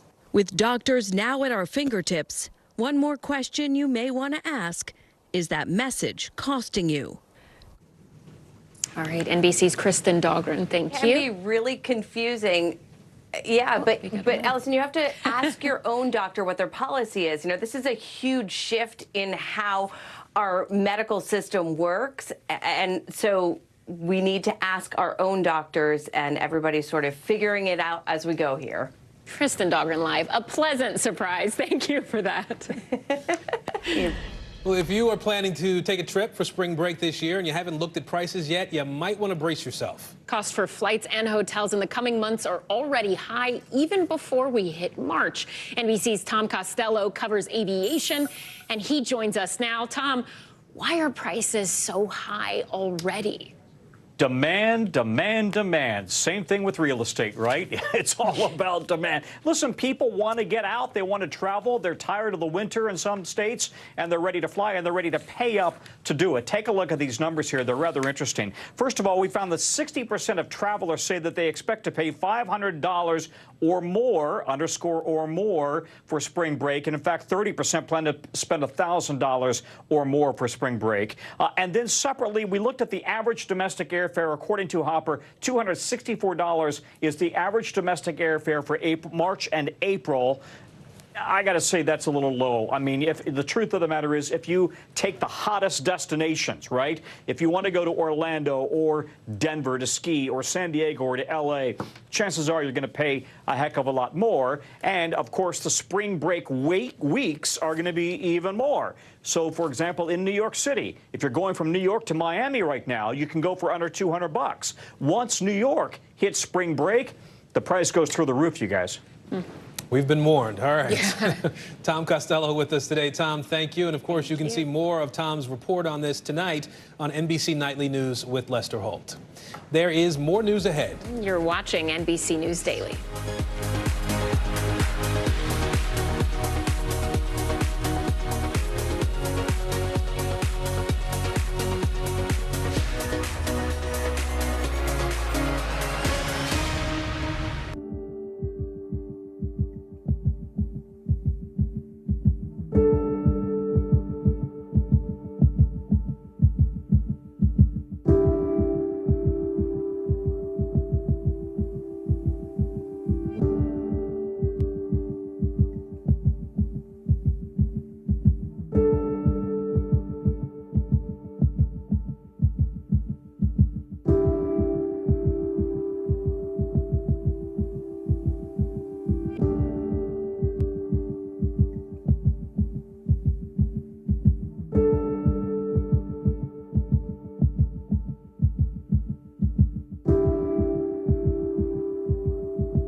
least like 11. How real is this going back to the moons? How you doing, Lester?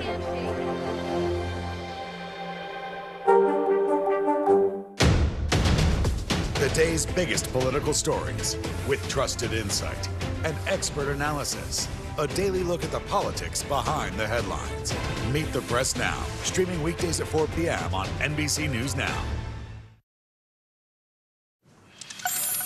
It's Britain's most glamorous night, the BAFTA Awards, their version of the Oscars. And for the first time since the pandemic, the award show had a royal touch. Here's NBC News foreign correspondent Molly Hunter.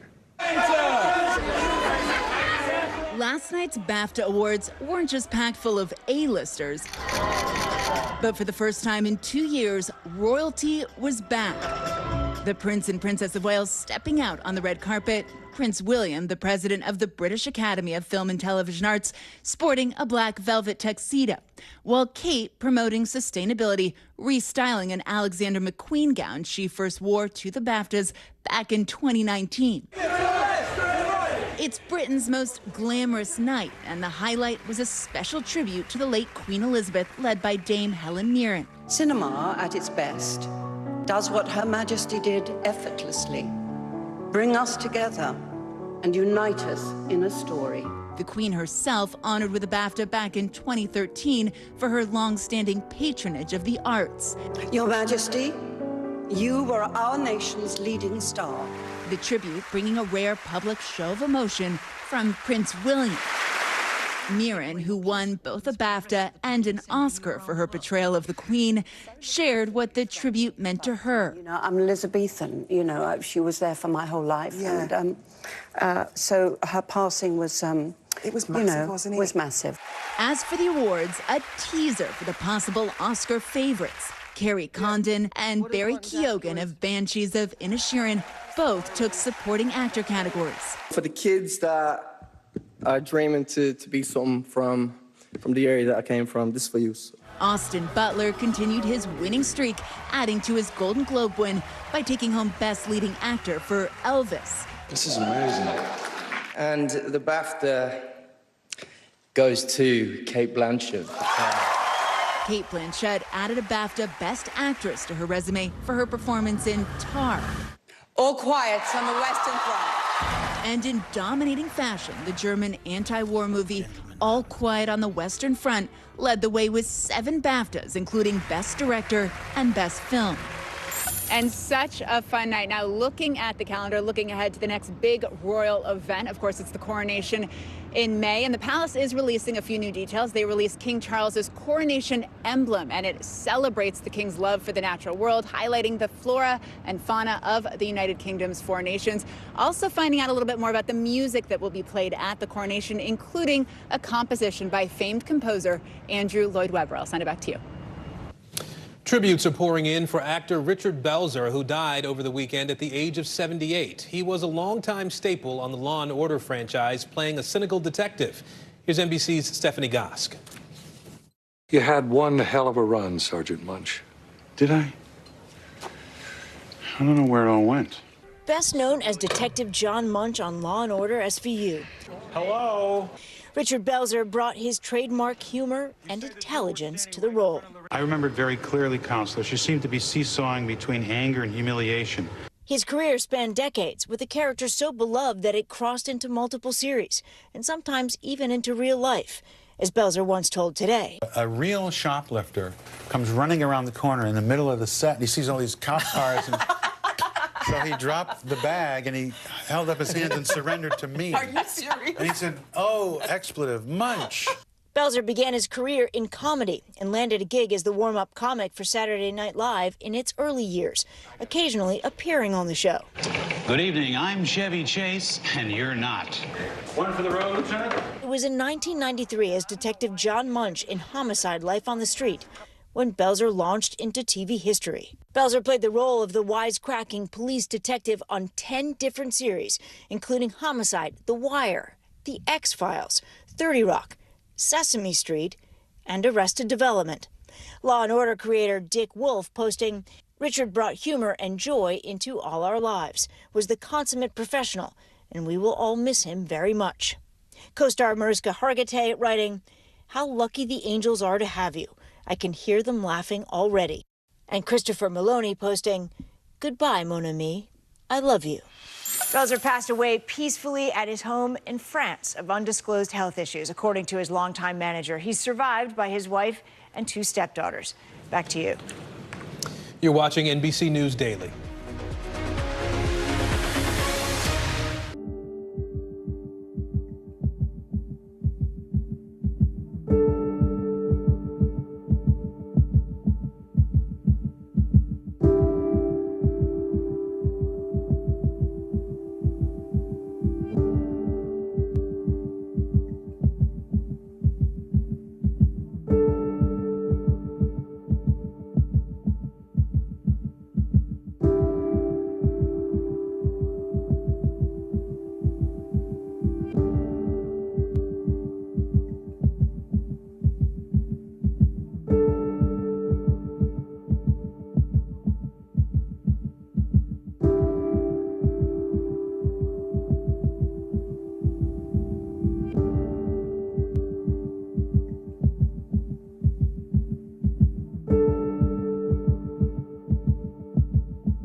The day's biggest political stories with trusted insight and expert analysis.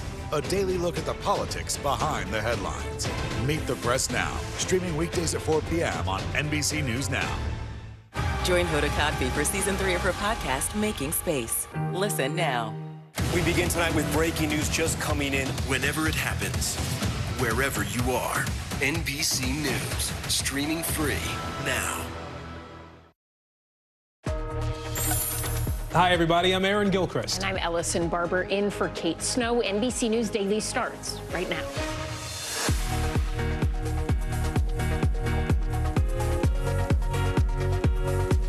Today, Monday, February 20th, 2023. Message of support. As we approach the one-year anniversary of the war in Ukraine, President Biden makes a surprise visit to Kyiv. The message he delivered as he prepares to meet with world leaders in Poland.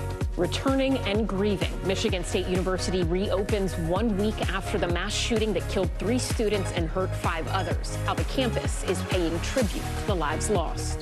Bishop murder. A Catholic church leader gunned down inside his Los Angeles home. What we know about the suspect just arrested by police. And Southern comfort. Since the beginning of the pandemic, nearly 1.5 million Americans have decided to make their homes in the southern United States. What's driving the migration? We begin this hour with President Biden and his surprise trip to Ukraine. Yeah, the show of support comes just days before the one-year anniversary of Russia's full-scale invasion. 1 year later, Kyiv stands, and Ukraine stands. Democracy stands. The Americans stand with you, and the world stands with you. Now, during his 5 hours on the ground, President Biden met with Ukraine's President Volodymyr Zelensky to talk about the next stages of the war. He also honored Ukraine's fallen soldiers and held meetings with U.S. Embassy staff. At one point during the visit, air sirens blared, reflecting the conditions Ukrainians have lived under for the last year. NBC News correspondent Aaron McLaughlin is in Kyiv for us, and NBC News correspondent Josh Letterman is in Warsaw, Poland, where the president is headed right now, we believe. Let's start on the ground in Ukraine. Aaron, how did this trip by the president come about, and how are Ukrainians responding?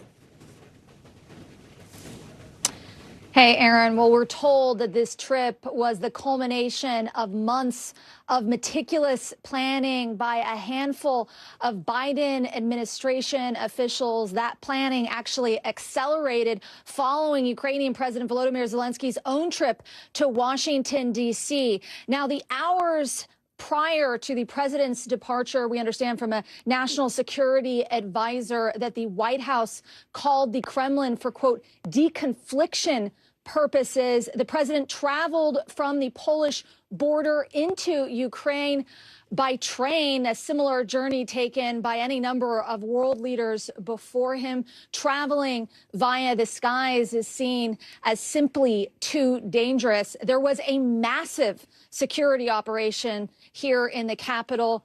Outside of St. Michael's Square, just behind me, they cleared the entire square of traffic, parked cars, pedestrians. There were multiple layers of security. Ukrainian military, Ukrainian police, bomb-sniffing dogs, snipers on the roof. It was an incredible security operation, but this is being seen by the Ukrainian people as an incredible moment, a show from the United States of support and solidarity. Guys. Josh, this all comes ahead of President Biden's meeting with Eastern flank leaders. What message, if you know, does the White House hope this trip sends to other world leaders, not just the ones that we expect Biden to meet with, but others who may be watching from afar? Well, Ellison, the common challenge that President Biden and other world leaders have is in selling their own publics on the argument that helping Ukraine is not charity, that it is in the common interest of all of these countries to deter President Putin and other like-minded autocrats from thinking that they can roll into their neighbors and take territory by force. And so that makes Poland a really perfect place for President Biden to make that argument, a country that has borne the brunt of the refugee crisis, that has really leaned in on supporting Ukraine militarily, economically, and diplomatically. And while he's here, as you mentioned, he'll also have a chance to meet with the Bucharest Nine, the group of NATO countries that are really on Russia's doorstep, who are perhaps most threatened by President Putin's aggression. And while President Biden is here delivering a speech about support for Ukraine just a few blocks from where I'm at right now, he's really going to be in a split-screen moment with President Putin himself, who also plans to give a major address largely focused on Ukraine tomorrow. We will see the President of the United States and the President of Russia both laying their case for how this should proceed as this war drags into its second year. And of course, we'll be watching that. Josh, I do want to ask you about something else the president said. We'll play it here first, and then I'll ask you a question. For all the disagreement we have in our Congress on some issues, there is a significant agreement on support for Ukraine, because this is so much larger than just Ukraine. It's about freedom and democracy in Europe. It's about freedom and democracy writ large. So, Josh, you talked about agreement with Congress. Is that consistent with how lawmakers in Washington currently feel about supporting Ukraine? By and large, yes. Clearly, President Biden there is alluding to the small group, but it is a group of House Republicans who want to completely cut off support to Ukraine. Some of them have been on Twitter today mocking the president for going to Ukraine instead of, for example, the border or East Palestine in Ohio. But by and large, Republicans have made clear that they do want to continue supporting Ukraine. And in fact, in response to some of those Republicans who have balked, some of the rank and file members, we're starting to hear leaders of the Republican Party, like Michael McCaul, the chair of the House Armed Services Committee, come out and say, no, President Biden is right on this. The U.S. needs to increase, not decrease its support for Ukraine as this war heads into its second year. All right, Josh Letterman for us in Warsaw, Poland today. Josh, thank you. Former President Jimmy Carter is receiving an outpouring of support after announcing he will be receiving at-home hospice care. That support coming from everyone, from presidential peers to fellow parishioners. A lot of people understand, he's a president, but to me, he's a friend, and to a lot of us here, he's just a fellow churchgoer that sits on the same pews. Former President Bill Clinton shared this photo saying he's marking this President's Day by thinking of President Carter. NBC News correspondent Priscilla Thompson is in Plains, Georgia for us today. Priscilla, what do we know about the latest on President Carter's condition?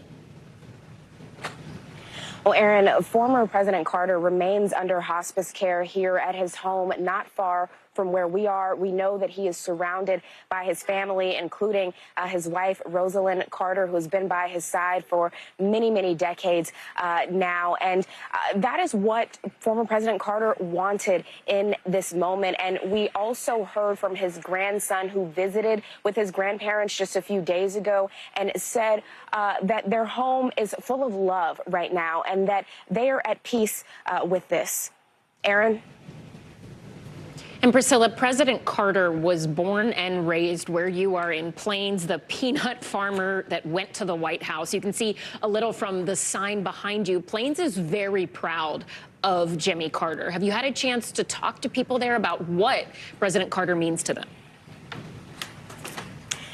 Very proud, Ellison, and everyone that you talk to here who lives here has had some sort of story or experience or kind gesture and moment with the Carters. I had an opportunity to speak with a man named Philip who owns a store just behind me, a political memorabilia store, and he says that when he opened that store some 25 years ago, President Carter and his wife Rosalind were the first to visit there, and they welcomed him to this community, and we're just so happy and we're so warm with him. And I want to play some of what he shared about what their impact has been in this community.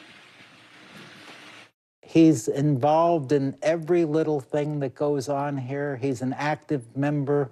It's nothing to go to a meeting and find Jimmy or Rosalind there or both of them there. He takes an active interest in everything. He's concerned about the businesses. He's concerned about the people. It's not unusual for him and Rosalind to just go visiting or visiting new people that have moved into the community. And President Carter has certainly left his mark on his hometown here in Plains and on people around the country who are thinking of him and his family today. Ellison, Aaron. All right, Priscilla Thompson on the ground for us. Thank you so much. Students at Michigan State University are returning to class today, a week after 8 people were killed or injured in a mass shooting. 3 people died there. Community members came together on Sunday to welcome back students and to remember the lives lost. This weekend, 2 funerals and a vigil were held for the victims. NBC's Jesse Kirsch is in East Lansing. For the first time since a suspected gunman opened fire on Michigan State University's campus last Monday night, killing 3 students, according to officials, today classes are resuming here in East Lansing. Officials say all classes are resuming, including those most directly impacted by the suspected gunman's attack. However, the 2 locations where officials say these shootings unfolded, the Student Union and Berkey Hall, they will remain closed, according to the university, through the end of the semester. As students are making their way back to classes today, they are seeing messages of support, flowers memorializing what happened here. Messages in chalk have been written across the campus grounds throughout the weekend, as well as there were 2 funerals for 2 of the students killed, a vigil for the 3rd student killed, and also moments of silence at men's and women's basketball games. All of this culminating with today's return to classes, leaving a sense of mixed emotion on this campus. I think, the best way to really get back to normal is just to kind of embrace the discomfort right now. I think it would be better to maybe have a little more grace period. I personally would not like to be focused on school right now. Our professors have been very gracious in how they're handling moving forward and attendance policies. I feel very comfortable moving forward. Michigan State University officials say that they have not made any substantial changes to security on the campus at this point, saying they are confident in their plan. However, they say students may see a more visible police presence on campus this week. Back to you. People in East Palestine, Ohio, can now start making appointments with a state health clinic over concerns from the train derailment chemical spill. The clinic is set to open tomorrow, even though the EPA said Sunday the air and municipal water is safe. Cautious residents are still using bottled water as they push for more answers. NBC News correspondent George Solis is in East Palestine, Ohio. George, remind us the type of health issues people say they're experiencing, and if the government continues to insist that the air, the water is safe, why do they need to set up these clinics at all? Yeah, good afternoon, Allison. Yeah, people here in town say that they are feeling lightheadedness, they are feeling nausea, they have burning eyes, and in some cases they are reporting rashes. Now, mind you, a lot of this is anecdotal. So far, officials here have said that there's no evidence of anything related to the derailment has made anyone sick. However, they do know that a lot of people are concerned about this, so they have set up a health clinic, or are about to, I should say, tomorrow to address those ongoing health concerns. Now, mind you, a lot of people still are very skeptical about the type of help that this town has been receiving. Norfolk Southern here responsible, saying they are taking full responsibility for this. They have been giving out $1,000 checks to members of this community, business owners, locals, anyone that's been affected by this derailment. So far, they say they've given out somewhere in the neighborhood of $2.6 million, and that number only expected to grow as the investigation into the derailment continues. Now, something we should note, the CEO of the company was in town this weekend, and that upset a lot of residents because this was an unannounced visit. A lot of people hoping to maybe get a chance to address some of those health concerns, saying, here's what we are seeing, here's what we are feeling. So this is an area where a lot of people are just growing more and more skeptical. You mentioned the bottled water. Again, the consensus here is that the water and air is safe, but a lot of residents, as you mentioned, are sticking to that bottled water. Allison? All right, George Solis on the ground for us. Thank you so much. And coming up, new revelations about the night Tyree Nichols died in Memphis. You're watching NBC News Daily.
Stay on top of breaking news and the biggest stories of the day with NBC News Daily. Thank you so much for joining us. I'm Morgan Radford. And I'm Vicki Wynn. I'm Aaron Gilchrist. And I'm Kate Snow. Get in-depth reporting from across the country. What's your reaction to the president's comments? And around the world. Are Ukrainians continuing to make advances? And ways you can take care of your health. Who should be getting tested? And frankly, how often? And your wallet. Costs are skyrocketing. How to manage soaring prices. NBC News Daily. Weekdays from 12 to 4 p.m. Eastern on NBC News Now. There are new revelations today following the death of Tyree Nichols. The 5 former Memphis police officers involved in his death are facing murder charges. But there were other officers at the scene, including deputies for the Shelby County Sheriff. Sydney Gray of our NBC affiliate in Memphis learned new details about why they were there and why proper police training is so important. Disappointed and angry. That is what Shelby County Sheriff Floyd Bonner told us he feels after learning 2 of his deputies were on scene following the beating that led to the death of Tyree Nichols. I was very upset. I was very hurt. that we were there, because as far as I was concerned and as far as I knew, it was no reason for us to be there. They should not have been on scene. The sheriff says the deputies did not follow protocol, and their supervisors nor a dispatcher knew where they were at the time. They were there 29 seconds before EMT arrived and started to look at Mr. Nichols. And so this is going to be a training issue for us. The sheriff says his deputies' actions will have his department taking a more critical look at how officers are trained. We're going to look at it from every aspect. Supervisor, leadership, officers. It will be, the Nichols video will be a part of our training this year coming up. Bonner says he's never witnessed anything like what he saw in the Nichols video, but it's going to be a teaching tool for years to come. When you talk to these officers, especially the younger officers, just follow your policy and procedure. That was Sydney Gray reporting. We're also following a heartbreaking story out of West Virginia at this hour. An 11-week-old boy was found dead after his mother's car was swept away by floodwaters. Matt Lackritz from our NBC affiliate in Huntington has more. An infant just 11 weeks old, lost too soon. I can't imagine what they're going through and what the mom's going through. Danielle Peterson was trying to get home past high water when she first saw the rescue boats, drones, sonar devices, and divers all searching. I wish I could help so bad. I really do. I told my husband I wish I could go in the water and help. So instead, she prayed with the mother. Fayette County Sheriff Mike Friendly says the first call came in around 8:30 Friday morning. We had a female that called in and said that she was stuck in the water and the car washed away with the infant in the vehicle. Friendly says the mother did everything she could to get her baby out, but her car was swept away before she could get to him. The infant was in the car and in the car seat, and it's my understanding that the mother was trying to get the baby out of the car seat, but just like I said, just a little bit of water, and it took the car away from her. Emergency crews then spent the next 6 hours searching for the submerged car, made more difficult by muddy water. By the time they found the car, it was too late. Ridley says the mother didn't realize just how deep the water was, adding the car was later found in an area nearly 20 feet deep. This area is prone to flood, but we have never seen it this high. And it was at one time, I think the highest crest was over 18 foot. Ridley says it's important to avoid high water on roads, as you can never tell what may be underneath or how deep the water may be. Matt Lackritz, WSAZ News Channel 3, Fayette County. Matt Lackritz reporting. And coming up, what Los Angeles police are revealing about the suspect now in custody in connection with the killing of a Catholic bishop. You're watching NBC News Daily.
Hey, I'm Hallie. It's good to be with you tonight. There's another legal filing today, and I want to cut through some of the weedsy stuff. And let's just get to the point. They have started to vote on the PACT Act. If you're like Hallie, stop speaking Washingtonese. This bill would basically give health care to veterans who have exposed to these toxic chemicals. So, Scott, I'm trying to make this as not DC as possible. The increased sort of anger that we've seen now in politics. I saw you searching for, I think, your microphone, Dan. You are. I was trying to do it on the slide. Live TV, man. It's okay.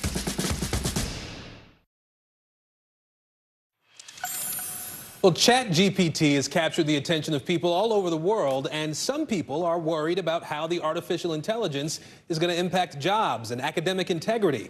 Others are putting it to use to solve problems. NBC's Jake Ward explains how AI is helping airports with lost and found. Roughly 100,000 items are lost at TSA checkpoints every single month. Just last year, there were more than 500,000 unclaimed items, 25,000 laptops, 6,000 cell phones. So why aren't people getting back their precious tech? Well, it's really hard to track down. The old method of pen and paper logging just isn't cutting it. Lost and Found Software, a company based in Germany, is integrating AI to make the process more efficient. CEO Markus Scharschmidt says it's much easier to teach AI to recognize lost items than it is to teach a human. You can take a picture of the item, let's say a headset or something like this. The AI recognizes what it is. If there's text on it, it will recognize this as well. If it's a backpack, we know the type. What kind of backpack. So this saves the employee a lot of time. They can register it early when they find it. Lost and Found Software also integrated ChatGPT last year, and it's been a time saver and a game changer. We integrated it for the communication part. So writing emails to the customer, asking questions. Maybe they didn't fill out, let's say, the serial number, and writing them an email or even with a template was time consuming. Now they just click together an email, what they want to ask, and ChatGPT writes the whole email. You can use it almost everywhere, in every software where you have interactions with customers. And I think that's just limitless. The software is now being used in more than 35 airports worldwide.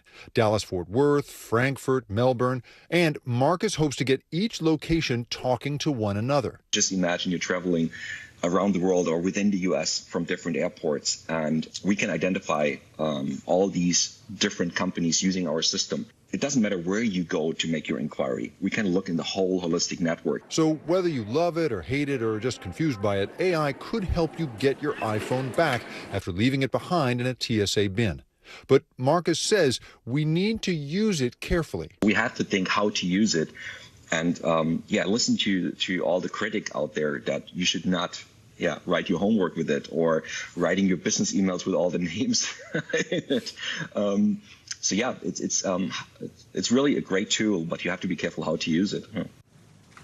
During the pandemic, a federal program ensured that kids at school had breakfast and lunch free of charge, but those funds expired in the fall. Now many schools are racking up debt as families struggle to keep up with the cost of meals. Here's NBC News correspondent Zincle Esimwa.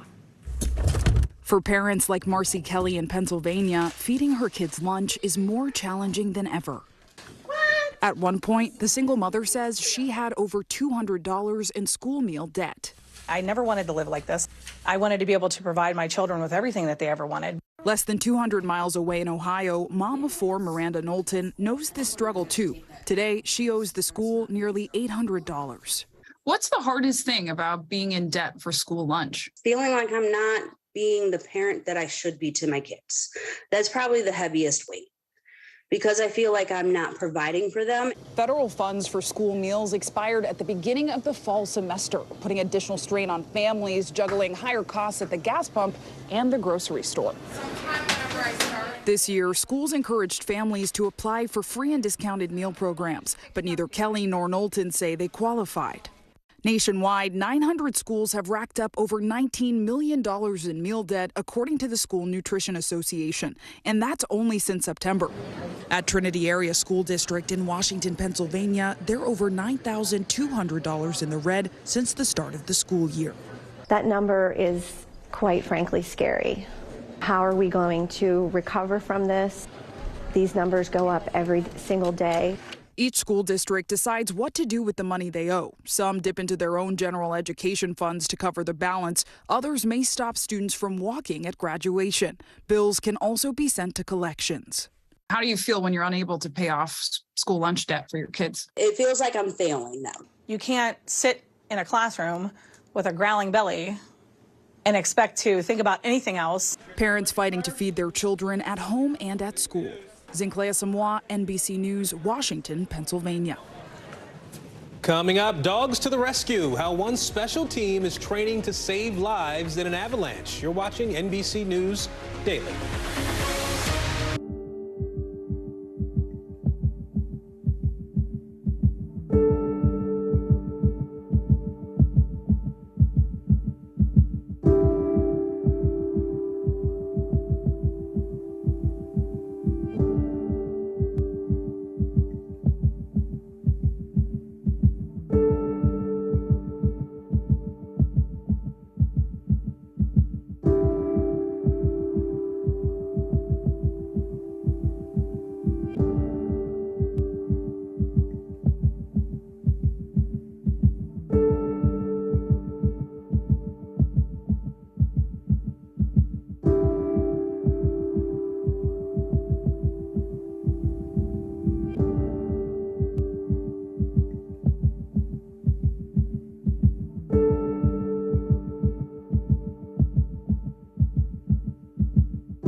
The big variable, the storm surge. How much water will ultimately be pushed inland? How many of you were up there? At least like 11. How real is this going back to the moon? What our top story tonight? You guys okay? Yeah. Oh my goodness. How you doing, Lester?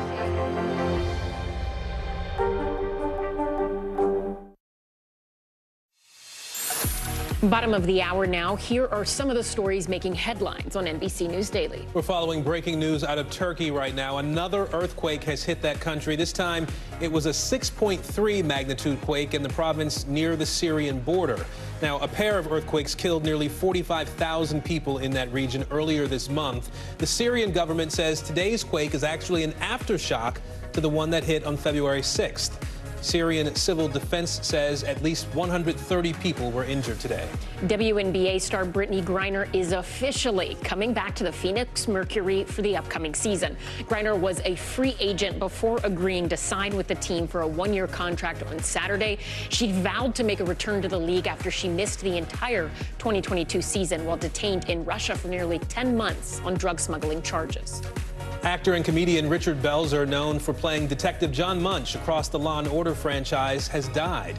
Belzer got his start doing stand-up, even becoming the opening act for SNL before joining the Law & Order cast in 1999.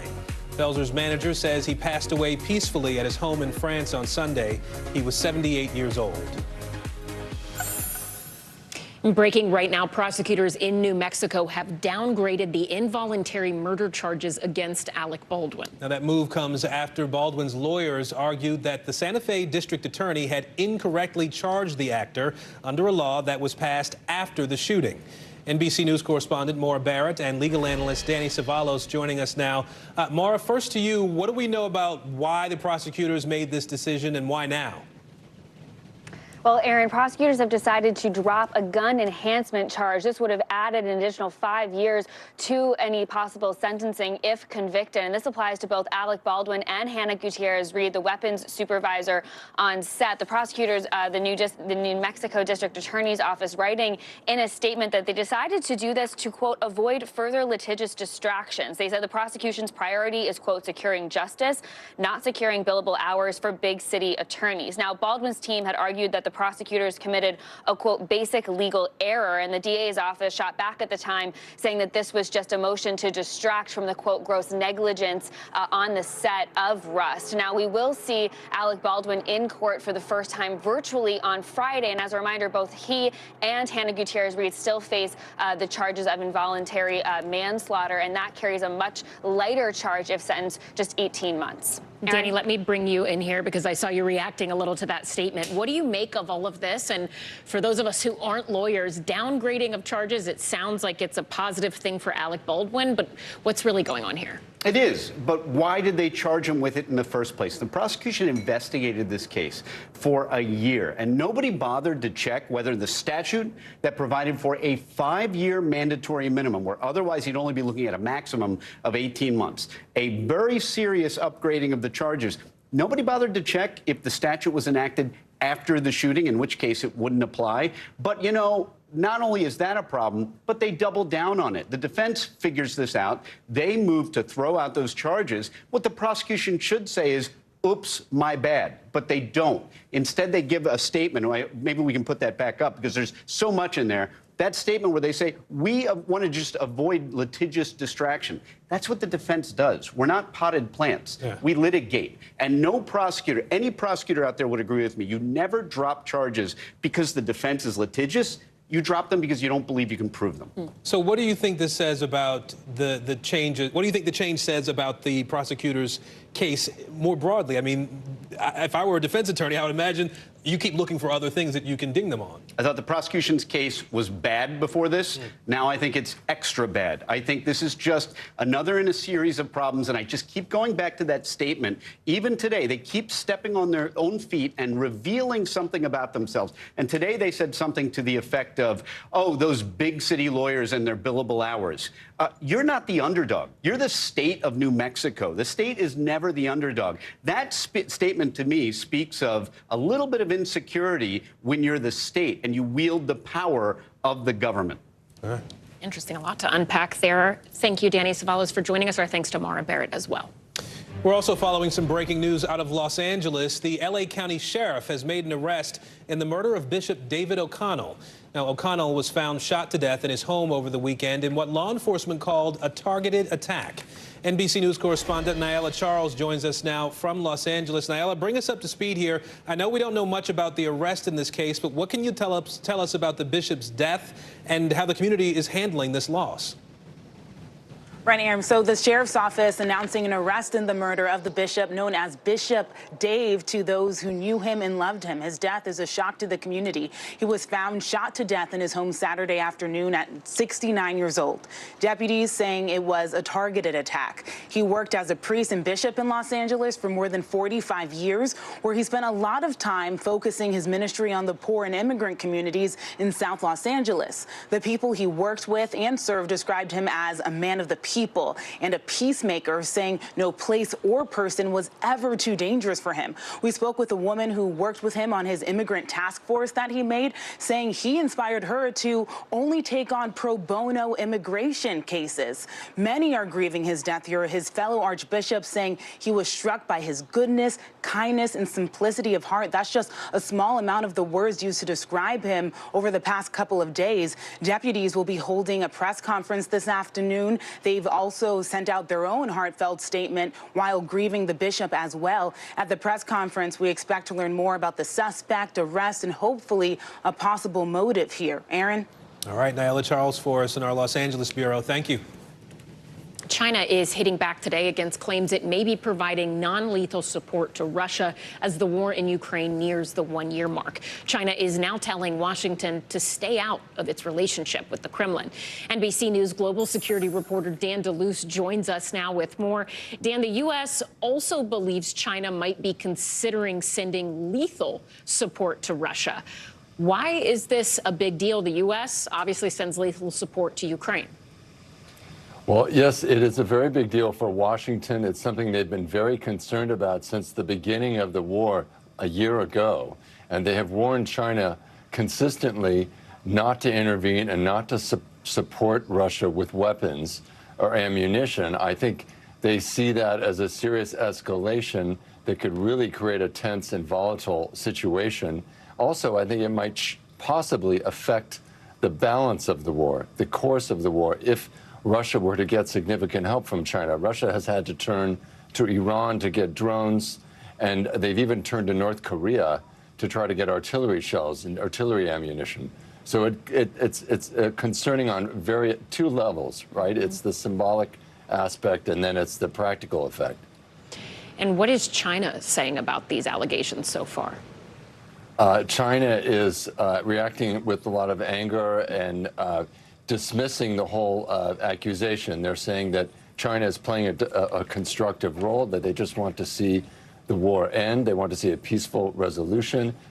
They haven't directly addressed the accusation other than to simply point the finger back and say, we are not going to listen to criticism from the U.S. because the United States is providing weapons to Ukraine. But as it is, there are accusations that China is providing other types of support to Russia. For example, there is a Chinese company providing satellite images to the Wagner Group mercenaries that are fighting for Russia in Ukraine. So that's an example where China is helping Russia, even if it isn't weapons.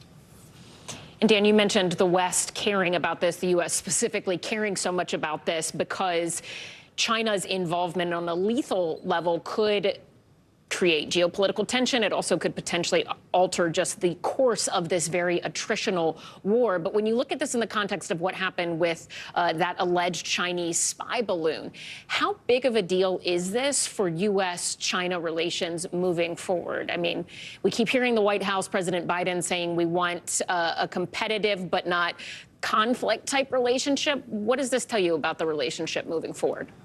The relationship is looking a lot like a rivalry and like a potential conflict and not a competition. And it's beginning to resemble the Cold War in many ways.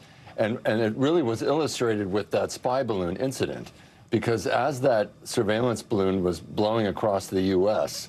and afterwards, there was very little communication between the U.S. and the Chinese governments. And when the Pentagon tried to call China on a sort of military-to-military hotline, China refused to take the call. So there's really a risk here of miscommunication. All right. Dan DeLuce, thank you so much. We appreciate your reporting. Back here domestically, a trend that started during the pandemic is still going strong. More and more Americans are moving south. The latest census figures show nearly 1.4 million Americans have moved south between the middle of 2021 and 2022. NBC's Sam Brock got ahead of that. He's in Miami for us today, one of the cities seeing a big population growth. So, Sam, talk to us about the states that are seeing the biggest exodus and then where all these folks are going. Yeah, Aaron, and it's a good point right now just to kind of highlight the fact that we're talking about a snapshot, right? The middle of 2021 to the middle of 2022, July to July. So 1 year. But it definitely tells us a lot, and it's partly part of this story about the pandemic and what people were doing over that time. Now, let's talk about which states saw the most people leave and then which ones gained the most new residents. As far as an exodus, you see New York right there stands alone, minus 180,000 people that left the state just in that 1 year time frame. California, 113,000, Illinois, 104,000. Those are the three biggest losers. The biggest gainers, if you will. Texas had almost 500,000 people move down to the Lone Star State. Florida there at 416,000 is second. North Carolina and Georgia. You also saw South Carolina and Tennessee add more residents as well. So that's sort of the major grouping there. And a lot of people that are coming down to the South are exporting a slice of their own culture to their destination. Here's what a local realtor told me. When you go to the financial district of Miami, which is called Brickell, it really looks like a mini New York. You see everything from professionals to young families to large families, and normally those would be the tourists. Aaron, what is interesting about this trend as well is the fact that the overall migration rates domestically are at their lowest levels since World War II, which is to say, not a lot of people are moving relative to previous years, but those who are on the move are generally going south. So what's driving the southern migration? What do the experts tell you about, how long this trend might actually last? Well, they're really curious to find out if this is going to be a flash in the pan, a 2 or 3 year thing, or is it going to last for a number of decades? What's going on is that work from home, of course, became very popular during the pandemic. People uprooted themselves temporarily and moved to places where there's no state income taxes, where the weather is warm, as you see folks out there on the water in places like Florida, and discovered, hey, this isn't bad. It sure beats living in New York or Boston or Chicago when it's -10. They also realized that those cities are exceptionally expensive, and the result, the net impact of all these people moving down here is that housing has become incredibly expensive in Florida and in Austin, Texas, for example, Charlotte, North Carolina, Atlanta. They've all seen explosions. However, Aaron, it is still cheaper relative to what they would be paying in New York. Part of the reason why we've seen this migration in the first place. All right, Sam Brock for us, formerly of San Francisco, now in Miami. Sam, thank you. Coach. Coming up, how you can reset your body and your mind without ever leaving your desk. More NBC News Daily right after this.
Today's biggest political stories with trusted insight and expert analysis. A daily look at the politics behind the headlines. Meet the Press Now, streaming weekdays at 4 p.m. on NBC News Now. Hey, podcast fans, ready to unlock our true crime mysteries? Try Dateline Premium on Apple Podcasts. You'll get early access to originals, plus bonus content, and everything is ad-free. So head to Apple Podcasts now to subscribe. Well, in today's Daily Health, it is President's Day. A lot of people had the day off from work, but chances are you will be back in the office tomorrow. And probably not getting a whole lot of exercise, but it does not have to be that way. I'm so shocked I threw my pen. Earlier, our own Kate Snow spoke with Today Show fitness contributor Stephanie Mansour about staying active right at your desk. I love this topic because so many of us sit, myself included, all day long. Yes. So exercise snacks. Yes. I mean, who doesn't love to snack? Exactly. I don't know.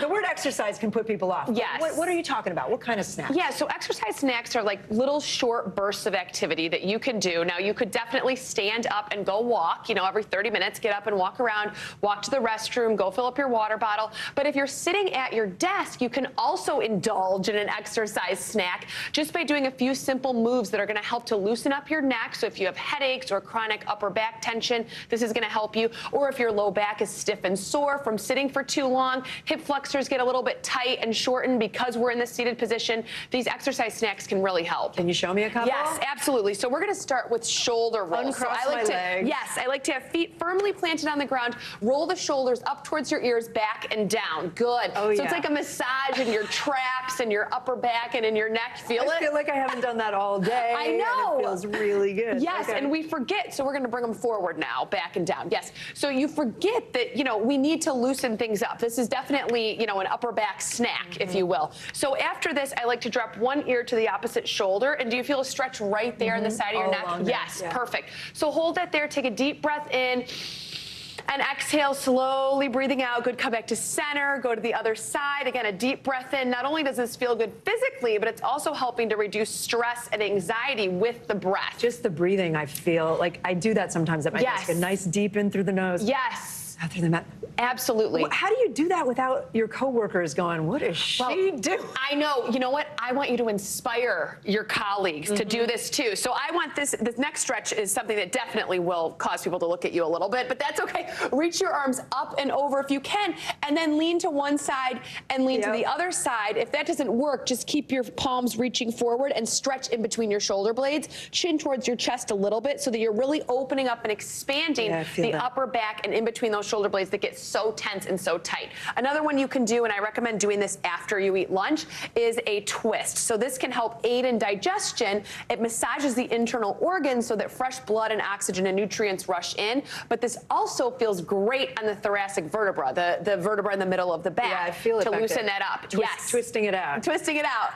These are all things that I do at the gym, but would never think to do at my desk, which I really should. Yes, Well, I say should, but yeah. Yeah, after you send an email, you can have one of these snacks, or after you hang up the phone, you can have one of these. Can I ask about a couple things, like desks? I now have a sit-stand where I can sit, or I can bring it up and stand when I'm like prepping for the show, for example. Is that a great idea for everybody? And what about like ergonomic chairs? Yes. These are not them, probably. Yeah, right. Great question. So the standing desks are awesome, especially if you can wear flat shoes. So I don't want you to have feet issues. Oh, that's great. Okay, good. So standing desks. I look like a total dork. I know. With the skirts and dresses and then the sneakers, but that's what works, and it feels good on your body. So you will burn more calories when you're standing, and it is better for your metabolism and overall health. In terms of the ergonomic chairs, so two things. One, yes, I think they're great for people to feel comfortable on them, but for me, myself, I actually sit on a folding chair because it's so uncomfortable. It causes me to sit upright, pull my abs in, bring my shoulders back, squeeze my inner thighs together, and that's how I'm comfortable. So I work on my posture because I'm in a more stiff chair. All right, Stephanie Mansour, so many good tips. Thank you so much. Thank you. I was skeptical at first, but now I said I wasn't going to twist on air. I will try it. There's a lot of good stuff. That was actually, yes, yes. And these chairs, they're too much. They're good for TV posture, but they're not good for regular. We'll try them all because there is more news ahead. You're watching NBC News Daily.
feel like every single person is an inspirational leader or teacher in some way. What can I do in my life? What can I take from this person's story? I think we all want a fresh start. Join Hoda Kotb for season 3 of her podcast, Making Space. For Dateline Premium, subscribe now on Apple Podcasts. We begin tonight with breaking news just coming in. Whenever it happens, wherever you are, NBC News, streaming free now. We are tracking some breaking news out of Ohio right now. Firefighters are responding to a reported explosion and a fire at a chemical manufacturing plant. This is in Bedford, Ohio. That's about an hour southeast of Cleveland. We want to show you some pictures, too, captured by eyewitnesses there. Smoke started billowing from that facility within the last hour. You did see an ambulance on the scene there in the previous picture, but there are no reports about any injuries at this point.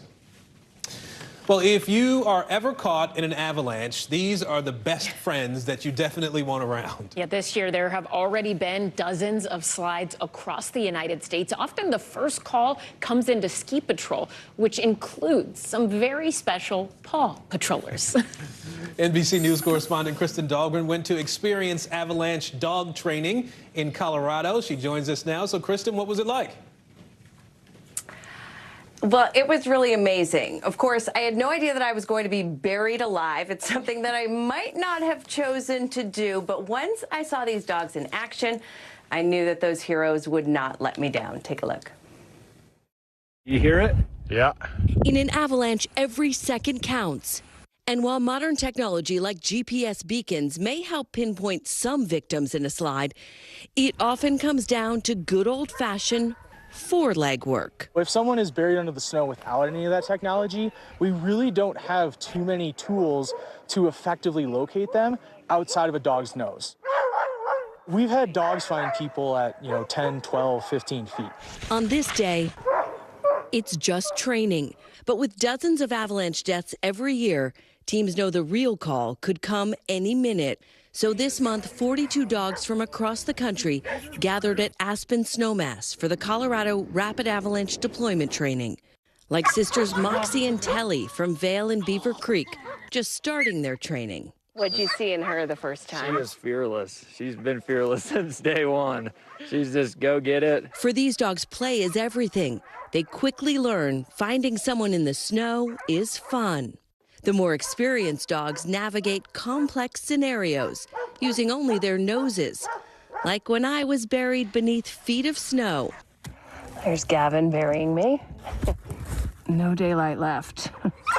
For a dog named Luna.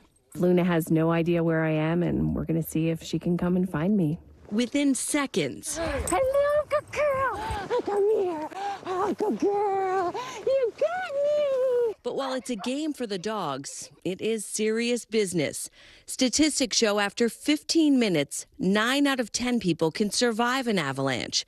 After 30 minutes, survival is much less likely. So training is rigorous. The Snowmass team dug over 100 holes for dogs and their handlers to hone their skills. Teams don't just work together. The handlers own their dogs, who quickly become family. She's been my best friend, my partner. Spend every day, all day together. For Telly, it will likely be another year of training before she's ready for a rigorous validation test. You think she's going to save lives? I do. Yeah, I do. That's why we put in the hard work. Hard work that won't stop because avalanches won't either. And that validation test, it's like the training on steroids, guys. They have no idea how many people are buried. It's in a 100-meter by 100-meter space, and they have 20 minutes to clear it to get everybody out. But that's about as much time as they would have in the real world. So really incredible dogs. We don't deserve dogs. It like forever is true. That was an amazing report. Thank you, Kristen. We appreciate it. All right, let's take a look at some of the other stories trending right now. Yeah, a microscopic movie makes a big splash this weekend. Marvel's Ant-Man and the Wasp: Quantumania brought in $104 million at the domestic box office on its opening weekend. That is nearly double what the first Ant-Man film made back in 2015. Quantumania is the first movie released from the Stage 5 of the Marvel Cinematic Universe. And stars of the entertainment world in London last night for the British Academy Film Awards. The biggest winners of the night, All Quiet on the Western Front. The German film, based on the 1929 novel, led the way with 7 BAFTAs, including Best Film and Best Director. Austin Butler won Best Lead Actor for his portrayal of Elvis Presley, and Cate Blanchett won Best Actress for her role in Tar. All right. I'm Ellison Barber. And I'm Aaron Gilchrist. You're watching NBC News Daily. We are streaming free 24/7 on NBC News Now. You can watch us wherever you stream live. The news continues after this.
I feel like every single person is an inspirational leader or teacher in some way.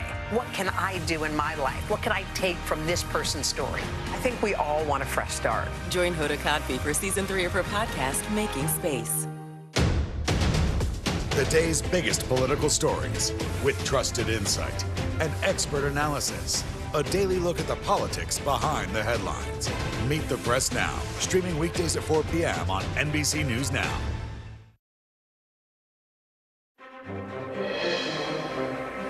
If it's Monday, the reaction and the global fallout after President Biden's historic visit to war-torn Kyiv as the war in Ukraine nears the one-year mark. Plus, tensions rising further with China as the U.S. warns Beijing against providing Putin's troops with lethal aid against Ukraine. And the legacy of Jimmy Carter, the nation's longest-living president, is spending his final days at home in hospice care, surrounded by family.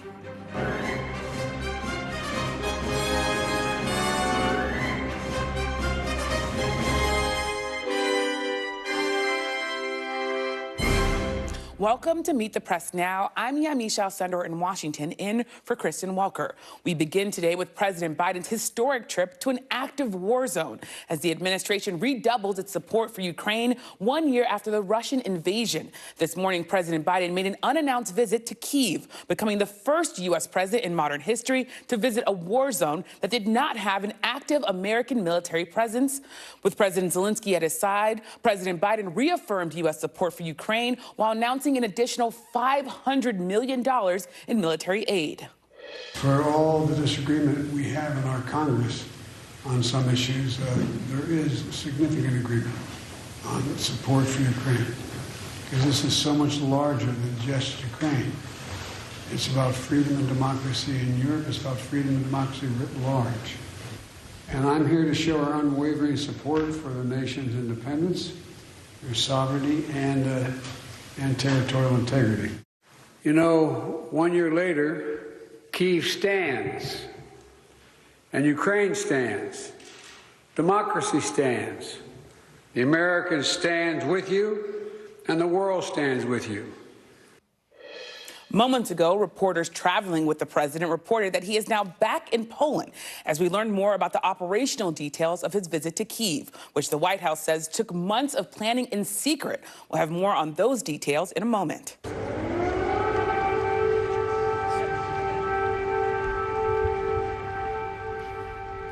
As you just heard, in a sign of the dangers that still permeate everyday life in the Ukrainian capital, air raid sirens could be heard as both leaders paid their respects to the lives lost in the war at the Wall of Remembrance.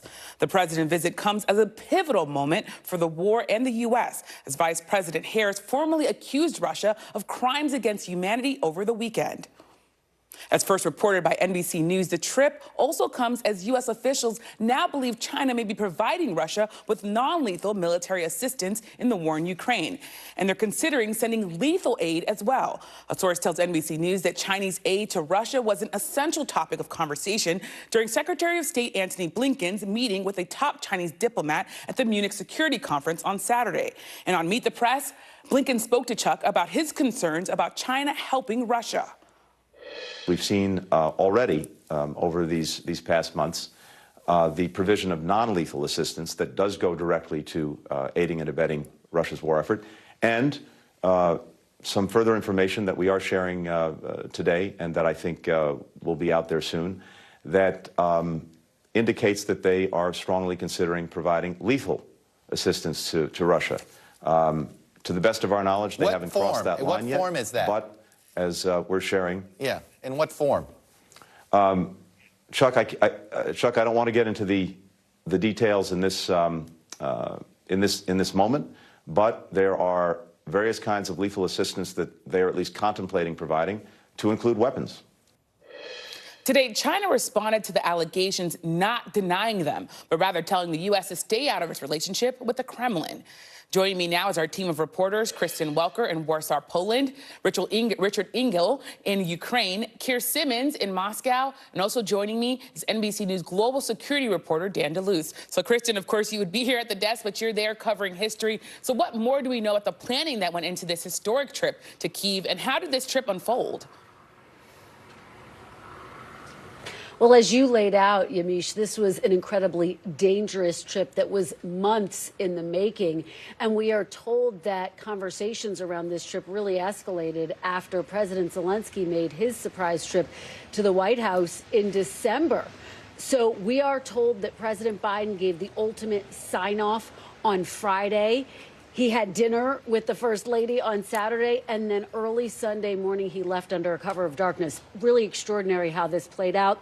Traveling with just a small team of his staff, only 2 reporters allowed to travel with him, just really underscores the fact that they wanted to keep this under the cloak of secrecy. And we know that once he got to the Polish border, he traveled into Ukraine, to Kyiv, on a train, a 10-hour train ride. And we're just getting these new extraordinary images from Evan Vucci, the AP photographer who captured President Biden getting on the train. You see him there on the train during this 10-hour train ride. He is now back in Poland. And I think that here in Poland over the next 2 days, Yamiche, you can expect to really hear him build on the message that he laid out today, that the U.S. stands with Ukraine, will continue to stand with Ukraine until the very end. He did announce that new aid package, $500 million. We anticipate he's going to be announcing new sanctions as well, and he's going to be delivering that speech tomorrow night in which he will build on what we heard from the vice president, accusing Vladimir Putin of committing crimes against humanity and laying out the argument that he should be punished for that, Yamiche. So expect more powerful rhetoric from President Biden tomorrow here in Warsaw. An extraordinary set of details, Kristen. And I want to ask you more about the message that you said that President Biden is sending. There's a lot of politics here, both at home and abroad. So lean more into what the president is really trying to say, what the White House is trying to say with this visit and the way that they carried it out. Well, I think that the White House is trying to say that the U.S. and the global community has to stand united with Ukraine and to further isolate Vladimir Putin. And that's the message to a very divided Congress as well. Yamish, as you know, some Republicans saying that they will not write a blank check to Ukraine. So that's going to be the challenge for President Biden heading forward. And Richard, there are, of course, the people of Ukraine. They, in some ways, there was on the internet, people were getting ready for this, thinking possibly that President Biden might be there. How significant is this visit for the people of Ukraine, and how are they reacting? The people are reacting very positively. It's significant because of the context. We are now almost 1 year to the day into this war, and the war was launched by Vladimir Putin and Russian forces. There was no reason to launch the war. Russia is now claiming that there was a reason, that Ukraine was imminently going to attack Russia. I was in this country at the time. There was no chance, no sign that Ukraine was going to launch any kind of offensive action against Russia, but Russia invaded.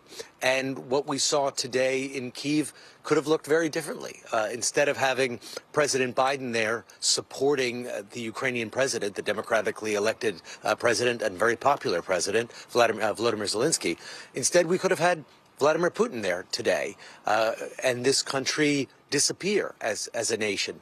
And to address your earlier question, I think that is one of the things that President Biden is delivering and delivered today in this country that many Ukrainians heard, that this is not just a fight between Russia and Ukraine, not just a fight even for Ukraine's survival, but a fight for democracy. And the Ukrainians do believe that they're shouldering that responsibility, and they do believe they deserve help in this fight for democracy, because they believe if it's not fought here, it will be fought elsewhere, and that Vladimir Putin's forces will keep going. And nowhere is that felt more acutely than out here in eastern Ukraine, because this is the center of the battle these days, and this is where they want those weapons to come. And Richard, as you talk about the fight and the battle there, what are you seeing on the ground today? And what's the status of this possible new Russian offensive that is being seen as possibly coming any day now? Well, the Russian offensive has already begun, but it is not the kind of offensive like we saw a year ago.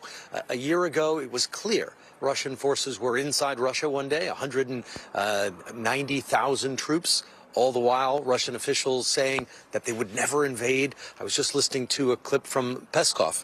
A year ago today, he was saying that Russia has never invaded any country and it would never contemplate doing such a thing. And Russian officials writ large were saying that they would never invade and then, of course, cross the border and launch the biggest ground assault since World War II. So it could have been very different, is the feeling here tonight. Now, the new offensive that Russia is launching, the second attempt to take over this country, is much more gradual. So it's not surprising that you and others are wondering if it's even begun, because it is so it is so different. The troops are already here. They're advancing slowly behind artillery, and they're frankly not having a lot of success. They're trying to push through and take this one city called Bakhmut, which is not very far from here, and they probably will take it, although it's possible that they won't. There have been many surprises in this war, but it's not looking good right now for Ukrainian control in the city. But in other places, they're not able to advance, and they're sustaining heavy losses. But the Ukrainians aren't sure how long they can keep fighting off this onslaught, which is why they want more weapons and more advanced weapons and more ammunition in particular. Well, we're so lucky to have you on the ground in Ukraine, Richard. Thank you so much. Please stay safe. And Keir, how is Moscow reacting to both, of course, President Biden's visit, but also Vice President Kamala Harris saying that she's accusing them of committing crimes against humanity? Well, furious with those comments by the Vice President, Anish, and angry too that a US official has suggested that the Ukrainians should be supported to threaten Crimea, that would be the way to push President Putin to the negotiating table. That's been a view of Western officials, a number of Western officials on the tip of the spear, if you like, those most kind of enthusiastic at leaning into this. That's been the view for some time about Crimea.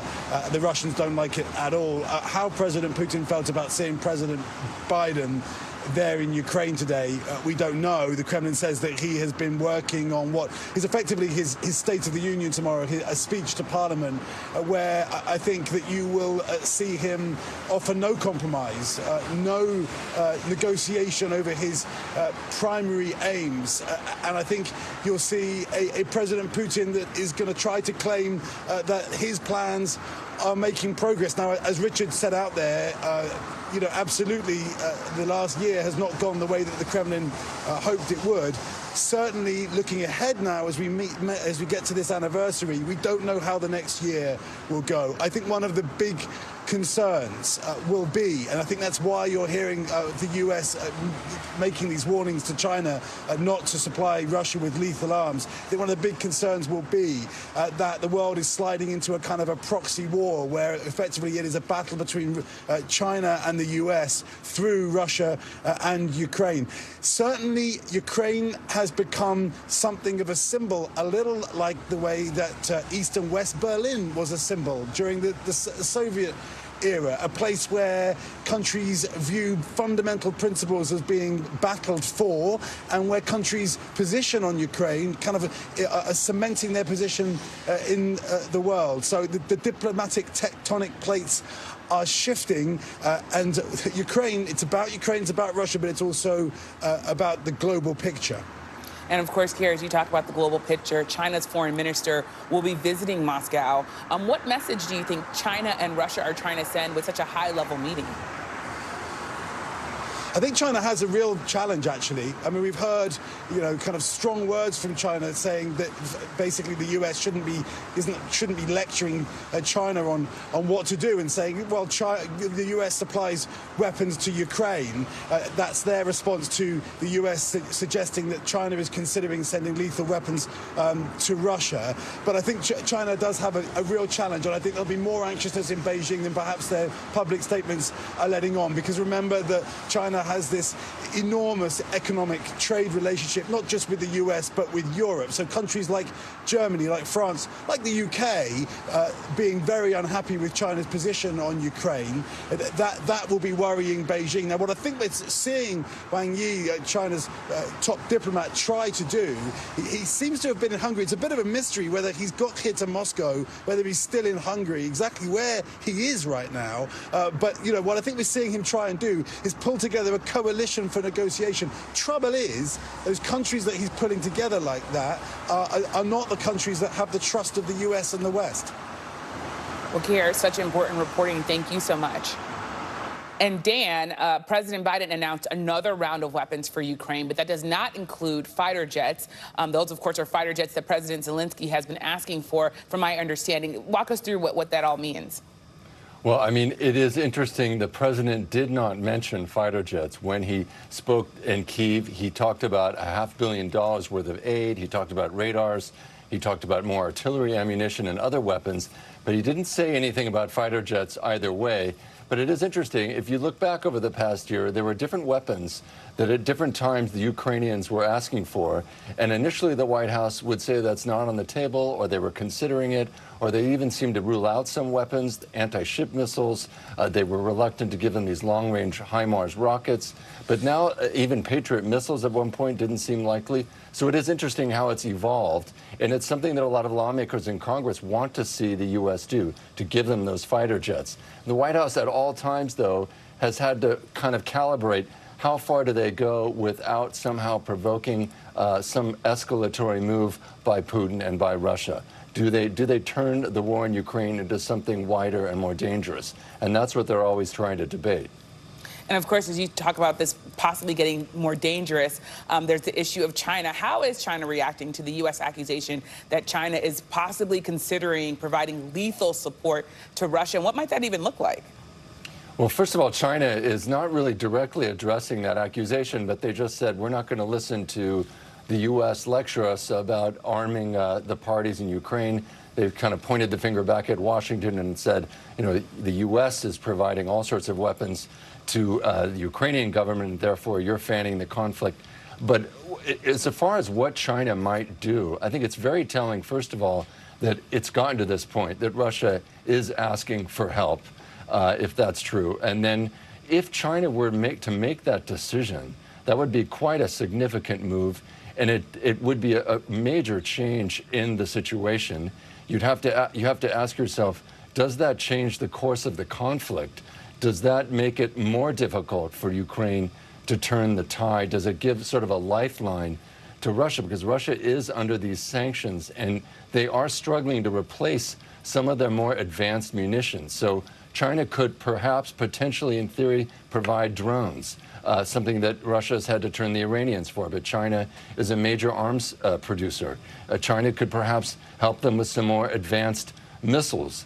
So it's a huge question mark now what China decides to do. And this meeting coming up in Moscow with the Chinese senior diplomat is really significant.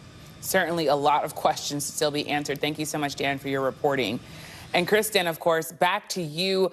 President Biden is now, from what we understand, in Poland. What can we expect from that visit? And what might he want to say or do to try to really get in front of President Putin's remarks?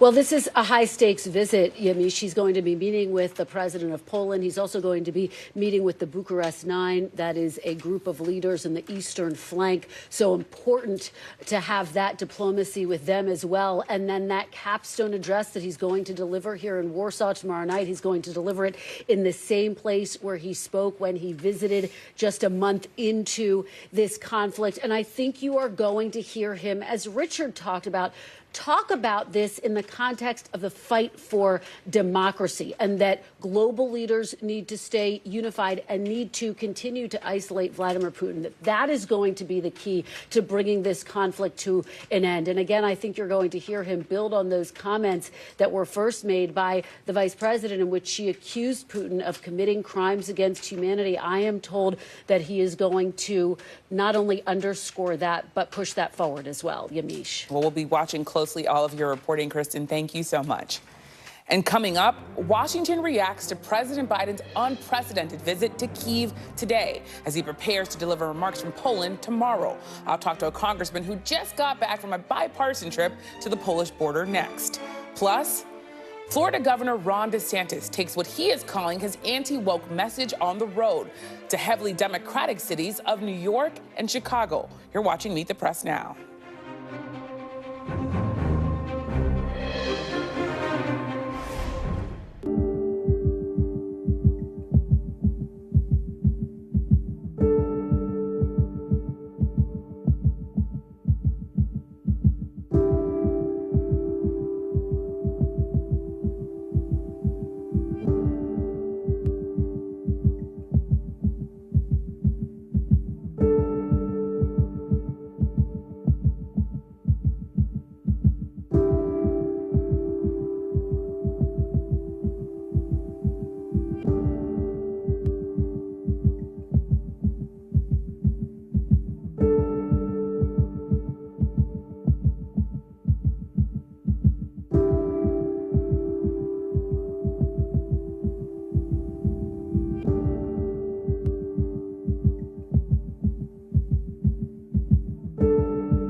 The big variable, the storm surge. How much water will ultimately be pushed inland? How many of you were up there? At least like 11. How real is this going back to the moon?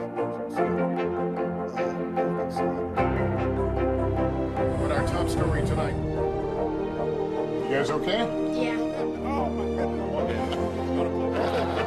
kind of training? How you doing, Lester?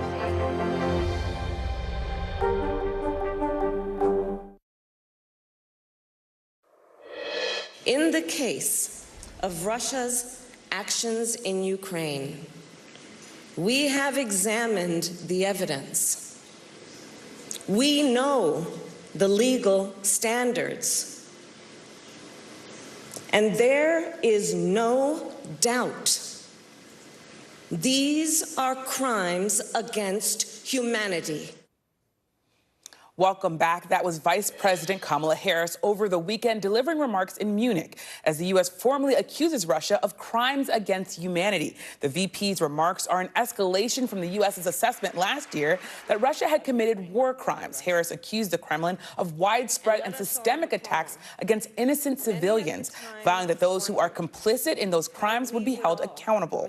In a statement following the vice president's remarks, Secretary of State Antony Blinken said the crimes against humanity designation is reserved for the most serious crimes and underlines the staggering extent of suffering inflicted on the Ukrainian people. Joining me now is Congressman John Garamendi, who recently traveled to Romania and Poland as part of a congressional delegation conducting oversight of U.S. aid to Ukraine. Thank you so much for being here, Congressman. Now, Vice President Harris yesterday said Russia is committing crimes against humanity. We have to underscore that again. In light of that, what additional action should the administration, the Biden administration, take against Russia? Continue to arm Ukraine, make sure they have the weapons that they need at the time they need them and can usefully use them. All of that is underway. I is absolutely delighted, pleased, ecstatic with the president's trip to Kyiv. That's a signal to Russia, signal to Ukraine, can signal to our allies in NATO and European Union, and importantly, a signal to China that we're all in. We're not going to back away. We're not going to cut and run. So all of these things are in place. The crimes against humanity, yes, that puts Putin on notice. He better be very, very careful, together with his oligarchs and other leaders. If they travel outside the country of Russia, they could be arrested and wind up at The Hague. And Congressman, should the Biden administration designate Russia as a state sponsor of terror? I think that would be a step along the way. This crimes against humanity is a major, very important step. It brings the entire world court into play against Russia and against the individuals that are there. A state-sponsored terrorism has other issues that go with it that may not be helpful in resolving this war, specifically the ability of us to negotiate with a state-sponsored terrorist. So we'll see. That's a more complex issue.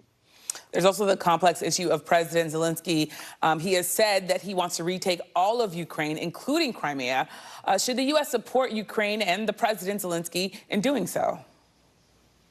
We have to give this man all the support that he needs to put his country into a position of winning.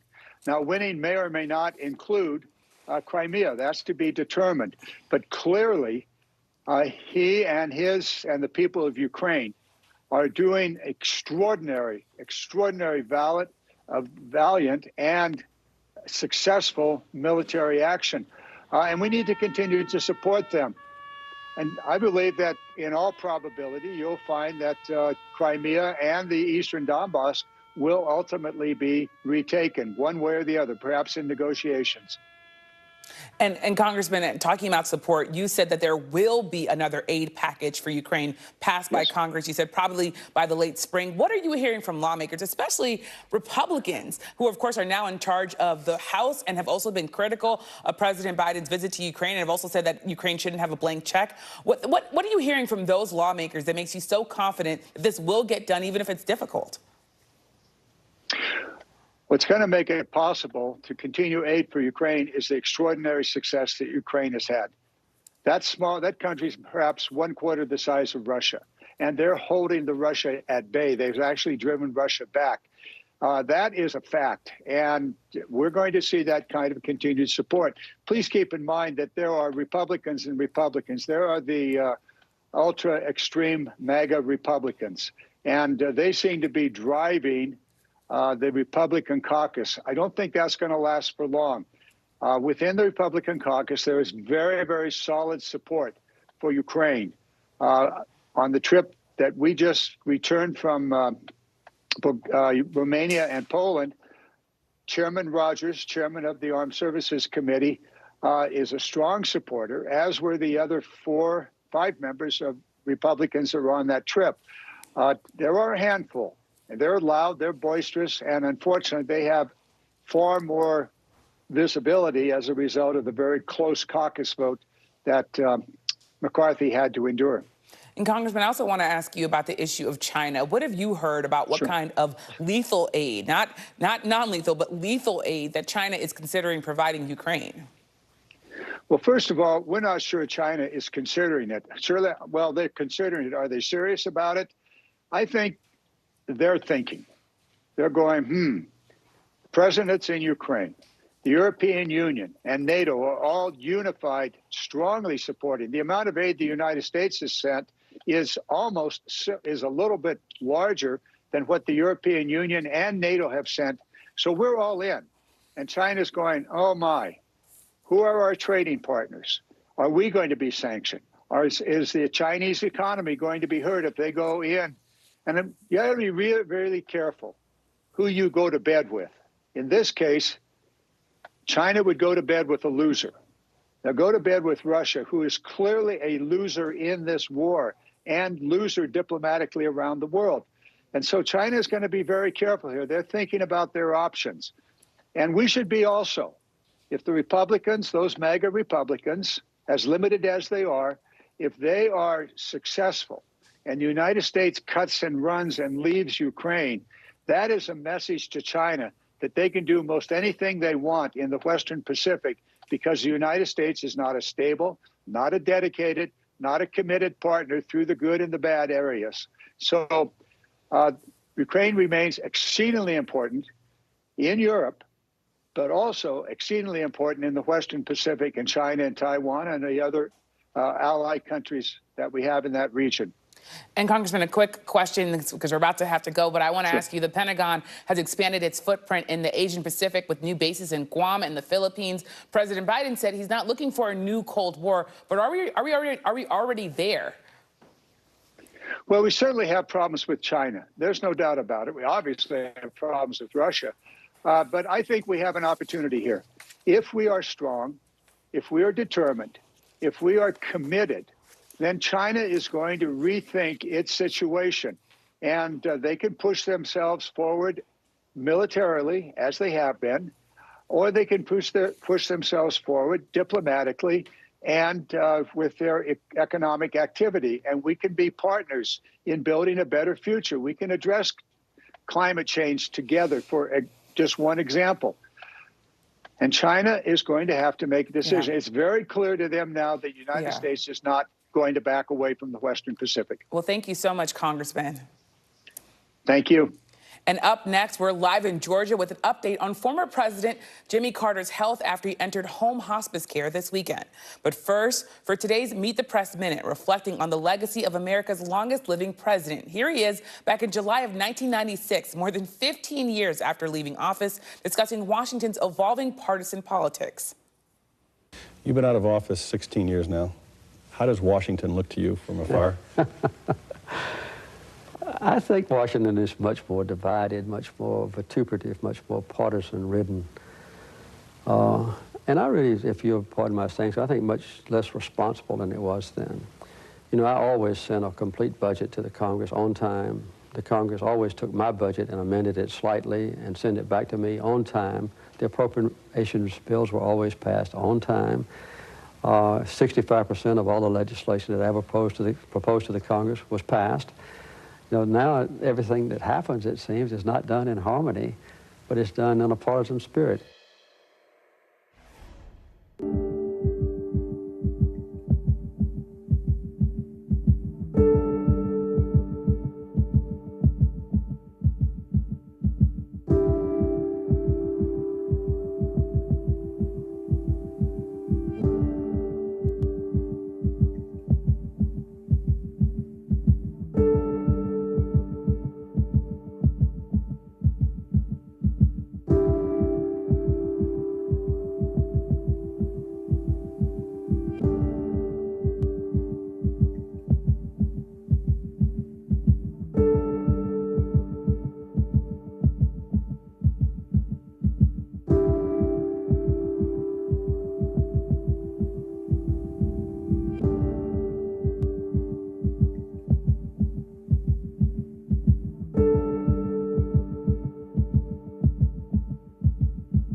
Hey, I'm Hallie. It's good to be with you tonight. There's another legal filing today, and I want to cut through some of the weedsy stuff.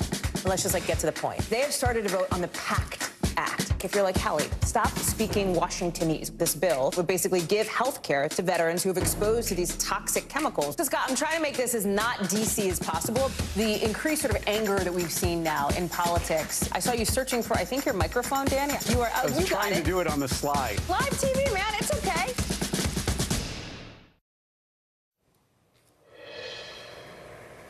Welcome back. Former President Jimmy Carter has entered hospice care after his home in Plains, Georgia, at his home in Plains, Georgia, this weekend. At 98 years old, Carter is the longest living American president in history. The Carter Center says the former president made his decision to receive hospice care at home with family rather than continue medical intervention following a series of short hospital stays, and that the former president has the full support of his family and his medical team. President Biden reacted to the news, tweeting his and the First Lady's support for the Carter family, saying, quote, "We admire you for the strength and humility you have shown in difficult times. May you continue your journey with grace and dignity, and God grant you peace." Carter, a Democrat, was elected president in 1976 and served one term alongside Rosalind, his wife of 76 years. He dedicated his time post-presidency to humanitarian and spiritual work. Carter's grandson thanked the public for their support, tweeting Saturday, "I saw both of my grandparents yesterday. They are at peace, and as always, their home is full of love." NBC's Priscilla Thompson joins me now from Plains, Georgia. So, of course, we know the former president is at home. What more do we know about his health currently and the kind of care he's receiving at his home in Georgia? Right, Yamiche. He remains at his home here, not far from where we are. He's under hospice care, so they are working to make him as comfortable as possible during this time. And we know that he is surrounded by family, including, of course, his wife of more than 75 years, Rosalind Carter. And as you mentioned, this is a decision that the president made after a number of short hospital stays, and he decided that this was how he wanted to spend the remainder of his time. And so, of course, this time does feel different, but it isn't the first time that President Carter has had health issues. In recent years, he was diagnosed with cancer in 2015, melanoma, and he defied the odds by defeating that illness. But he talked about it after the fact and what that was like. And he said that at the time, he thought he may only have a few weeks left, but he felt that he was at ease. He felt that he had lived a life that was full of adventure and excitement. And for that, he was grateful. And I suspect that today, as he is surrounded by his family, he is still feeling that. And of course, so many people here thinking about that extraordinary life that he has led, 98 years of life, as you mentioned, the longest living ex-president ever. Yamiche? Priscilla, thank you so much for that reporting. Turning now to Chicago, where Florida Governor Ron DeSantis is expected to address members of the city's powerful police union any minute now. This morning, DeSantis addressed law enforcement on Staten Island, reiterating his support for law enforcement and attacking Democratic cities over the issue of crime. DeSantis' visit also comes ahead of next week's Chicago's mayoral race, where crime has been front and center. Join me now from Chicago's NBC News senior national political reporter, Natasha Korecki. So, Natasha, thanks for being here. So, Ron DeSantis is headed to Chicago to address their police union after talking on Staten Island to law enforcement there this morning. How much of all of this, him going on this sort of tour, is seen as him setting up for his possible 2024 announcement?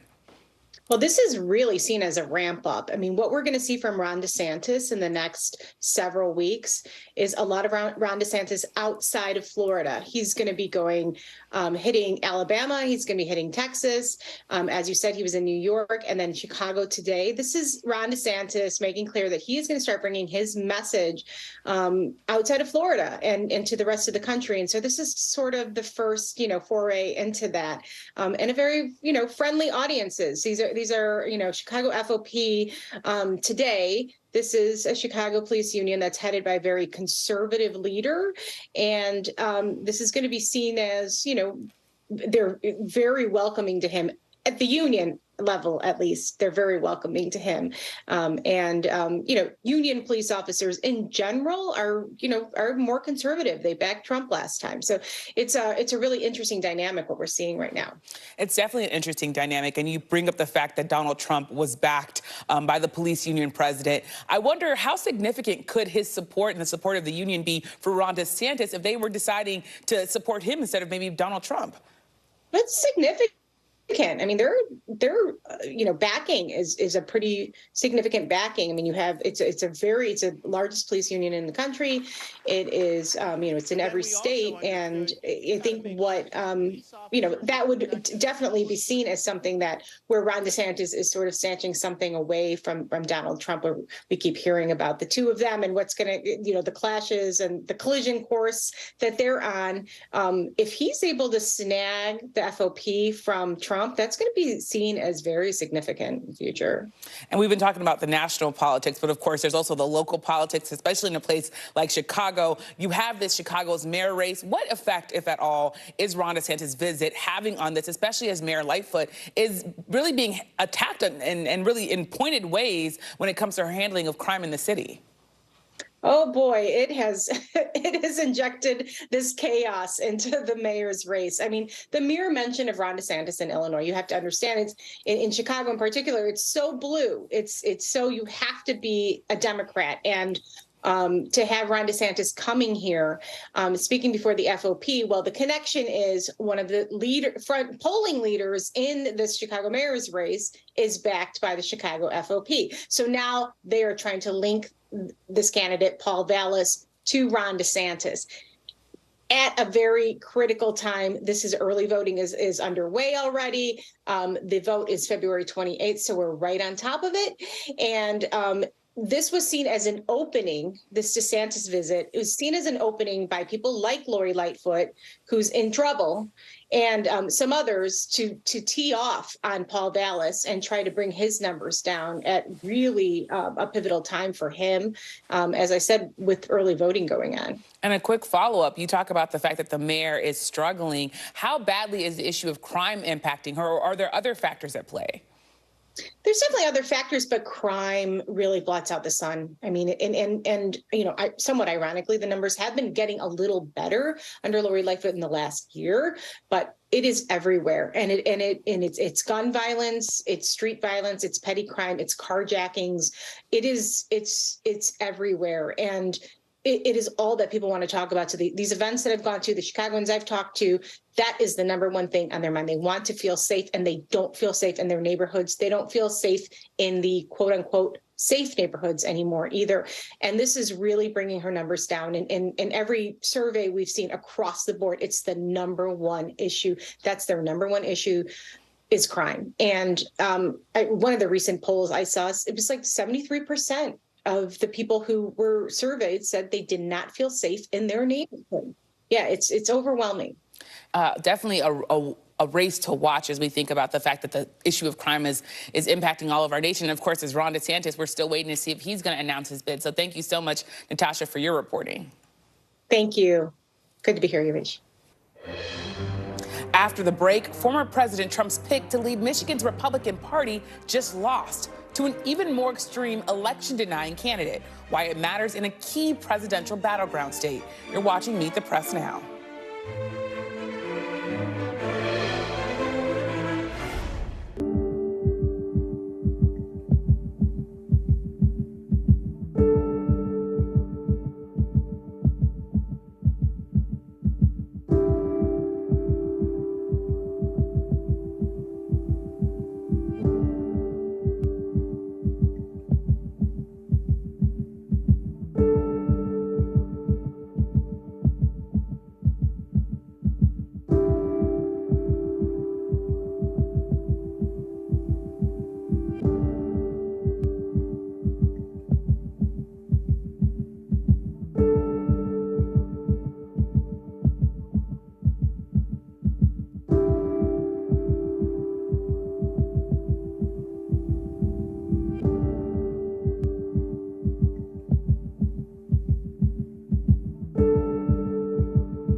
feel like every single person is an inspirational leader or teacher in some way. What can I do in my life? What can I take from this person's story? I think we all want a fresh start. Join Hoda Kotb for season 3 of her podcast, Making Space.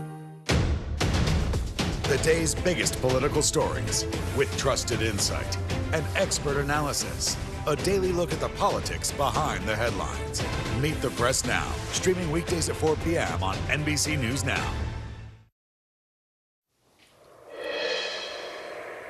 Welcome back. As we mentioned, Florida Governor Ron DeSantis has hit the road, bringing what he calls his anti-woke message with him as he appears to pave the way for an eventual 2024 run. Meanwhile, another presidential 2024 contender, former Maryland Governor Larry Hogan, told Chuck yesterday he has not yet made a decision and left open the possibility of not running if that would mean he would keep Trump from the nomination. Take a listen. If you thought your candidacy was going to contribute to inadvertently helping Donald Trump, would that be a reason not to run? That'd be a pretty good reason to consider not running, absolutely. I mean, I care much more, I don't care that much about my future in the Republican Party. I care about making sure we have a future for the Republican Party, and if we can stop Donald Trump and elect a great Republican, common sense, conservative leader, then certainly that would be a factor. Joining me now is our panel, Washington Bureau Chief for USA Today, Susan Page, former Maryland Congresswoman and an NBC News political analyst, Donna Edwards, and Republican strategist Rick Tyler. He is also, of course, an NBC political analyst. So thank you all for being here. Before we get into 2024, I want to talk, of course, Rick, and I'm going to come to you first, about President Biden's surprise visit to Kyiv. It was shocking for many people when they woke up this morning realizing the President of the United States was there. But there are a number of hard-right Republicans who have been really, really critical of him. Marjorie Taylor Greene, Andy Biggs, a number of people. How much influence do those Republicans have on the caucus and the Republicans who are controlling the House now? I hope they don't have a lot, because they're wrong. What Biden did today on President's Day, and he's not of my party, but it was extraordinary.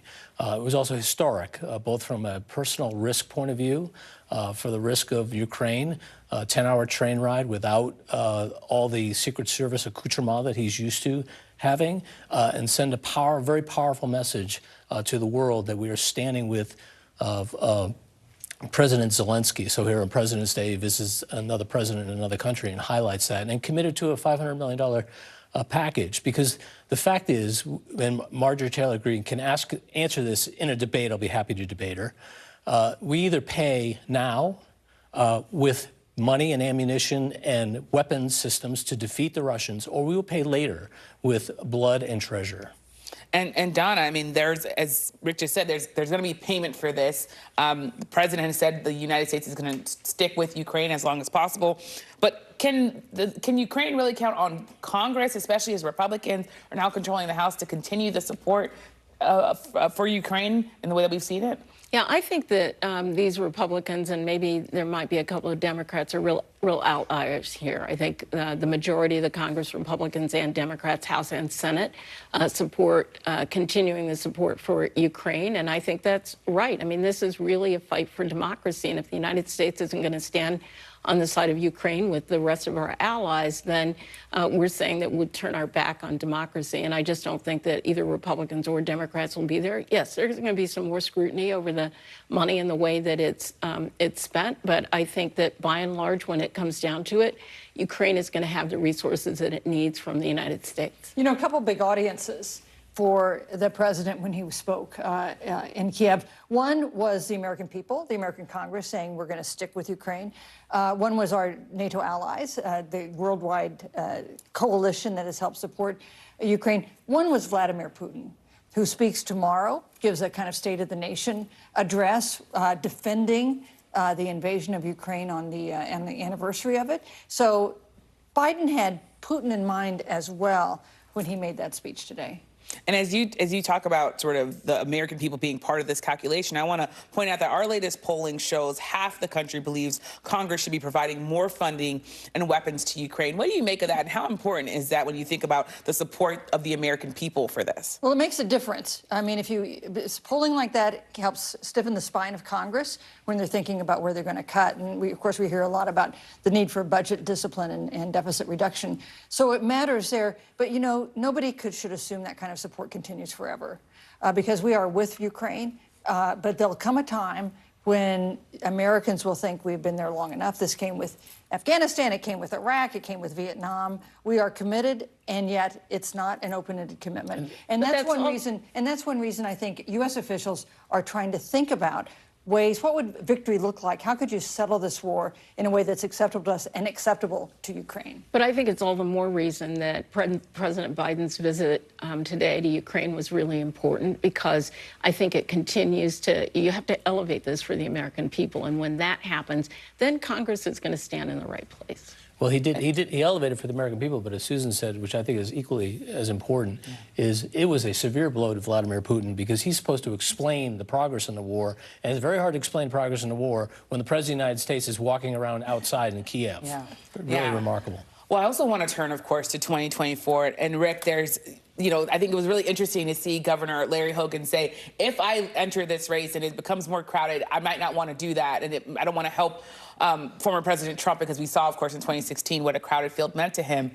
Do you think that there's a possibility that more people might think like him? And could even Ron DeSantis, running it possibly in the same lane as Donald Trump, could he dilute maybe the Trump vote? One would think so, but remember, Michigan just elected crazy again to be there. I mean, the media would never report on a national chairman's or a state chairman's race, except that the Republican Party is going to crazy land. And you can see it in the Biden, politically speaking, the Biden re-election, it's already, it's competence versus crazy. That's going to be their message. And when the Republicans keep doing crazy things and putting up crazy people, Larry Hogan sort of represents the calm, rational Republican of yesteryear, I guess. I don't want to say that, because he may have a very bright future. He's perfectly capable. He won Maryland overwhelmingly, a Democratic state, and he has demonstrated you can win as a Republican. You can win with the Democrats. You can win with African Americans. And our party, the Republican Party, has got to decide that that's either their future or the minority status forever will be their future. But that's assuming that you get to a general election. I think the problem for Larry Hogan and for other Republicans who are traveling in that lane is that there's no place for them in today's Republican Party. And I think, you know, both Nikki Haley and Ron DeSantis are trying to have it both ways. They want to appeal to part of that Trump base, and then they want to appeal to the not so crazy part of the Republican Party. And unfortunately, those things are like oil and water.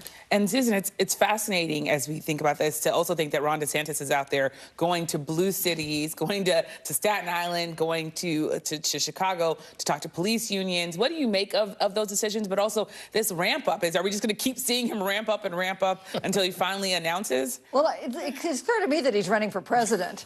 I mean, it may not be clear to Ron DeSantis, but I think everyone else understands he's running for president. It's a question of what is the right timing. I mean, in some ways, Nikki Haley is out there, the first one challenging Trump. Maybe he's trying to see whether the water's fine to be a challenger to Trump this time. But Ron DeSantis is running. He has an incredible strength in Florida, which is an important state. Big double-digit re-election, but he is an outlier in that year. Yeah, but he is an untested national candidate, and the scrutiny you get as a presidential candidate is different than the scrutiny you get as a gubernatorial candidate. And Rick, is there really a lane for a moderate Republican when you think about 2024? Someone like Chris Sununu who's been thinking about running? Look, I'd like to think so. And I kind of reject the word moderate, right? Because the MAGA likes to own the conservative label. If you look at their policies, I wrote a book on this, but they are not conservatives. They're MAGA, right? Which is very different from an ideological. So I would like to, instead of moderate, I'd sort of take exception and want to use the word rational, reasonable, competent. Yes, I think there is a lane for that. And I don't think that Nikki Haley is finding it because, as you said, she talks about Donald Trump the way she talked about the Confederate flag in South Carolina for 5 years before she did anything about it. And I don't think you can have it both ways. Stand on principle and run on principle. Don't say, oh, Donald Trump is good in some way. He did a resurrection, and I'm not resurrection, an insurrection right across the street here. How is that forgivable? I don't see how it is. Yeah. And Donna, there's this idea, of course, the Democrats, it seems like they're largely sticking to President Biden. But I wonder, do you think that there's any, might there be any regret there if President Trump isn't the nominee and you have him running against someone who might be younger, who might be seen as someone who's just really more able to do the job for longer? Of course, you know, Biden is saying, I can do this physically, mentally. I just think at this stage, I mean, Democrats have really come to a conclusion that Joe Biden is going to be the nominee. He's the incumbent president. They are going to stand united with him and get him over whatever the hump is that that some perceive that he has. And frankly, I think that Joe Biden is leading a kind of Democratic Party that is the rational party. And no matter what Republicans do, they still have that 35 whatever % of their base that is really not going in the right direction. Yeah. Well, a lively conversation. I could talk to all of you for a long time, but that's what we'll have to do it. Thank you so much, Donna, Rick, and Susan. And still to come, the federal government's latest moves as concerns grow in Ohio. Weeks after that toxic train wreck, we're on the ground with the latest next. You're watching Meet the Press Now.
We begin tonight with breaking news just coming in whenever it happens, wherever you are.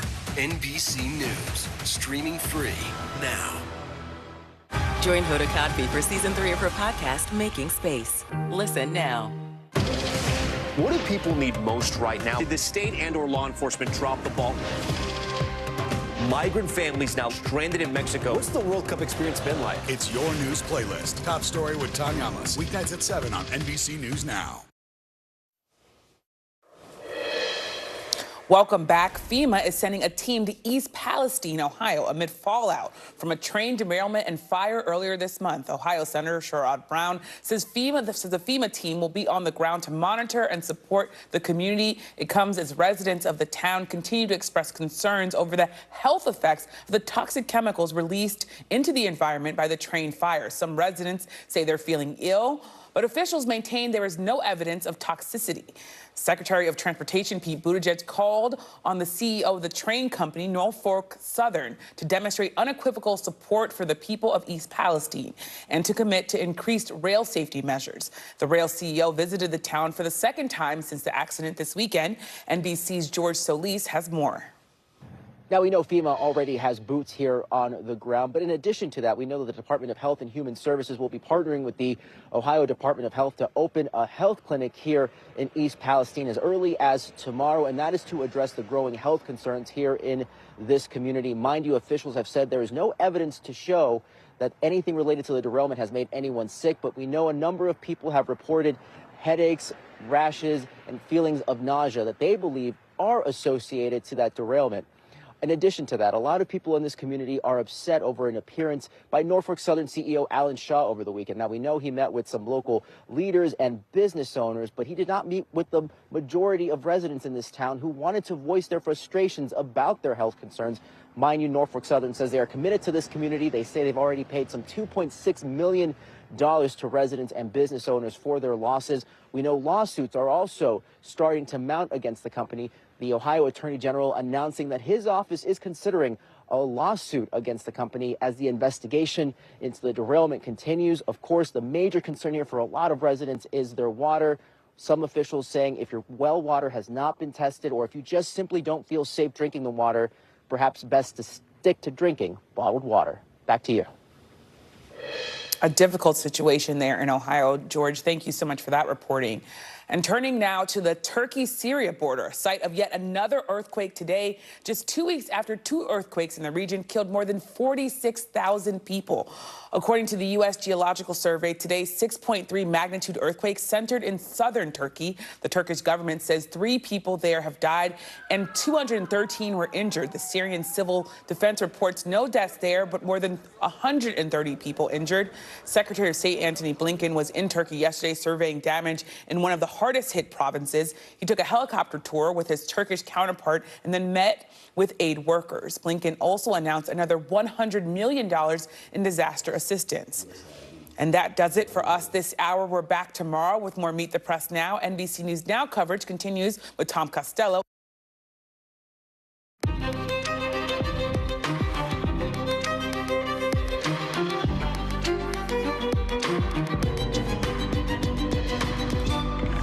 Wherever you are, it is the top of the hour, and we are coming on the air with new details about President Biden's surprise visit to Ukraine, how he got to Kyiv, and why the White House told the Kremlin ahead of time. And we're looking ahead to his key speech tomorrow in Poland with live reaction from Moscow. Plus, the only hospital left in Turkey's Hatay region is now closed after a second massive earthquake hit over the last few hours. We'll have the latest on the area already devastated by destruction. And we just got our hands on new court documents in New Mexico, why the district attorney there is reducing the charges against Alec Baldwin after facing pressure from his attorneys. Plus, could a computer determine whether you keep your job? How algorithms, AI, are playing a key role for companies thinking about layoffs.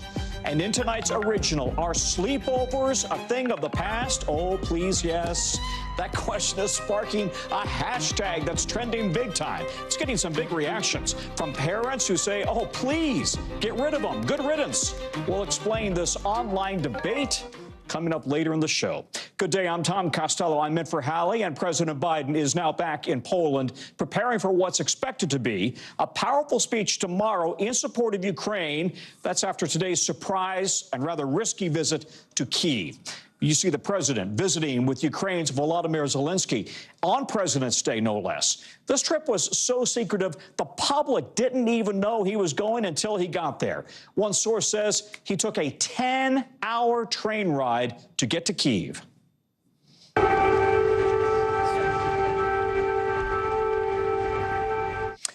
And there you can hear the air raid sirens. Just how dangerous was it as he was on the ground? These two leaders walked in broad daylight through Kyiv. It's the first time in modern history that an American president has gone into a war zone that did not have a U.S. military presence. President Biden came bearing gifts, another $460 million in aid. Most of that is for military help, missiles, radar, anti-armor, some of it also to protect Ukraine's energy infrastructure. And like that has been huge for Ukraine, just look at how the war has changed since the president last visited nearby Poland in March of 22. All right, take a look at all of the red. Russia was advancing in from all sides, the north, the far east, even up through Crimea. And now, today, it's changed dramatically. Russia is only claiming parts of the south and the east. This is where they're limited to right here, the red here and the red down here. Ukraine has pushed back dramatically all across the front. Mr. Biden says it is proof that what the West is doing is working and that Ukraine right now is winning. 1 year later, Kyiv stands and Ukraine stands. Democracy stands. The Americans stand with you, and the world stands with you. Okay, we are going in depth on this. NBC's Josh Lederman is in Warsaw, Poland right now. Josh, the president talked about making this trip for months. It sounds like it really heated up after Zelensky's trip to Washington recently. Can you pull back the curtain, how this all came together?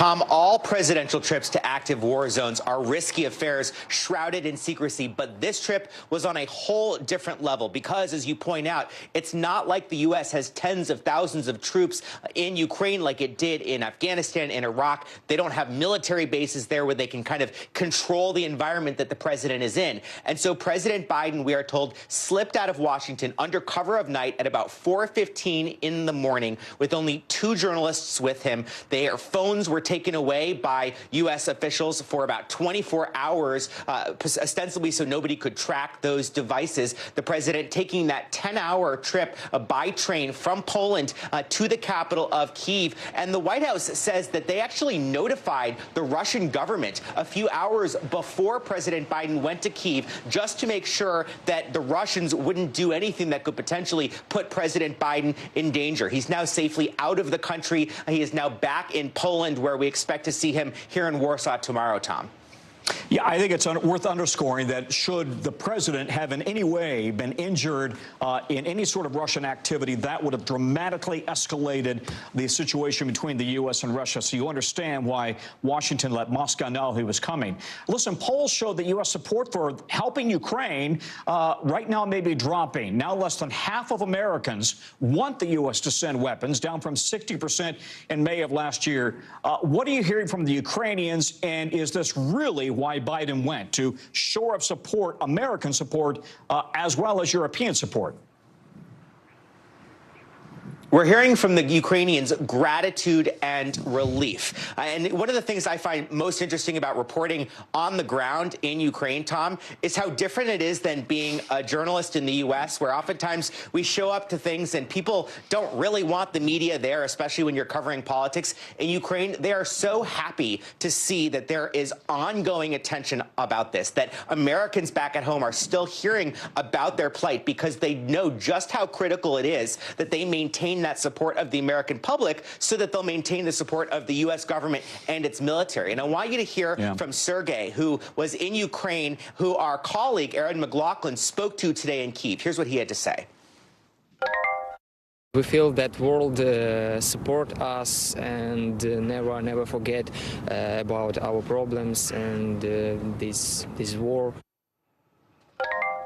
And that clearly was the message President Biden wanted to send to the Ukrainian people, not to give up hope today, Tom, but also he was sending a message to other audiences, including to Americans back at home, to all these other nations whose support Ukraine also needs, and of course, a message to President Putin that the U.S. is not going to be going anywhere.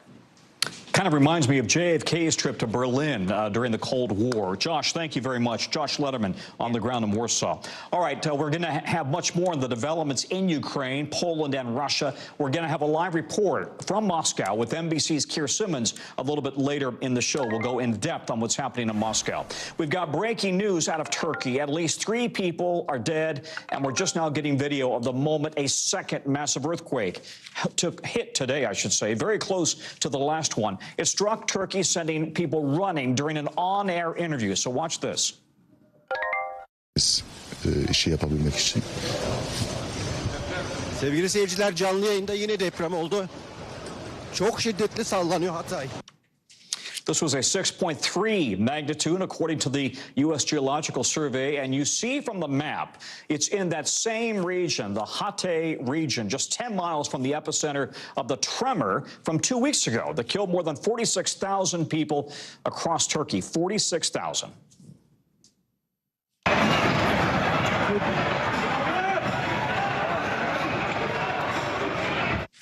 This powerful video was from the region's airport. You can see, really, and feel the sense of panic there. NBC's Megan Fitzgerald is tracking all of this, the latest earthquake from London.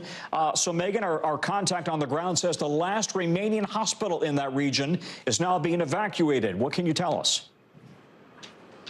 Yeah, Tom, you're absolutely right. I mean, you think about it, this is a hospital that was tasked with treating some of the thousands of people injured in the earthquake that struck, or the 2 earthquakes, I should say, that struck just 2 weeks ago. And as you said, now it's having to evacuate. Now, at this hour, it's unclear as to where those patients will be taken. But the fact that it had to evacuate in and of itself is of grave concern here. Now, the silver lining is that the building itself has not collapsed.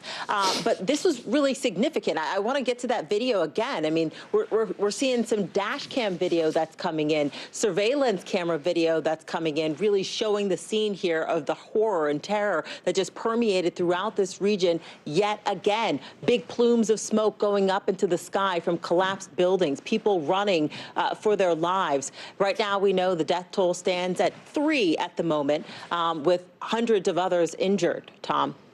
But that's on top of the 46,000 people. It's just a staggering number that have already been killed from the first earthquake, and crews are still in the process of rescue and recovery from that earthquake, right? Yeah, you're absolutely right, which is now obviously made even worse and complicated by the buildings that just collapsed. It was a search and rescue mission. Right now, majority of it has turned into a recovery mission. Unfortunately, they have not recently found people that have still been alive. And that's the most devastating part of all of this. We know that that death toll will continue to climb as these crews continue to recover these lifeless bodies trapped beneath the rubble. Tom? Yeah, it's just awful. Megan, thank you. Megan Fitzgerald, thank you very much. A win today for Alec Baldwin after New Mexico prosecutors decided to downgrade felony charges against Baldwin over that deadly shooting on the set of the movie Rust back in 2021. Remember, last month, the Santa Fe DA announced Baldwin and the film's armorer would face 2 charges of involuntary manslaughter, which included, the possibility of a 5-year sentence for a firearms enhancement penalty. Now, it's something Baldwin's lawyers have been trying to fight. They said the actor was incorrectly charged under a version of a New Mexico law that passed months after the shooting. We reached out to Baldwin's reps for comment, but no word back. NBC legal analyst Danny Savalos joins me now. All right, Danny, the New Mexico DA's office made this statement. They say basically the reason they moved forward with this was because their focus is on justice, not giving, listen to this, not giving, quote, big city attorneys more billable hours. Talk to us about the thinking here on the prosecutor's side. I can't talk to their thinking because, frankly, that statement makes no sense. Number one, there's so many problems with it. Number one, that the prosecution would drop a charge because the defense is litigious. I've never met a prosecutor who just folds and drops an entire charge because they don't want to litigate it. This is litigation.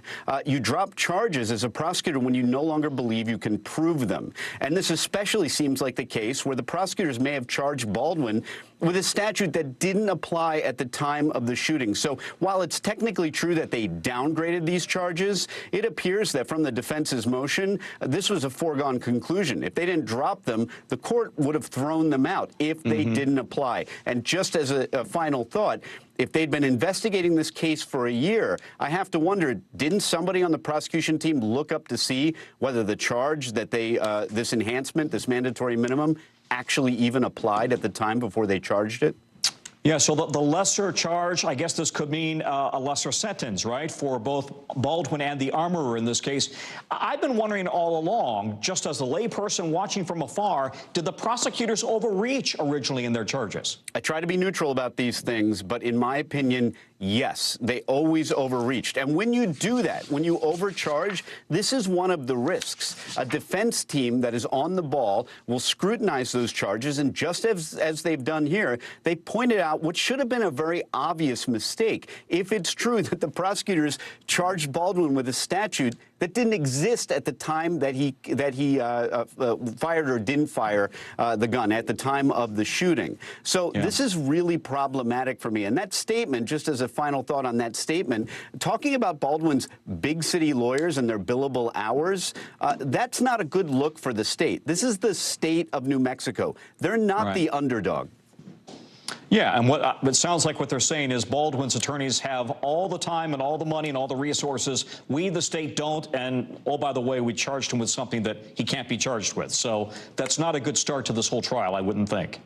No, I agree, and that is why the statement, I think, I have to imagine that the spokesperson may be getting a talking to, because that's just not a typical DA statement from their press department. It just reeks of, frankly, lack of self-esteem that they're worried about Baldwin's big city lawyers. And really, it's another piece of evidence that they're targeting, supposedly, a Hollywood big shot in their mind.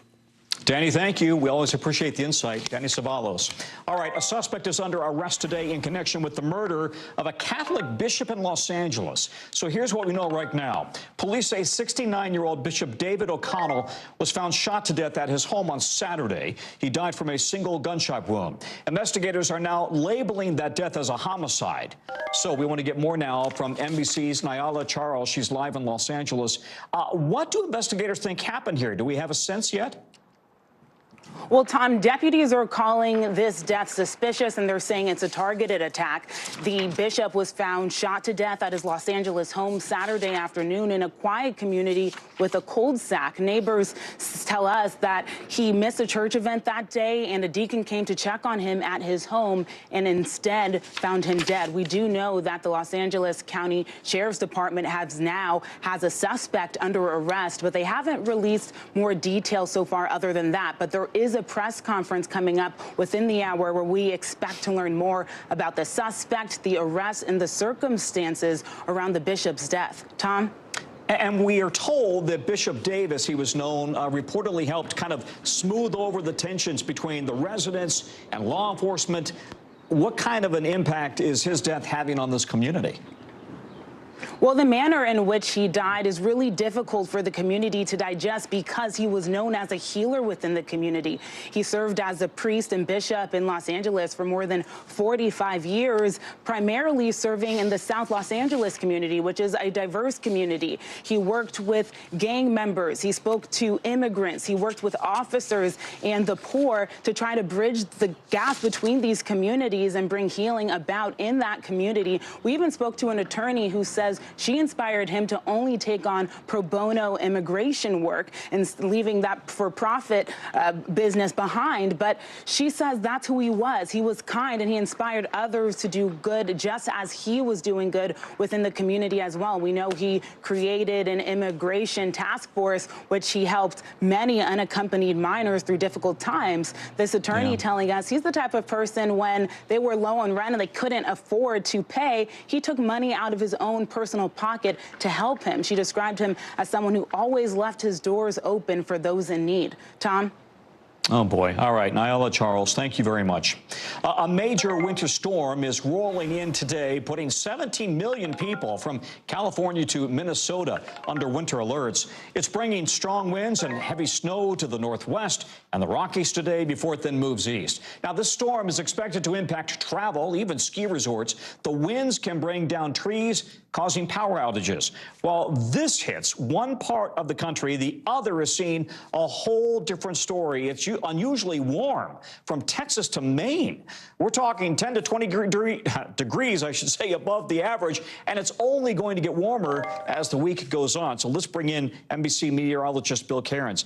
Bill, we're going to hit nearly 80 degrees here in Washington on Thursday, and I walked outside for lunch, and the trees are blooming. That's crazy. Mid-February, the trees are blooming. Now, Katy Perry said it best, you're hot, then you're cold, so what's going on with the weather's mixed message right now? It's going to look like one of those wild, like maybe mid to late March weeks where we have like record highs some areas and then record cold and then snow and wind. So let's get to the worst of it, and that's going to be the winter part of this. I think a lot of us can deal with spring-like conditions. But in the West, this isn't going to be your average winter storm. Even in California, they could get snow down to 1,000 feet levels, so 1,000-foot levels. And those are areas that don't get a lot of snow, so they're worried about power outages there. You know, now we're up to 20 million. This just looks like a kid took a crayon to my map. And with warnings, we got blizzard warnings in Wyoming and portions of Montana. All of the high elevations of the West are going to experience significant weather, either wind or snow, in some cases both with this storm. 1 to 3 feet in areas of the Wasatch Range. The Sierra is going to get more snow, great for them, for California's water. And then we're going to take this storm through the middle of the country, and it looks like Minnesota and Wisconsin, this could be a huge event for you, maybe historical event. It's not often the Twin Cities have a chance. This is the forecast from the National Weather Service, 18 to 22 inches of snow with gusts up to 45 miles per hour. So we're talking near blizzard with almost 2 feet of snow on the ground. So that'll be a lot of blowing and drifting of the snow. And the winds are going to be crazy. Vegas tomorrow night could see 70-mile-per-hour wind gusts. So we could talk about power outages with that alone. And so here's the forecast winds. Right now about 65 in Vegas. Vegas. You notice out in the plains, 50s, 40s. So that's going to be an issue, too. And then, Tom, you mentioned it. These temperatures are just, everyone's kind of shaking their heads like this just isn't normal. This huge ridge of high pressure, 10 to 30 degrees above normal. Areas of Florida are going to be near 90 degrees already. You know, Florida's hot enough in the summer. We easily could see about 90 different climate stations setting record highs. At Nashville at 80, Charlotte 77 tomorrow. Montgomery, Alabama could be mid-80s. I mean, who wants to turn their air conditioning on in the middle of February? And then even on Wednesday, Tom, it stays very unusually warm. As you said, it won't last for a lot of these areas, cooling off towards the end of the week. But, I mean, this has been a wildly warm winter for so many places. We have not had a single drop of snow stick to the ground here, the cement, and they're talking about a month early or several weeks early for cherry blossoms. So it is definitely unusual in D.C. All right, Bill. Thanks, buddy. Talk to you soon. All righty. All right, just moments ago, we learned the EPA administrator will be back in East Palestine, Ohio tomorrow, holding a press conference with local and state officials. That after residents today in the area started scheduling appointments at a pop-up clinic for any health concerns after those toxic chemicals were released from that derailed train. The clinic officially opens its doors tomorrow. Meanwhile, the freight train operator, Norfolk Southern, is facing more and more criticism on how it's handling the disaster. The EPA continues to report the air and the water are safe, but the townspeople, understandably, are very concerned. Transportation Secretary Pete Buttigieg has written a letter to the CEO of the company to, quote, emphasize the urgent need for Norfolk Southern to demonstrate unequivocal support for the people of East Palestine and the surrounding areas. The Ohio Attorney General also said in a letter that his office is considering a lawsuit. We want to bring in NBC's George Solis, who's in front of the clinic in East Palestine. He's been on the story now for days. George, what's the reaction in the community now to this surprise visit from the Norfolk Southern CEO? He doesn't seem to really want to take many questions from the people. That's right, Tom. A lot of residents frustrated that this was an unannounced visit, that he came in, talked to a few local leaders, a few firefighters, even some of his own employees that live here in the town. What they really wanted was a town hall type of meeting where they could ask him the tough questions, ask them what else the company is going to be doing for them, and raise some of those health concerns that a lot of people in this community say have been a big concern for them since this derailment occurred. Now, mind you, at this point, there's been no documented evidence that anything at the derailed site has led to anyone being sick, but a lot of people here telling me they've experienced lightheadedness, they've experienced runny noses and watery eyes, things that really can't be explained. So a lot of people telling me, look, we may check out this clinic, we may see what the experts are saying, but our own doctors don't know what to test for. So they really want some more transparency to see what, if anything, can really be done about the air and water quality, which, again, as you mentioned, experts say is fine, but residents not so sure that's true. Tom? In the letter from Secretary Buttigieg to the Norfolk CEO, Buttigieg writes about calls for safety reform that the rail industry pushes back against them. His message is, this is what it says. This must change, he says. It's all well and good to write a letter, but the Obama administration enacted tough freight rules many years ago, only to have them gutted during the Trump years. So where does this go from here now? The heat clearly is on. Yeah, that's right, Tom. I think the idea here is to put some pressure on Norfolk Southern and other rail companies to come together, to sit together at a table, maybe discuss tougher regulations to hopefully prevent another disaster like this from occurring. Tom? All right, George, thank you. Nice job, nice work there, and stay safe. George Solis. Right now, as we are on the air, students at Michigan State University are winding down their first day back on campus at MSU after that horrific mass shooting that took the lives of 3 of their classmates and wounded 5 others, 2 of whom remain in critical condition. All classes are back on schedule, even those that were most closely impacted by the attack. For some on campus, rightfully, it's really a lot to take in. NBC's Jesse Kirsch talked to students about this day back. Take a listen. The energy is definitely different. The best way to really get back to normal is just to kind of embrace the discomfort right now. Everybody's shaken up. We're moving forward. We're not living in fear. We're not just bound by the actions of some evil person. We are one, all the community. And you see big crowds today rallying outside the Michigan State Capitol, demonstrating in support of gun legislation. Local leaders and speakers from March for Our Lives, meanwhile, encourage students to skip class and take a stand earlier today. If I can put on a Spartan shirt, we can be united in this state, and we must be united. NBC's Jesse Kirsch is in East Lansing, Michigan. Jesse, give us a sense of what you're seeing and hearing on campus. What's the feeling right there? Yeah, well, Tom, I think you just laid it out there. This is not a normal first day of class. You have demonstrations not far from here at the state capitol. You have signs stuck in the ground throughout campus trying to support people, give signs of encouragement, but also acknowledging it's okay to not feel comfortable right now. And there are chalk messages on the ground. There are flowers. And right behind me is Berkey Hall, one of the two locations that police say a gunman opened fire in last Monday night. This building, as well as the student union, are now shuttered for the rest of the semester. And so they've become memorials. So if someone's walking down the street behind me here to go to class, yet another reminder of what unfolded here. And that has led to mixed emotions, some people feeling varying degrees of trepidation about going back to class. And there was no specific mandate from the university that professors offer a virtual option. So unless a professor offered that, students would be expected to be in person for that. And we talked with some students throughout the weekend as well as today about this. Here's some of what one shared with us.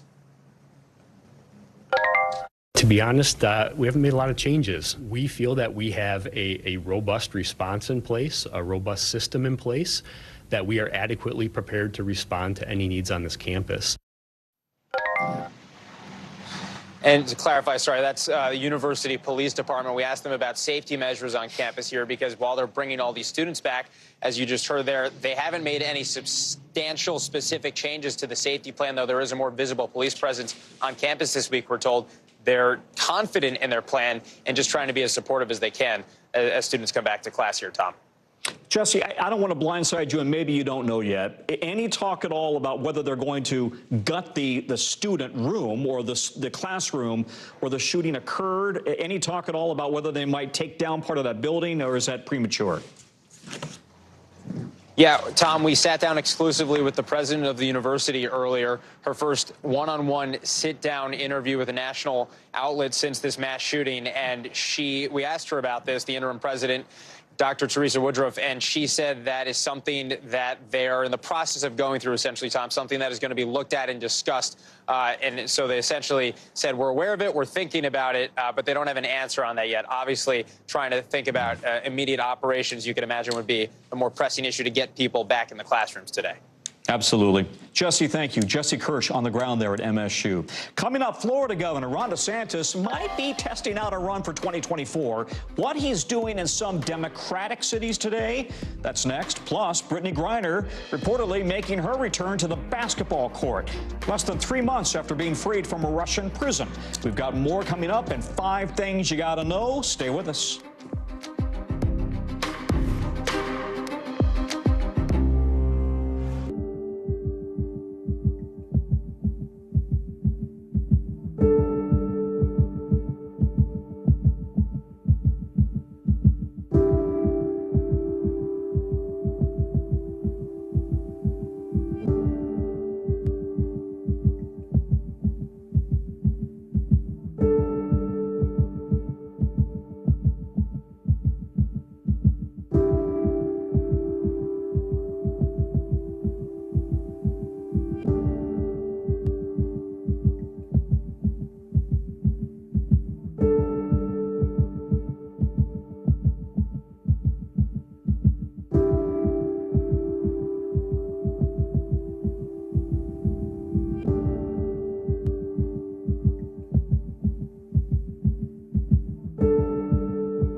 This is what it looks and feels With the latest film, the bigger piece to the puzzle. We begin tonight with breaking news. How much water ultimately will be forced inland? Whenever it happens, wherever you are, NBC News, streaming free now. How many of you were up there? At least like 11. How real is this going back to the moon? How you doing, Lester?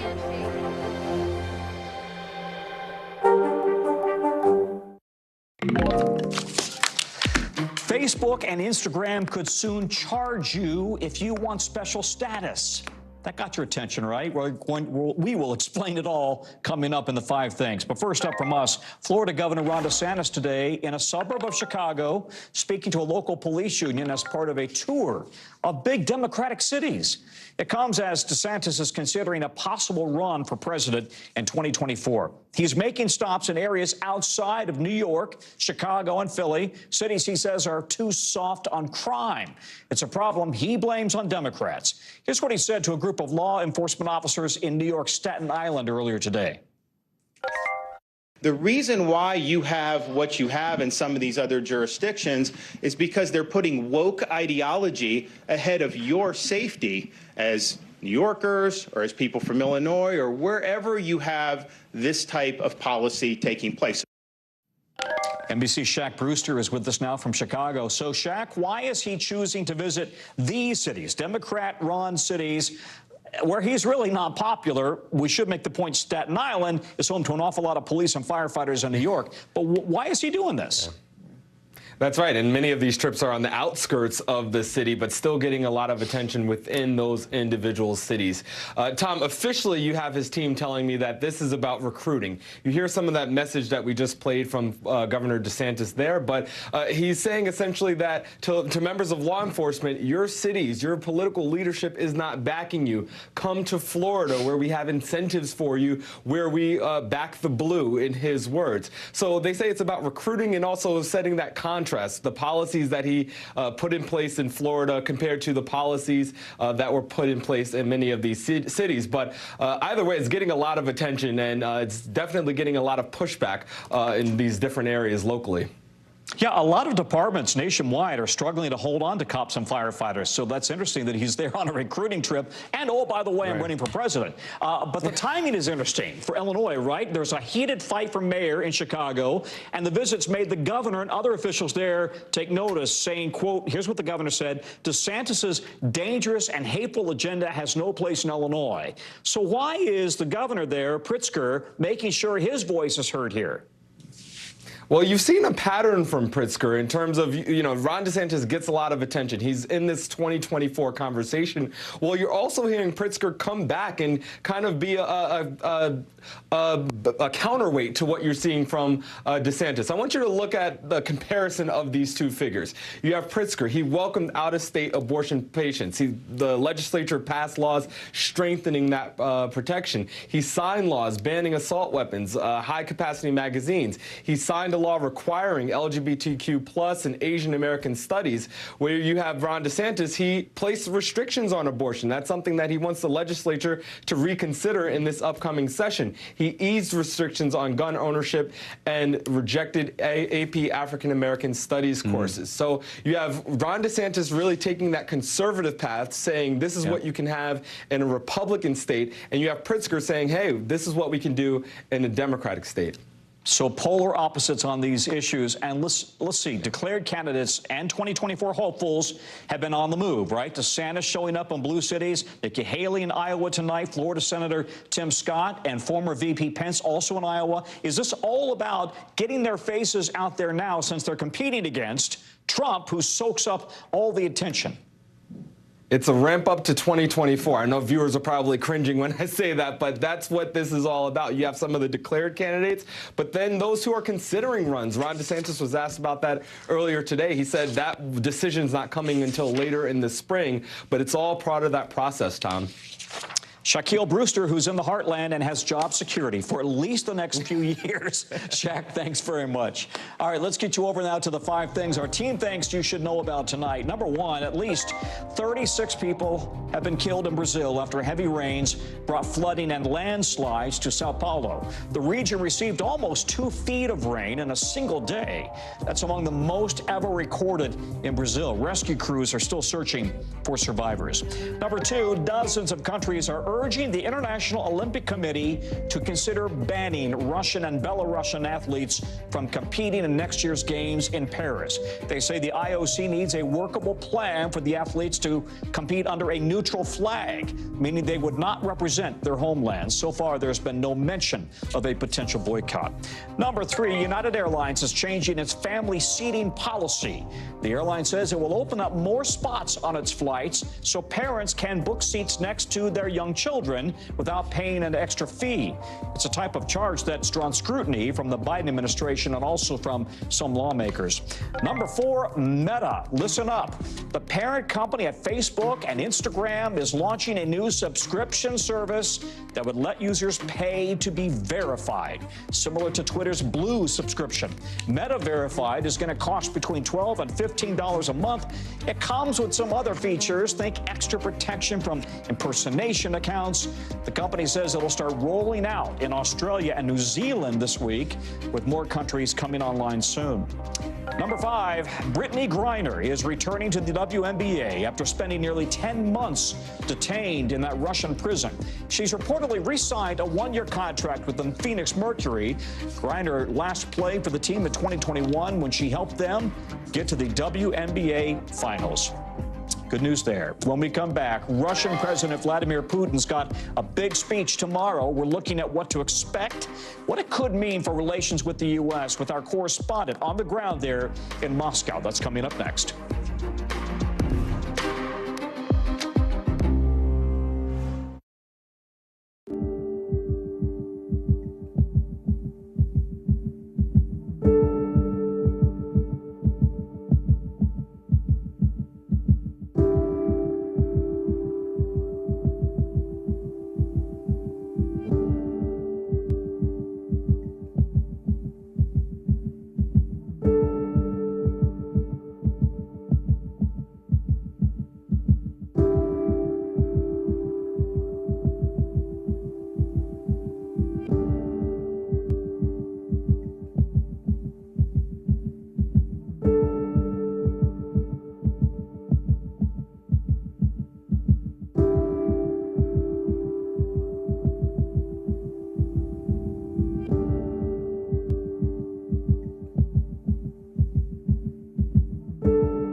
Hey, podcast fans, ready to unlock our true crime mysteries? Try Dateline Premium on Apple Podcasts. You'll get early access to originals, plus bonus content, and everything is ad-free. So head to Apple Podcasts now to subscribe.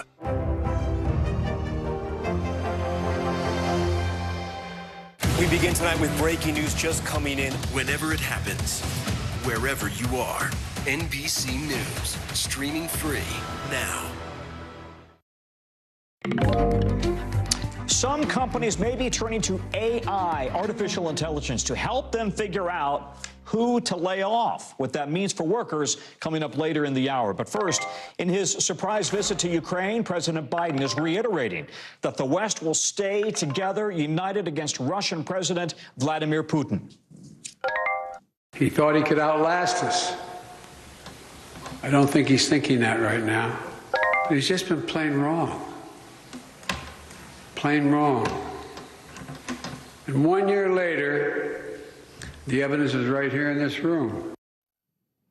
Tomorrow, Vladimir Putin will deliver what is essentially Russia's version of the State of the Union speech. In a televised speech 1 year ago today, Putin formally recognized Donetsk and Luhansk regions of Ukraine as sovereign states. 3 days later, the Kremlin launched a so-called special operation into Ukraine. NBC's chief international correspondent, Keir Simmons, is in Moscow. All right, friend, we're expecting Putin to deliver a very bellicose speech targeting NATO and the West tomorrow. Is there any sense at all in Moscow that he's under pressure given Russia's battlefield failures? Oh, I think people know he's under pressure. I think President Putin knows he's under pressure. You know, Tom, I think the speech will be bellicose. I think there is a lot of anger here at the vice president's speech in Munich accusing Russia of crimes against humanity. There is anger at a U.S. official suggesting that Ukraine should be supported to target Crimea in order to push President Putin to the negotiating table, if you like. We are told by the Kremlin that President Putin was working on that State of the Union speech tomorrow through the day today. If he looked up and saw the television, we don't know if he did, he obviously will have known that President Biden was in Ukraine. Well, then he may well add that to his speech. That may make him angrier. I do think there is a small glimmer of something in the fact that we learned that the US told Russia that President Biden would be going to Ukraine in the hours before. Clearly, Russia would not want to escalate things to the extent of targeting an American president. But that does tell you something, that even amongst all of this angry language, there is still calculations being made, actually on both sides, Tom, and I think that has an impact for how the future looks. We don't know, though. We're a year into this. We didn't know how it was going to go in the last year. It hasn't gone the way President Putin wanted. We don't know the way things will play out on the battlefield. That's the nature of conflict. Hey, Keir, how are the Russian people feeling right now? Polls suggest they still support the war, but can we believe the polls? And do the Russians know how isolated Russia is right now? Well, you know, Tom, I'm going to be straight with you. I don't think that Russia is as isolated as the West and Washington would like to think that it is. I mean, it's the middle of the night here. You can see the roads behind me are still busy. And when you walk around in Moscow, there are folks in restaurants. Often they're packed. The prediction is that the Russian economy will expand this year. Expand. Only a little bit, but I mean, it's kind of amazing, isn't it, given the level of sanctions. I think one of the issues, though, I mean, I do think, by the way, I'll just mention this. When you talk to Russians here in Moscow, the thing they don't want to talk about is Ukraine. It's too dangerous. So under the skin, if you like, there is real tension. I think keep your eye on what China's top diplomat does while he's here in Moscow, Wang Yi. The Chinese have a real problem. They have that enormous amount of trade with America, enormous amount of trade with Europe, and yet at the same time, they don't want to see President Putin ousted. They don't want to see Russia fail. Trying to figure out that, I think, is what Beijing is trying to do. They're talking about some kind of a peace plan announced on Friday. We'll see. Clearly, there is so little trust between the West and China, particularly between Washington and Beijing, that it's hard to imagine that will go anywhere. But behind the scenes, diplomats on different sides are trying to figure out where this ends and how it ends. And again, we don't know, but those conversations are happening. Keir, I've got seconds, but I just have to ask you, how does it feel there? Does it feel almost like you're in Nazi Germany, Berlin? Does it have a tense air in the feeling? What's it like? It's a little nervous, inevitably. You've got to be a little bit careful. It's interesting you mentioned Berlin. Ukraine is becoming a symbol, isn't it? A bit like East and West Berlin was. And I think the longer this plays out, the more that kind of Soviet mentality entrenches itself. I think actually on both sides in many ways. Keir, thanks. Keir Simmons, who's on the ground very early in the morning there in Moscow. Thanks, buddy. Coming up, troopers in New Jersey say a decorative helicopter fell into a pool at a mega mall, hurting 4 people. What we know about their condition coming up in the local, plus what the newly awarded British Academy Awards do and don't tell us about the upcoming Oscars. Stay with us.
Stay on top of breaking news and the biggest stories of the day with NBC News Daily. Thank you so much for joining us. I'm Morgan Radford. And I'm Vicki Wynn. I'm Aaron Gilchrist. And I'm Kate Snow. Get in-depth reporting from across the country. What's your reaction to the president's comments? And around the world. Are Ukrainians continuing to make advances? And ways you can take care of your health. Who should be getting tested? And frankly, how often? And your wallet. Costs are skyrocketing. How to manage soaring prices. NBC News Daily. Weekdays from 12 to 4 p.m. Eastern on NBC News Now. 45 after the hour. You know, we've been talking a lot about artificial intelligence on the show. The viral ChatGPT bot and Microsoft's Bing AI, they're creating some interesting conversations with users. Now, artificial intelligence seems to be making its way into someplace else, tech layoffs. Over 108,000 people have already lost their jobs, their tech jobs this year, and AI may be playing a new, bigger role in deciding who to cut, who to keep. 98% of HR leaders say in a new survey, say that algorithms help them make decisions on how to reduce the labor costs, what jobs to cut. But Google, for its part, tells the Washington Post there was, quote, no algorithm involved in its job cuts. Companies also say they lean on tech for finding candidates, collecting data on how much an employee might get, paid rather, and then also how well they're performing. So Barron's Wall Street reporter Carlton English decided to join us on this afternoon. Hi, Carlton. Layoffs are usually difficult decisions. One survey, I understand, finds that about half of HR managers think AI can help. Do we think AI will be more involved in employment decisions going forward? Yeah, absolutely. It will be more involved. And I think using AI is certainly fine if it's a tool used to make decisions. So especially when you're looking at these large companies like the Googles and things like that, even though Google said it did not use algorithms in its decision making this round, when you are looking to lay off thousands of workers, you need some sort of sorting mechanism. And AI can do that, looking at, teams that aren't super productive, looking at maybe higher wage earners that you're not quite getting everything out of that salary, for instance. Yeah, but you miss the nuance, don't you? You don't know why that team wasn't productive. It may not be this guy's fault, but that person's fault. AI is dominating so many conversations these days. So what other changes do you think could it bring to companies and their workers? Yeah, and I think you touched on that exactly, where you might look at a team that's unproductive, and you may have 5 fantastic workers, but one bad manager. And AI can't really figure that part out. So as long as it's just being used as a tool, just a way to organize information, I think it is fine. But what we need to have is that human aspect that looks at the data, asks why, and then makes better decisions. So it's AI and the human factor working together. It's not AI coming for our jobs as we all feared, and really coming for our jobs in a way that we did not expect that it would be. Hal is not coming for my job, at least not yet, right? Exactly. Let's hope. All right. Carlton, thank you. Carlton English. Thank you. NBC covers hundreds of stories every single day, and because you could not possibly read, watch, or listen to all of them, our bureau teams have done it for you and for me. This is what they tell us is going down in the regions. It's a segment we like to call The Local. From our Southern Bureau, one person has died, 4 others injured in a shooting at a Mardi Gras parade in New Orleans last night. Police there say one person has been detained. 2 guns were recovered at the scene. It's not clear what led to the violence. Mardi Gras is officially tomorrow. Out of our Northwest Bureau, make that Northeast Bureau, 4 people were hurt in a mall in New Jersey over the weekend after a decorative helicopter fell from a ceiling at a water park and then into a pool. No word on why that helicopter fell. State troopers say the injuries were not serious. One person was taken to a local hospital. Also from our Southern Bureau, firefighters in Charlotte, North Carolina saved one couple's big day. They used a rig, look at this, to rescue 6 people trapped in a hotel elevator. 5 of them were in the wedding party, and the other one was the bride. No one was injured. The fire department says it's wishing the newlyweds a long, happy life. Thank you, guys. One more award show down and another one to go next month. The question now, how much last night's BAFTAs really, essentially, that's Britain's equivalent of the Academy Awards, how much do they tell us about the Oscars and who could win big? You've got momentum building for Netflix's German-language anti-war film, All Quiet on the Western Front, taking home a lot of the big prizes with 7 awards in total. All Quiet beat out some other high-profile names, including Everything, Everywhere, All at Once, and the Banshees of Inisherin. The BAFTAs can be a decent bellwether for the Oscars, mainly because there's so much overlap between the members of the British Academy and the Academy of Motion Pictures and Sciences, Motion Picture Arts and Sciences. And last year, 15 out of 19 winners matched between the two award ceremonies, that according to The Wrap. Bravo personality Darren Karp joins me now. All right, Darren, British critics really raved over All Quiet. I thought it was phenomenal. But American critics, really not so much. All in all, do we expect right now that there's going to be any carryover to the U.S.?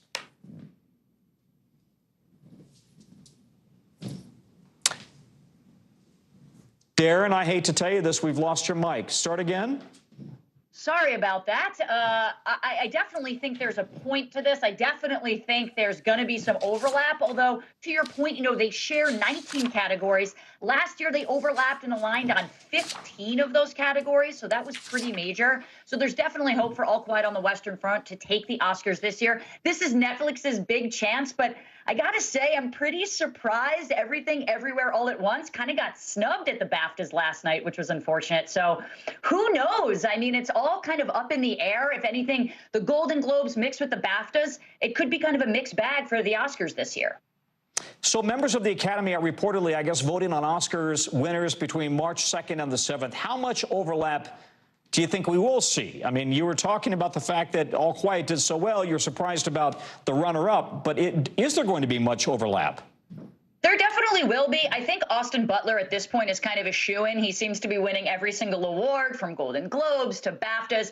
I think there's no doubt that he's certainly going to take the Oscar there. Best Picture is kind of up for grabs. I mean, Banshees of Inisherin certainly will get, you know, awarded a lot. It certainly did at the BAFTAs. There's going to be overlap there. But listen, Cate Blanchett, she's probably going to take it for Tar. I think it's well-deserved. I thought Michelle Yeoh for Everything Everywhere All at Once, but Cate Blanchett won big last night, which was pretty amazing. It's going to be kind of interesting to watch the Oscars this year because there is a lot sort of up in the air, but I definitely think it is a good bellwether and forecast for things to come at the Oscars, given what we saw last night.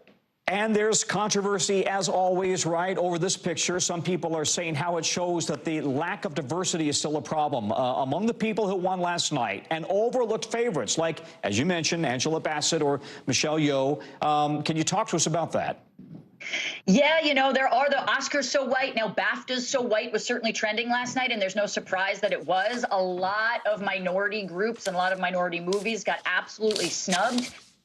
To your point, Everything Everywhere All at Once, I mean, it only took away one award for editing. And, you know, while it was deserved, I definitely think it deserves a lot more than that. And so it's kind of surprising to see the sort of lack of diversity in British culture versus American culture. The Oscars are kind of increasing it. They increased it to 10 categories for Best Film in order to increase that. BAFTAs are trying to do the same. They have done that. But the votes come where the votes come, and they lay where they lay. And unfortunately, it wasn't overly diverse last night, as we saw in the winners of the category. Certainly not in that picture.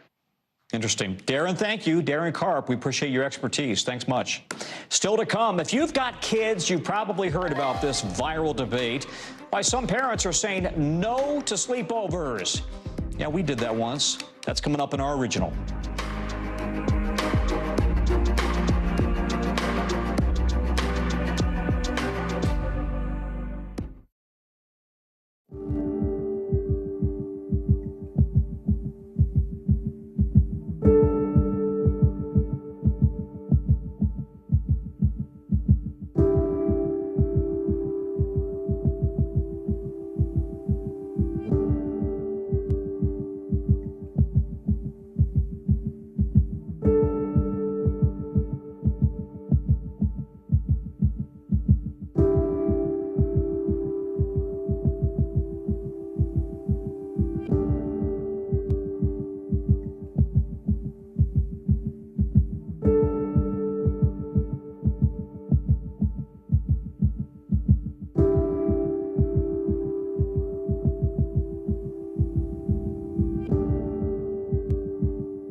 Hey, I'm Hallie. It's good to be with you tonight. There's another legal filing today, and I want to cut through some of the weedsy stuff. And let's just get to the point. They have started to vote on the PACT Act. If you're like, Hallie, stop speaking Washingtonese. This bill would basically give health care to veterans who have exposed to these toxic chemicals. So, Scott, I'm trying to make this as not DC as possible. The increased sort of anger that we've seen now in politics. I saw you searching for, I think, your microphone, Dan. You are. I was trying to do it on the slide. Live TV, man. It's okay.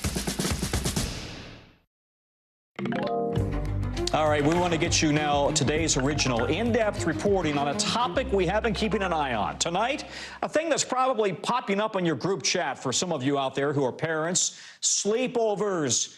Maybe someone you know had one just this past weekend. A debate about this childhood rite of passage is swirling, with some parents saying they're skipping sleepovers altogether out of safety concerns. In fact, there are over 17 million views for the hashtag no sleepovers on TikTok alone. So let's talk quickly now to Zincle Isamaya, who is going to give us more on this. Zincle? There is one thing Larry Mittenall would never do as a parent. I would never, ever, ever, ever let them do a sleepover. The child and adolescent psychologist making the case against youth sleepovers, citing safety risks. Risks such as, abuse, and that could be physical, emotional, or sexual. Exposures, right, to certain things like illicit images or substance use or just experimentation and other forms that parents might not really be kind of comfortable with. His opinion striking a chord with parents and caretakers in the comments online. We do not let our kids sleep over their friends' homes. And off. The unpredictability. I don't know who mom and dad have coming in and out. Like Utah resident Melissa Gold, a mother of two and survivor of childhood abuse. She does not let her child sleep over. I don't know what's on their phones. I don't know regarding their social media rules. And for them to miss a night's sleep, a solid night's sleep, can throw us off for a week. Families also cite concerns over cultural differences. What's the makeup of your current community? So we are in Texas, and even though we are in a major city, it's still, I would say, majority white. Bisma Parvez is Southeast Asian, Muslim, and a mother of two kids. So there is a lot of modesty rules that come in with how you interact with the opposite gender. And it's not to say your cultural norms are better or worse. It's just that I'm not comfortable with it. People of color less likely than white people to allow a sleepover, according to a recent poll by YouGov. Still, some experts like Dr. Mary Alvord say sleepovers are key to building resilience, independence, and open-mindedness. You can go to someone's house and maybe their breakfast routine is something completely different, and there are different foods, or maybe even a different language. And you learn to be mentally flexible. With some parents still defending their pro-sleepover positions online. Millions of children all around the world have sleepovers every single day. Just let me know where it is and who's all going to be there, and I'm totally fine with it. Even amid the differences, experts and parents agree child safety and independence remain high priorities, empowering kids to mature while teaching about consent and safe touch. I try to do an approach where I explain to my kids why I'm making certain decisions. They may not fully get it, and that's okay. Everybody gets to parent in their own way. The sleepover remaining a modern nightmare for some parents and a sweet dream for others. Zincle Isamaya, NBC News. Zincle, thank you. That's a wrap for us at this hour. We're going to have more for you here tomorrow, same place, same time. Coverage, though, resumes right now on News Now.